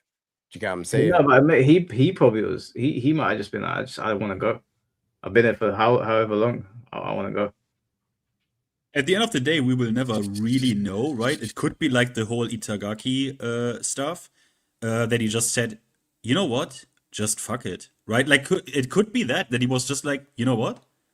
I don't want to do this anymore. I want to have time for whatever, right? It could be. But the only thing where I'm like, it's a bit weird is, do you remember the one interview he gave where he said he wants to see Tekken 9? And first of all, he said, me and Murray, we probably have it in us to do one more Tekken. Yep. And then he said he wants to see Tekken 9 as a launch title on the PS on the next console generation. So that is the only time where that is the where I'm like, huh. So something unexpected must have happened. But it could have just been the Itagaki stuff, and he was just like, you know what, I have a family, I want to spend more time with them, fuck it. Could be, right? Could be. We don't know. It's true, you know, because I forget that he has kids as well. Like, no, he's very, very private person. Like he has 2 daughters from what I remember. So he's got that happening, his health, where his liver's like decreased by like 30% or whatever. And then you've got this game that's stressing you out. You got people talking smack to you on Twitter. Like That must be mad stressful. So I would love to see like how he must feel. His Twitter must be relieved now, like because no one can say anything to him about Tekken. It's not on him no more. Like so it's crazy. So, or someone came around the corner and offered the big bag to do Virtua Fighter, to do DOA. Who the fuck knows, right? Like who knows? Yeah. We'll see it. We'll see over the next year. I mean, it's more likely the man's just gone home. He's just tired. He wants to go home, be with his family, and look after his health. I think that's probably what's happened. But if they do a Virtua Fighter showcase and Harada walks out, the internet's going to explode. And I think it'll be fun because then there'll be like a real rivalry on our hands between Virtua Fighter and Tekken because the old Tekken boss is there. But I think it's more likely he just stepped away for health reasons. You know what's funny about that? If he had done this, like, let's say, Tekken 7 Season 2, people would be mad, like, you traitor. But right now, if he did that, the Tekken community would be like, yeah, let's fucking go make that game good so we can all play that shit. It's funny. The landscape's changed. Joe, thank you for the $5. Kenshiro hit Tekken 8 with a Nanto Saiken and told it you're already dead. Damn. Well, it's not dead yet, but it's just controversial right now, I guess. Game's gonna be all right, man. Give it like 3 months, and then ask me that question again, because then I can tell you if it's died. You sound like Michael Murray. Well, actually Harada when he told me, "Yo, just wait until you play the patch. Like Season 2, just wait until you play the patch, bro." You got to be optimistic, man. We done that. I was so optimistic. You don't know y'all how thought they was optimistic going. I was. Okay, the Tekken 2 thing was the Season 2 thing was fun. I was like, you thought they was gonna fix that shit in a year? Y'all gotta wait. Y'all gotta wait till season 3 but I didn't think that, but no, you did. I thought it. I didn't look. This is why Speedkicks and 3DX to this day, like Speedkicks just recently said again, revert the patch, because he just said again, revert the patch, because he knew we all actually knew what they put into the game. Yeah, that is you can't. Oh yeah. Yeah. Sorry, I don't want to drag it out. When do we think Season 3 is going to get announced? If it does, April. Well. Look at the in-game season pass. Look at the remaining days. It's like 80 days until that season pass ends, and they need to do a new one. No? Is it 80 days? So that's April. So usually when the fight pass runs out, there's usually a period of time. No. So it's coming out in May again. For 30-60, and then obviously the remaining part will be in March. Then you have like a little breather. They don't ever release the fight pass straight away, so it'll be like maybe like 2-3 weeks later. Season 3 in May, bro. Let's not even do all that. It's coming out in May. Well, they would definitely start it off by Evo Japan, but I think we're gonna get the character before Evo Japan. That's what I honestly think. What is wrong with them, man? Like Tekken feels dry right now. Like it feels very dry. Why not? If you've got Season 3 ready, just fucking let it rock. Y'all can come to 2SKO, man. It's but Mike, that's funny, right? I mean, you played the old Tekkens as well. That's a whole nother. That's maybe a topic for a whole fucking podcast. But like how used we are since the seasonal model, which was only introduced with Tekken 7, that the game doesn't get stale. Like you had to play Tech 2 for like 5 years with no patch at all, and. It doesn't matter. It's an interesting topic actually. But you're right. Like I feel the same way. But Tech 2 was out in that state for 5 years, no patch. Yeah, but many bad things. Tag 2 had a lot in it that I enjoyed. So I could play Tag 2 over and over and over again and enjoy myself. And also I had all the characters I wanted to play in Tag 2. I have one character that I kind of want to play right now, and I feel burnt out with him. But Tag 2 offered me multiple characters. Like I had multiple teams. I don't usually play more than 1 or 2 characters in a fighting game. In Tag 2, I was playing Ancient Ogre, Marduk, Fengwei, Jinpachi. I picked up Unknown for a little bit. Who else did I play? I think in that game I put Unknown with Yoshimitsu as well. Like I was having so much fun on that game. It just offered me a lot. And also, I really did like the jukebox feature in Tag 2. It was unique to all the other jukeboxes where you could play your own music. Your own music. My theme was Blade, the Blood Wave. That's perfect for you. Yeah. I used to play all sorts of. I used to play DMX while I was playing. Like it was fun. There was a lot of fun shit, and Then we had the World Tekken Federation or something like that. Yeah. That website was pretty sick. Like, younger me was so invested in Tag 2. So a patch never even crossed my mind. But also the Tekken scene was different back then. There was more like offline stuff. Like that's why I met Jay. I met you in the Tag 2 days. I probably met you in the T6 days where we started speaking at Tag 2. Yeah. And I mean T6 and Tag 2, I was very content. I was very, very content.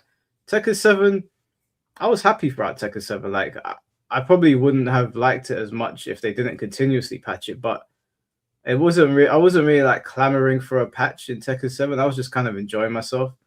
The Tekken 8 is the first time I'm like, man, this is frustrating. I'm not enjoying myself.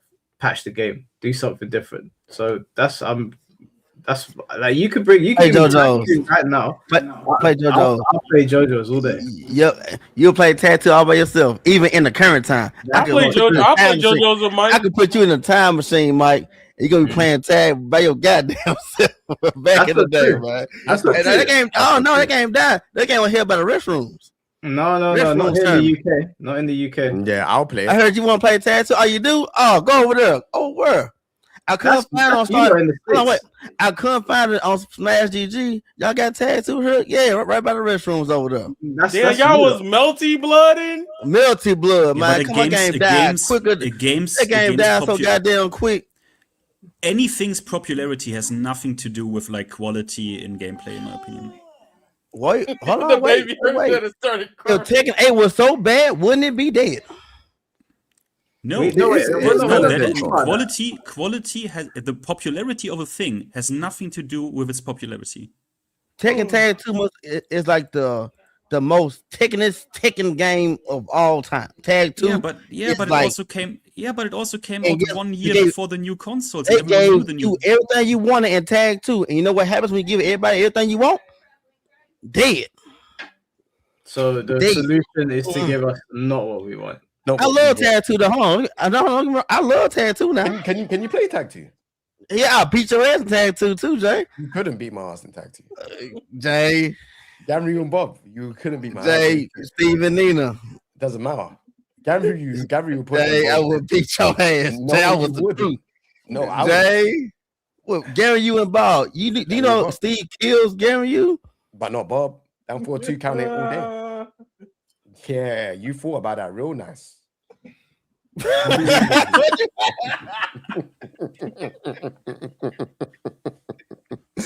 Yeah, true. Don't forget to I wish we had like what do you call that shit?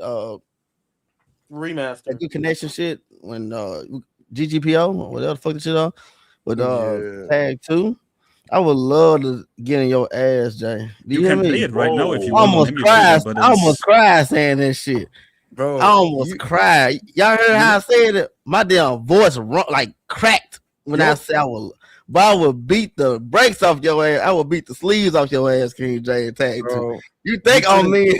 you better put Nina first, and even Nina, Nina point guard. I call her the point guard. Nina the point guard. All I'll do with Gamryu 1+2. Oh, beat your you can actually, guys. You can actually. I'll be your ass too. All the fingers in your ass. Guys, you can actually run it. I've played Tag 2 RPCS3 against Americans from East Coast, and it is playable. It's not perfect, but it is playable.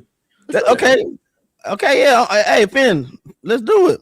I'll beat your ass too, Finn. Pick it up. I want you to pick it up, Finn. I want you first though. I'm saying King Jae for dessert.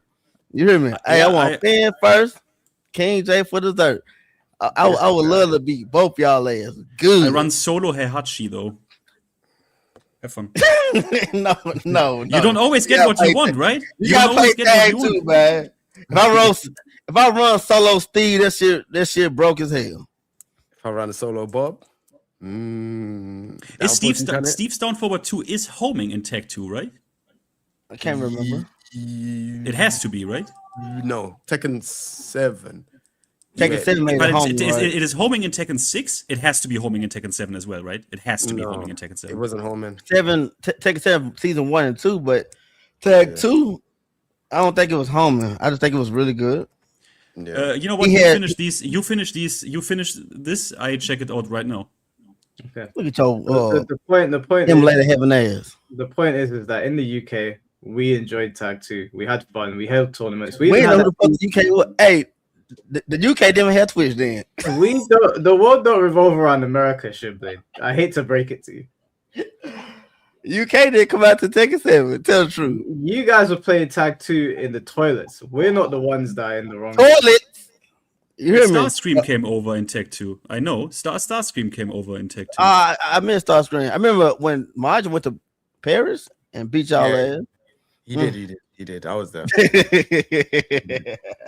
He won with now that game was like the crunkiest starting off, man. I think Tag 2 was really good starting off. Then people just didn't take advantage of their tag mode, man. I think that would have been something. That pair play, if they would have made that mainstream, if they would have made pair play mainstream, Tag 2 would have been alive.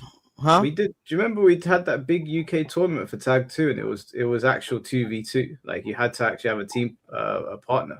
We had one. So we did have. You guys had a brain then. Y'all had a brain. I think Tag 2 should have been 2v2 like esports type shit. Like you had to have a partner to play Tag 2. I think would have been sick, but it's so exciting. It was ahead of time though.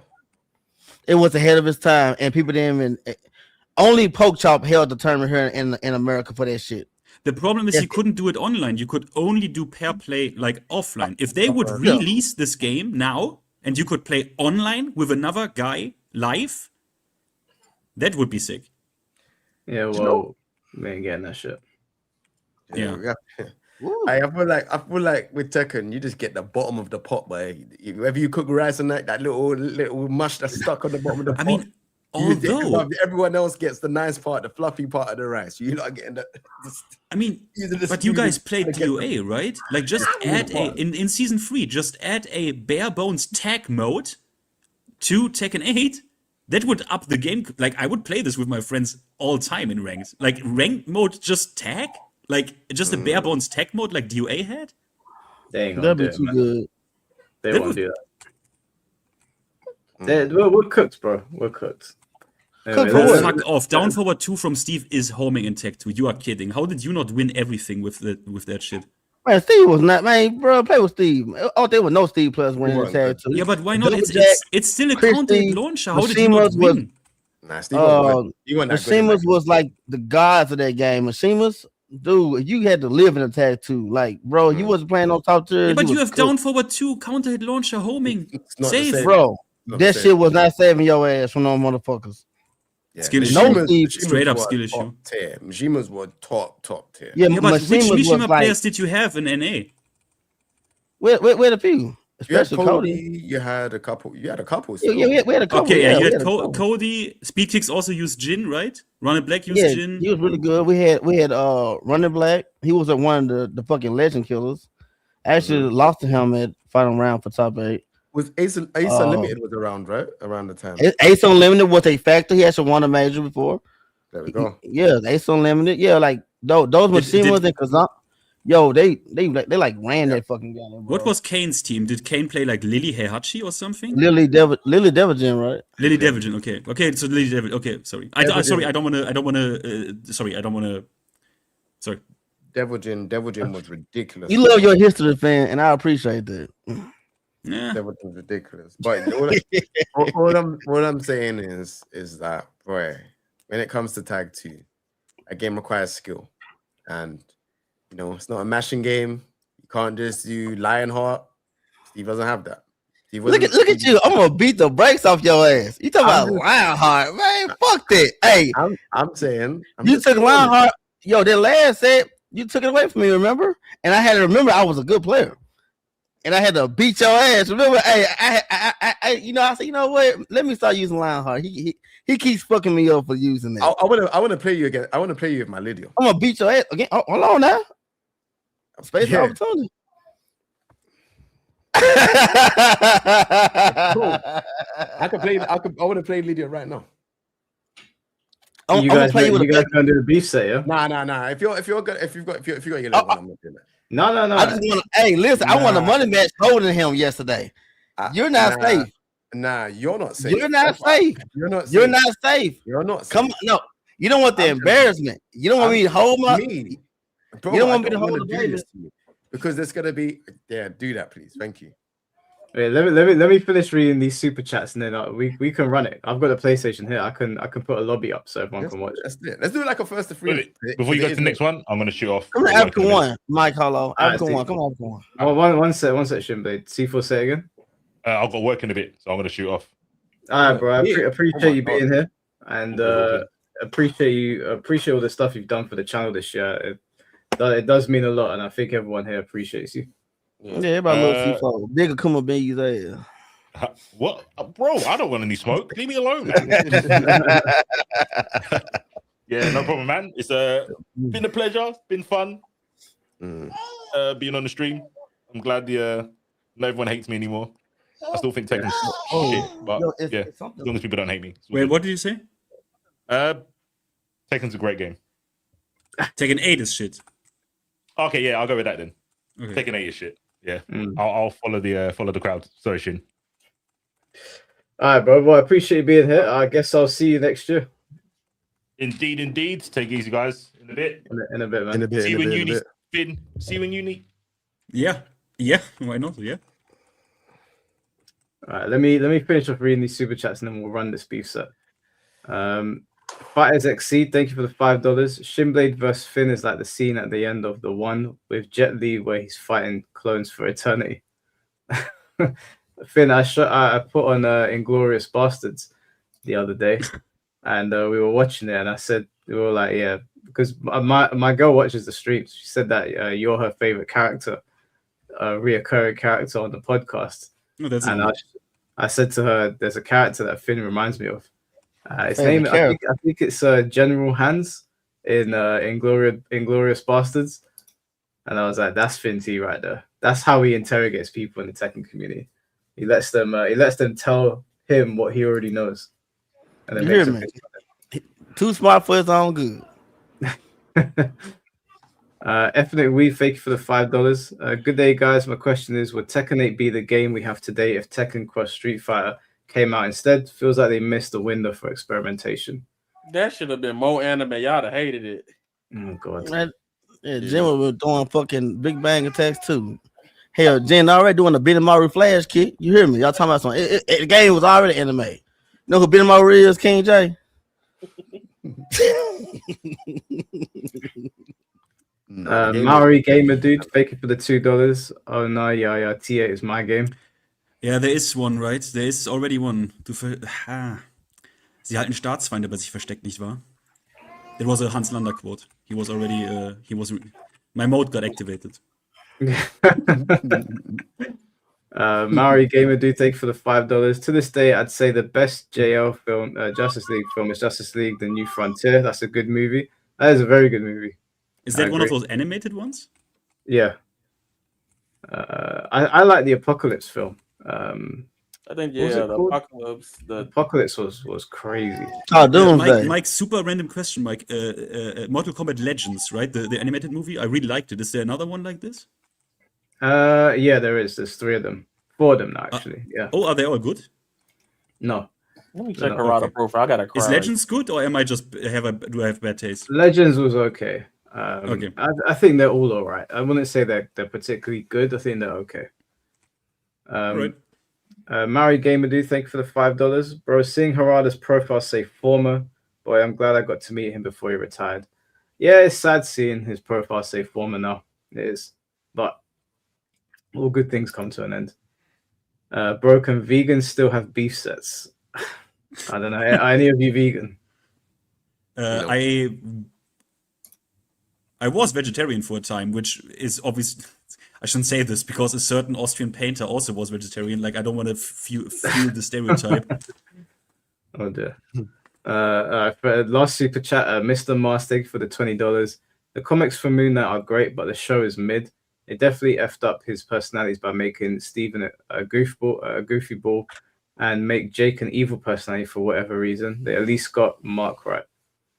I would argue that, but I ain't got the energy no more. I'm on E right now. That's fair. I'm gonna watch it. I'll cast my judgment when I watch it. Well, are you guys running this set? Yeah. I shouldn't. Do you want to run it now, or do you want to run it later? Which one? He said, yeah. Say it again. Say, yeah. Say, yeah. Come to Africa 1. Come on, Mike. Come to Africa 1. All right, let me boot up. We'll end the stream on a B set. Ooh. You want King Jae? You want Mira Rizzo? Big Zo? Steve. You want Big Zo? I could play Mary Zo too, Steve.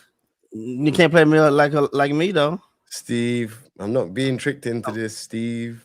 Being tricked. Your ass, you don't want to do that. I'm not saying and that's some good content, Mira Zo, Mira. You hear me? Look at y'all. You hear me? Y'all go. You hear me? Steve. Big No, on Steve time. Lilia is cool. Do Steve Lilia. Steve Lilia is cool. Steve. I love how Bleach is just there. Look at Bleach. Oh man. Beat the hell out Mike in that damn Bleach game. Mike, did anything happen already with the? I will always ask now. Did anything happen with the cheater? The guy who you can't click on? The who? Damn. In the leaderboards, the guy you can't open his profile. Did anything happen already? Oh no, they didn't do shit. Okay. Bro, I wish we could play. What game is in there? Oh, I think Yakuza's in there. Bro, I wish we could play JoJo's. Get your adventure game playing ass on, Mike. Talking about bad about taking. Because JoJo's, I'm so annoying in that game. What game? JoJo's? JoJo's, yeah. Yeah, I play all the broken annoying shit. Hold That's on, a good game. Let me get my game. One second. Would have locked in and had it rolled back. We would have been cool. Ain't JoJo's good? JoJo's a good game. I think it's a good game. I just think they just didn't add certain elements to it that it needed. Where you actually play? I play JoJo's. I play some JoJo's. I'm there already. I see your little long head. There you go. Look at you. Oh yeah, shout outs to Clayton in the chat. I forgot I wanted to say that before. There you go. Shout out to Clayton. Stroud. Talk to him, y'all. Let's go this one. Yeah. Yeah, GG Clayton said that before, and I said he looks like a model. With your smart ass. Yeah.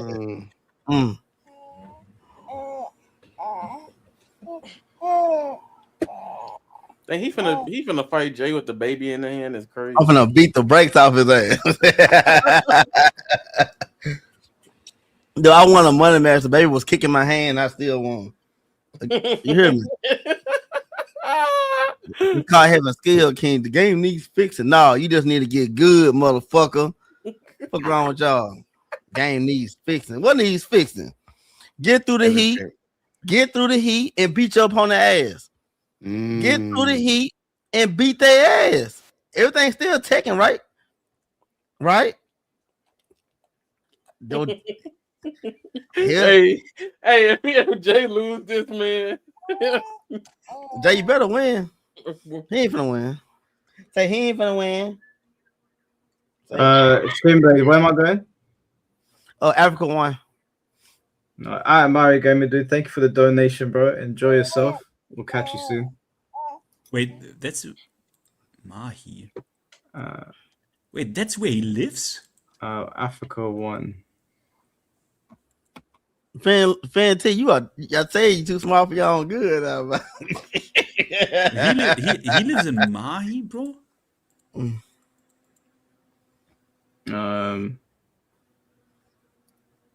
What'd you say? Huh?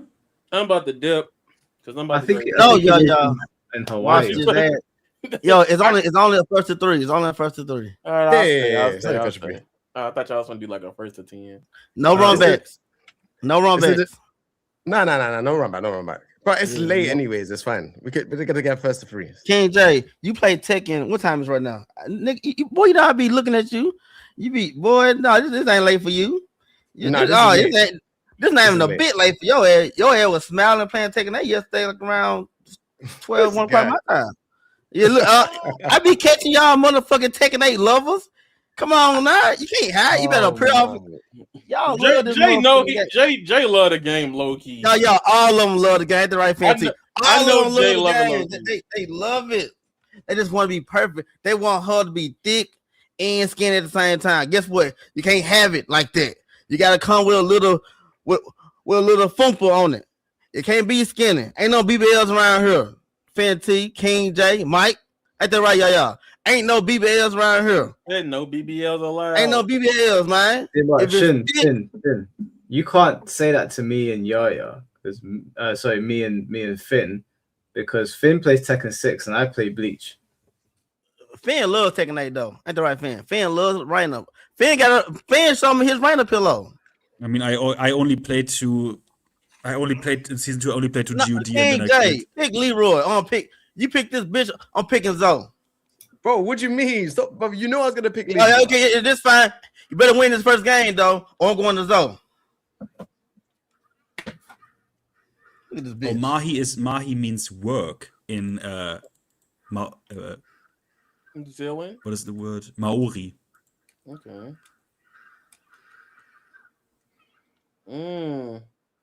Today I learned something. No, Jay locking in with Tsunade right now. Man, yeah, you can't do this shit on this damn. Can't put no damn lid on this damn connection, man. He's so damn trash. Wait, this is a first to 3, right? Yeah, just 3. 4-4-2.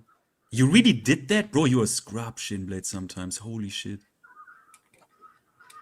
Okay. Is he a scrub if that shit He's works? just gonna sway. See this? He's gonna sway every time. That's why he loves Tekken 8. He's gonna sway every time. Yeah, stop it. No. And I've been swaying since Tekken 6, motherfucker. Yeah, but in this, and guess what? Motherfuckers couldn't stop it. I've been swaying since Tekken 6. I know damn Tekken 8. Get it right. But you know it's more evasive in this game. Jay's feeling confident. See, he did it again. 1-1 into sway. 50 play me then. Look, just lock in. Don't worry about the slander. Hey man, if they call you brain, I'm not slandering him. It's good. It's strong. I would do that. I would do this well. It's good. No, you won't. You don't got balls like me to sway. Bro, it's free. Come on. You got balls to sway. So the thing about it is, guys, if Jay wants to call out the sway, he has to use an attack that makes him open to get back 1. That's the mind game there. That's why Shinblade does it. Hey, yeah, look at me pick his off because he playing with this damn 150 MS Lydia doing 4-4. I'm trying to swear it. Now you got to stay on. You got to stay on her too. You got to stay on Lydia too. Oh my! Stay on Lydia. Stay on Lydia. How are you changing? Until stay you on. No. You don't believe in your Steve. No, shut up. No, you don't believe in your Steve. That's fine. Look, that was. You don't believe in your. Hey, Steve. yeah. I picked this outfit just for you, baby. You don't believe in Steve? Oh my lord, is that what's going on, Shin? I'll beat you in a long set with Lydia. No, you wouldn't. No, you wouldn't. You got slapped 3-0. Hey, King. Mike, book it. Book it, Mike. Book it. Lydia versus Steve, long set. Book it. You got slapped 3-0 in round. Book it. How much? You press put rematch 50 straight away. Put 50 on it, bro. You get slapped. Put 50 on it. Let's run it. Let's do a beef. Look, if he do it, I want to be focused. If it's for him, Jay, I'm saying that on a separate day next week. Y'all got to do it on the weekend or something. You don't put want 50. You don't put 50 on it. Listen, put 50 on it. Switching. Me. Put 50 on it. He's there, Mike. Put 50 on it. It's like running away. What's that? Did I put your GOD free in my pocket? Is that what's going on? I put your GOD free. Put $50 in your pocket. Put $50 in your pocket. Put $50 in your pocket. Put $50 in your pocket. Put $50 in your pocket. There you go. Hold on. Star Red. He's trying to distract me. I'm not being distracted. It's okay. Win the set, bro. The match is on.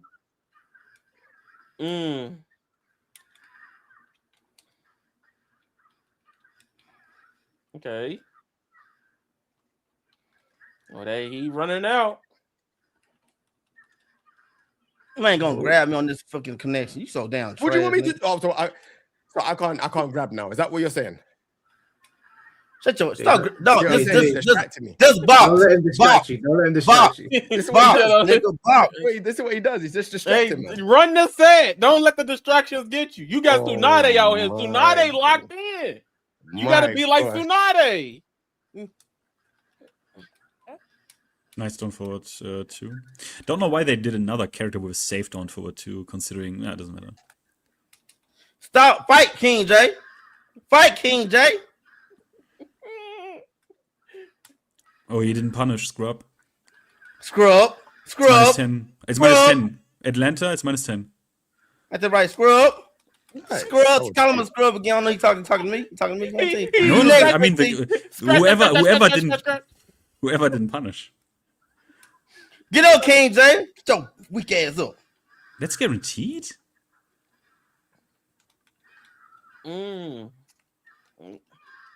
Lydia, come on. I'm so top tier, bro. I'm top tier, bro.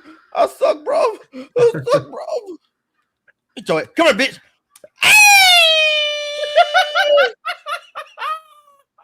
Mike, did that look like the ogre that you love? No. I love it. I love it. It's not ogre. It's Miari's though. Get it right. Talk to him. Talk to him, man. A bastardization of. Talk to him, my goon lover. It's a better version in one game. A better version. Y'all talk to him, man. You saw that shit? Talk to him. See that move yet? Bro, this camera angle as well on your tits, bro. It's insane. Miari thought she put She's like, get the fuck. That was hard. Ready up. She said, booga. At the right, yeah. She said she beat your ass and go, booga. At the right, King Jae. His eyes like Steve. Look. Yeah. Beat your ass. Look at that bitch on that screen, baby. I'm gonna beat your ass. Come on now. He said, let me lock in. Okay. That sequence is so strong. That's smart that Jay does this. Obelian does this also all the time. Yeah, see, Jay in the Zen state, he got the melodic regeneration happening. You know, the domino on head. Yeah. Oh my God. Oh my days. Cat scratch. Are you cooked here? That's all you got, King Jae. It's down by 3. I hope not. You gotta block it, baby. He telling you to block, bro. Nah, he. All right. Keeping the pace up. No. God damn it, a lot of damage. Yep. Oh my lord. I Shin Blade. Lock in. Jay locked in with the Tsunade. Oh, you got launched. Wowzers. I forgot about Wowzers. King Jae, stop running up on me, baby. That is such a gimmick. Button blade, bro. Don't you like gimmicks? Wait, you play Leroy. You should be used to gimmicks. You hear me? Come on, King Jae. Run that shit up, baby. Run that shit up, baby. You got to do it for Miari Zoe. Stop mashing. What the fuck you mashing? I'm so good with Liddy. You mashing. Oh, yeah. Oh, okay. Drop combo. Oh, my God. Oh, King my. Jae. 100 MS. Okay. Yeah, he punished that shit. That was kind of cool. This Cam Master move, baby. Dang, that was the heaven kick of pain through the glass. You see? He made the character real. This move is so stupid. Shut up.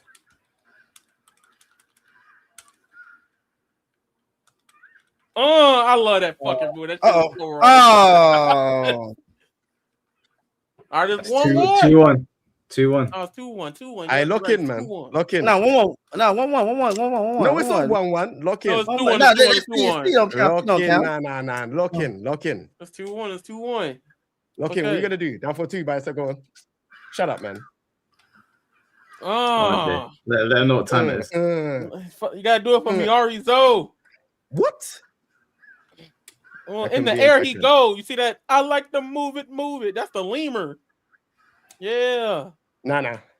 What? Nah. The internet. Nah.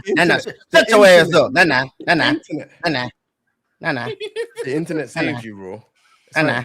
Damn, if only y'all 2 SKO rollback, y'all could have did this free. No lag, none of that. Stop mashing. Stop trying to grab my thing, man. Stop trying to grab it, Jay. Stop trying to grab it. It's mine. Stop trying to grab it, Jay. Bro, you really did Stop trying to grab That's it, Jay. minus 19, isn't it? Look at 50 smart ass. It's Look, the only minus. I'm just saying it was a ballsy play. I admire you as a man. You only minus if you a bitch. Oh, what the bro? What? Come on, What you want? What the what?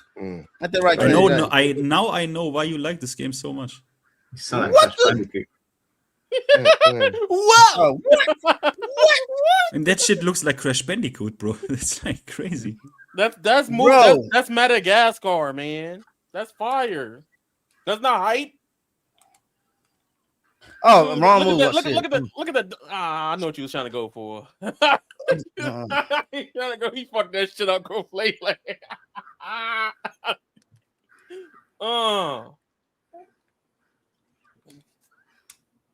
Okay.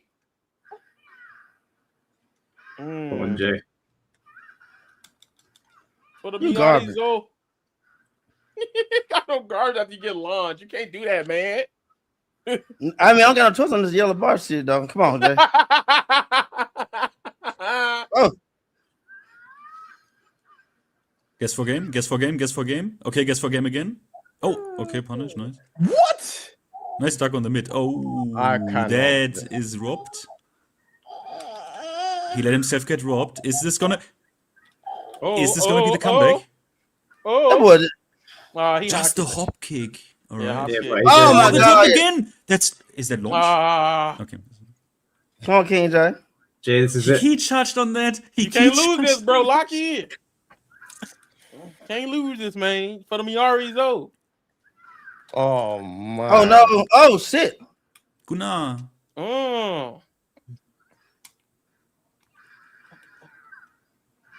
He chipped the shit out of him. Hit him with the HR girl. Slow down, King Jae. No, the keep out down forward 2 connected. That down forward 2 is really good. Look how she moving. Ain't that raw? That's not hype to y'all. It's not. It's not. That's not hype at all. She boxing and the snake coming out like. You ain't looking at a snake. But you see, that shit is not tracking towards her right at all. That's at least something. What you say? I said you ain't looking at snakes. Bro, I'm not being a gooner right now. I'm a gooner with a purpose. Oh shit. There's a difference. What's that? What's these combos, bro? That heat dad right there coming out to play. That move's so sick with the lemur tail. Bro, you really like this? No, right? That shit fire. Oh, he holds you. Oh no! 3-1. Jay wins. 2-1. Good games, man. Good games. 3-1, bro. Good games. Good games. Hey, man. Good games, man. It's 2-1. Are you gonna back out? Nah. You got it. 3-1. I had to tell you, man. My Lydia's too strong for you. Steve got put in the pocket. I ain't gonna lie, King Jae. That's not a strong Lydia, man. You lost to it, so I don't mind that. Hey, it is cool. My son took a shit on that shit too, man. Hey.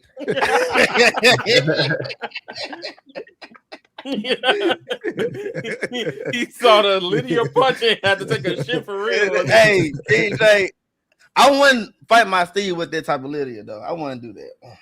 Bro, you lost 3-0. Yo, 50 bones. Mary Zoo won around. 50 bones. Just say yes. Nah, I'm chilling, bro. Wait, Jay, why don't you guys do Mike, go to this, man. $50. Yeah, why don't you guys do a beef set? Not today, but next week, 1st to 30, 50 or however much you want to do. 30. Yeah, that's an endurance match, right? You want to talk about endurance earlier. Look, I set it up. I get the commentators on this shit. What is a character lock? No. No, you do whatever you want. Nah, you see you. No, you want it. First to 30? Yeah. Wait, I got plenty of characters. I got Azucena, Nina. Okay, well, you can do character lock is fine. No, first to 30 character lock, I'm gonna go to sleep in any game. Especially against King Jae. King Jae, sorry. I want to have fun with him. I want to put my mama. I want to put them pistols up his ass. I want to pick Mayara's up. I want to put a unicorn horn up his ass too. I want to do 30 different things to King Jae. 30. I want I want to fuck him up 30 different ways. Do it, King Jae. First to $100 though. What's up? You got it. Cool. You know what? I'll probably lose. It's all good. Good games, man. You probably lose. Man, don't do that. Don't do. Oh no, I'll probably lose. Good games. Oh no, don't do that, man. Do it for the stream. All right, $25. 25. No, 25. it's okay. I'll probably lose, man. It's all good. You're not. What? Come on! I'm not on it like that for Tekken, man. I enjoy the game. I have fun. That's it. Let's have fun then. I got a better idea. Because you both play Fatal Fury. You both play Street Fighter. He does not want me on Fatal Fury. Hold on. Let me land. Your ass to Fatal Fury. We'll load it up now. We'll load it up now. No, King hold Jae, on. I will beat Hold on. We'll load it up right now. Guys, stop. Not Fatal Fury. Don't be silly. Listen, guys. Y'all both can get watched, but Chill. Hey, we'll let it rock. Am I speaking Swahili? Sorry. Yes, you are. I'm quiet. Fatal Fury came into play, so we kind of. Why don't you guys do 3 stages of hell games? Yeah, 5 stages of hell, whatever you want. Fatal Fury. You can't play Street Fighter 10. You can't play Street Fighter 6. You can. Did you play Street Fighter 6? Why don't you do first to 10s on all of them? Who you asking? Hey, Shin, who do you play in Street Fighter 6? I play Ken, nigga. Boy, don't fuck with me. I'm asking the question. I didn't know you even played that. I thought you played Street Fighter 5. I played 5. I played 4, 5, and 6. I played Dudley 4, Ken 5 and 6. When's the last time you played Street Fighter 6 though? It's been a minute, but I beat a lot of great people in that game. Really? Yeah, we might as well skip that. All right, Fatal Fury. What, you? Second. And what do you want to do? Grand Blue? I didn't play Grand Blue. King Jae, are you saying it? Hold on, Mike, is King Jae? Are you saying you can beat me in Street Fighter? Bro, don't play me on Street Fighter. I'm gonna keep it a stack, Shin. You're not getting past the Marissa. Bro, I beat one. I used to beat the best Marissas, man. When it first started out west, King Jae got a flow chart. Everybody beat everybody the first 3 Marissa, months, bro. I'm a different Marissa. Trust me. Damn, you like that on me? I'm not. I'm just saying Street Fighter. I don't know. Hold on, y'all. You think I'm a Tekken player, don't you? Only. No. Answer real quick, don't you? I mean, yeah, you only talk about it. No. I'm a Guilty Gear player. If you cut me, you're gonna see Guilty Gear blood. After that, it's King of Fighters. Jay, can then you I got Tekken. Huh? Do you know what? I can play. Yeah, Mike. I need like maybe a couple days. Do you play Guilty Gear as well, Shin? What's up? Yes, let's do it, please. I play Potemkin. I play Soul for 20 years. I knew you was gonna play. Yeah? I was like, you either Soul or Chip Xana. I love my play Chip. Hold on. We got Fatal Fury, Guilty Gear, Street Fighter, Tekken. Do you guys play Soul Calibur? You cannot play Soul Calibur. King Jae, look me up. What are you talking about, man? I don't want to look you up. You can't. Mick was the best in the world at the point. I beat Mick and I beat Lil Margin. They was literally the top players bowed down to them. I was the best at Soul Calibur 6 at one time. You play 6 or not 3? I thought you were talking about 3. 6. I play 6. Who do you play in 6? Raphael all day. 2, 3. I don't know. Raphael wasn't 5. Raphael gives Astroff a problem though. Yes, I'm gonna beat the fuck out your ass. I'm gonna beat the fuck out your ass Street Fighter too. You sound like get past. Hello, y'all. You get Street Fighter. I don't like people doing that shit. Y'all. Put some money on it. You don't want to pay him? Yes. I put money on myself before I put it on him and Street Y'all beat the hell out your ass. Who you play? Street Fighter. Yeah, think I'm. You think I'm? He's crazy. The fact that C4 didn't even speak too much on it. He just said one thing. Hey, y'all, he said Shimble ain't good at other games. That's all He's all right. He just you're all right. You're all right. He let that be known, but he didn't really want to say it. But he was being nice. What I could do with You know what? Give me a day on Street Fighter. I'll learn Viper and fight you. Nah, see, I ain't gonna learn new characters. That ain't got nothing to do with me. Them combos is not shit. Like I found all the hard shit in the game. That ain't nothing for me. Like what's up? Now hold on. Are you and Jay gonna run this? Yes, yeah, Mike. Yes. Are you guys free on Monday? I need to learn Potemkin again. That's the only one character. Like, yeah, but it's Tuesday. It's Wednesday today, isn't it? Monday. That's enough time. The game is. And it's changed quite a lot from when I first played it. It changed a lot. It's a new game now. Yeah. They got type of mechanics. Give them until like Friday next week. Friday next, yeah. I'll play with Tech 2. Street Fighter's fine. Street Fighter's perfect. Tekken's perfect. What's the other game? Soul Calibur we can do. Fatal Fury we can definitely do. Like I ain't scared of you. That I want to see. I commentate the whole Fatal Fury. It's just Potemkin in Guilty Gear. I know he's got a new move, and I don't even know what the new move is. He's broken right now. I'm not gonna lie. He flies diagonal in the air. What? Yes. He moves. Yes. He flies, he use heat knuckle, Potemkin buster, you die. And then if you don't OS it right. He travels now. Yeah, he goes boom, bam, Roman cancel, die. You hit a wrong button, again, die. Shin, I'm telling you, when I played Potemkin, I was putting in work. I just don't know the new stuff. I'm scared of that character. I ain't gonna hold you, but I play Majin Potemkin, so I don't think you're better than Majin at all. So what Majin? Lil Majin? Yeah, he was the best player in the world at one point in Reload. Not the world. That's Reload. That's like 10 plus years ago, bro. I'm talking about this game. This game. I mean, he played up to Strive, and he was still good. No, King Jae, you're not better than Lil Majin. No damn, get the gear stop. So you guys get to run it on Friday. Not this Friday. Yeah, we can. Friday. No, 10th of January. Yeah, let's do it. Lock it in, Mike. Right, so we got how much money? I want some money. No, wait, hold on. Before we talk money, we need to finalize the game. So we got Fatal Fury, Soul Calibur 6, Street Fighter 6, Tekken 8, Guilty Gear. 5 games. I thought you're playing Tech 2. What's this pussy Tekken 8 shit? Nah. We gotta do Tekken 8. He's Mary's. I want to play Fenty and Tekken 6. It can make it happen. Unfortunately, that is like in Tech 2, it's like borderline. In Tekken 6, it's not playable. Like we literally have a second of delay. Like literally a second. We unfortunately Tekken can't. 6. It's literally not possible. I tried with Americans. I tried. So we're doing five stages of hell, yeah? Yeah, the 5 stages of hell. $20 a stage. $20 a stage. Yes. Please. That's not bad. That's not a bad. That is the stage. Is not bad. It could even out. Like you could lose 3, and I could lose 2, and I win just $20. Now wait, Jay. Now, have you played Soul Calibur 6? Because we played a long time ago. Off his ass. No, but I can level up quickly with that game. I just need to know. There's like 5 moves with Astroth that's mad cheap, but I just need to remember them. And I need to know the throws. Mike, no. The thing is, I haven't played Soul Calibur 6 in so long. Soul Calibur 5, you could never beat me. Mike, I will break. I will put. You can't beat him. You can't beat him. Petroclose, listen to me, Mike. I will put that little ass sword dagger so far up your shit, bro.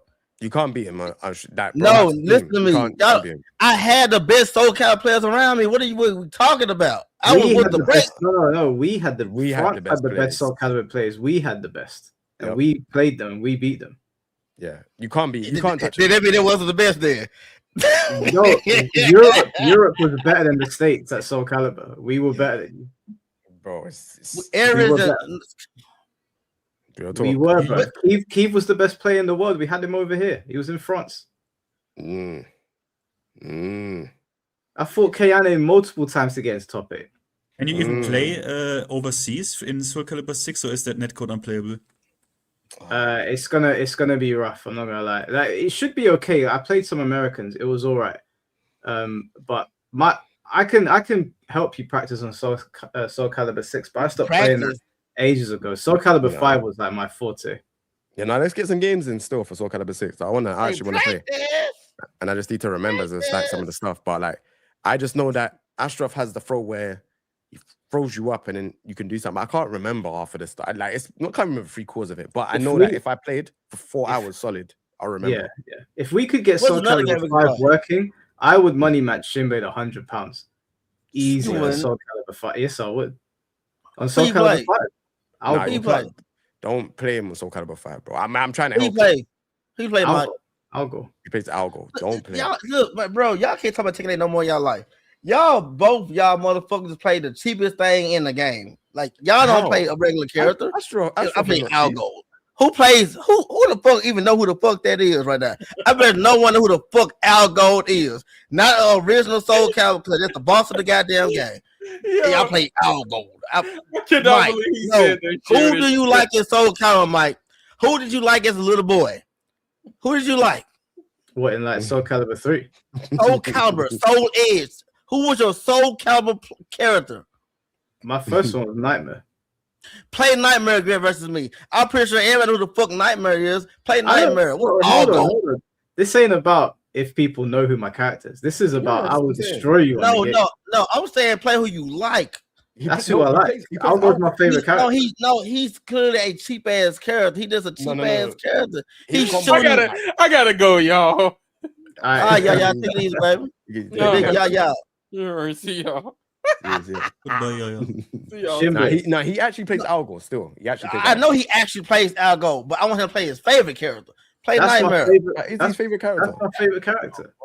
I've been liking right since I was a teenager, bro. Like that is my motherfucker right there. I'm not finna pick a cheap ass character and just. Do you not play him because he's strong? No, Algo is probably. Soul Calibur set would be actually mad peak, because there ain't no one that streams Soul Calibur 6 right now. Well, firstly, in terms of strength, Raphael is extremely powerful, especially in 6. He's always been powerful. No, I meant like Shinblade sounds scared just because he heard like, oh, Mike on that character. Like, I don't know. It sounds a bit. I didn't expect that from Shinblade. It sounds a bit soft. What game can I put my sword or fist up your ass? Do you play them Fighting Hearts? Oh god. We say Call of Duty. What is that? It's called like can you play Call of Duty? Them Fighting Hearts? Yeah, yo, I was a Halo Smash. Yo, you guys do. I'm gonna do a little doc, bro. I was a Halo. You need to do a documentary. I was a Halo player and Smash player before anything. Until Lil Margin was best. Lil Margin was friends with my brother. They was friends. Lil Margin came to my house one day, came in my room, saw me playing Smash Bros. What the fuck is this room? Yeah, that's not Smash. Came in your room. Big pause. But yeah, he walked in my room. You playing Smash? I played. Oh, see, Gandalf, Captain Falcon. I'll whoop you in Smash Bros. No, you did not. Just say that. Tell me he did not. Just say that. Mike. You don't play Smash. No, it gets Mike. You don't play Smash. You don't. Mike, King Jae. Say something 50 you want. I wish you would. I play Kazuya and Sephiroth. I don't play Smash. I don't play Smash. I don't think the connection's good though. No, Smash is all right. I've played people in the States. Swear. Let's run it then. But we got a new capture card as well. Hey, I got Switchback though. What's up? What's up? We're gonna do this. I'm gonna beat the brakes off your ass. Wait. I was a Dr. Mario man. The best in the Dr. Mario. Oh shit! Look at your little ass. In Melee. Your little smart ass jacket. Hey, I'm gonna beat the brakes off y'all ass. Who you play, Mike? Chrome. Who? Mike, y'all. Hey, listen, man. Mike, you gotta go, bro. You gotta go. No one know who the fuck Prog is. He just cheap.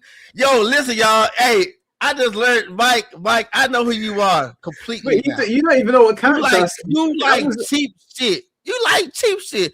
We talking about Super Smash Bros. We talking about characters you fucking fell in love with in your diapers. You can say it Prog. Man, get your man. Hey, show him the door. Mike. I didn't say Prog. You heard me. I said Chrome. He's a Fire Emblem character. Chrome. You son of a bitch. Walk to the door. No, you wasn't in diapers saying I like Chrome. I don't know who Chrome is even. He's a Fire Emblem character that would knock your ass clean off the goddamn stage. Hey, listen, who do you like? If you don't want to fight me, it's fine. No, I wouldn't want to fight you. I'm gonna still fuck you up. But who was your diaper character in diapers with your Ninja Turtle tiny whiteys on? No, Shinbet. That's not how I play games. That's how you play. Oh my god! I play whatever character feels the best to me. Oh, thank you for admitting that. You actually admitted it. No, I didn't say I play the character that's the best in the game. I said whatever character feels the best to me is the character I'll play. Wait a minute, Shin. Can you play Mario Kart World? Huh? Mario Kart? Yeah, Mario Kart World.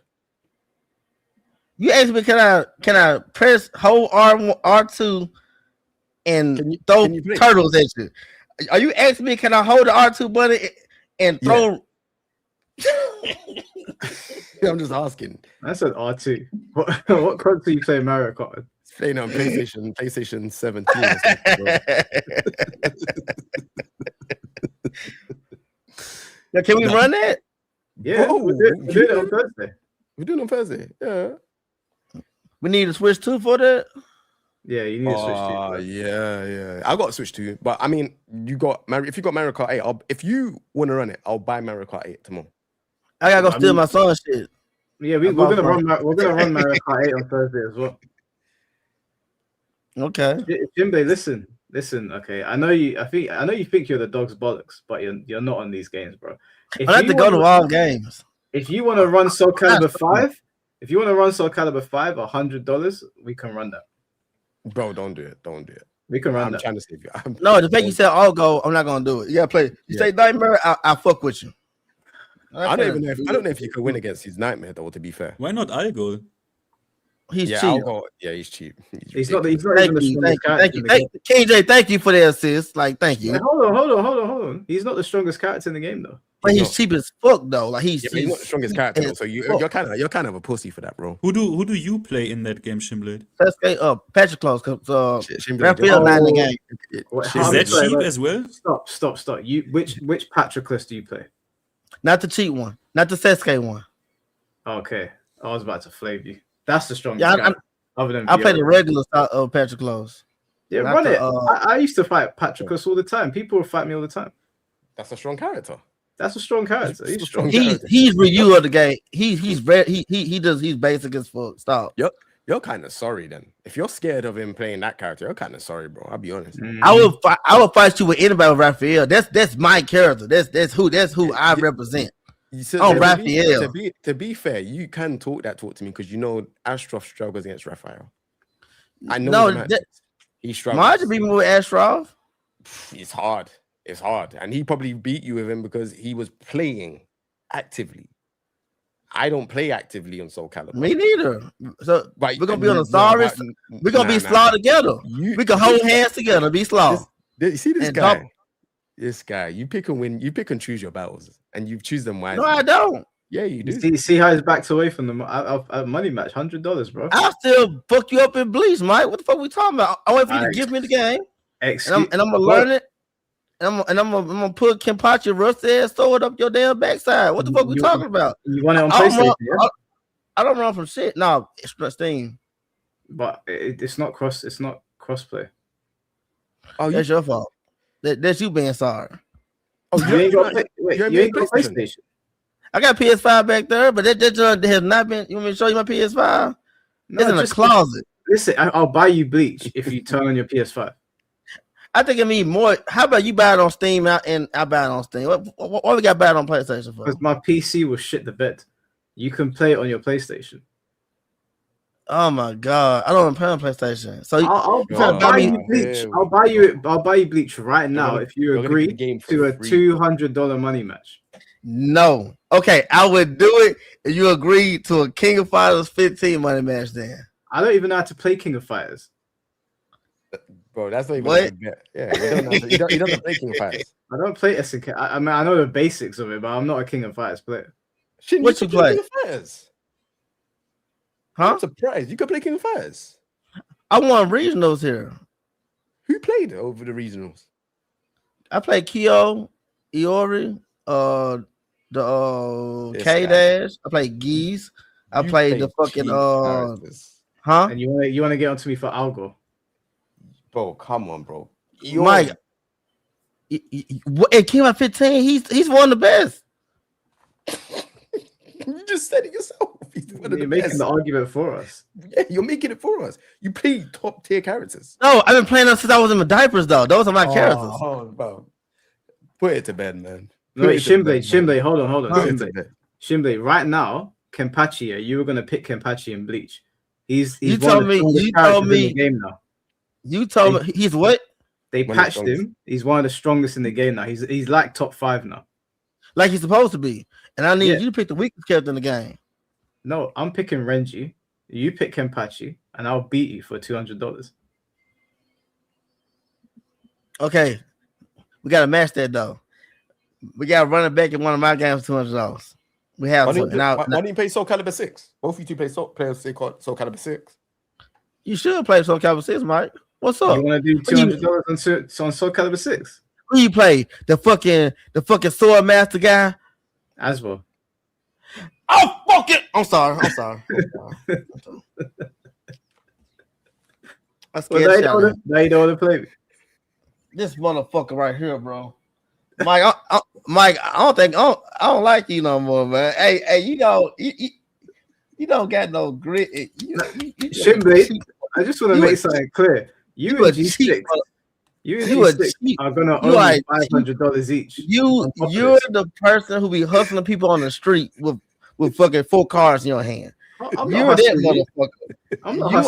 You are a hustler. You are cheap. I'm letting you know beforehand. This nigga said Azrael, bro. How in the flying fuck the old head like him?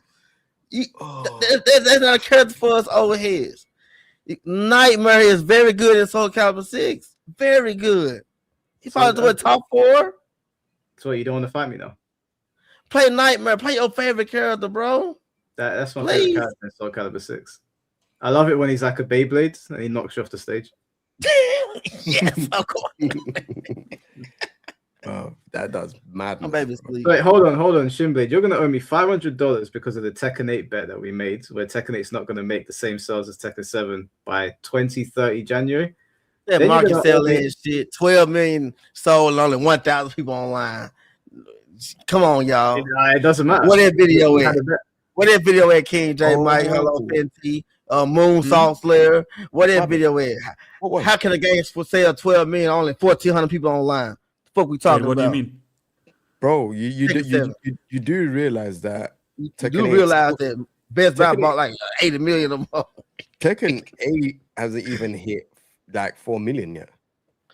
One in year 2. Tekken 7 was under 4 million in year 2. Bro, this had to higher budget. This is embarrassing. Mike, what the hell game you put in on PS2? Might be playing all types of games. You gotta get the nerd talk to bed about my damn game. How dare you talk about Tekken 8? You playing whatever the fuck you just put in. What's this? But the thing is, Shimblade, I play things that I enjoy. Okay, if I don't like something, I don't play it. No, you don't. You play cheap shit. You can't name a character you like right now. You gonna play a game, and whoever's the cheapest character in that game, you finna play him. He can fuck people up. You play Injustice. I will beat the brakes off your fucking ass, Mike. Shimblade, before you say that, are you now gonna again ask what character do you play? Then Mike says something you don't like, and then you say, come on, Mike, no, come on. I love 50. Yo, 50 too smart for his own good. You know what, 50, you right. 50, you wanted to ask that, right? No, wait. 50, you are absolutely right. Mike, who the fuck you playing Injustice to? Black Adam.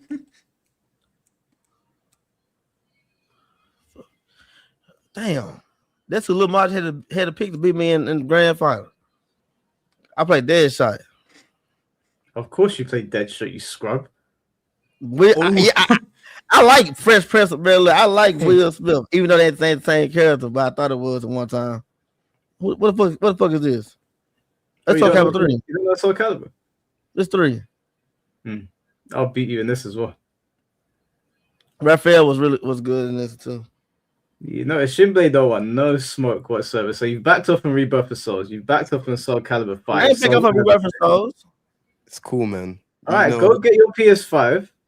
I'll buy you it right now on stream. Hey, it's okay, man. Wait, Shimblade, did you ever in your life play Rebirth of Souls? No. See, he said I could play. Mad? He told me to train for 2 weeks and he won't play it. And he'll pick the weakest character in the game.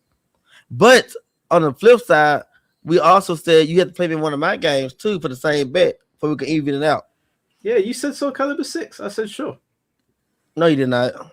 I did. King Jae said that. No, I accept. I said King. I said King of Fight. See, you a hustler. King Jae said that. No, Yeah, he, but he said yeah. You both said yeah. I asked who you play. I didn't say. I said King of Fighters. How about How about Street Fighter? How about Street Fighter 6? Street Fighter 6. What's up? Yeah, Street Fighter 6 is the best playable. I think you can take him on Street Fighter 6 though. I don't. He's Ken. King Jae, y'all can't tell me no fucking. What's up? Hold on, wait, fuck all this. What's up? He's Ken is sorry, bro. I'll be honest, man. You just get you to the corner. Have you seen me play Street Fighter 6? Have you seen me? I don't need to. I see you play. That's crazy. I see you play Tekken. Okay. I don't know how you would play. Why don't you play man. me in Street Fighter 6? I'm Grandmaster. You're Grandmaster. Fancy. Who you Who play? do I play? Mai. Look at him. He said who? Mai. Isn't she really powerful in 6? Yeah, she's really OP. So I've been playing Mai as well. So I play Mai, Bison, and Marissa. Do you play Mai? Do you play Mai and King Fighters King Jae? No. Do you play Mai and King Fighters Fancy? I don't play no, but I checked out in DOA. Do you play DOA? I play Mai in DOA. No, that's the only 3D game that I couldn't get into, but Marginal was playing that shit. I couldn't. So I tried playing it's a bit of a technical game for you, innit, Shin? Not technical, it just sucks. I came around in DOA 6. I heard DOA 6 was the worst one. Yeah. That is true. Guys, we need to wrap up. It's 4:40 in the morning, and I've got New Year's dinner with my girl tomorrow. So I'm going to wait. No. So before we go, just to make it crystal clear for everyone, Thursday is the Mario Kart stream. Yeah. And then Friday 10th is the B-set stream between you and Shinblade. 5 games. Yeah. We work out the stipulation though for sure. We work out like what we'll do. And because the 5th game is still a question. We gotta see if Soul Calibur is even capable. Yeah, we'll figure it out. We have to test it. We have to actually test it and see, because there's no point saying we'll do Soul Calibur and then the connection's just dead. The connection is going to be rough. I'm going to be honest with you. Soul Calibur 6 did not have the best netcode. I played it a lot, so it wasn't. Street Fighter, Tekken, Strive. Fatal Fury. 4 games? We got to test Strive. Fatal Fury should be fine. The 5th game gonna be hard to find. As we play that on Third Strike or some shit. What about a game that we've never played? Have you played Grand Blue? I don't play Grand Blue. Man, neither have I. Maybe do a game that's random. Wait, you can even get it. That's a good pick, Jay, because you can both just get the free version and practice for a day or something before, and you can both play I think you have 2 or 4 characters, so you can pick one of them and just, you know what I mean? It's even free. There's a free version of Grand Blue. Yeah, it's even free. Yeah. It's and the fire guy. Ron is actually good. Huh? It's the fire guy, the fire sword guy. Is he Sorry free? Again? You're fire guy. Fire sword guy, the guy with the red hair, the fire sword.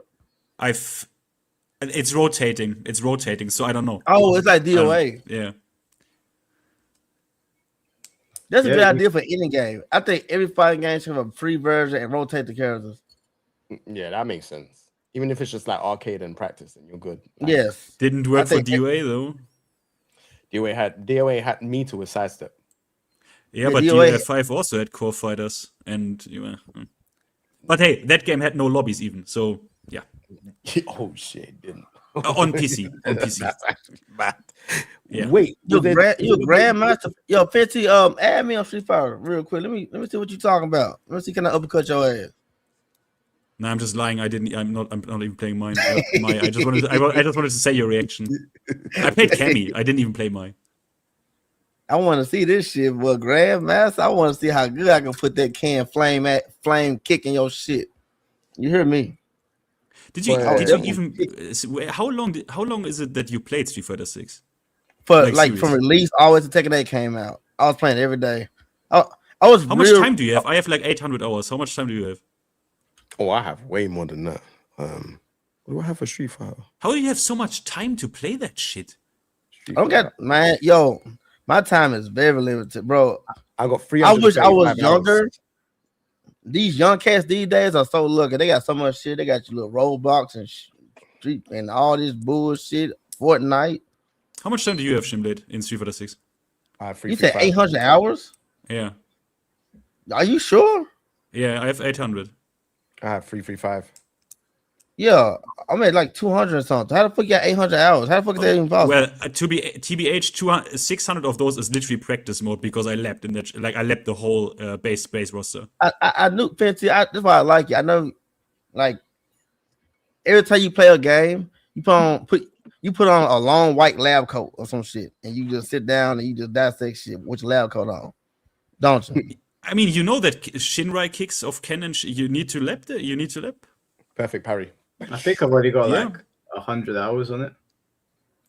On what? Street Fighter? On Street Fighter 6. Oh, right. Yeah. I only played it. I played it for a little bit on stream, which racked up the hours, and then I did a quick run to Masters and stopped playing. Fun game though, but yeah, guys, we're going to talk about this in DMs. We'll set up the streams. Yeah.